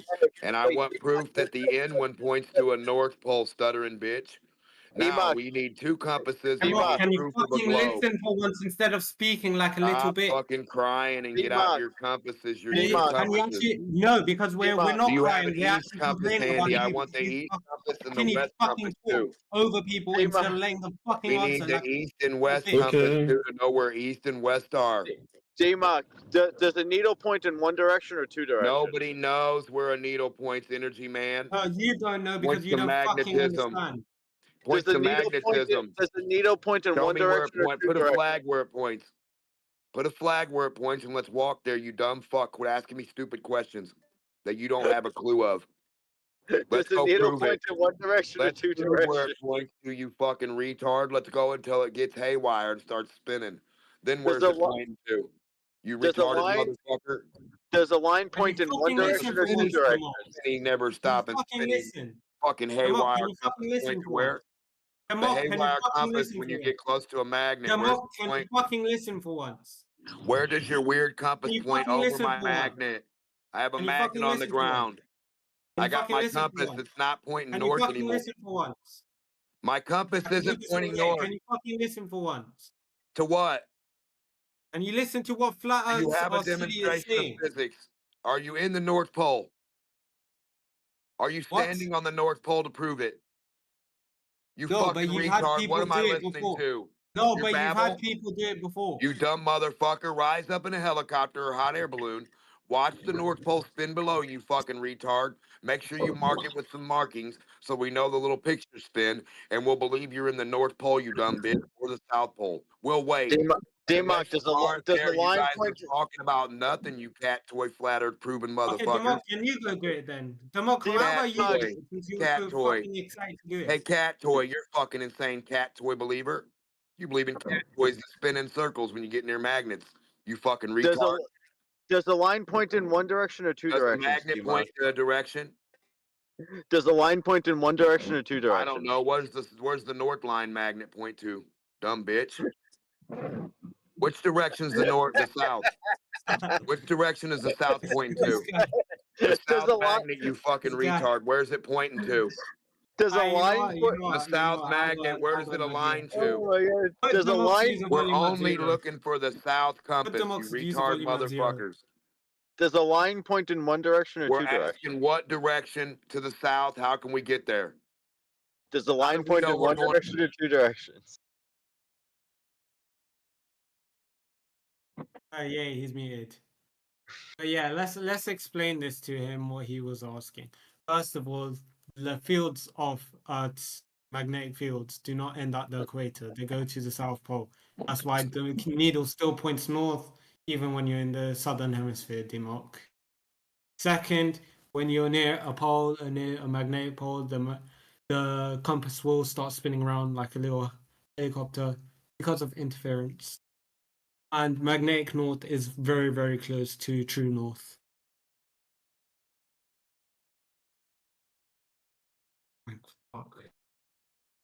But there's a very good reason why Demok is muted in every server. It's because this is the baseline conversation with him. Yeah, You get he doesn't let people 3 to talk 5 yet. sentences back and forth before while it's okay, and then it spirals into dumb bitch, Glover, son of a bitch, fuck this, fuck that, fuck you, over and over again. Yeah, he doesn't know how to hold a proper conversation. He just starts using colorful language, and then just calls us stupid, but he doesn't want to listen to our explanation. He just wants to interrupt because he's a hyper little bitch. Actually, I'm surprised this guy hasn't flatlined on the amount of sugar he's been having. Sugar. I mean, he sounds like he's gonna stroke out. It's bad. Yeah, he does sound like he was gonna stroke out. Yeah, honestly, Obviously, you guys don't know him. You guys don't know. Fuck, God, you're talking shit all the time. You haven't doing got very a well. I've clue only about known him for you. 7 years. Yeah, you haven't proven you don't. Yeah, well, Okay. proving you don't know shit about. With the monk, you gotta do this. How is acting if a line points in one direction or two directions talking shit? What direction is north? What's it pointing at? What's the magnet pointing at? I think was one of his questions. You guys got all this information that we don't have, and you don't want to show us. But Steve, if a line is pointing north, where's the other end of that line pointing? The opposite of north. Which is? Well, according to us, we use a compass, and it would be south. Okay, so if you have a line pointing north, that means you also have a line pointing south, yes? If we're going just by the rule of a compass, yeah. Just by the rules of logic, almost, right? Right. Well, we all kind of, yeah, that's what we're talking about, right? Just a basic little compass, right? Okay, so how is that talking shit if I ask him, if you have a line that's pointing north, where's the other end of the line pointing? I don't understand how that's talking shit. I can't like with Demok, we need a new process, yeah. Let him start speaking, mute him, you answer him, then unmute him, let him off the hook again. That's the only way you can deal with him. Yeah, ask him what he's, because I'm pretty sure he was pretty clear on what he was asking you, and you guys couldn't answer. No, he kept changing everything he was asking. Well, you'll ask him that direct question, because I remember you asking him, and I'm pretty sure he gave you an answer. So you ask him, ask the question right now. He started spurting out. Just ask the question right now, and then take him off mute. Then he was on about how magnets only work for half a globe. Then he was on about how a line doesn't really necessarily make south, which does make sense. What are you talking about, dude? You're not making any sense right now. Yeah, No, because you guys, we're talking about drop, right? Like 8-inch drop that you never give us, all kinds of things. No, right now No, we're man. just talking about if a line points in one direction, the other end of the line points in the opposite direction. And all we're talking about, if you have a line, is the line pointing in two different directions. That's all we're talking about. Yeah, that'd be on a flat surface. Yeah, sure. Or hell, even on a curved surface. But that's not a compass. A line's not a compass. Did DMOC ask for compass doesn't have a photographs of needle? buttholes? Did he ask about what buttholes? What did you get Photographs of buttholes to prove the Earth. Well, he's pretty funny. You guys don't enjoy his humor. I do. Oh no, I do. That's why I asked, because I would be sad if I missed it. I don't remember. You have to ask somebody else.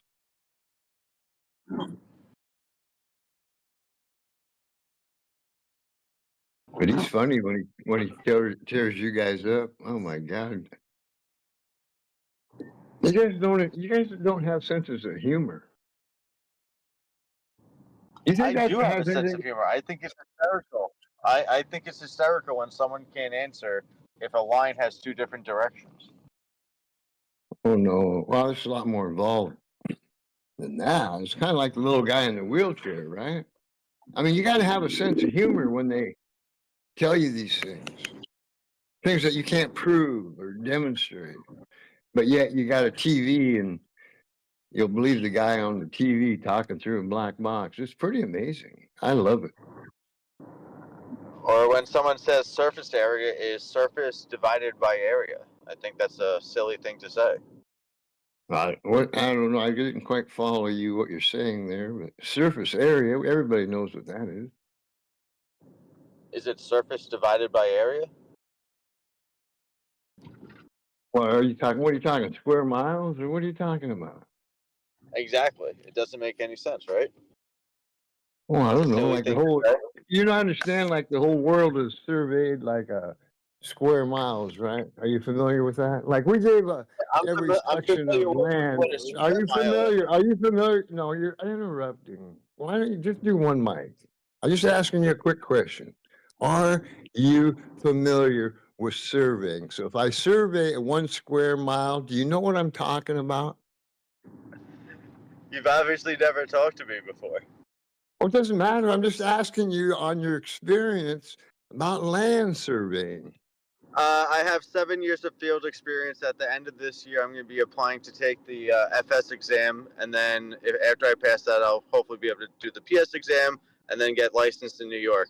I've been doing surveying for over 7 years. So you know exactly what I'm talking about when I say the U.S. government gave away every other section of land across the Cascades for the railroad companies. And those sections were 1 mile squares, and those things are surveyed flat. You understand that? Like if it's a slope, that part of it doesn't matter. The line, the whole distance for that 1 mile will be measured straight and level. That's how they survey, right? You understand that, right? Yeah. Are you familiar with what they do for Section 6 calculations? No, wait a minute. I didn't quite follow. Section what? Or did you bring up a what? Section 6 calculations.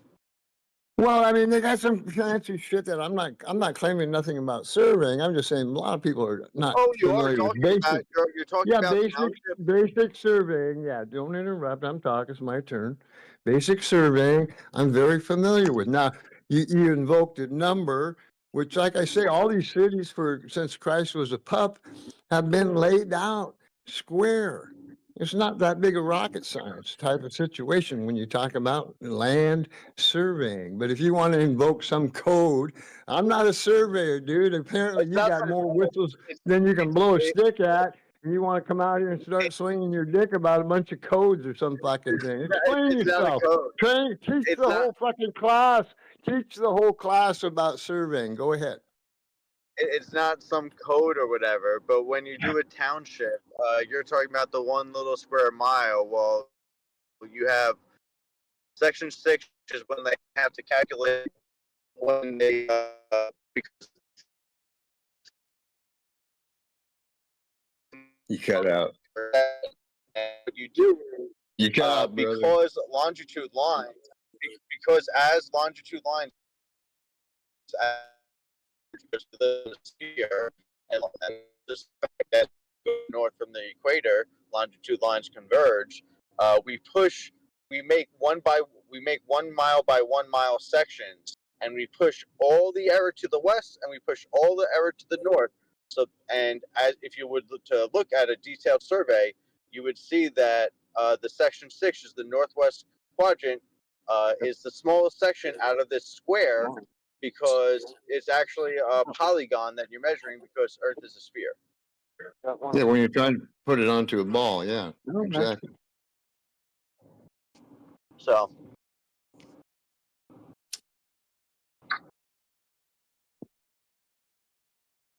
Yeah, you're not measuring a sphere. You're measuring elevation changes. Yeah, and it's No, square miles. And square miles, doing. which is done with straight lines. All surveying, land surveying is done square. When you buy property, it's square. It's not curving or anything else. You're just Yeah, saying. I just in literally reality, walked there's through nothing the curving. section and the township things. I've posted public surveys of a township and section where they did it with ball and chain, and they did all your celestial navigation to get a longitude and latitude, and they did a meridian lines, and they do these square miles. And when they get to section 6, again, like I said, it's not, they can't make it a square mile. It just does not work. So they have to they push all the error. So as you go north and as you go west, on that last row, I think was it section 1 to, I think it's 1 to 6, and then it's like 1 down to 36. But like all the west ones get narrower as you go north, and all the north ones get like shorter in length as you go west. So.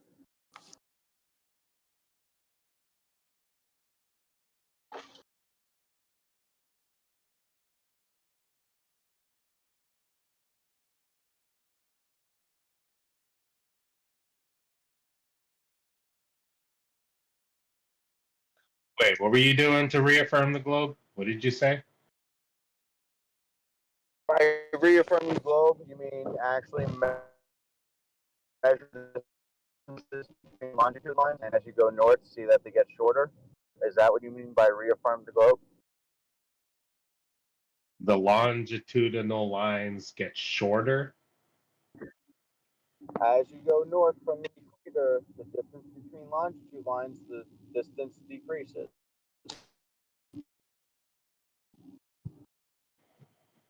Yeah, on your presumed globe model map.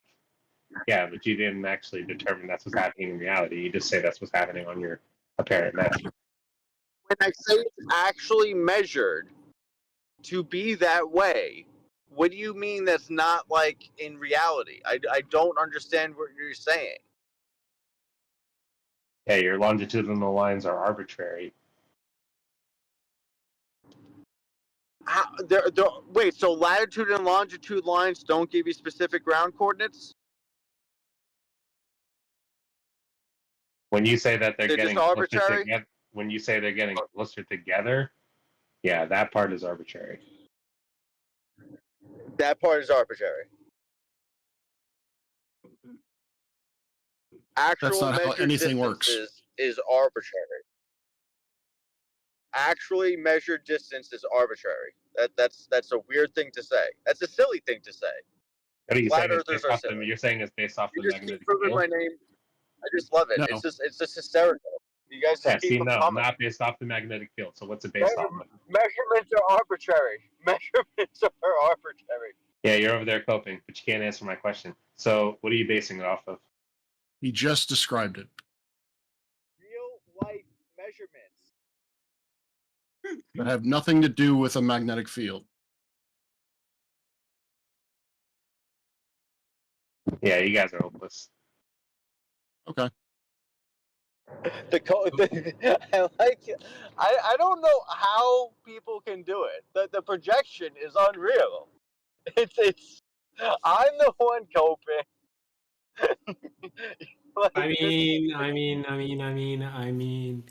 Pilots, you can ask pilots, you can ask navigation. They do the same shit. Objection. Maybe you need to go hop mag or something. Flatten level. Sounds like you're really losing it over there. Yeah, that's what it sounds like. Flatten level. I just right? thought that Steve A was not ready for it. Are you familiar with surveying? Yeah, I have 7 years of field experience. I didn't say that. Shit. I didn't say that. What the fuck are you talking about? Oh, I could give a shit less if the guy has 7 years of. He hasn't proven it. You don't give a shit about the Yeah, experience. 7 years of never measuring Earth curve. But Yeah, you you never measured the Earth to be a globe the whole time. I just keep them coming. You think it doesn't matter how much experience I have in land surveying, but you ask the question, are you experienced in land surveying? Yeah, I just want to make sure. Yeah, so I want to know when you're going to start lying to me. Yeah, exactly right. So you understand, you're familiar with it. You're familiar with land surveying, and so you know it's all done flat and level. So thank you for telling me that. Great circle roots.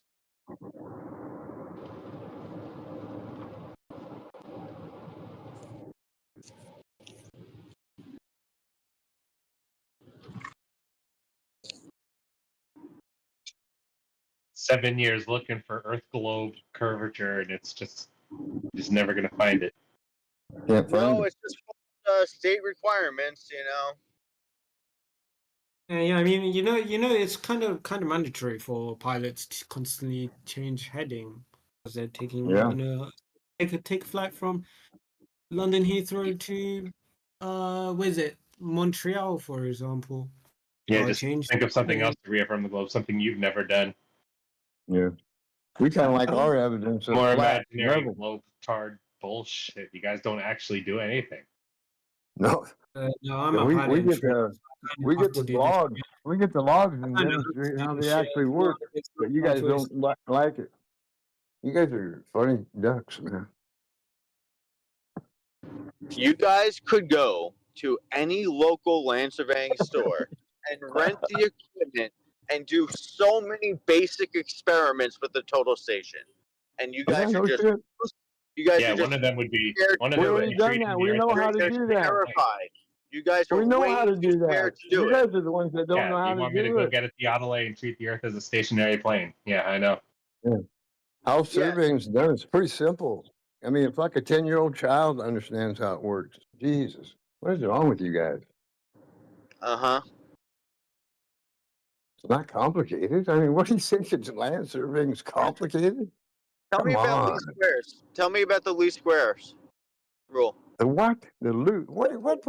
What do you use least squares for in land surveying? Because that's how, kind of makes sense, doesn't it? When you do math and what we call a survey, survey transit, right? Survey transits have been around since Christ was a pup. You understand that, right? All right, so you got one part of it right. It involves math, and go on. I mean, it's so easy, You right? understand? 10-year-olds do it. Do you understand, dude? Listen, dude, you got a big mouth. Listen, you understand the basics of land surveying. It's been done. Tell me since about single proportioning versus double proportioning. Listen, dude, you're really good at interrupting and you're kind of fucking retarded, okay? So I really don't like talking to retards too much, okay? So I'm just asking you a quick question. Are you familiar with the term survey transit? Now, they've been around since Christ was a pup. Do you understand that language? Yeah. Yeah, okay. So that's your beginning. So go ahead, it's your turn. Yeah, tell me about single proportioning versus double proportioning. Tell me about the difference between doing a recovery on a lost corner with one piece of control versus 2 versus 3. Now you're into the globe math, dude. So you're talking nonsense. So go ahead and talk your nonsense. Go ahead. Oh wait, are you saying that basic like lost corner recovery automatically assumes globe math? I thought land surveying is done using flat There's no globe geometry. math. No globe math on land surveying, dude. You guys invoked the geoengineering survey, whatever the hell that is. But we all know that's a bullshit term. So go ahead if you want to explain. Go ahead if you want to explain that term. Yeah, sure. It's when you use the geoid, which is the map, which represents the mass, the gravitational attraction of mass in Earth and all its different areas, and then you have the elliptical or the ellipsoid, which just is the general shape, versus the equator versus the pole, and then you do an orthometric measurement And you in United States, we have Android 18 is the currently one that we use, and you select what zone you're in, and that gives you your particular area for your flat stationary plane in that particular area. Yeah, pretend shit. Yeah, I appreciate it. Thank you. But you can't use it in All other areas pretend shit. because This is all made if up the shit. Earth was All flat, made up shit you're talking about. No, it's all because calculations, if the dude. Earth was flat, because if the Earth was flat, you could just literally use one plane, one zone for all of the United States because the elevation would be the same. Maybe they do, and you don't know it. You believe in the little guy in the wheelchair, so it's pretty easy to trick your dumb ass. Ooh, got him.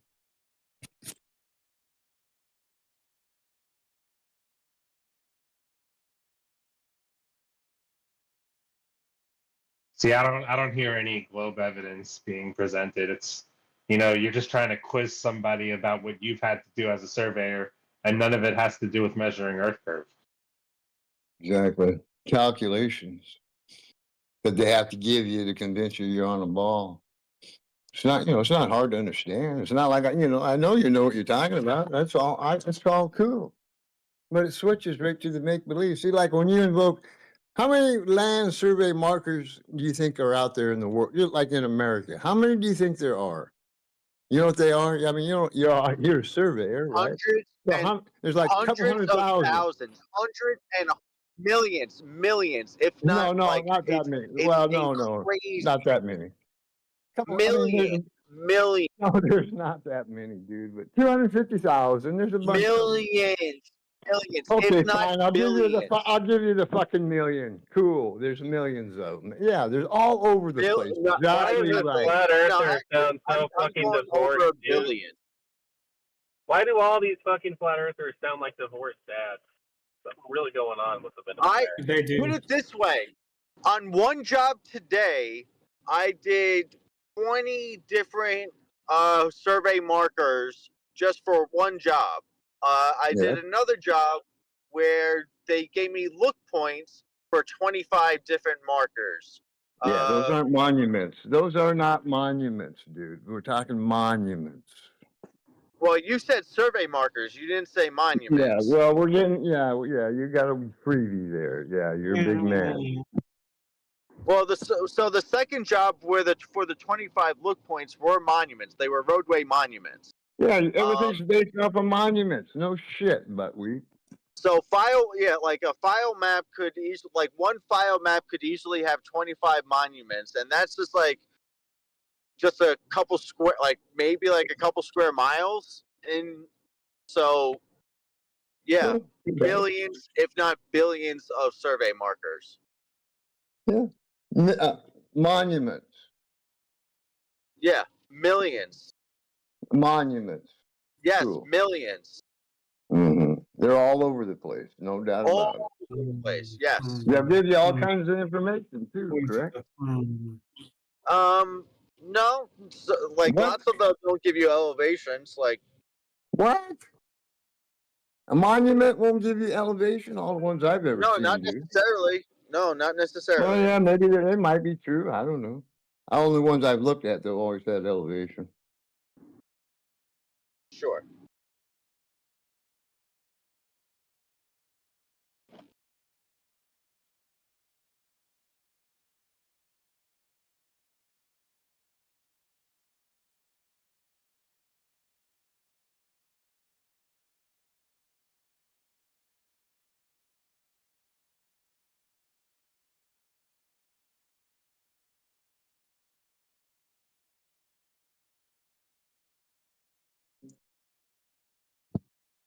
You do know in like states, it's required that you set rebars at every single corner of the property. Yeah. That's a good idea. So those are called monuments. You are aware of that, right? Yeah, that's it.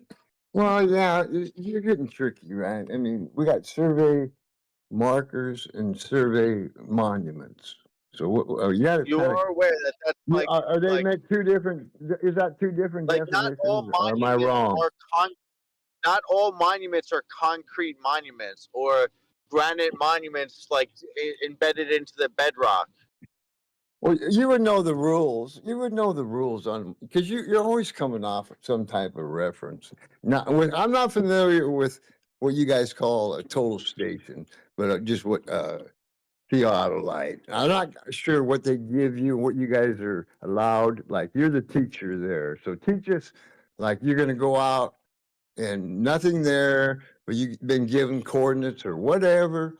What location are you starting from, or does the theodolite give it to you right there on the spot because of the satellites? I don't know.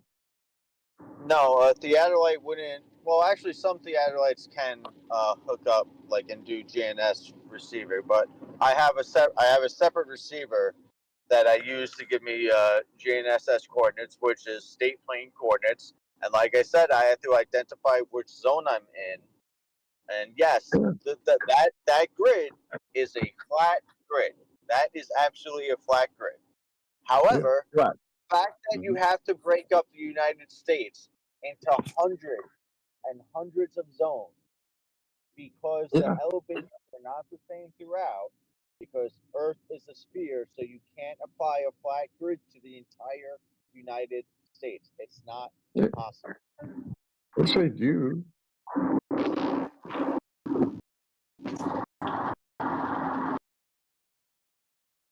You can pick up a map. You can pick up any map you want.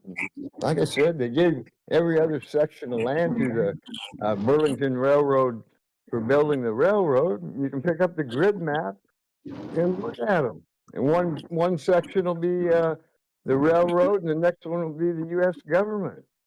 Pretty easy to look at. Fun question for you. What's the only 3D map that exists where you can tie your string from any place on that map to any other place, get consistent, accurate, to scale distances? What's the only thing that does that? I would say, like I used to look, I mean, I don't really know the answer, to be honest with you, but if I've looked at what you call topographical maps, that, whatever, right? They always had them in the Forest Service station. But I don't know which one. Tell me which one. What 3D map do I need to use? Go ahead. It's a 2-scale globe. I've never seen one. You haven't looked that hard. Why don't you post it? Tell me where I can look at. Amazon.com, scale globe. Oh, okay. We're going to the cartoon show. I got you. You can literally take a string and tie it to any 2 points and like use that string. Like if Google Maps tells you like New York to LA or whatever is this distance, and you take that string and then you take that string and put it anywhere else on that globe and have it connect from one city to that city, and you ask Google Maps, what's the distance from that city to that city? It'll tell you the same exact distance. That's the only map that exists that does that accurately is the globe. Sounds like a pretty hard one to prove to me. Not really. It's kind of easy. Really? I don't know. I've had guys come out here and try and prove that nonsense in the past, but so I don't know. I've seen guys try to prove it, just like you're saying right now, but I've never seen them prove it. Yeah, the old cut string trick we used to call it. They take 2 strings and stretch it out on the ball and one on the flat map and show you how it's right on the ball. Isn't that crazy?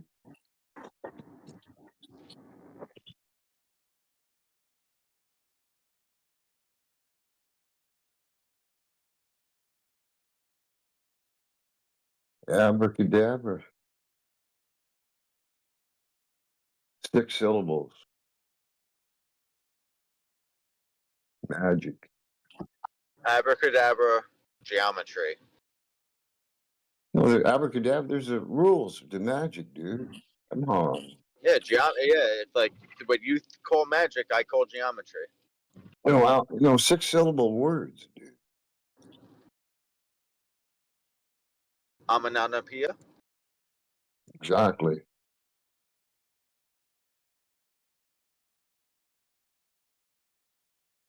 The greatest time. We need a great phrase, right? Like, like I want to invoke the greatest time in history, but that's always the greatest time in history. But we need because you're living in this beautiful situation right now, right? Everybody, I think, agrees with that.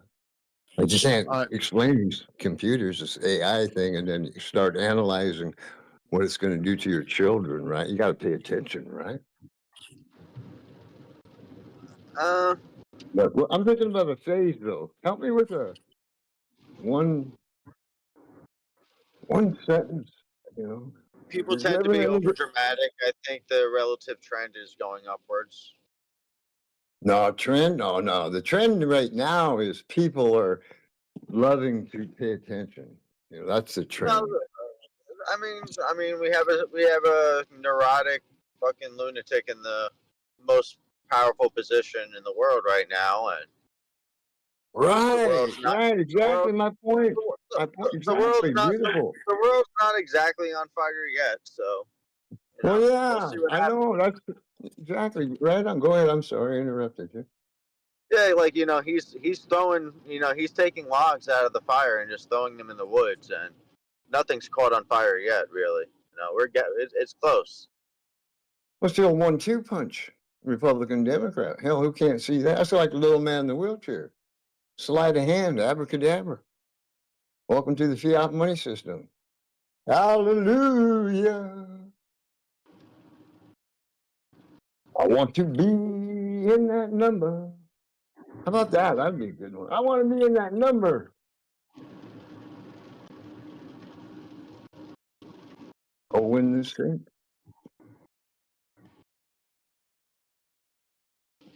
So anyway, what were we talking about?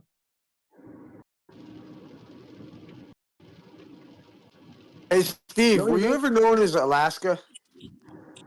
I'm sorry. Who am I talking to? Was that Isa? Sound like Isa. Yeah. What up, brother? Yeah, I was wondering, Hey, did we used to call you Alaska back in the day? No. I've always Okay, cool. operated. Yeah. I've never changed my name at all. Roger. Cool, brother. I was just curious. It just struck me because you reminded me of Good Cat from back in the day, and I was like, wait a minute, no fucking way if that's you. You never know. It's so cool how many awesome people have come through these fucking convos. Oh God. That's what I'm saying. That we're living in such a beautiful time. It's just beautiful. People don't appreciate that end of it. Dude, you know what? It's ungratefulness, brother. I think I think you're right there. I think it is. Yeah. It's like you hear the guy talking about how ungrateful Donald Trump is as our president. Like, what an ungrateful fucking American.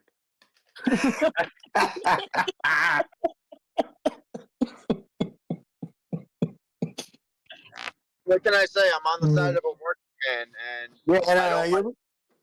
I don't like a guy that doesn't pay his contractors after the job is finished because he knows that, well, if I just pay him a certain amount of money, it's not enough for him to sue me because it's not worth it. So he'll just take the half amount of money that I give him. I don't appreciate fucking douchebags like that. That's for sure. They should have done a better job. We probably would have paid him. Doubtful. Yeah, they probably fucked up somehow. Still wanted to get paid. Some DEI hires. All upset about it in the 80s. Yeah, I don't have to worry about that in my job because unless I put a stamp on it, once I get my license, fucking it don't matter what you have for me. Can't do shit without a stamp. All right, gotta grease the wheels. All right. Yep, 50% deposit, and it's worthless to you unless you pay me all the money.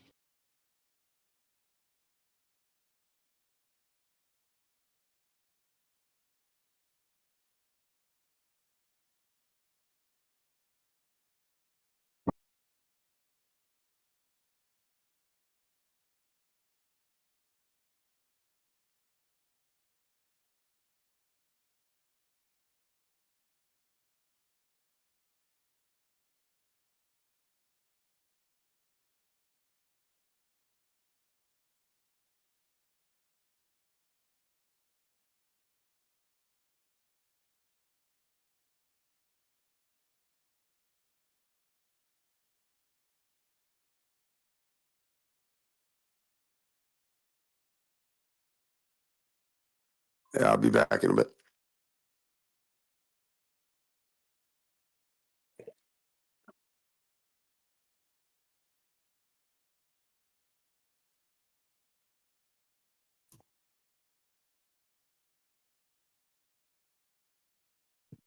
Come on, you guys.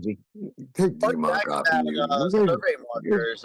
Every year, surveyors will go out to known markers that are actually embedded into the bedrock, and they do these static shots on them, and that's how we get a lot of the mapping for continental drift.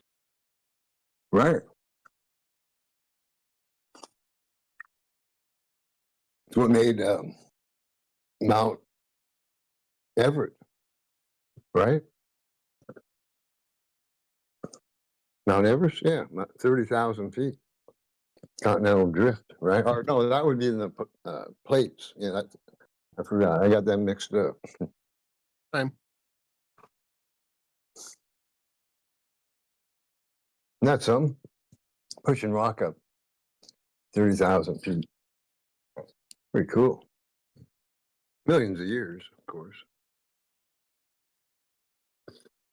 And we know this.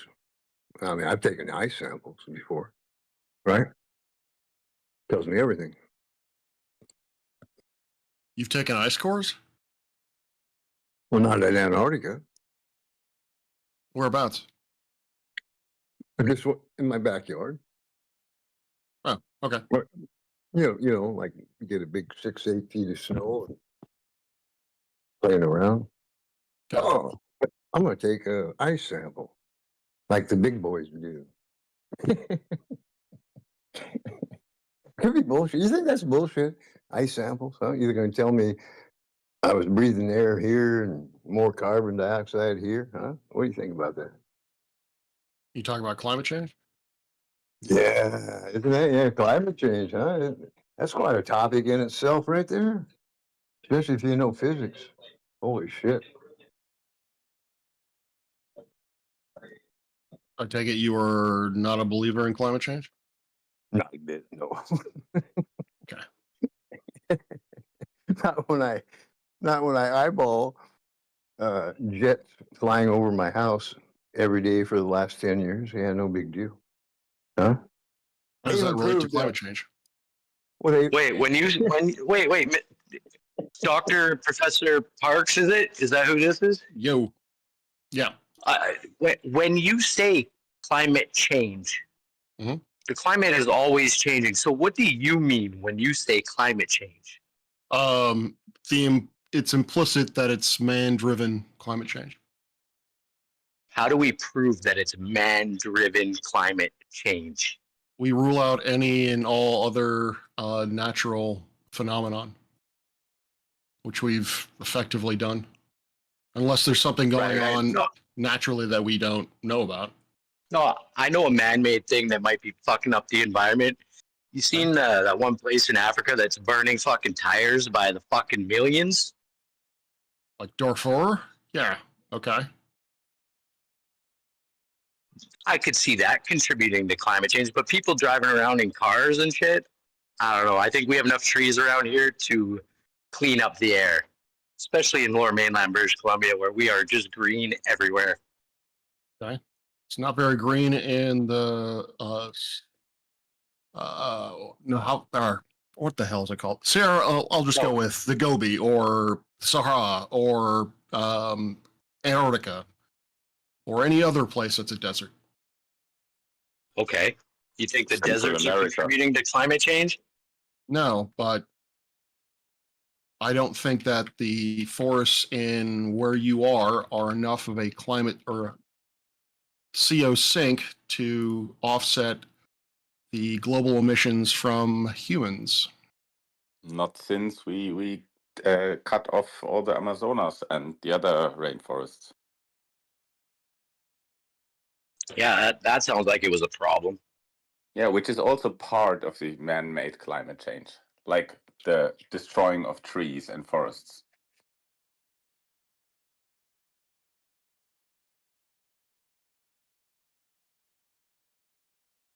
Yep.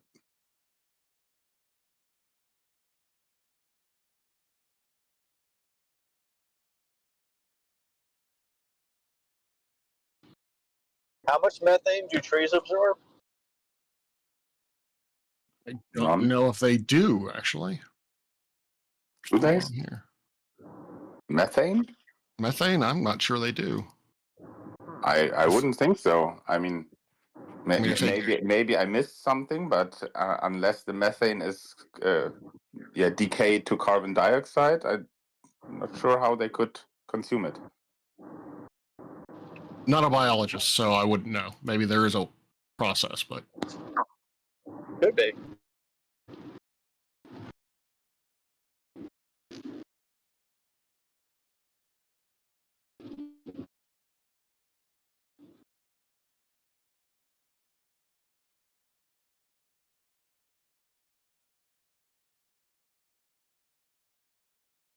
actually don't know how methane is taken out of the atmosphere.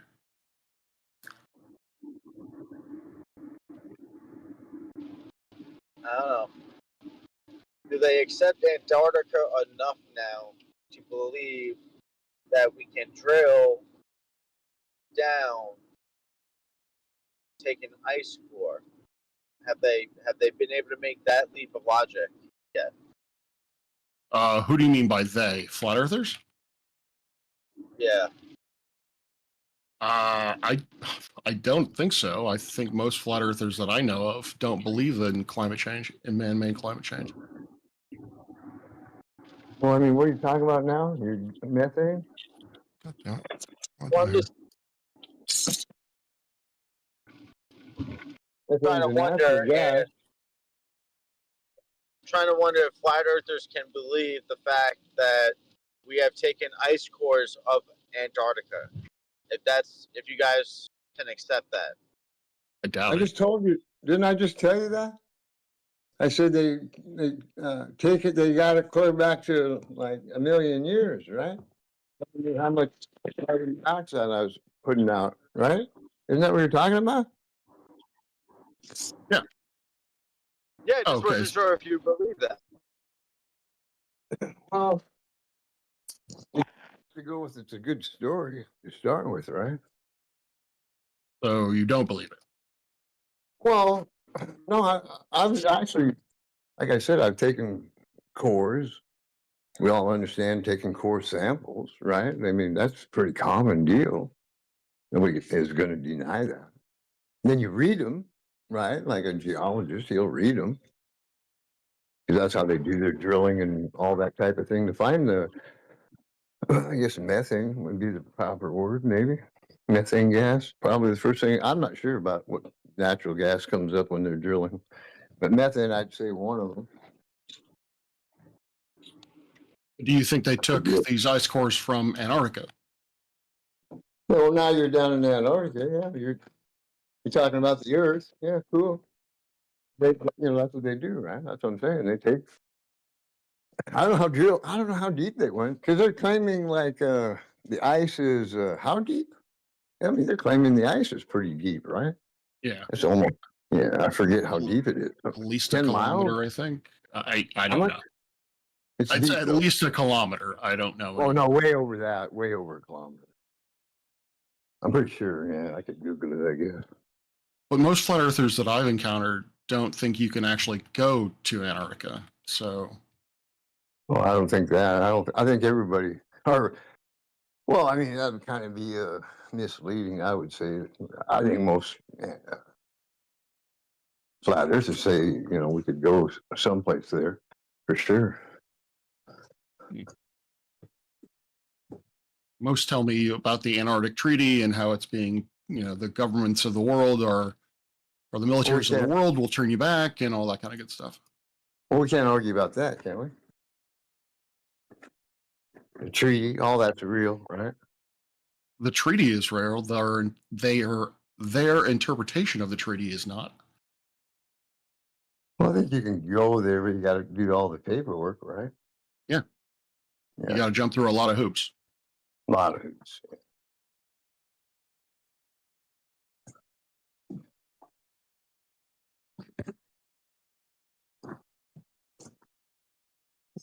Well, I'm not.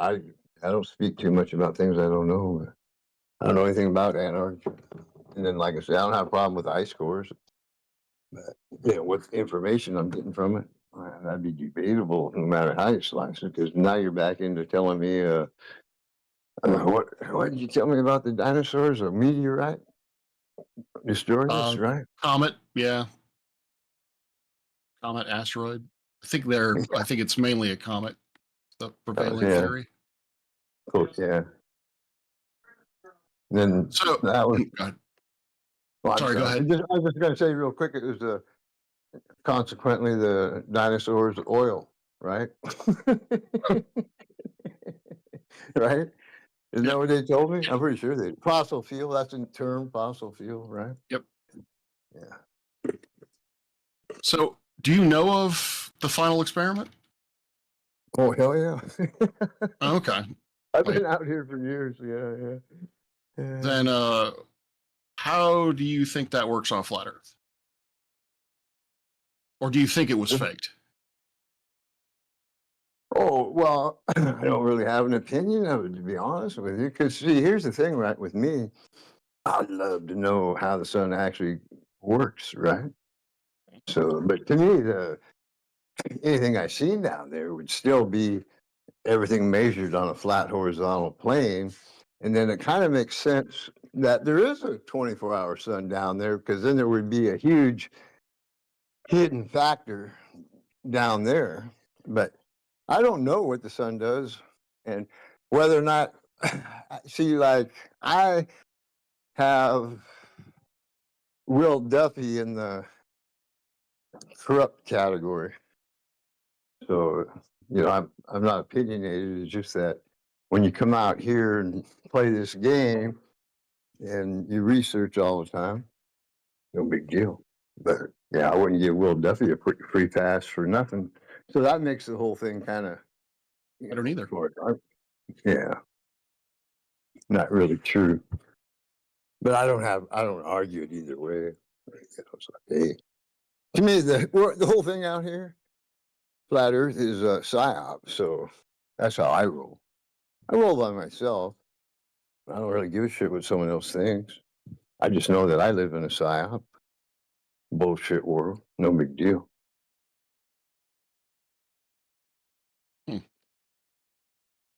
I think it's cool now that I found out about it, right? It's like, I just, too many things I can look. Like I say, I laugh my ass off on the little guy in the wheelchair.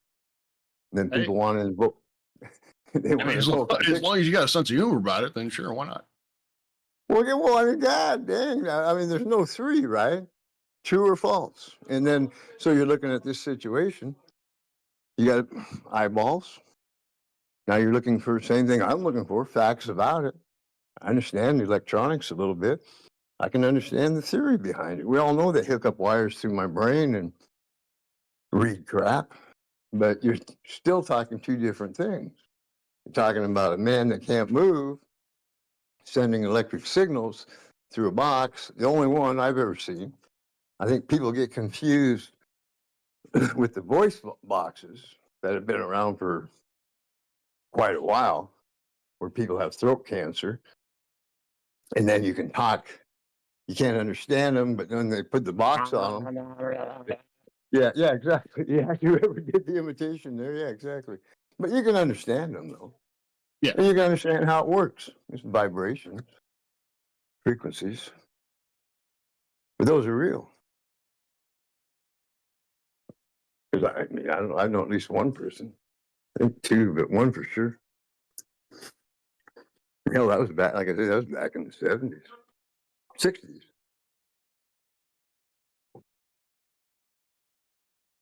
I don't know what he had. I don't know what they take out. Yeah, throat was all open, too, right? It was one of those guys. Throat cancer? Yeah. I mean, like I said, he was an older guy.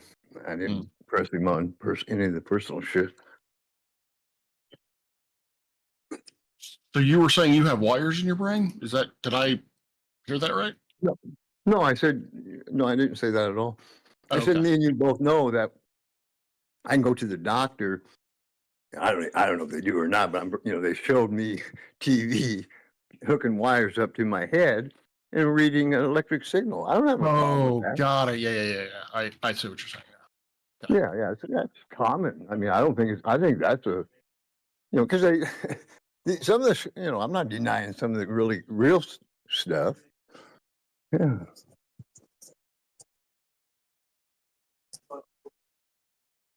How do you know we live in a psyop? Well, when I was 10 years old, they shot Kennedy. Okay. Mm-hmm. And then I turned the TV on a couple days later, or whatever it was, and they shot Oswald right in front of me on TV, right? I just happened. I was 10 years old. And I was so mad, right? And I go, man, you can't let that happen, man. The only guy that knows what's going on, right? I'm only 10 years old. And so that was the end of it, right? Never gave it a second thought. I never gave, didn't even enter the Kennedy conspiracy, other than there was a bunch of them floating around, right? The biggest one was, which I kind of believed a little bit or whatever, was the mafia connection, right? Mm-hmm. The mafia killed him, right? I think it was the one they were giving me. Yeah. Mob and the CIA. Those are the two big ones that I know of. Right, and then you're always putting two and two together, right? So then, then you go to this thing called, the Cuban Missile Crisis went on at the same time there, and then Guantanamo Bay, which is like, wait a minute, and then Russia, right? Because it's a big deal with us and Russia at the time too, and then communism was a big deal, all of it, and then guess what? Cuba is a communist country, 10 miles or whatever it is, I forget. Real close to us, yeah. Yeah.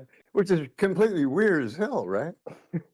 I mean, from a, just from a whatever standpoint you want to look at it from. So it's something to question. And then, like I said, the naval base is another thing. And then just the other day, they tell us how terrible it is about torture. We all know it is. And then they tell us right on TV how they were waterboarding people. So, yep. I mean, oh, God.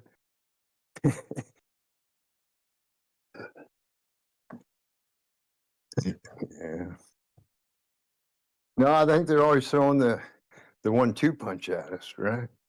So like the flat earthers are controlled by we're actually controlled by the uppers, right? Like I said, Will Duffy, he's an upper, whatever class you want to give him. But liars, TV.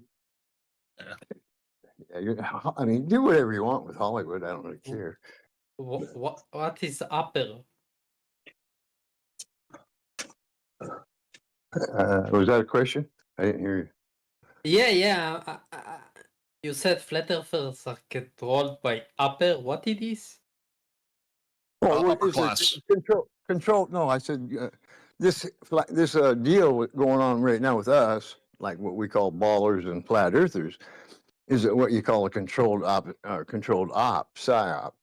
So you got the ballers, which is every one of us, until 10 years ago, and then it got exposed. But at the same time, they're infiltrating the leadership, which it's not very hard, even just to think about it, right? No, Google, YouTube, all of a sudden these people are popular, whatever. So you're on your own when you come out here and you're doing any type of evaluation. That's why the truth is so critical, right? Right, and knowledge, right? Because you can't bullshit about the physical realm. They like to, but they do have you full of shit about it because, there's no comet that fell from the sky. That didn't happen. Why do you not think the comet fell from the sky? Well, because I, when we were talking about chemtrailing, earlier there, I witnessed the sun at X height, and I witnessed a jet. Now, like I said, they moved in 10 years ago on my location here, haven't quit spraying since. And so I'm pretty well watching all the time. and I can hear them. So I never used to be able to hear the jets. So I always got the alarm on anything that was going on. And I was out there watching one day, and this damn jet flies right in front of the sun, right? I'm going, I could see it. I could see the sun. And he turns on his chemicals, disappears, does his thing. A couple minutes later, boom. That everybody's seen the pictures on YouTube or internet, whatever. And then you'll end up with that dark ring. So you got the sun in the middle and then the dark black ring around the outside of it. And so that I witnessed that with my own eyeballs. And then, like I say, I've done a lot of, well, they kicked all the weather people off the YouTube 10 years ago. Yeah, a lot of, we had people on the weather 10 years ago, man, they were cracked, just like you guys all have your, you're way better on the computer type thing, but back then you had the same thing with the weather guys, right? I don't think half of them weren't even talking about flat earth. They were talking about weather and showing these fancy anomalies and different things, but they all got kicked off. But how does this relate to the comet and or the dinosaurs? Conspiracy. I mean, shit, they put, like I said, I give you a conspiracy after conspiracy. Okay. And, yeah, the wheelchair, that's pretty funny, right? They got it. See, like, you don't believe it yet. But I started laughing when the little guy in the wheelchair, man, cracks me up. They got away with it. They're still getting away with it. And then, okay, I gotta ask, what do you mean by the guy in the wheelchair? Are you talking about Stephen Hawking? Okay. Oh, yeah, right. yeah. Thought so. It's hilarious. Yeah. That's my joke. I like to do it in a joking manner just to let you know that I think you're full of shit, right? Without telling you. Okay. And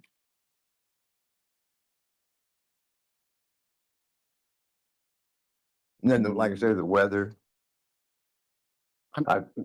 Sorry, I'm still kind of fixated on it. What do they gain for saying that the dinosaurs were killed by a comet? The lie about geology. Okay. I mean, you can't know free energy, or forget about free. Free is not a real thing, but the tricky on tricky on geology. If it's an enclosed system we live in, and they tell you create or destroy, this thing keeps going, and they want you to believe they control all the water, right? You have to kind of open your eyes, look at the dams and different things that go on for yourself. That's what I'm saying. We live in the most exciting times. Flat earthers are probably a small minority of people researching truth right now. Probably just, really, like, whatever, right? But there's a lot of people looking at all kinds of things that don't quite add up about our past. Because history, I mean, I'm in the full boat where history's, I don't like to comment. I can only get on the internet and look, but it isn't cowboys and Indians like they told me. That's not what happened. What happened? Well, I think we've just always been this cycle of, us humans were highly intelligent. And that's a trick I pulled on you I told you you're a genius. You're smart, Steve. You're just as smart as Stephen Hawking. Well, thank you. Bill Gates. Yeah, Bill Gates. And that's a trick, for the ego. And you come out here and play on these topics. I mean, it's a beautiful trick.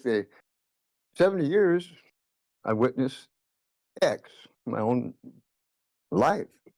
What I witnessed, no big deal. But I applaud it, right? I applaud the system. Shit, you couldn't do. There were no cowboys and Indians? Not the way they portray it at all. Yeah, they told you, well, you can start with all kinds of different lies, but you'd have to be willing to, like, here's an easy one, right? Like, I don't know if you've ever been to Salt Lake. Okay. I have. Yeah? So, beautiful. So you're familiar with Mormon Tabernacle, all the buildings, right? Oh yeah, Did yeah. You did the tour. I mean, I and all just that? visited, so, but yeah. Yeah, but you're familiar with it anyway. Yeah. But anyway, so they take off 1800s or something, 1880s, whatever, from East Coast somewhere. I'm not going to pinpoint the story here right now, but this is the time frame they're doing things, right? And ended up in Salt Lake at 1880 building these cathedrals. That, that type of whatever, right? So you can think whatever you want to. And then they and then they had the wives and that type of thing. And obviously they had money. Yeah. And they got out there. Mm-hmm. And then like if you're questioning things on past, you could question about the salt all over the world, and Salt Lake, no big deal. But they're not going to give you the truth on that. So what's the connection between Salt Lake and the salt in the world? We've been wiped out. That's what I'm saying about the history behind me. Yeah. Is when you look at certain things now, I can see, okay, they drain all the water. Like I live on, well, I don't live in Washington. And then Columbia River, huge deal, mega project. And then plus all the water drains into it, runs right through the middle of a desert. And you have a desert, right? And then the next breath, they're going to tell you we have water shortages. I mean, they feed you with all kinds of little bullshit that a guy don't think. See, I was full-blown normal guy, right? My whole life. I knew some people are, thieves and liars, but no way in the world did I anticipate the level of the fiat money system, the Federal Reserve, which is one of the biggest connections. Even if you're a normie, you'd want to understand that part of it. But anyway, yeah, it makes it a lot easier for me to trick you with the fiat money system. Because it's just normal. That's what I'm saying. You're probably identical to me as far as the things that happen through your life. You're born, raised, went to school, honest, hardworking, believe what you were taught, and you've done certain things that are physically true. No reason to question any of it. Why would you? I wouldn't. I didn't. Other than what I did question is I just knew I had to pay attention, right? Because a fool and his money are soon separated. Yep. Which is true for any man today. That'll never switch. Part of the human condition. Yeah. That's what I'm saying. It's like the beauty of the scenario. You got to applaud it.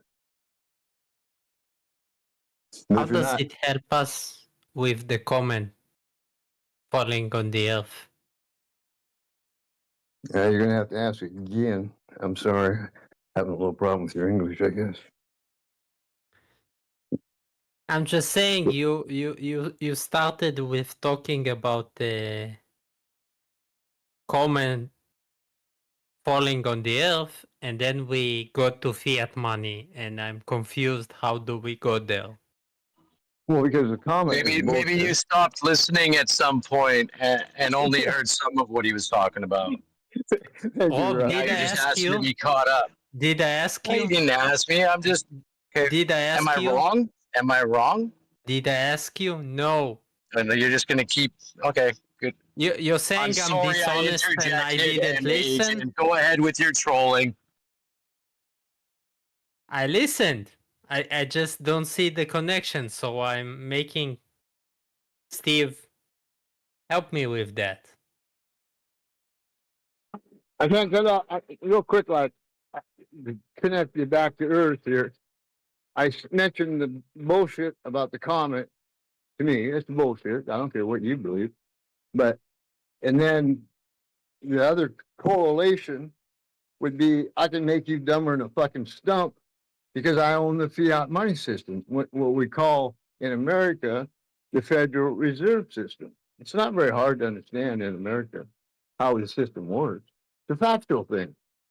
The banking system, it's real.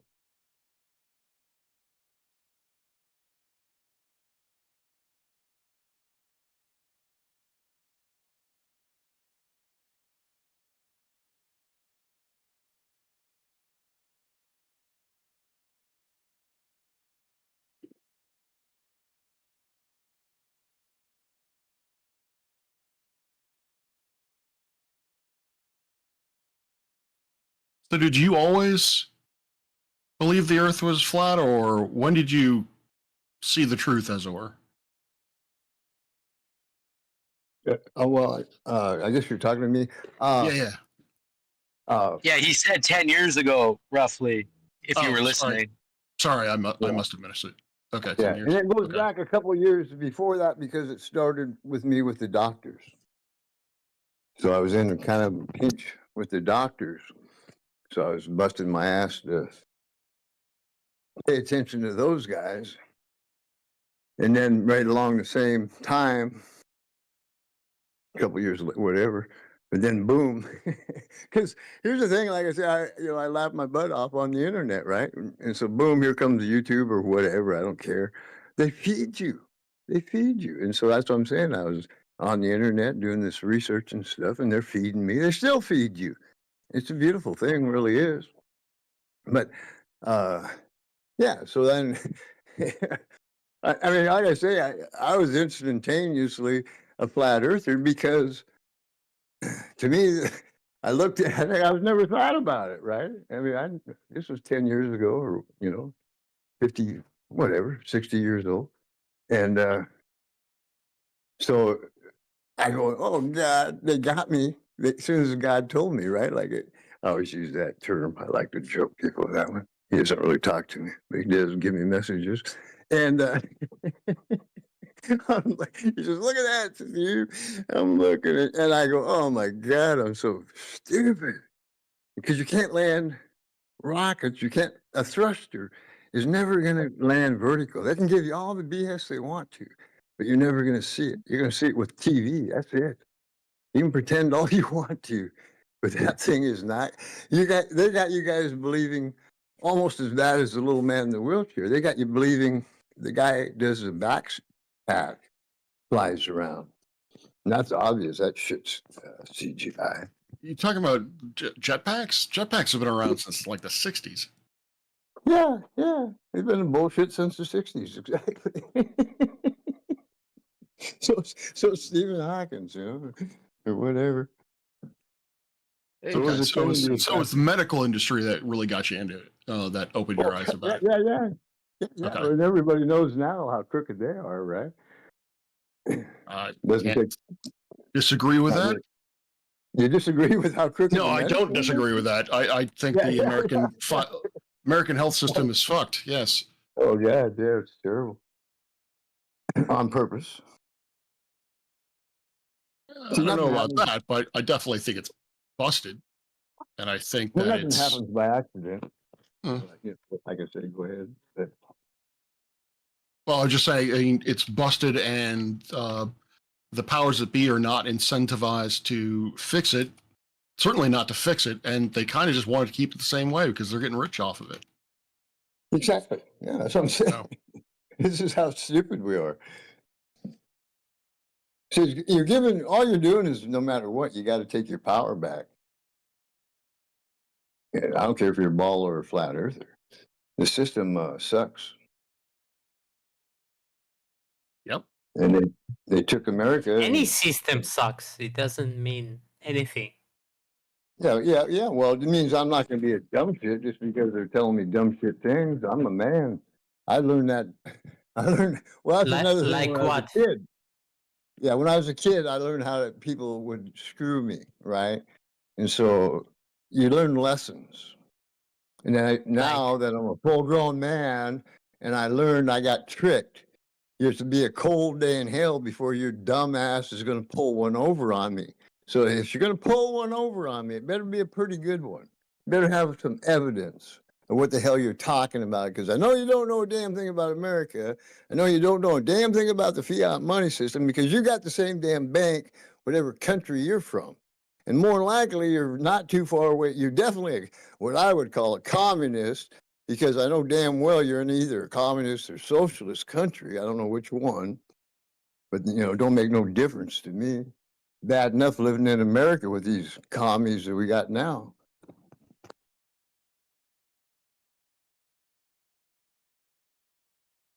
They trick You a flat earther? I missed the round. Yeah, he is. He is. Okay. Yeah. Oh, hell yes. That's a badge of honor, man.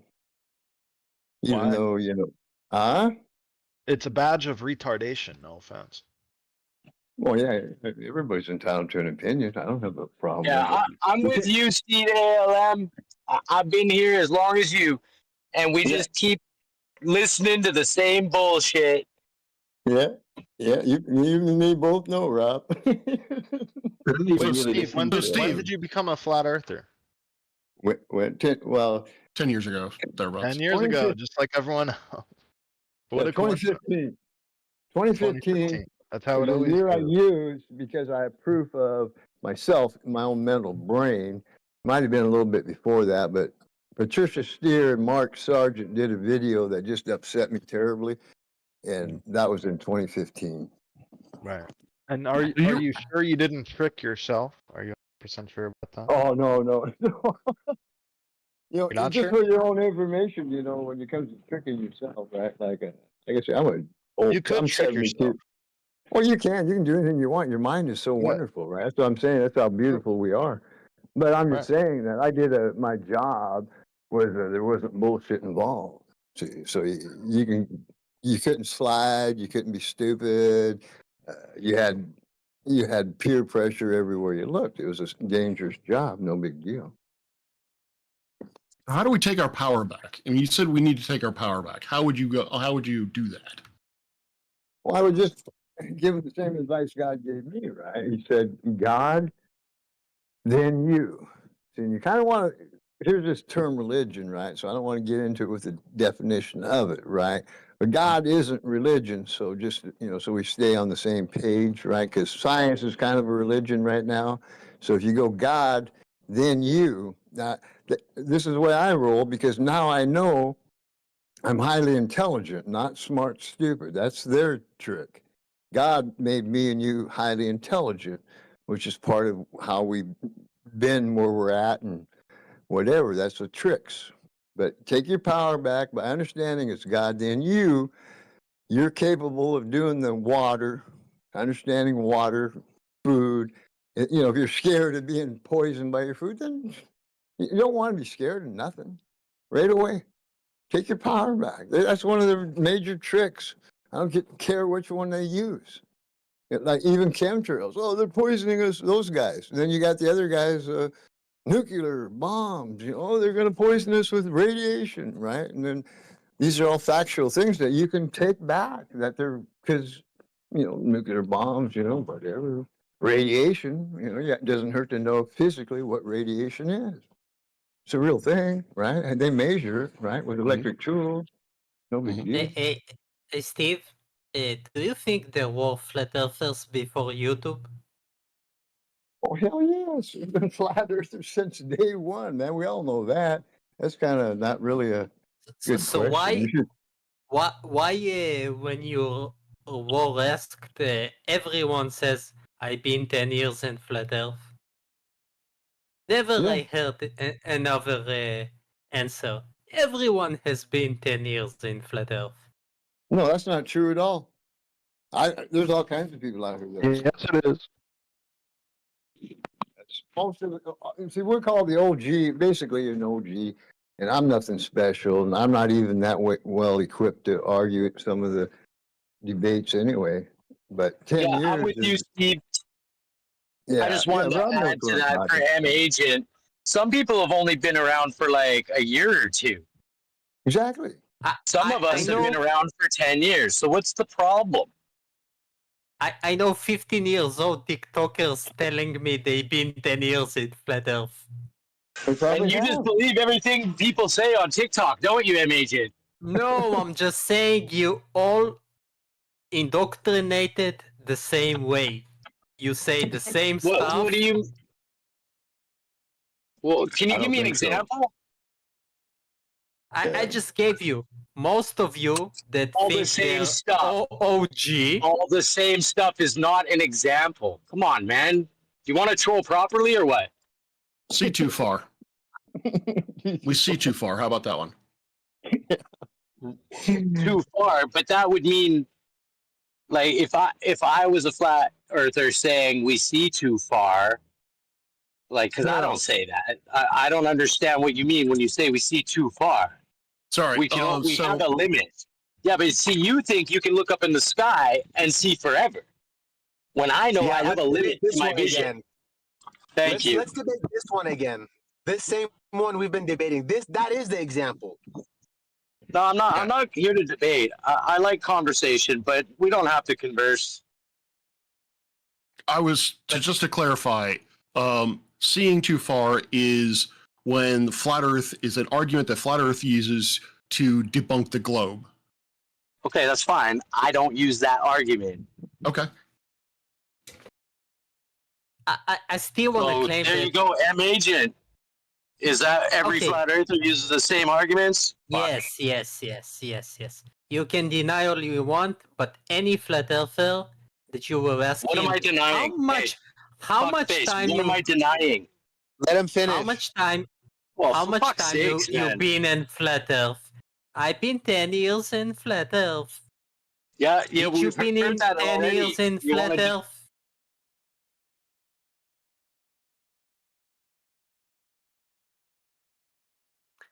Rob, can you try not to convince yourself and think about it? How many times you really been in flat Earth?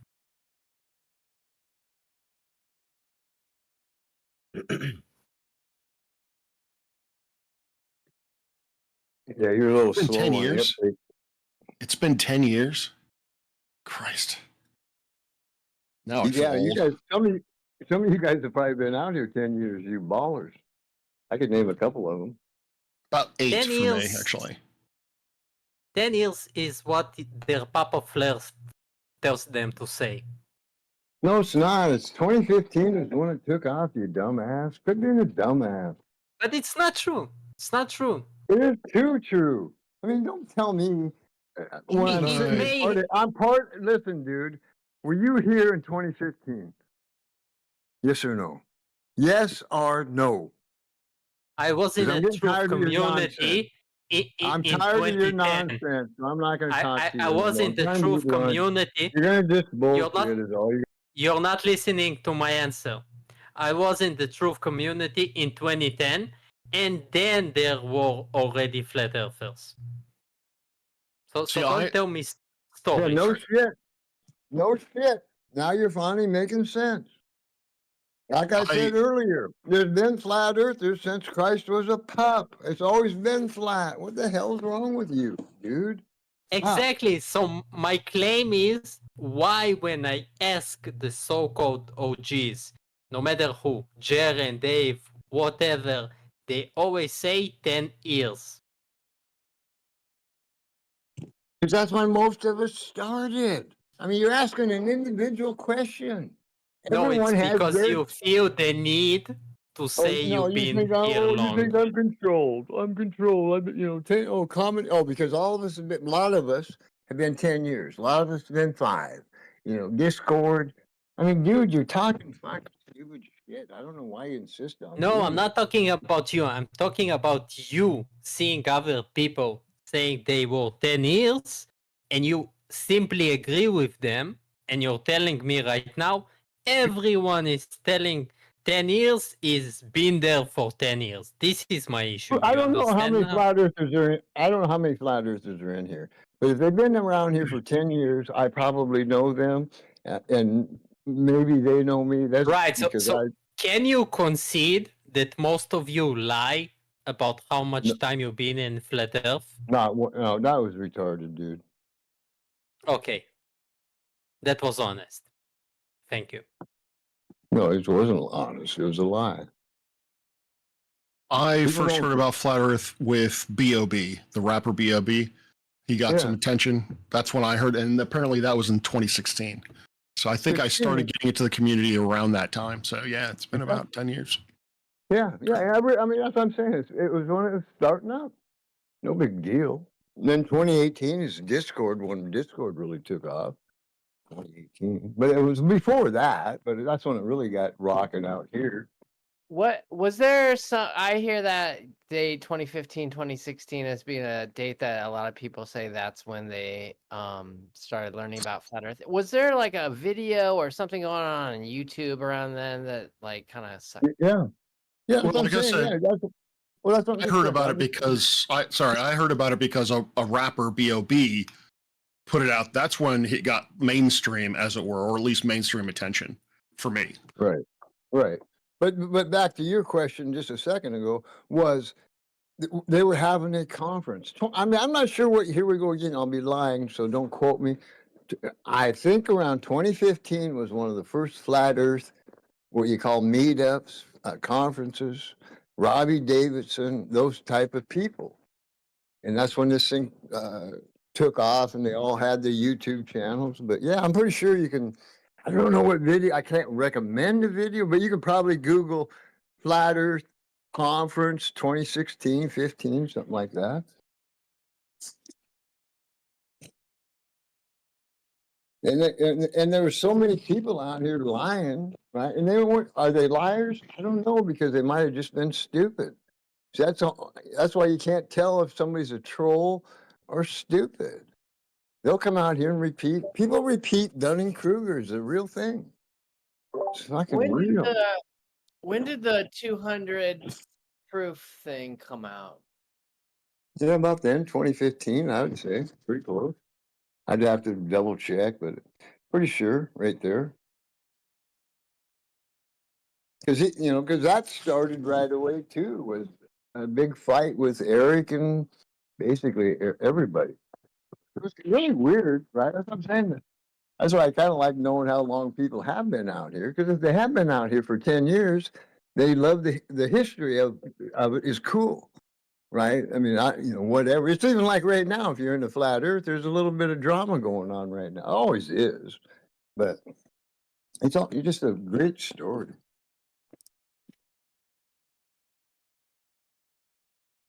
Jaron, I mean, obviously, Jaron, any flat earther knows Jaron's a double forked-tongued liar, But can I say that? Why? I don't want to get into any type of legal actions. He might sue me, but why do I call him a liar? Because I couldn't figure out, I just said it earlier, I can't tell if you're a troll or stupid. Those are two things impossible for me to identify. So Jaron is out there with a laser test, and I'm going, you are about the stupidest son of a bitch I've ever witnessed do shit. And so then they put it on TV and gave it to us, and the rest is history, as they say. Then he came all the way through till yesterday, and come to find out, he exposed himself 10 years ago, and now he's exposing himself once again. Look, where I am in concave Earth, no one's researching it. No one's going to give me any answers. In the hypothetical reality, Earth's concave, I'd have to figure it out myself or with whatever little community that it's left. Flat Earth needs to progress. Well, you guys need to move forward. Don't get held back by these globers not agreeing with you. Dude, have a conversation with me. I've never talked to you before, okay?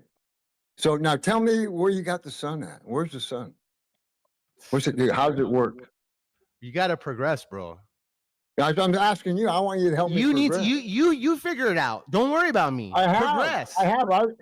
Did you not hear me 2 minutes ago? Did you hear me tell it is what it is, bud. It is what it is. It is what it is. Yeah, you're fucking ignorant. Fucking don't want to have a conversation. Listen, I understand your predicament. You are acting this way because of the predicament you are in. I don't take it personally. I was trying to have a civil conversation with you. You have no option but to behave like this. No, you're it is what it is. Hey, yo, let's keep it short. Let me know when you got a map or a model. I'll evaluate it. Thank you. Let me know when you tell me what the sun is, dude. Otherwise, shut the fuck up.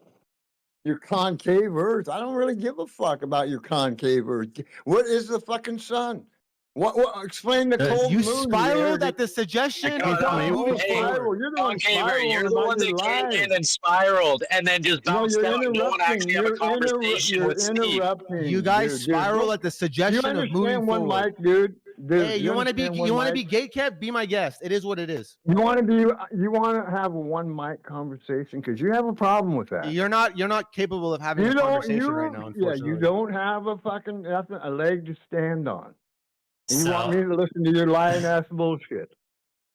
so I'll just give I asked my you what the biggest. sun is. I asked you what the sun is. You refused to tell me. So thank you. I'm done with you.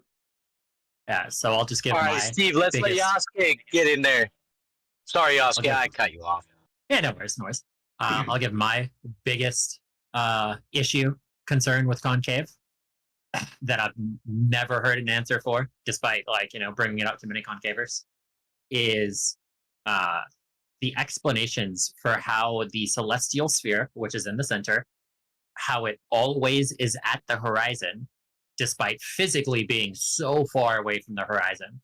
As in, when you are looking at the horizon at sea level, you have to invoke massive amounts of bending light in ways that are not very easily demonstrable for how the celestial sphere meets the horizon. And the problem is the explanations invoked for that, when you go up higher in elevation, it should dramatically change, because the method in which the light is being bent, if you increase in elevation, you should see dramatic differences You're right, in what bud. the sky looks like. You're right. Earth's not concave. Don't worry about concave. The suggestion of looking into concave Earth was not offered. There was a suggestion of moving forward and not being gatekept. And that suggestion was to Steve specifically, but it applies to all of you uniformly. So Yeah, it's hard to perform. You can't. Concave wants to feel special on its own. Yeah. He doesn't want anyone to join his special cult. Exactly. He's a troll. No, all I'm doing is just giving. Right. You're totally right. But he comes here to complain, but he doesn't want friends. Let me give my closing statement before I head out for a short moment. This is a L vibes. Nothing real, nothing truth will be shared with these types of energies. I wish you guys good luck. I'll be back later, and hopefully there's a model then. Thank you. Nobody cares. Steve, continue, please. Yeah, I'm kind of eating lunch, but yeah, I don't have nothing to say. Yeah, that guy definitely didn't have anything to Actually, as an alternate earther, Gloria is like the model. What? I think he's like the best behaved concave earth, alternate earther that I'm aware of. We don't really care about pussy shit, Omni. We don't care about pussy shit. You may We don't need to talk Absolutely. about Can I pussy. ask something? I'm Do glad you you know- don't care. You probably, it's probably the only way that you'll you'll be able to live with yourself. No, it's part of the hoax. It's part of the hoax. He got a question, but go ahead. I'll talk to you in a minute. Yeah, Go ahead. I just want to know, do you know any other concavers? Yes, I do. It is actually probably true that he's the most well-behaved concaver. But it's also not saying a lot. That gotcha didn't really work, did it? Okay. No, it wasn't a gotcha. It was an honest question because I don't say that, but I can I read don't- minds over TCP/IP. Just so you know. He didn't want to have a Right. conversation So with you me, also so- don't know how to use correctly the TCP/IP statement. I do.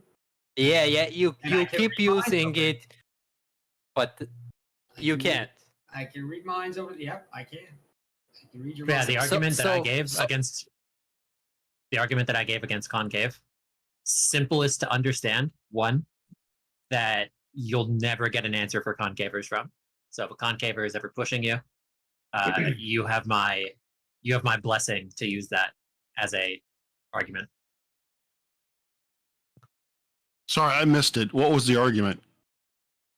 1 second. Gotta get a drink. Yeah.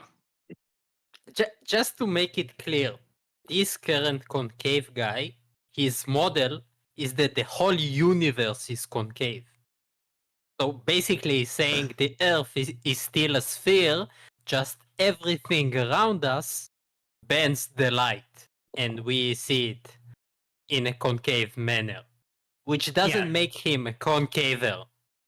Okay, concavers think of a donut. Okay, so gatekeeper, whatever his name, he's not concaver by definition. Yeah, so concave, essentially, there's a ball. And then inside of that ball, which is the surface of the Earth, there is a smaller ball, which is the celestial sphere, right? Yeah. And now, if you look at where the horizon is,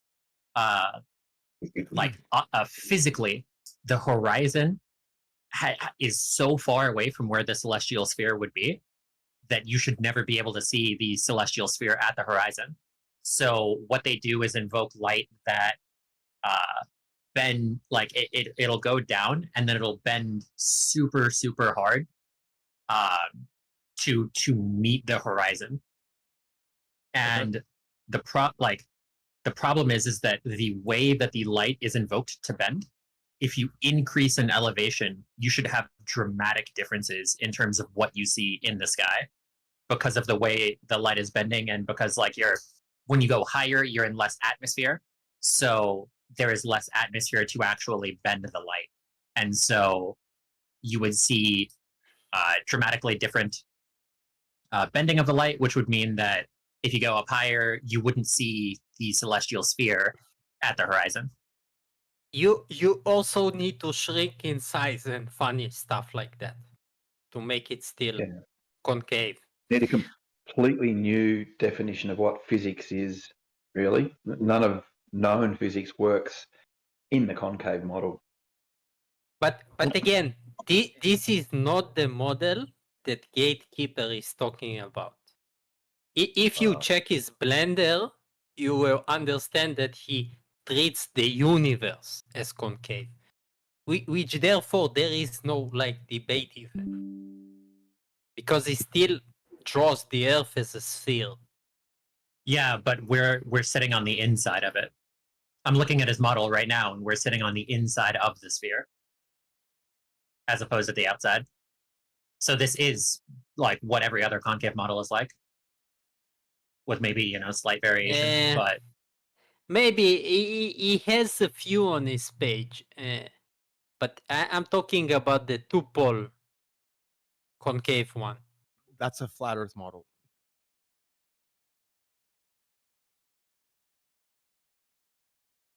Two poles are flat Earth? Yes, sir. The one that is linked in the bio.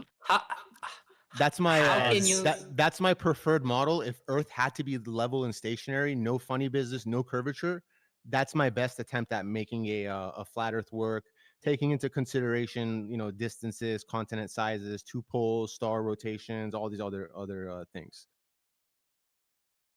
The one that is linked in his bio. Even that is beyond the flat earthers. Like they don't even want to talk about that. So it's like that's why I don't talk about concave Earth with them. So, but yeah, for sure, Agent, good stuff.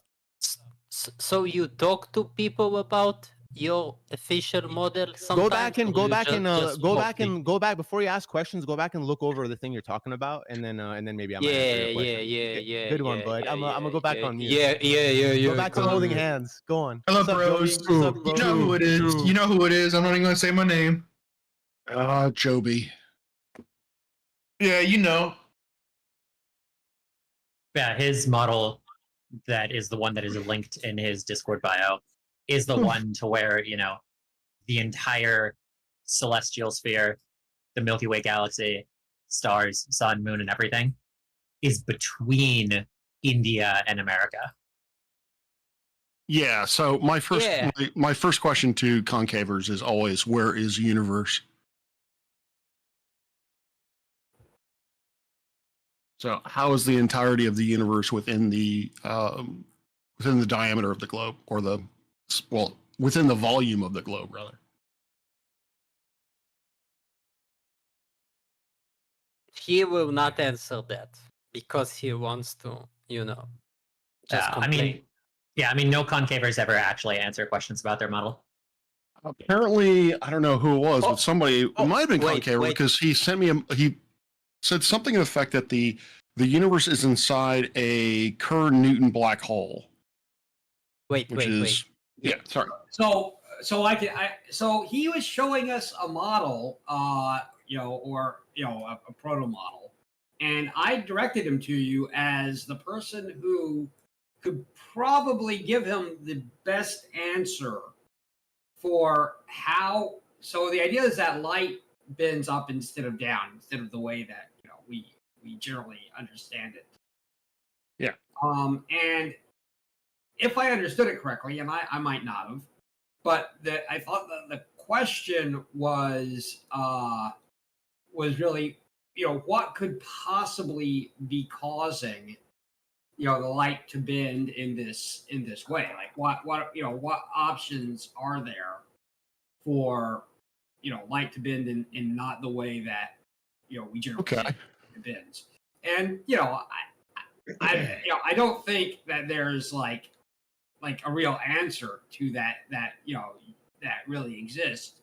But I thought that probably, in terms of speculation, you were one of the guys who could best, respond to that. Like, to give, an answer to that. I don't know. I mean, you're right. Black holes are a very large or produce very high curvature effects. So if you're thinking about lensing light, then yeah, a black hole is a pretty good mechanism to do it. But it just doesn't make any kind of functional sense within a concave Earth. Like, there are so many questions. It will kill the Earth. It will swallow everything in that size. No? Yeah, exactly. How is the Earth able to basically sustain its shape? Why is it that all the distances we see are extremely vast? What caused the black hole to begin with? How massive is the black hole? Why do we not have any observational evidence of the black hole itself? So yeah, I have many, many questions about how that would work. The Earth has anti-gravity and a repulsive force. All right. I guess I could buy that. There is the bubble of plasma protecting us, but then it fucks up with the light. So I don't know. Yeah, so I have yet to hear anyone give me any kind of real answer. This is the first time I've actually seen anyone try to explain the curvature issue with a black hole. So about that, 5 minutes ago, I believe Yasket said that no concaver will give an answer about the universe stuff. Do flat earthers ever give answer about their model? No, so the difference is concavers just don't give any answers. They don't even say, I don't know. Whereas flat earthers will generally say, I don't know, which is completely different than just not actually engaging. Or God. Yeah, which is at least like engaging conversationally. Yeah, can I engage as a flat earther when I think I'm the only flat earther engaging other than Steve?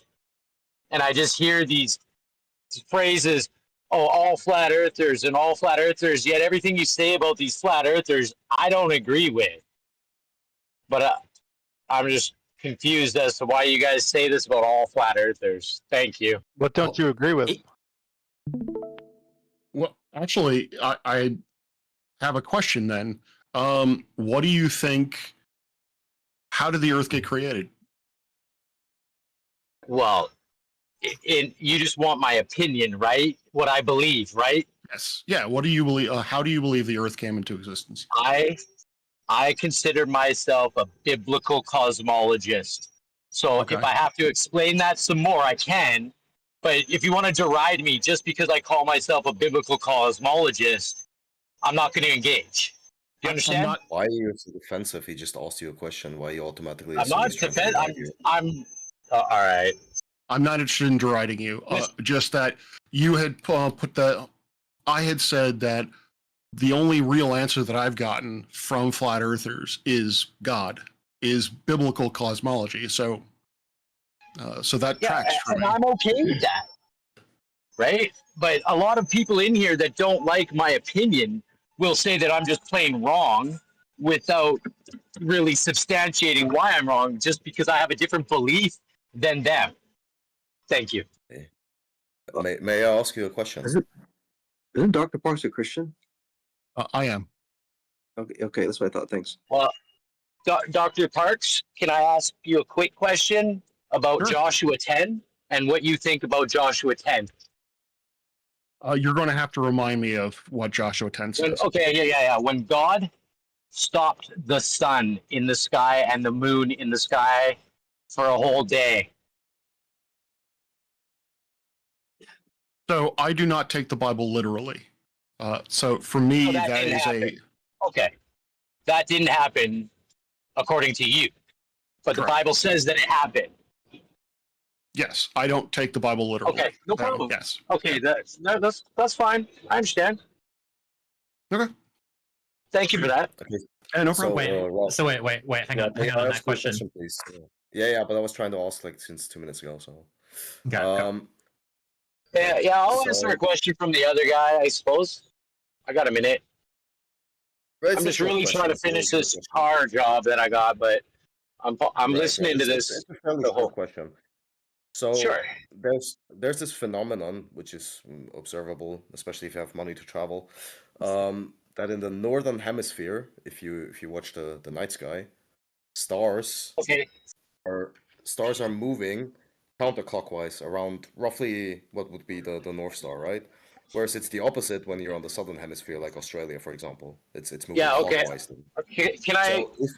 If we're on a flat plane rather than a sphere, how do you explain this? Or like, what's your opinion on this? I don't try and explain how the lights in the sky operate.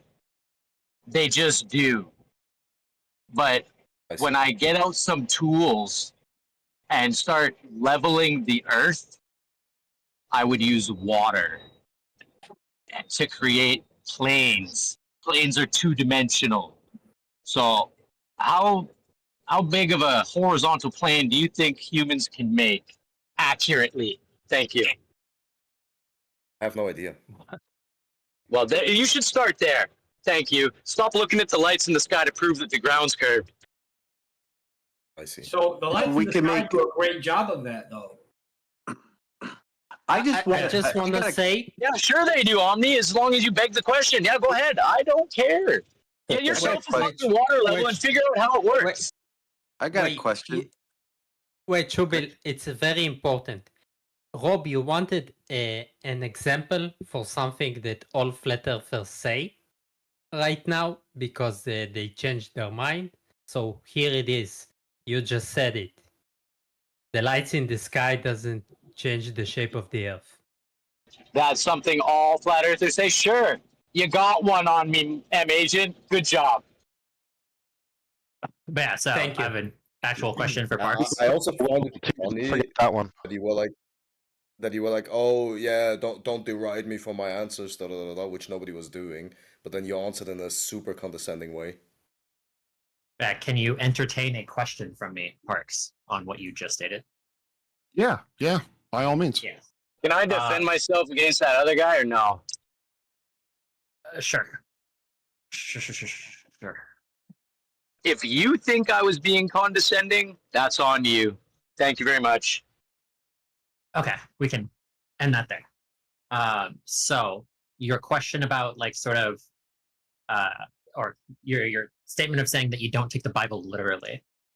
So like with regards to this specific point, are you saying that like it's not literal in that this event didn't happen at all, as in like, you know, they weren't actually like it wasn't Joshua leading the Israelites, or that the sun didn't actually stand still, or that when they say the sun stood still, it was actually the earth standing still. So like, I'm just trying to understand like what context of like, where is the point in which we're not taking it literally? Yeah, so fair enough. When it comes to the historicity of the Bible, I think it's been fairly demonstrated that the Bible should not be taken as a history textbook. There are too many, it's wrong in too many ways. When it comes to miracles, I honestly don't know. I struggle with that myself. I do believe that Christ died and was raised was raised in after 3 days. I believe in the immaculate birth of Christ.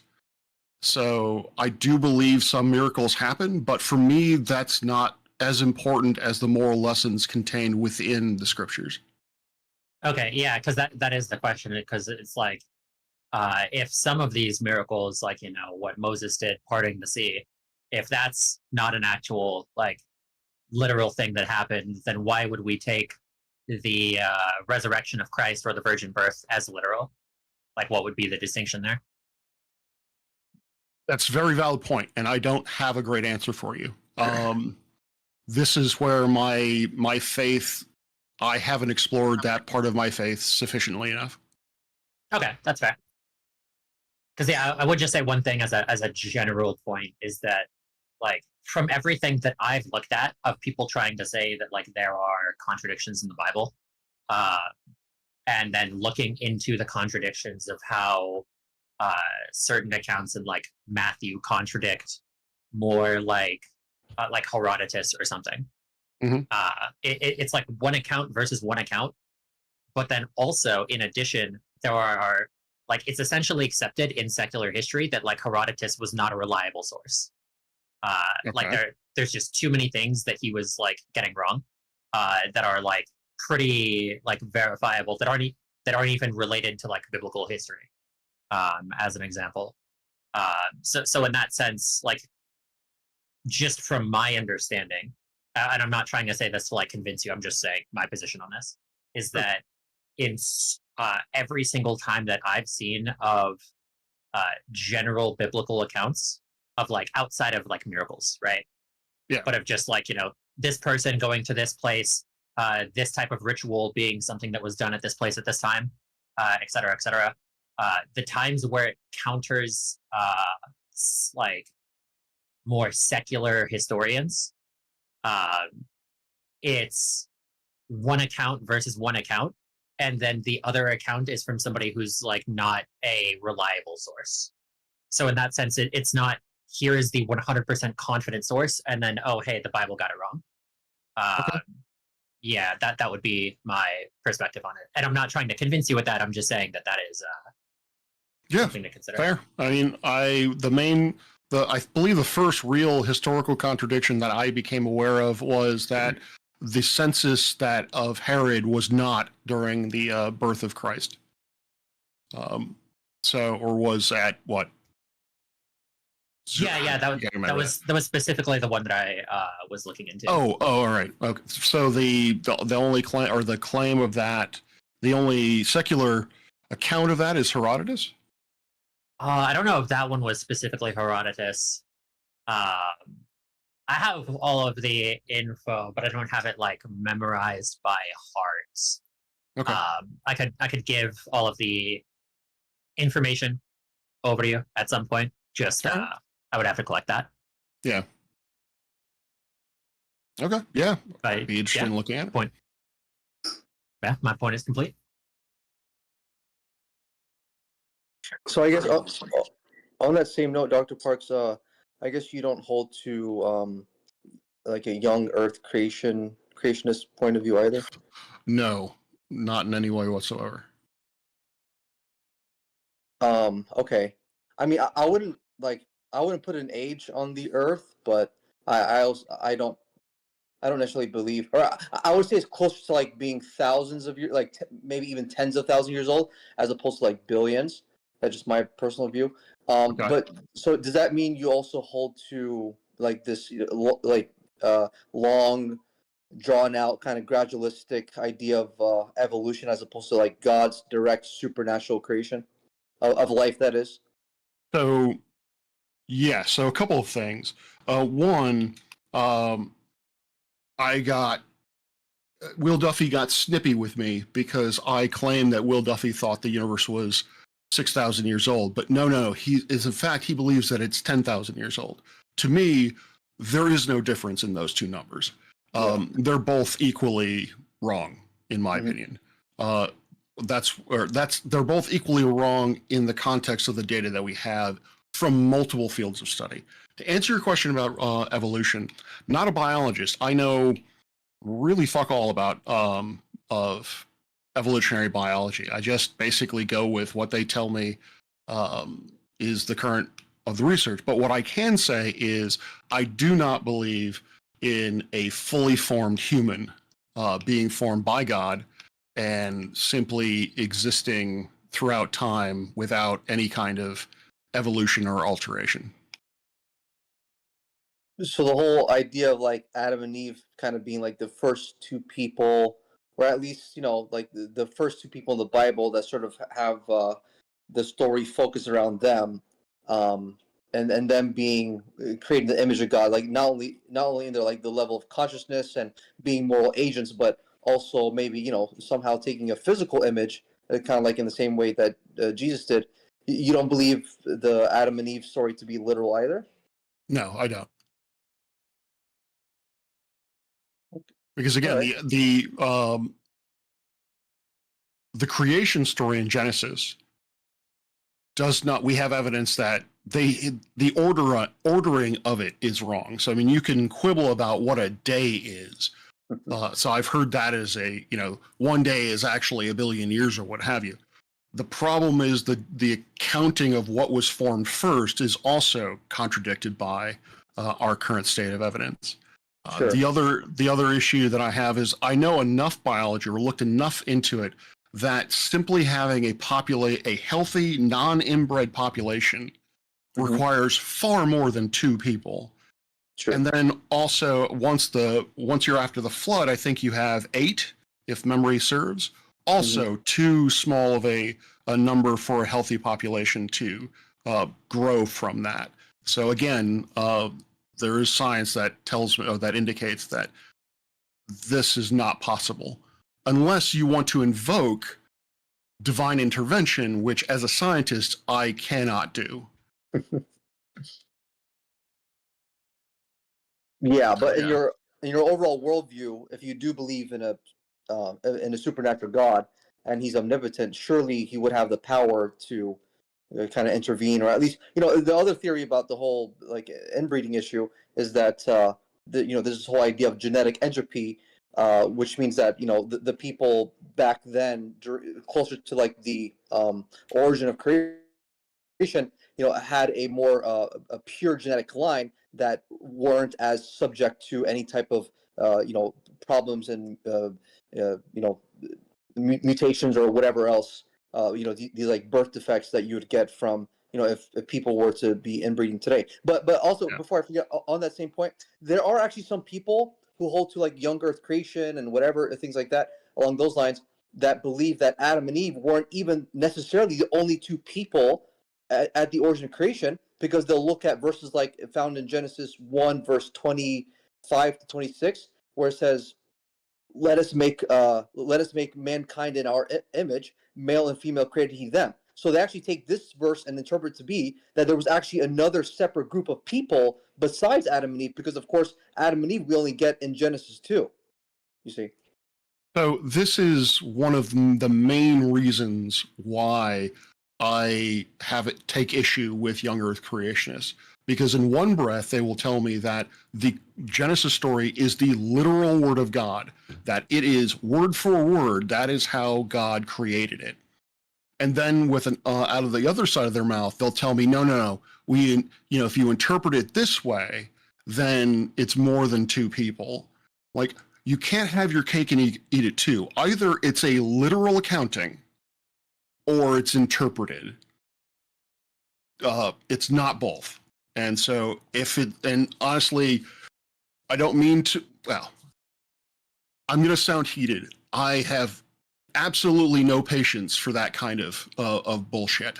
The reason why I am more, I guess you can say, triggered in this sphere is because I am a Christian, and they are attempting to use the Bible as a cudgel against science, something else that I hold very, very dear.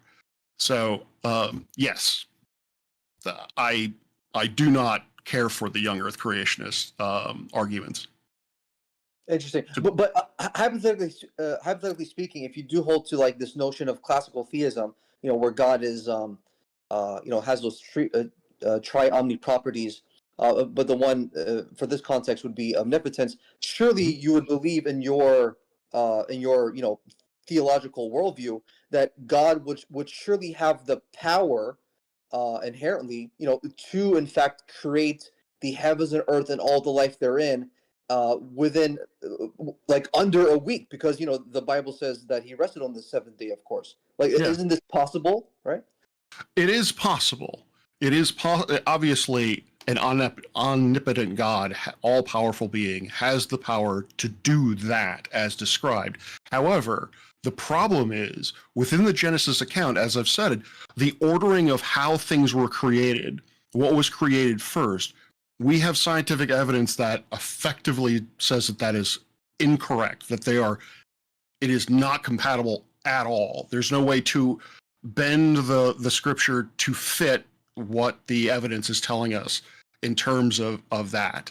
Now, I have heard or I guess you could sort of alter that argument, and Answers in Genesis, they like to play this game where they basically say, God made it last Tuesday, made everything look the way that it does, and he just kind of let it progresses onward. The problem I have with that is, one, it strikes me as deceptive, is if God actually created the universe 10,000 years ago or what have you, but we have evidence that suggests it's far, far older than that, why would he do that? Why would he deceive us into thinking the universe is far older than it actually is?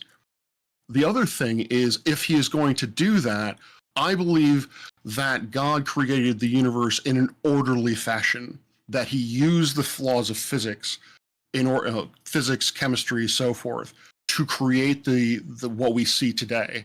And in a way, one of the things that I love about astronomy is exploring his creation, is looking into the... Can I? Yeah, go ahead. Sorry, I was going on. I'm sorry. You were going. Yeah, I know, and I don't want to cut you off. I just wanted to get in a question, and I was waiting so long.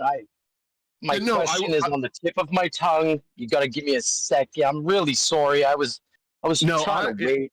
If you let me, I will talk forever. Yeah. No, I've got it. I've got it.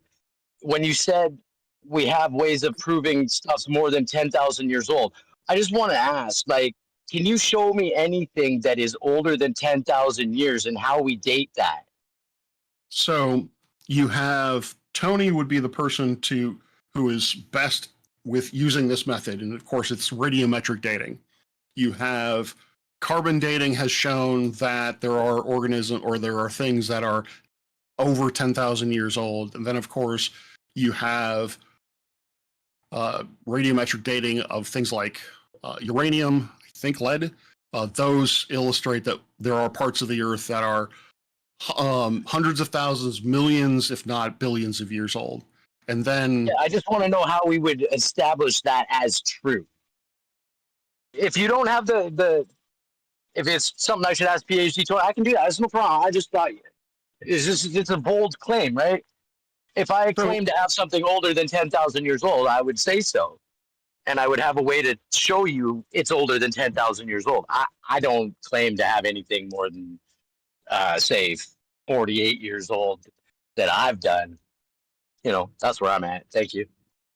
So I can, from an astronomical perspective, I can definitely tell you how we determine things that are far older than 10,000 years old. But from a radiometric dating standpoint, again, I'm not sure of the particulars, but it works on a very predictable physical premise. The fact that a sample of radioactive material has a half-life, meaning that at a certain point, half of the material is going to decay into some other element. And that is the principle via which you can date rocks and such on the Earth.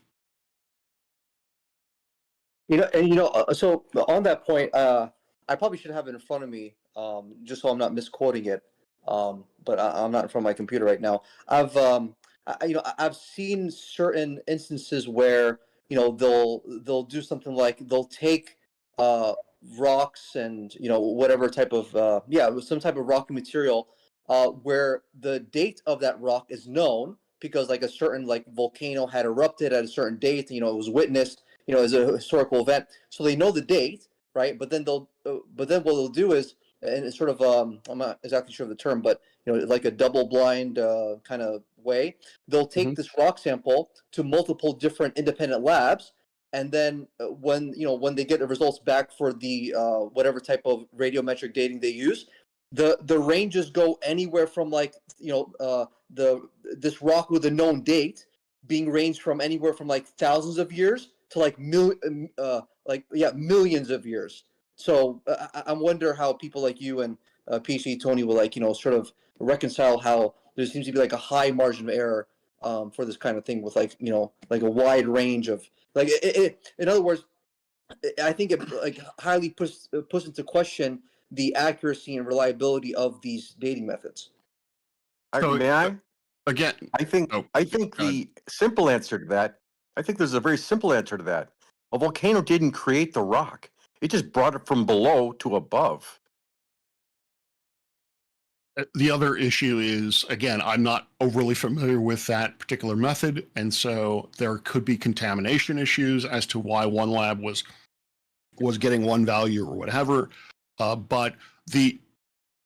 I can't speak to that, but what I can speak to are aging methods that we use in astronomy, and they are not nearly as inconsistent as what you described.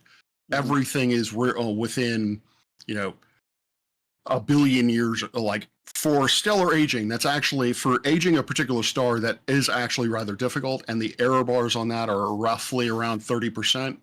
If one's being kind.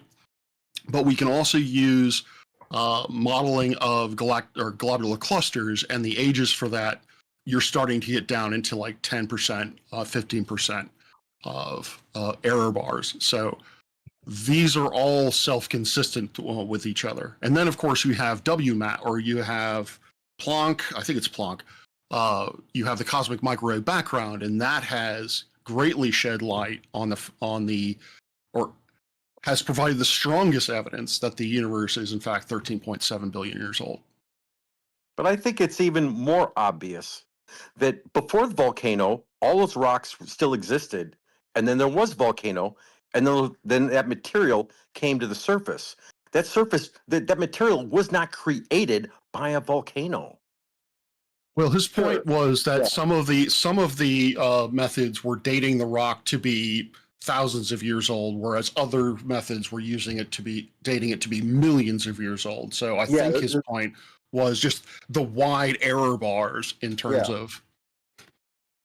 Yeah, why such a wide range between these independent labs that ideally should be getting at least somewhere in like the ballpark range of the same kind of values. And I've seen a little bit unrelated. I've actually seen similar issues with even genetic testing. They'll like a certain sample will be sent in, and then one lab will say, oh yeah, this is a dog of a certain breed, and it's got this and that, and another lab will say, oh well, you're a human, you're actually a human being with and here's your ancestral lineage and this kind of thing. I mean, it's kind of wild. Can you?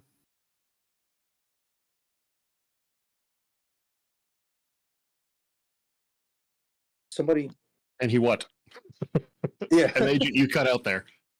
He's probably going to say. Can you? Yeah.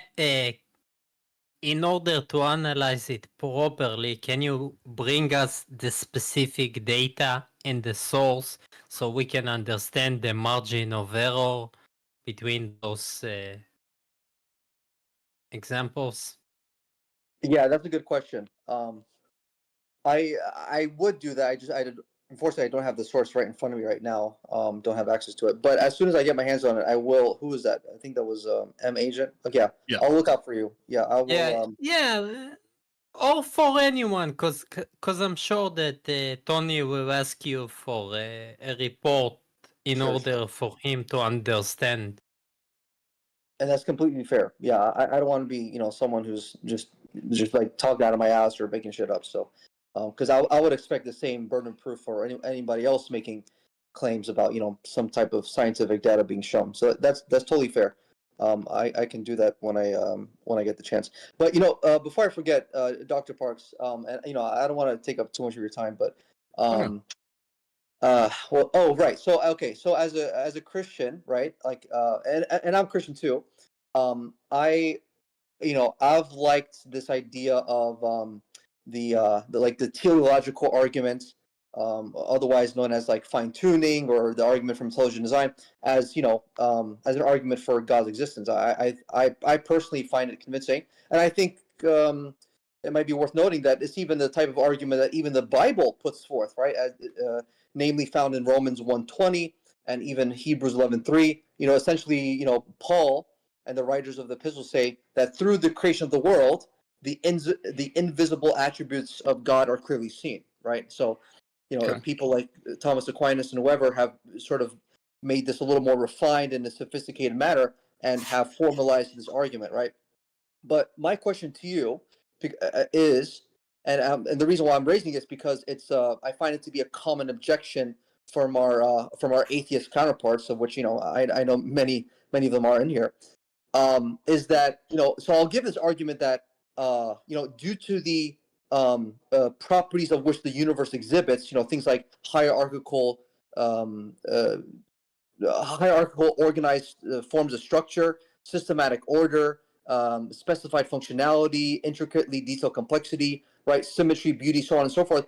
Due to these properties, they are indicative of design, as opposed to the result of a random cosmic accident, right? But then, right, the objection I'll get is, well, they'll say, well, when you look at the bigger picture of the entire universe, the universe is actually very chaotic. You got black holes and asteroids moving all over the place, and if it it takes a certain path or trajectory, the entire species of life on Earth is done for, right? So they'll look at they'll say what I'm doing is unfair because I'm looking at just the Earth by itself and not taking into consideration everything else going on in space. So I would like, Mike, I would like for you to, answer, like, how would you respond to that type of objection that says, well, there actually isn't, if you're taking the entire picture into consideration, there's only a very, very extremely small pocket of order, structure, and function because the entirety of the universe actually says otherwise. Okay, so there's a lot there. So I'm going to try to.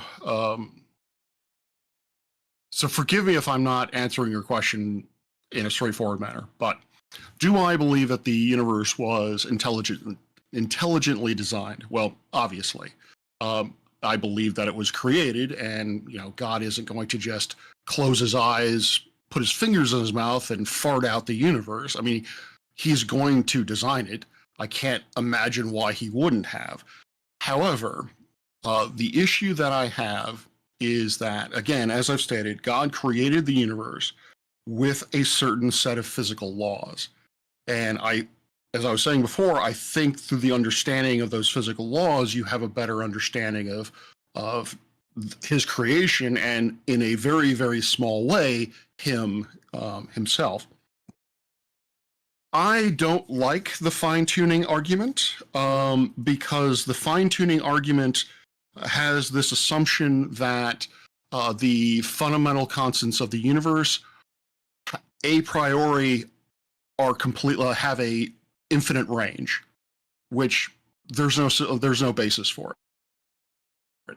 There's no basis to say that the speed of light could have been anything at the start of the universe. There isn't really compelling evidence to suggest that the speed of light is 3.8 meters per second, but the fine-tuning argument is based on the fact that given all of these infinite possibilities, the universe came into existence such that we can exist. My argument to that is there's no evidence to support that.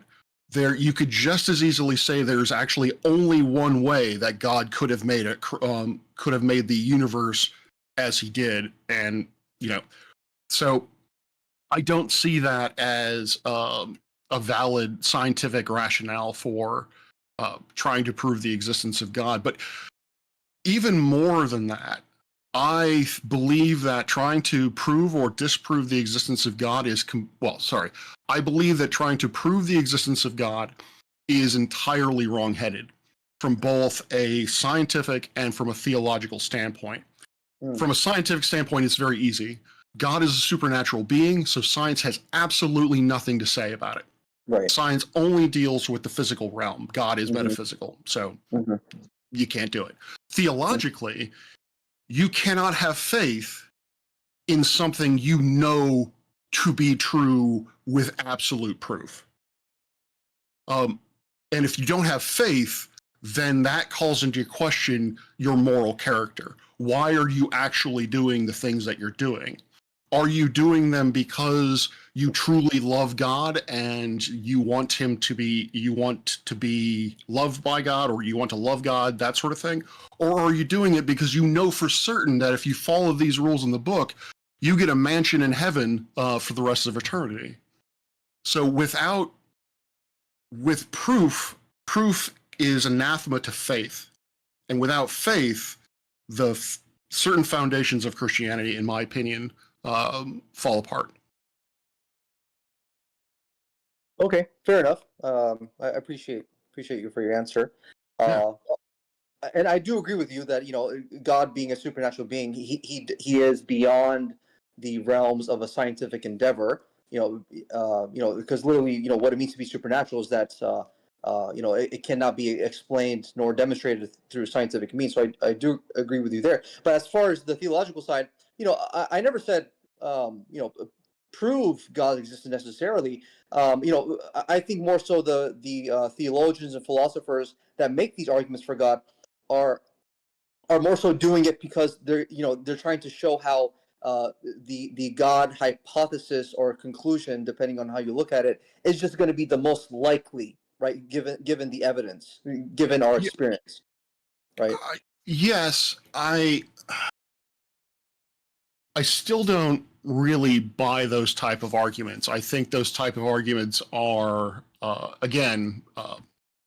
me, I find them to be useless. There's no point to them.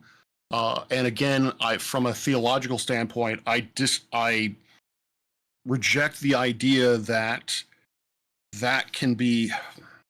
I reject the notion that you need to try to prove to someone that God exists. Because to me, belief is a very personal thing, and it's pretty binary. Either you believe in God, you have a personal relationship with God, or you don't. I have no judgment either way. If you don't have a personal relationship with God, then okay, you don't have a personal relationship with God. So to me, it's a experiential thing. You can't be convinced of it. You can't be logicked into it. You can't be logicked out of it. So yeah.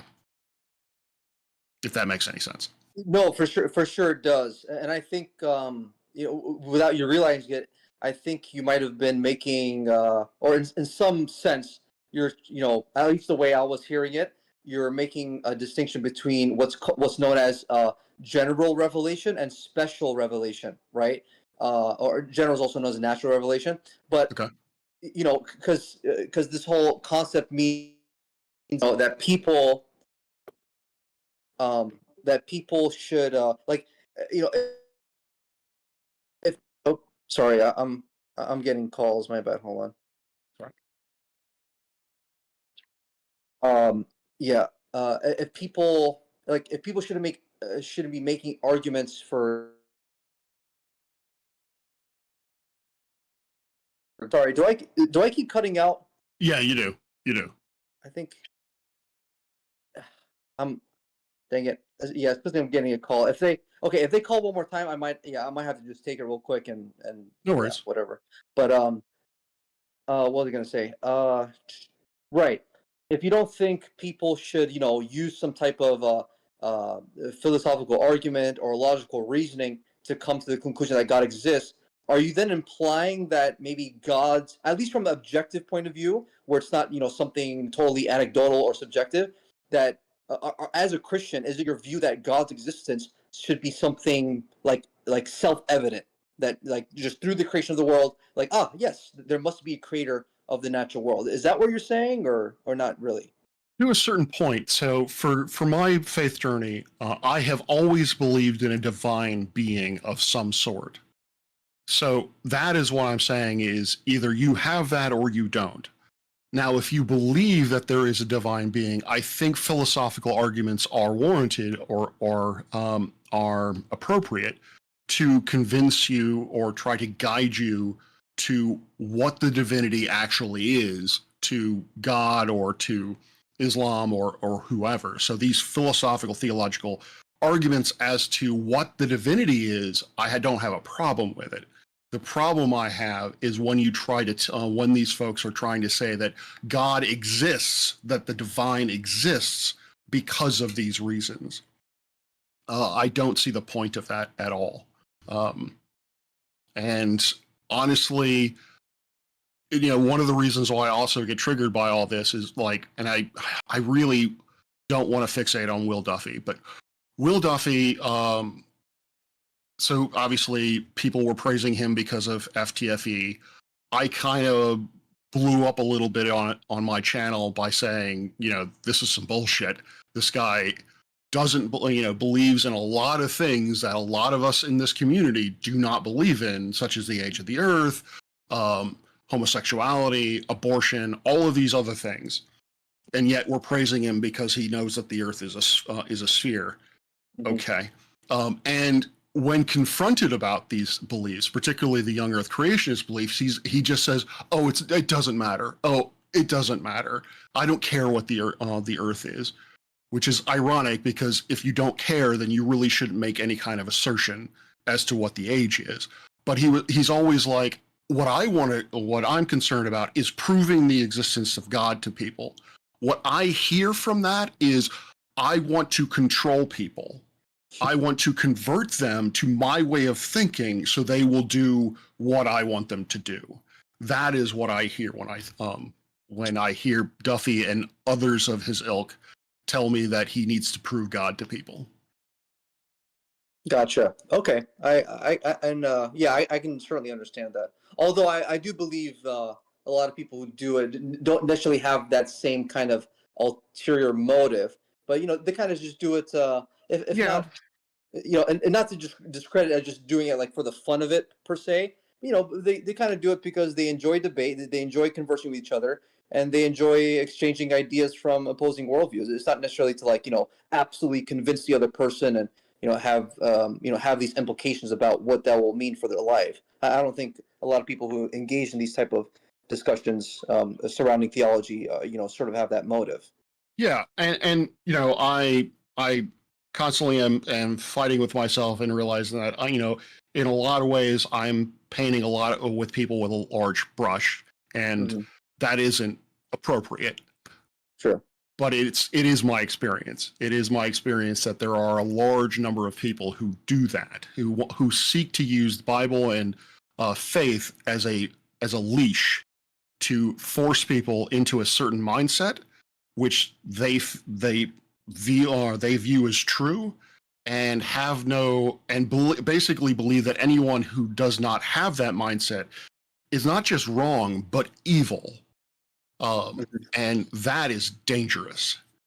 And I think that is not in the way of not following Christ's footsteps.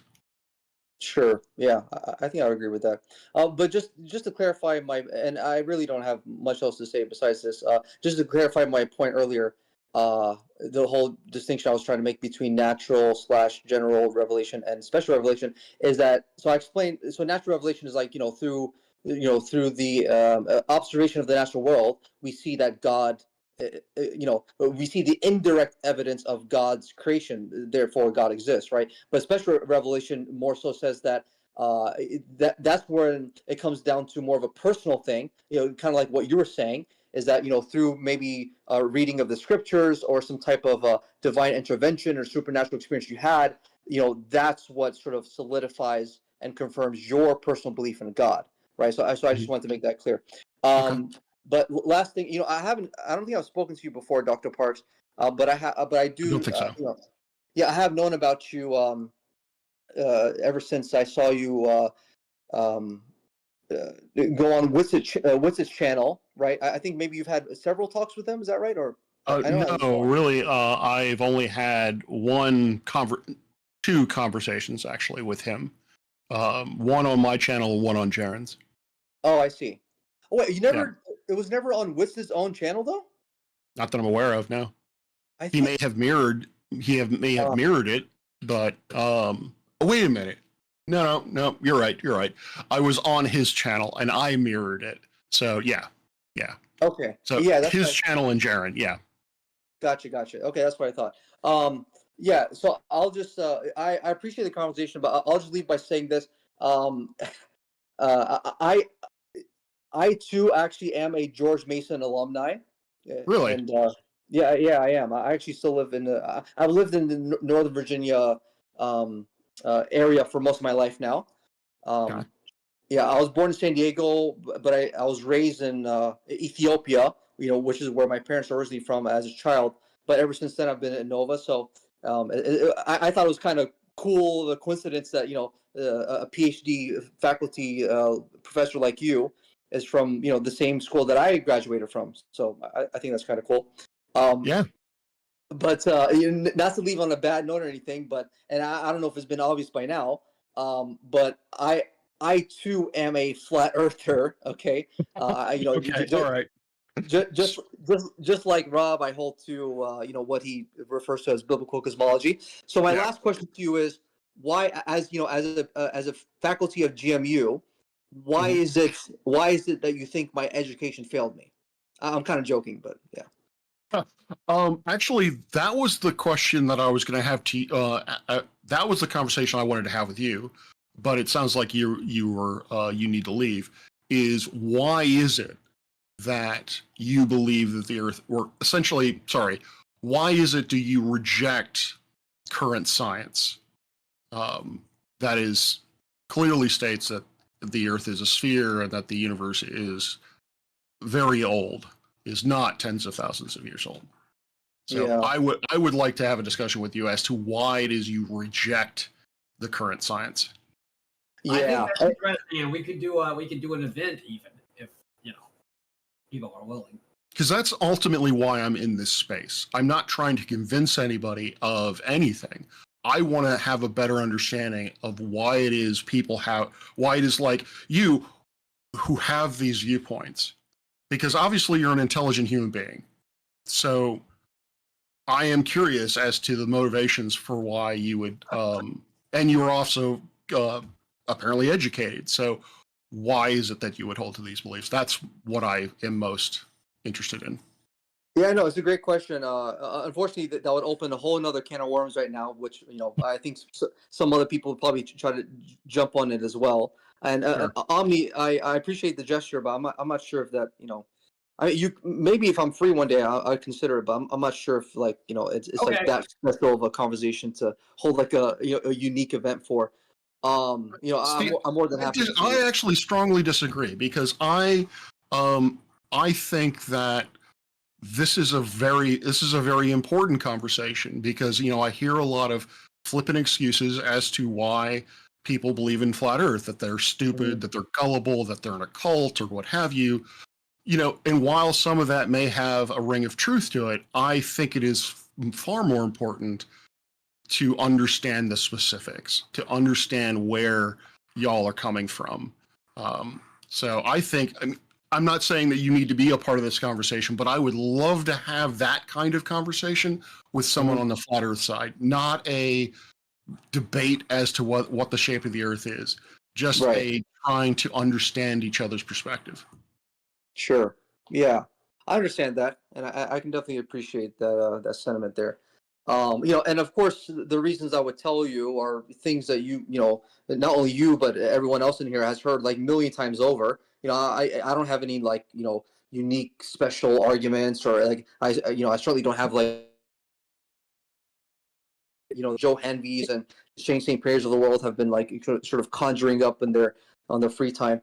I'm still very much on Flat Earth 101, but just to give you a quick answer, my position as flat earther both comes from what I would consider to be empirical evidence that demonstrates a level stationary topographical plane, but also that has been solidified through a supernatural experience where I truly believe, right, that it was like God's way of confirming to me that my new sort of perspective on the world is in fact the truth, because it's the one that aligns with the Bible. And so from that point on, I've been ever since then. This is 5 years ago now that we're talking about. Ever since then, I've been pretty damn convicted in my worldview since that point.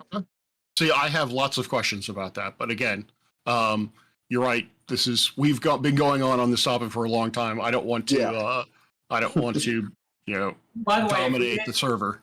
I want to jump in for a second. If we did have that event, I could certainly make it. It would be a staged event, so it wouldn't have the people shit talking from the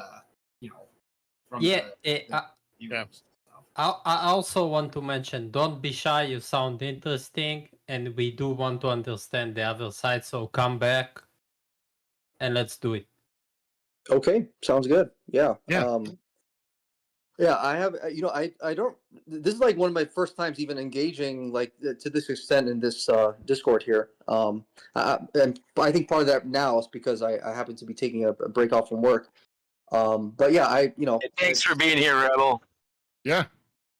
It's good to see you, Rob. I know I've seen you like I think Geo server and somewhere else before, but it was a great conversation. I might just stick around and mute for a little bit to see if it goes anywhere else. But for the time being, Dr. Parks, it's sort of nice to meet you in a virtual sense.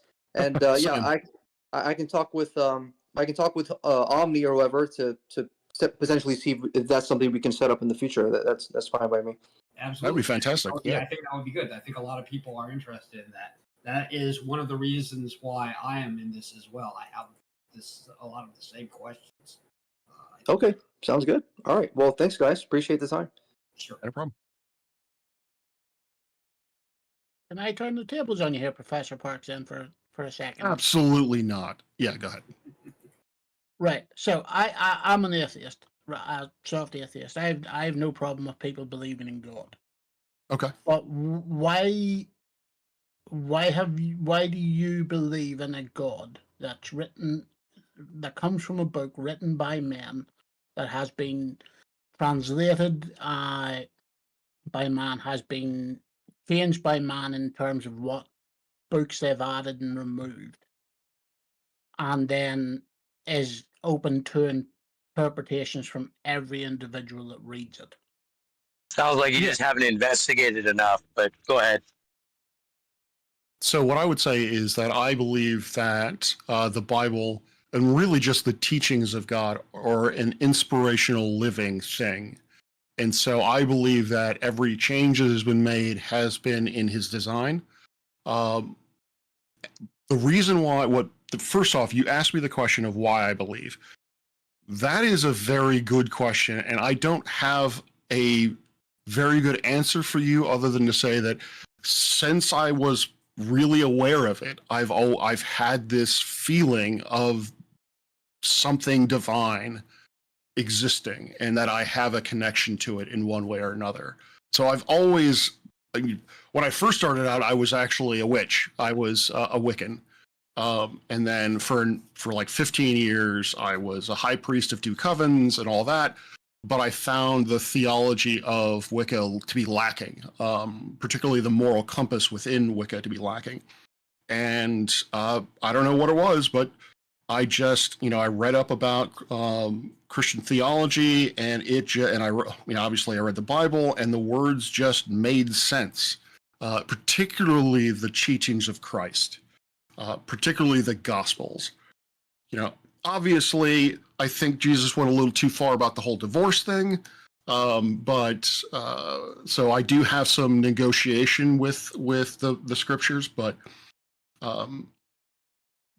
basically it's the teachings of Christ that really brought me over and convinced myself that I was a Christian. So I don't know if that's a good enough answer or.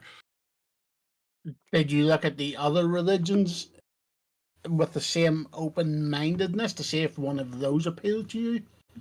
You know, I haven't. And really, the rationale for that is access. So most of my friends growing up were Christians, and so it was easy to me and more accessible to me to learn about Christianity, find out who the theologians good theologians to look into, all that sort of thing. With Islam and Judaism, for example, it's not, to me, those things are a bit more opaque as to where I should start. Like, I don't want to just pick up the Quran and just read it, because I need to have context as to why it was written, when it was written, that sort of thing. I also don't presume to know. I can read laws, but I still need the assistance of a lawyer in order to interpret them. And so I would need to have access to a cleric or, again, theologians, be able to have those access.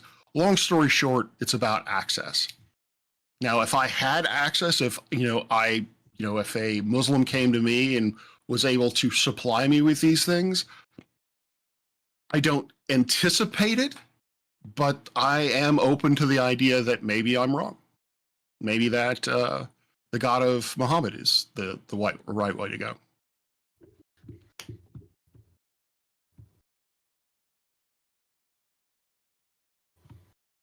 So, taking that you, as you said, you come up through the Wiccan idea. So you obviously believe that there was something bigger, but than us before you went into Christianity. So again, Yes. why then do you consider a book written by man to be valid, as opposed to just taking the idea, the teachings of Christ, as you call it, into your own understanding? Why follow a book? So one, I don't follow, like I said, I do not follow the book literally, so I don't know what you mean by follow the book. As in a book written by other men. Yeah. Because see the strange. I have no problem with thinking that there's something bigger or the idea of a god. And fair play to it. I respect anybody with a faith. But the idea for me of following even parts of a religion where there are questionable things in it now, given our understanding of the world and how people are different, why then still put the same name on what you believe in when you're rejecting part of the book? So there's a theologian that I like called Dan McClellan, and his way of looking at things, I believe, is a Mormon, personally, but he's a what's the word? He's an expert on the Bible.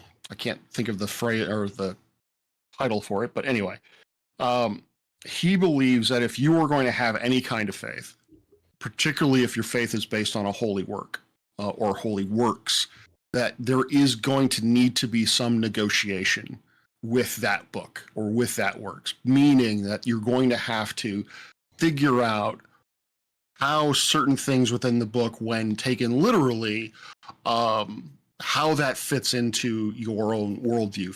So for example, how is it that I can follow a God that massacred all of the kids in Egypt?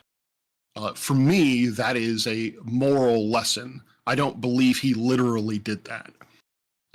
So in terms of a book that keeps, you keep saying that following the book that's been changed over and over again.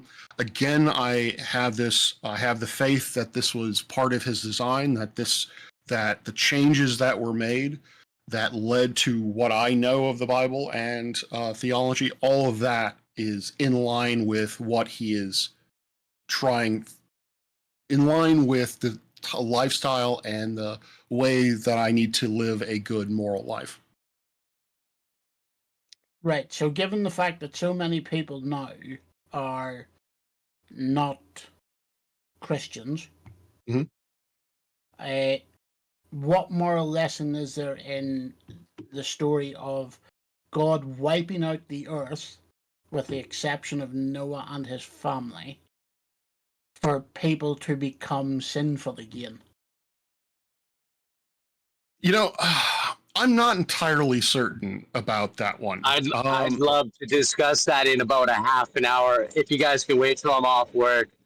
But I would love to get into that. Okay. So for me, the way that I'm looking at this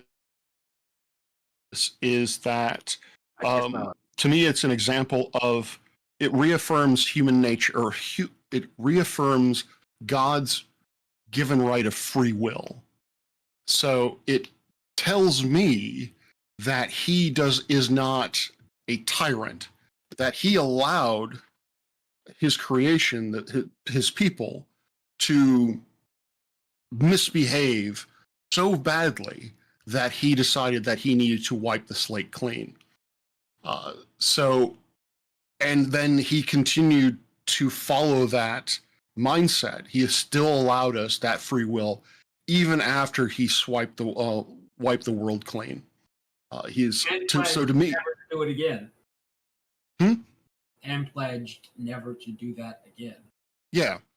So to me, it's a story mainly about his affirmation of our free will, and that he is not absolutely controlling our thoughts and actions.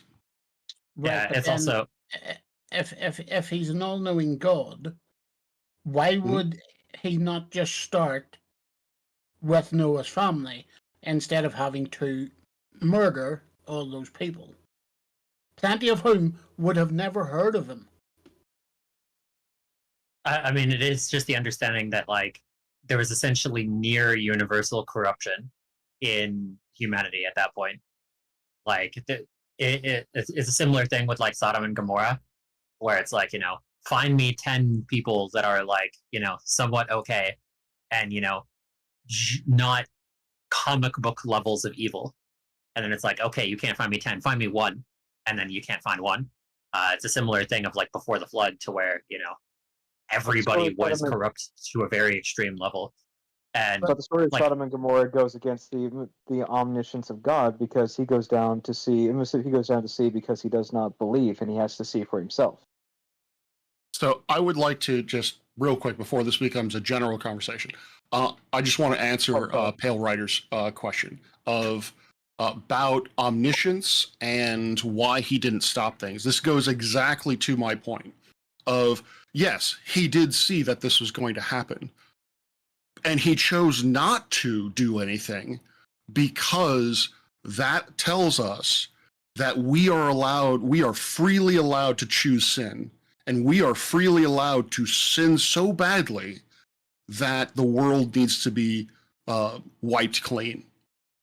And so by starting with just Noah, without having the flood story at all, then you don't have that lesson.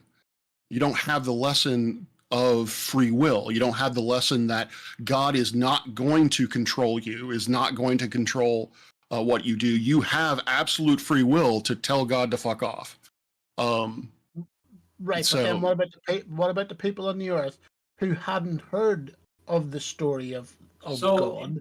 Again, then I will just say this, because it ties to both what you were saying and what Brian Peck is saying, is what you're coming at me with seems to be a literal interpretation of the Bible, which I have said many times I don't believe in. So when it says, when it says, I'm thinking of what Dr. Peck is saying. He didn't know what was going on, what have you. He did know what was going on. It's just that story, that narrative device was necessary in order to get the moral lesson across. So that is my explanation for it. Yeah, thank you. I appreciate the answers. Yeah, no problem. Sorry, I didn't mean to just stop the conversation. No, I mean, it's fine. It just complicates so many more things, in my opinion, because now we have to figure out what portions of the Bible are going to be taken literally versus not literally. And I get that you're not a literalist. I'm so used to speaking to young creationists who are strong literalists. So it's refreshing to hear. It's refreshing to hear, and I don't begrudge anybody having faith.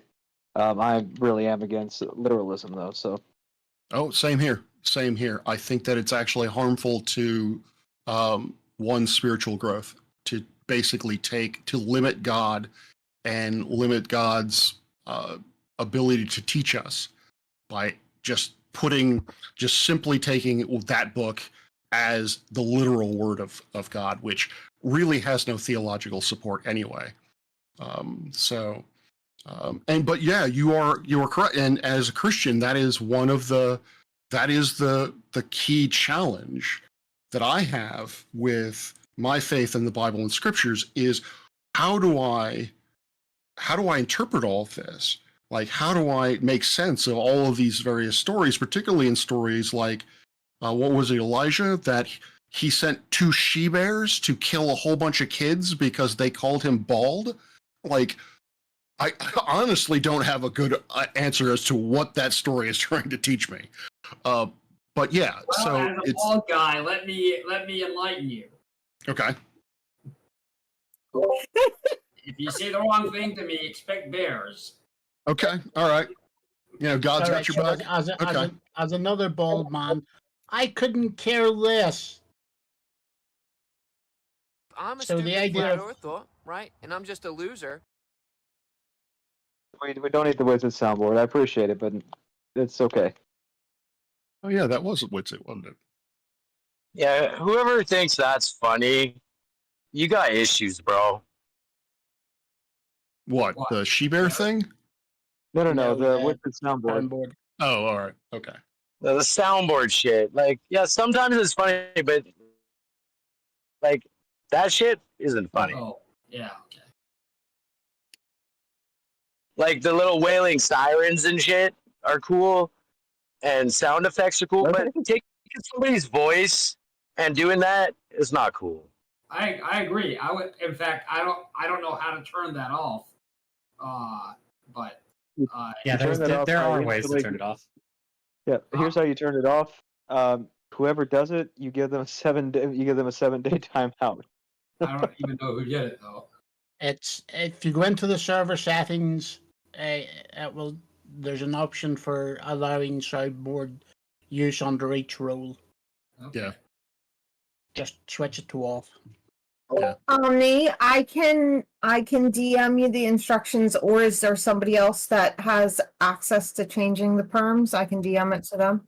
Okay. Well, I think I can. If it's a permission, then I think I can do it. Yep, it's a permission.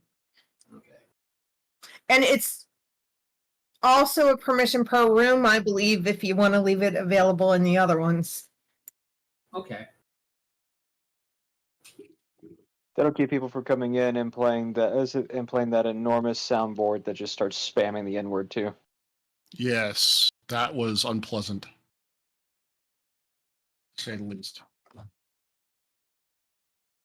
And the images, I don't know what you can do about that. Well, the images, so I can give image permissions and take them away.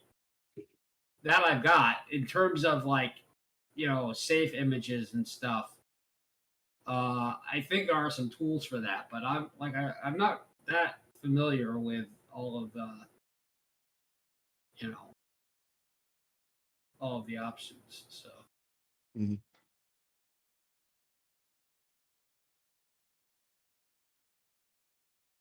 So when is the Planet Peterson I heard it was like at 10. 30 minutes, I think. 30 minutes from now. Oh, okay. If you go up and look, you should see it in your time zone. We should ban SE from talking to him because it just turns into a shit show every time. Well, I mean, can you believe this guy? I asked him a question and he gave me a sufficient answer and not the one I expected him to. So he's double speaking my brain. You weren't around earlier today when he was talking. I don't know who it was. I think his name was Adrian or whatever. And he basically was calling him a Zionist, even though he had just spent the last 2 hours condemning Israel's actions in Gaza. And when confronted with why he thought this dude was a Zionist, he just kept repeating, because I can smell you. Ardian is not a Zionist. He's actually about as close to a Nazi as we have on the board. I was going to say, he might not be as, I don't think he's a Zionist, but Montreal was sure convinced that he was because he could smell him. Well, that guy I'm not real happy with. Okay. What, Ardian or SC? No. Because I would understand both. Adrian, whatever his name is. It seems to me he's pretty heavily racist. Yes, he is. Okay. I didn't hear much of the conversation that he had with SE, but I heard enough of it I didn't hear anything that would lead me to believe that he was a racist, but I definitely didn't think he agreed with what Israel was doing. So. I can send you DMs of those too, Professor Parks. Oh, all right. He is a very prevalent DMer. Nice. Yeah, and he's got some opinions about different races and what they should and shouldn't be allowed to do.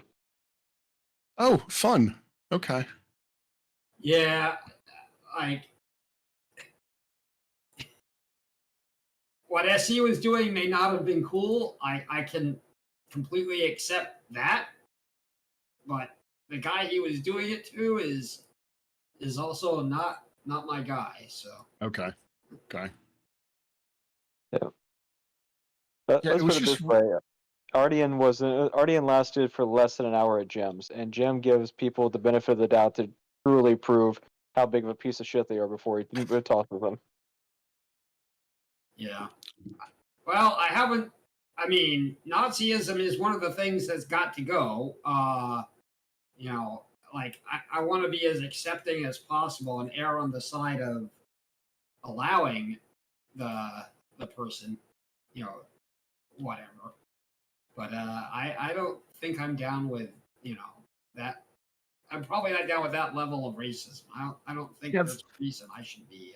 There has to be lines, I think. Yeah, I agree. I'm not, and I'm not, I'm not an absolutist in the sense that I have no problem with, it's like there's speech that I definitely don't agree with.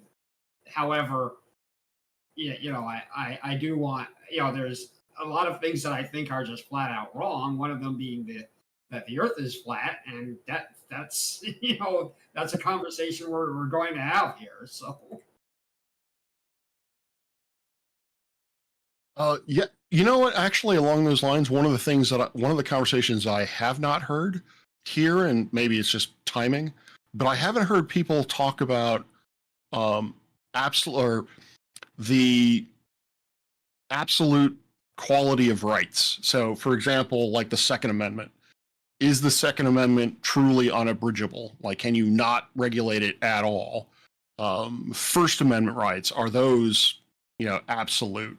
I haven't heard anyone actually talking about that in this server, which is surprising. Yeah, I haven't heard it either. I suspect that in terms of the depth of conversation, it's probably not great ground for extremely fertile debates, because if somebody says, what part of do not be infringed, is mysterious to you, and you go, well, can a person own nuclear weapons?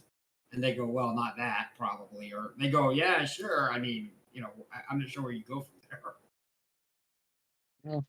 Yeah. Now, the thing about the Bill of Rights, much like everything else within the Constitution, is there's a process by which things can be changed, and things by which, and we also know that it can be regulated because even Washington limited press and speech in his first term due to rebellion. Yeah, I mean that you're not wrong. I mean, I think there's a meaningful conversation to be had there if you understand, nuance, because yes, we have abridged the First Amendment, but you can have a conversation as to where that line is. What, like for instance, there's accusations that Trump is currently attacking the First Amendment freedom of the press, and so what is the press actually legally obligated to do? What can they do? What can't they do? And that sort of thing. So I think there are fruitful conversations to be had. Yeah, there probably are in that respect. That's probably true.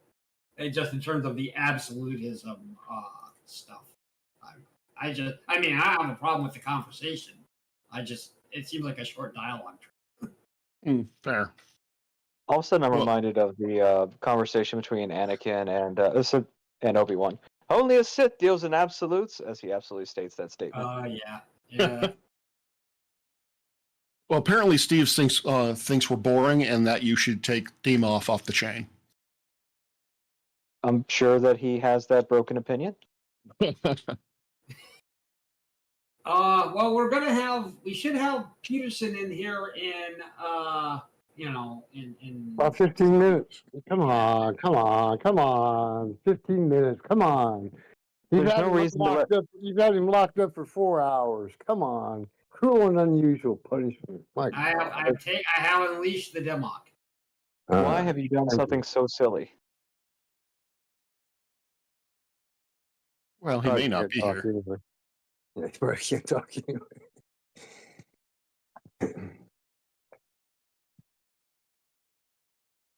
But anyway, you guys are full of shit. Go ahead. I completely forgotten how good of a game Assassin's Creed Odyssey was. I've heard good things.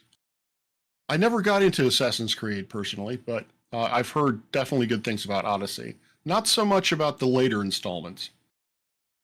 Well, Valhalla didn't make any sense. Origins really went way out of its way to just be strange. And I haven't played the newest one, but apparently, if not for the fact that you spend so much time not being able to interchangeably pick your character for an incredible amount of the story, it would be great.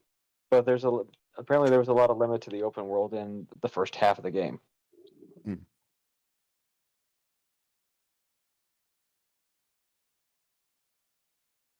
So, franchise is safe, but it definitely has some fine tuning to do still as well. Okay, because obviously I'm getting this from YouTube, and as we all know, it's a fantastic source. The sources I'm listening to are basically saying that what is it, Activision or Ubisoft? Ubisoft is digging its own grave with Assassin's Creed. Like each game is worse and worse. And that was true up until the newest one. This one got closer back to the good formula. Okay. But still, a lot of people don't like it. Sorry, go ahead. I'm sorry. Who's ever played Red October? You guys probably don't even know what game I'm talking about. Huh? Board game? No, Red October. That was like one of the original. What do you call these things you guys play? Game on video game? Yeah, video game. Yeah, never played. Oh yeah. I've heard the name. It's a submarine. Yeah, submarine game is all. You shot the what do you call those damn things? Torpedoes. Yeah. Anyway, and then how about the original football game? Did you guys ever play that before John Madden? Are you talking about Tech Football or which one? Well, it was like 3 moves, right? Like you had a quarterback, that was you. And then you had two ends, center, one other guy, but that's about the limit of it, right?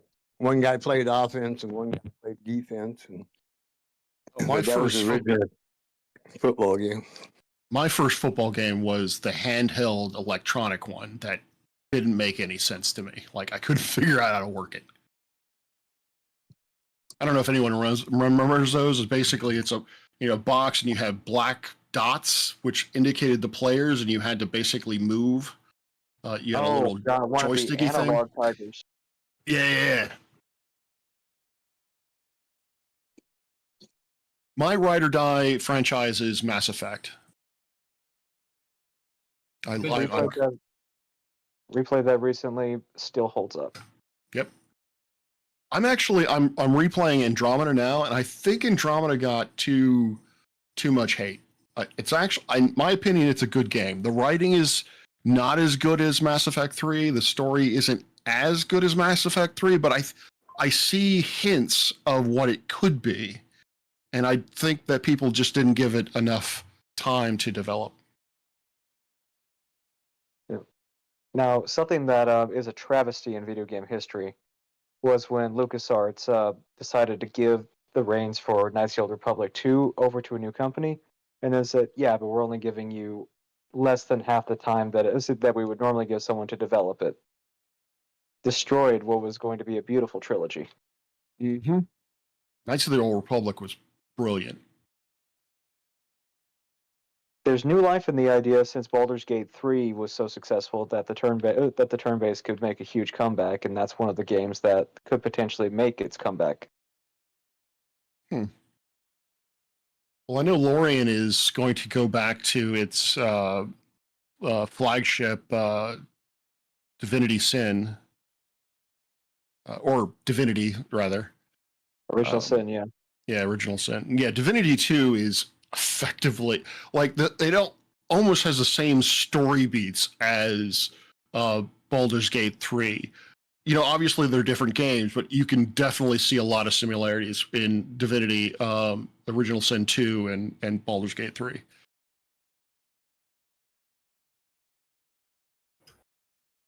I can see that. So, I mean, you start off as a prisoner on a ship in both games. You have to fight your way off of them.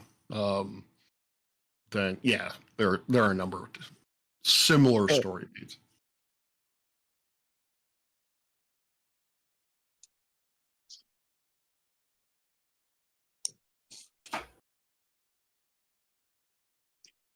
So, is there a fixed idea on what the topic's going to be tonight with Peterson? What was that? Is there an outline for what Peterson and crew are talking about tonight? He Free just form wants question? to come in and debate. So knowing him, it'll probably be earth shape, theism, and evolution. But Gotcha.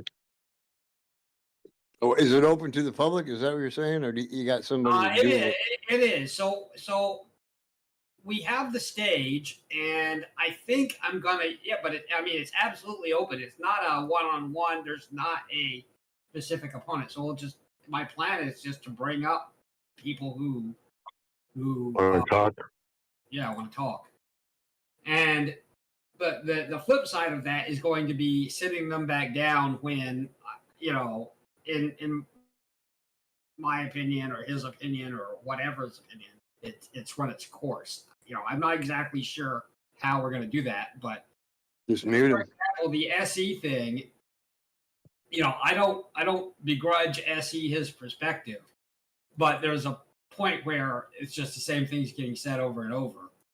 And so, I kind of think like there has to be a limit on how that is going to be handled. I'm gonna pop off and relocate. I'm currently in the office. I'm gonna head home. So I'll see you guys later. Hurry up!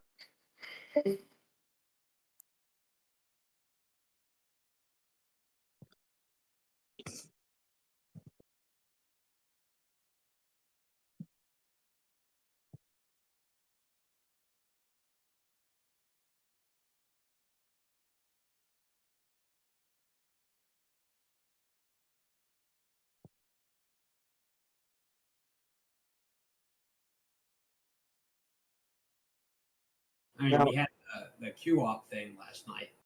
People were. Oh God. How did that actually go? I got about half of it, and most of it just seemed to be Q up having impressions on how something worked. He And then destroyed tunes. that's not the impression that I got, but it's like when like I caught but Bill was like, "Oh, that lens flare there," and Q up said, "That's not a lens flare," and then he couldn't explain why it wasn't a lens flare. You know, we all have pretty strong biases about what we think is good evidence. So I don't necessarily trust my take on it, but you know, my question is more about like I don't think Q-Op made great points, but I know I have a bias, so that's not my, you know, like I'm not claiming that's my objective position on it. But my question would be, you know, in terms of it being like a fair experience for him, you know, like there was a point where people were just coming up to the stage and, you know, and basically being rude to him. And I was like, okay, you know, we need to just drop that because, you know, Being rude to who? To Q-Op. I mean, it wasn't. Nobody was way out of line or anything. It was just the point where I was like, I think we could probably do better than, you know. We could probably do better than that. So, you know, but like I said, I don't really have a good handle on how that, you know, what the best practices are for that kind of moderation.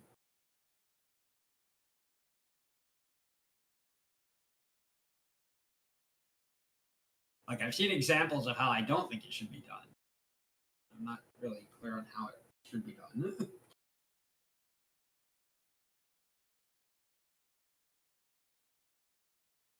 So Planet Peterson is going to be the guinea pig.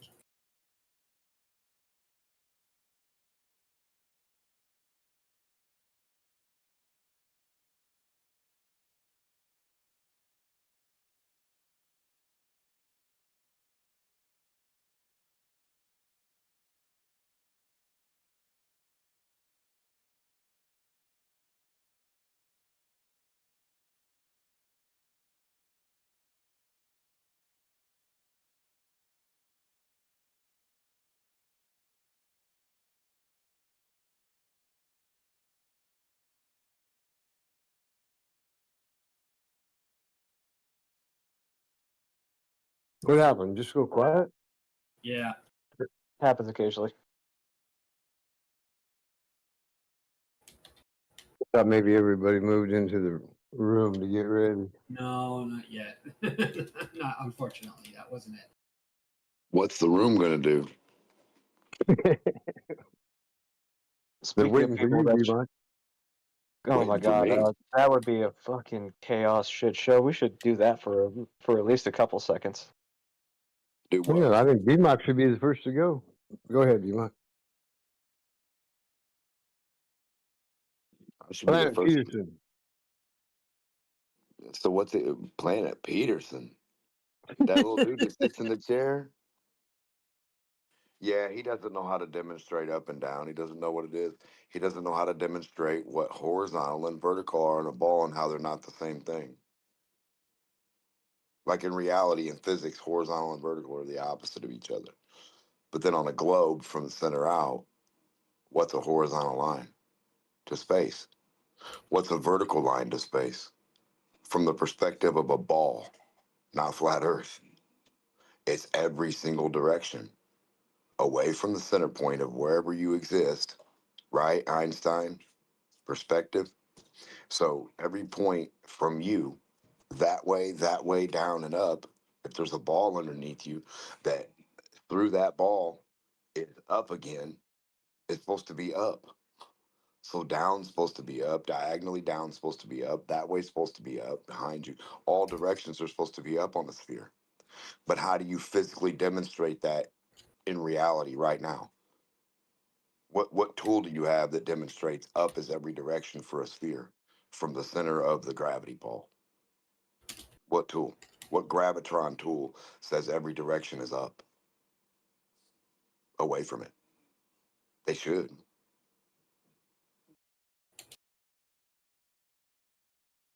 And that's what I ask you. Draw a circle or a sphere, give us a sphere, and draw the horizontal and vertical lines and make them different colors.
How can you guys do calculations on a ball if you don't even know what horizontal and vertical are in reality?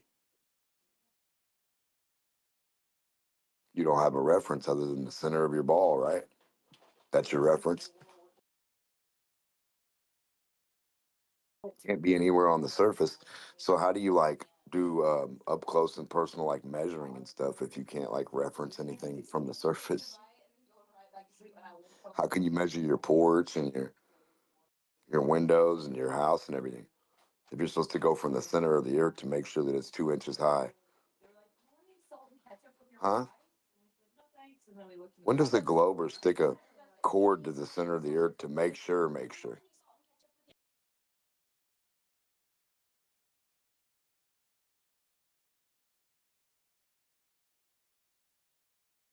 So these and a lot of other questions we should ask Planet Peterson if he knows how to comprehend horizontal and vertical. Well, I will allow you to, but if you're not especially coherent, it's not going to last very long. And if you're as belligerent as you typically are, you're really going to get shut down. What's belligerent about you demonstrating a ball in front of me and me watching, and you showing what horizontal and vertical are on it? No, I mean just the way that you act. I'm not talking about the thing you're demanding. I'm talking about the way that you act whenever you speak to people. Okay, the question was, what's belligerent about you not being able to demonstrate horizontal and vertical on a sphere? You can't do it. Planet Peterson can't do it. Omnivore can't do it. So This is instead of actually talking speaking. about other stuff, why don't you just get a sphere out and turn your camera on and then show us what that means? So this is what Omni means when he says if you're especially incoherent, that you might not last very long. What you're saying doesn't follow from what I So said. your non-existent, non-demonstration of nothing, talking about stuff that makes no sense and is not horizontal and vertical on a sphere of a demonstration. That's your problem? You don't comprehend what a ball is? Oh, okay. It's all right. You'll learn one day what a ball is. Maybe go grab a globe. Take a look at her. So I think your time would be better spent learning why people think the globe works rather than constantly asking the same questions that nobody can engage with because they're not especially well formed. You just told me to ask people why they think things. I think that was stupid as hell and malformed and the most idiotic thing I could ever ask. I want to ask, how can you prove it up close and personal, empirically? How can you demonstrate the dog shit that you're trying to spread on the piece of bread and call it sugar? That's almost a good question. Almost. God, the gymnastics that you have to do to pretend that was a good question. Yeah, so why is the sphere so hard for you guys to touch and demonstrate? and you and I can go over it live. A coherent sphere being itself. Is that hard?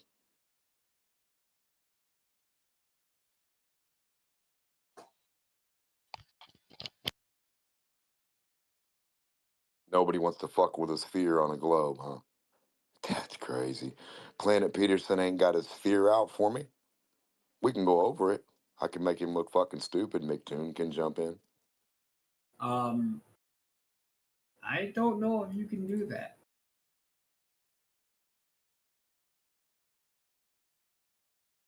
If I can do what? Let the ball speak for itself and show how dumb you guys are? Because the ball's not going to do anything that you claim in physical reality, ever.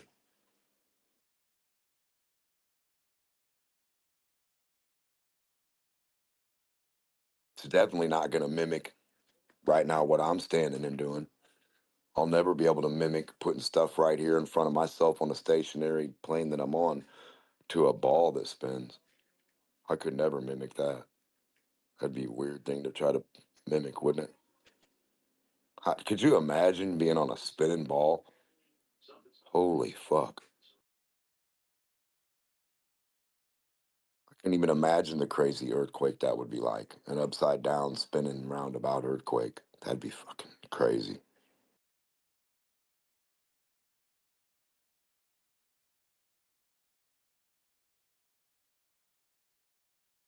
What the heck?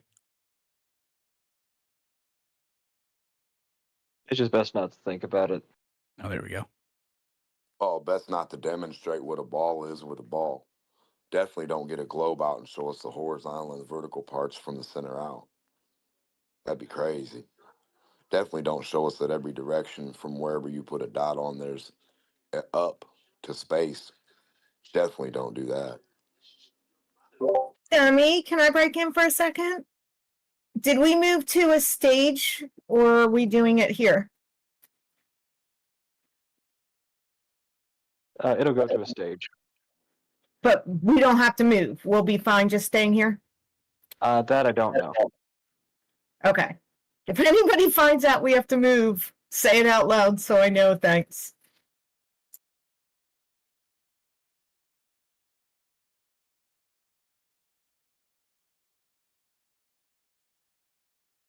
I'm pretty sure we got to move if it's in the, what do you call that room? Stage. Yeah, we got to move. What's PP Energy?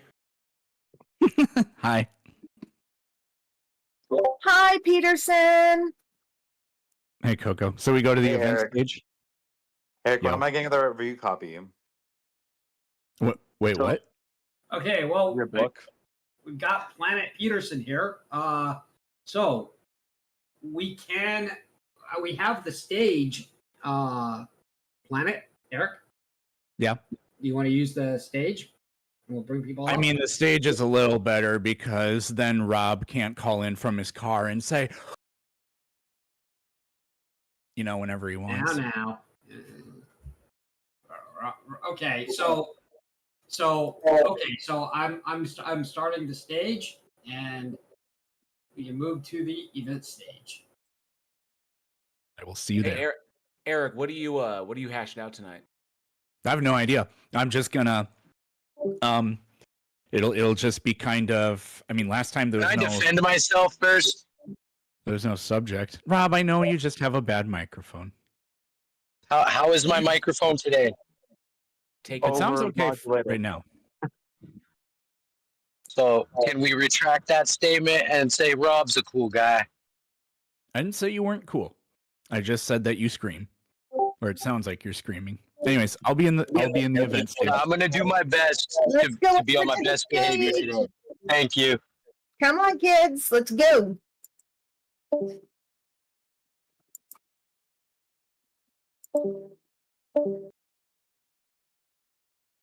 That'd be funny if nobody went. Yeah. Who did go up there? Did Rob? I'm not going up there. They can't do anything without us. Oh no, come on, guys. It'll be entertaining at least. That's what the only reason we go up there, right?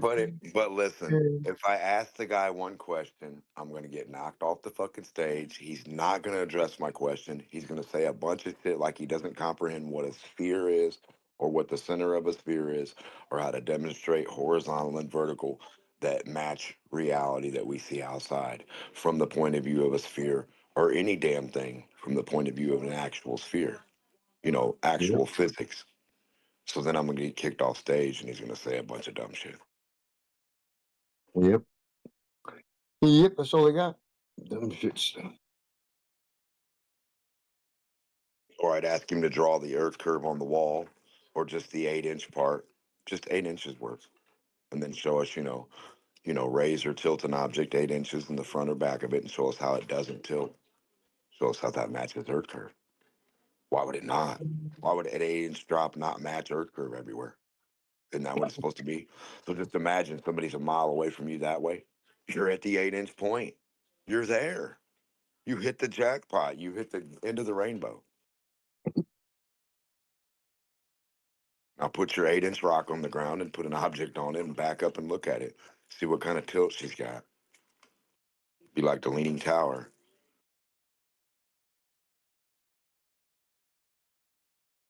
Then you'll know you're on a globe. You're looking for a tilt. Guys, we're starting the Planet Peterson event. Is anybody not clear on where to go to the event stage? Is the stage flat? It's event stage down underneath this one. You come in there, you can ask him to defend the globe Earth, and he has to do it. So, if you want to come, we are about to get started.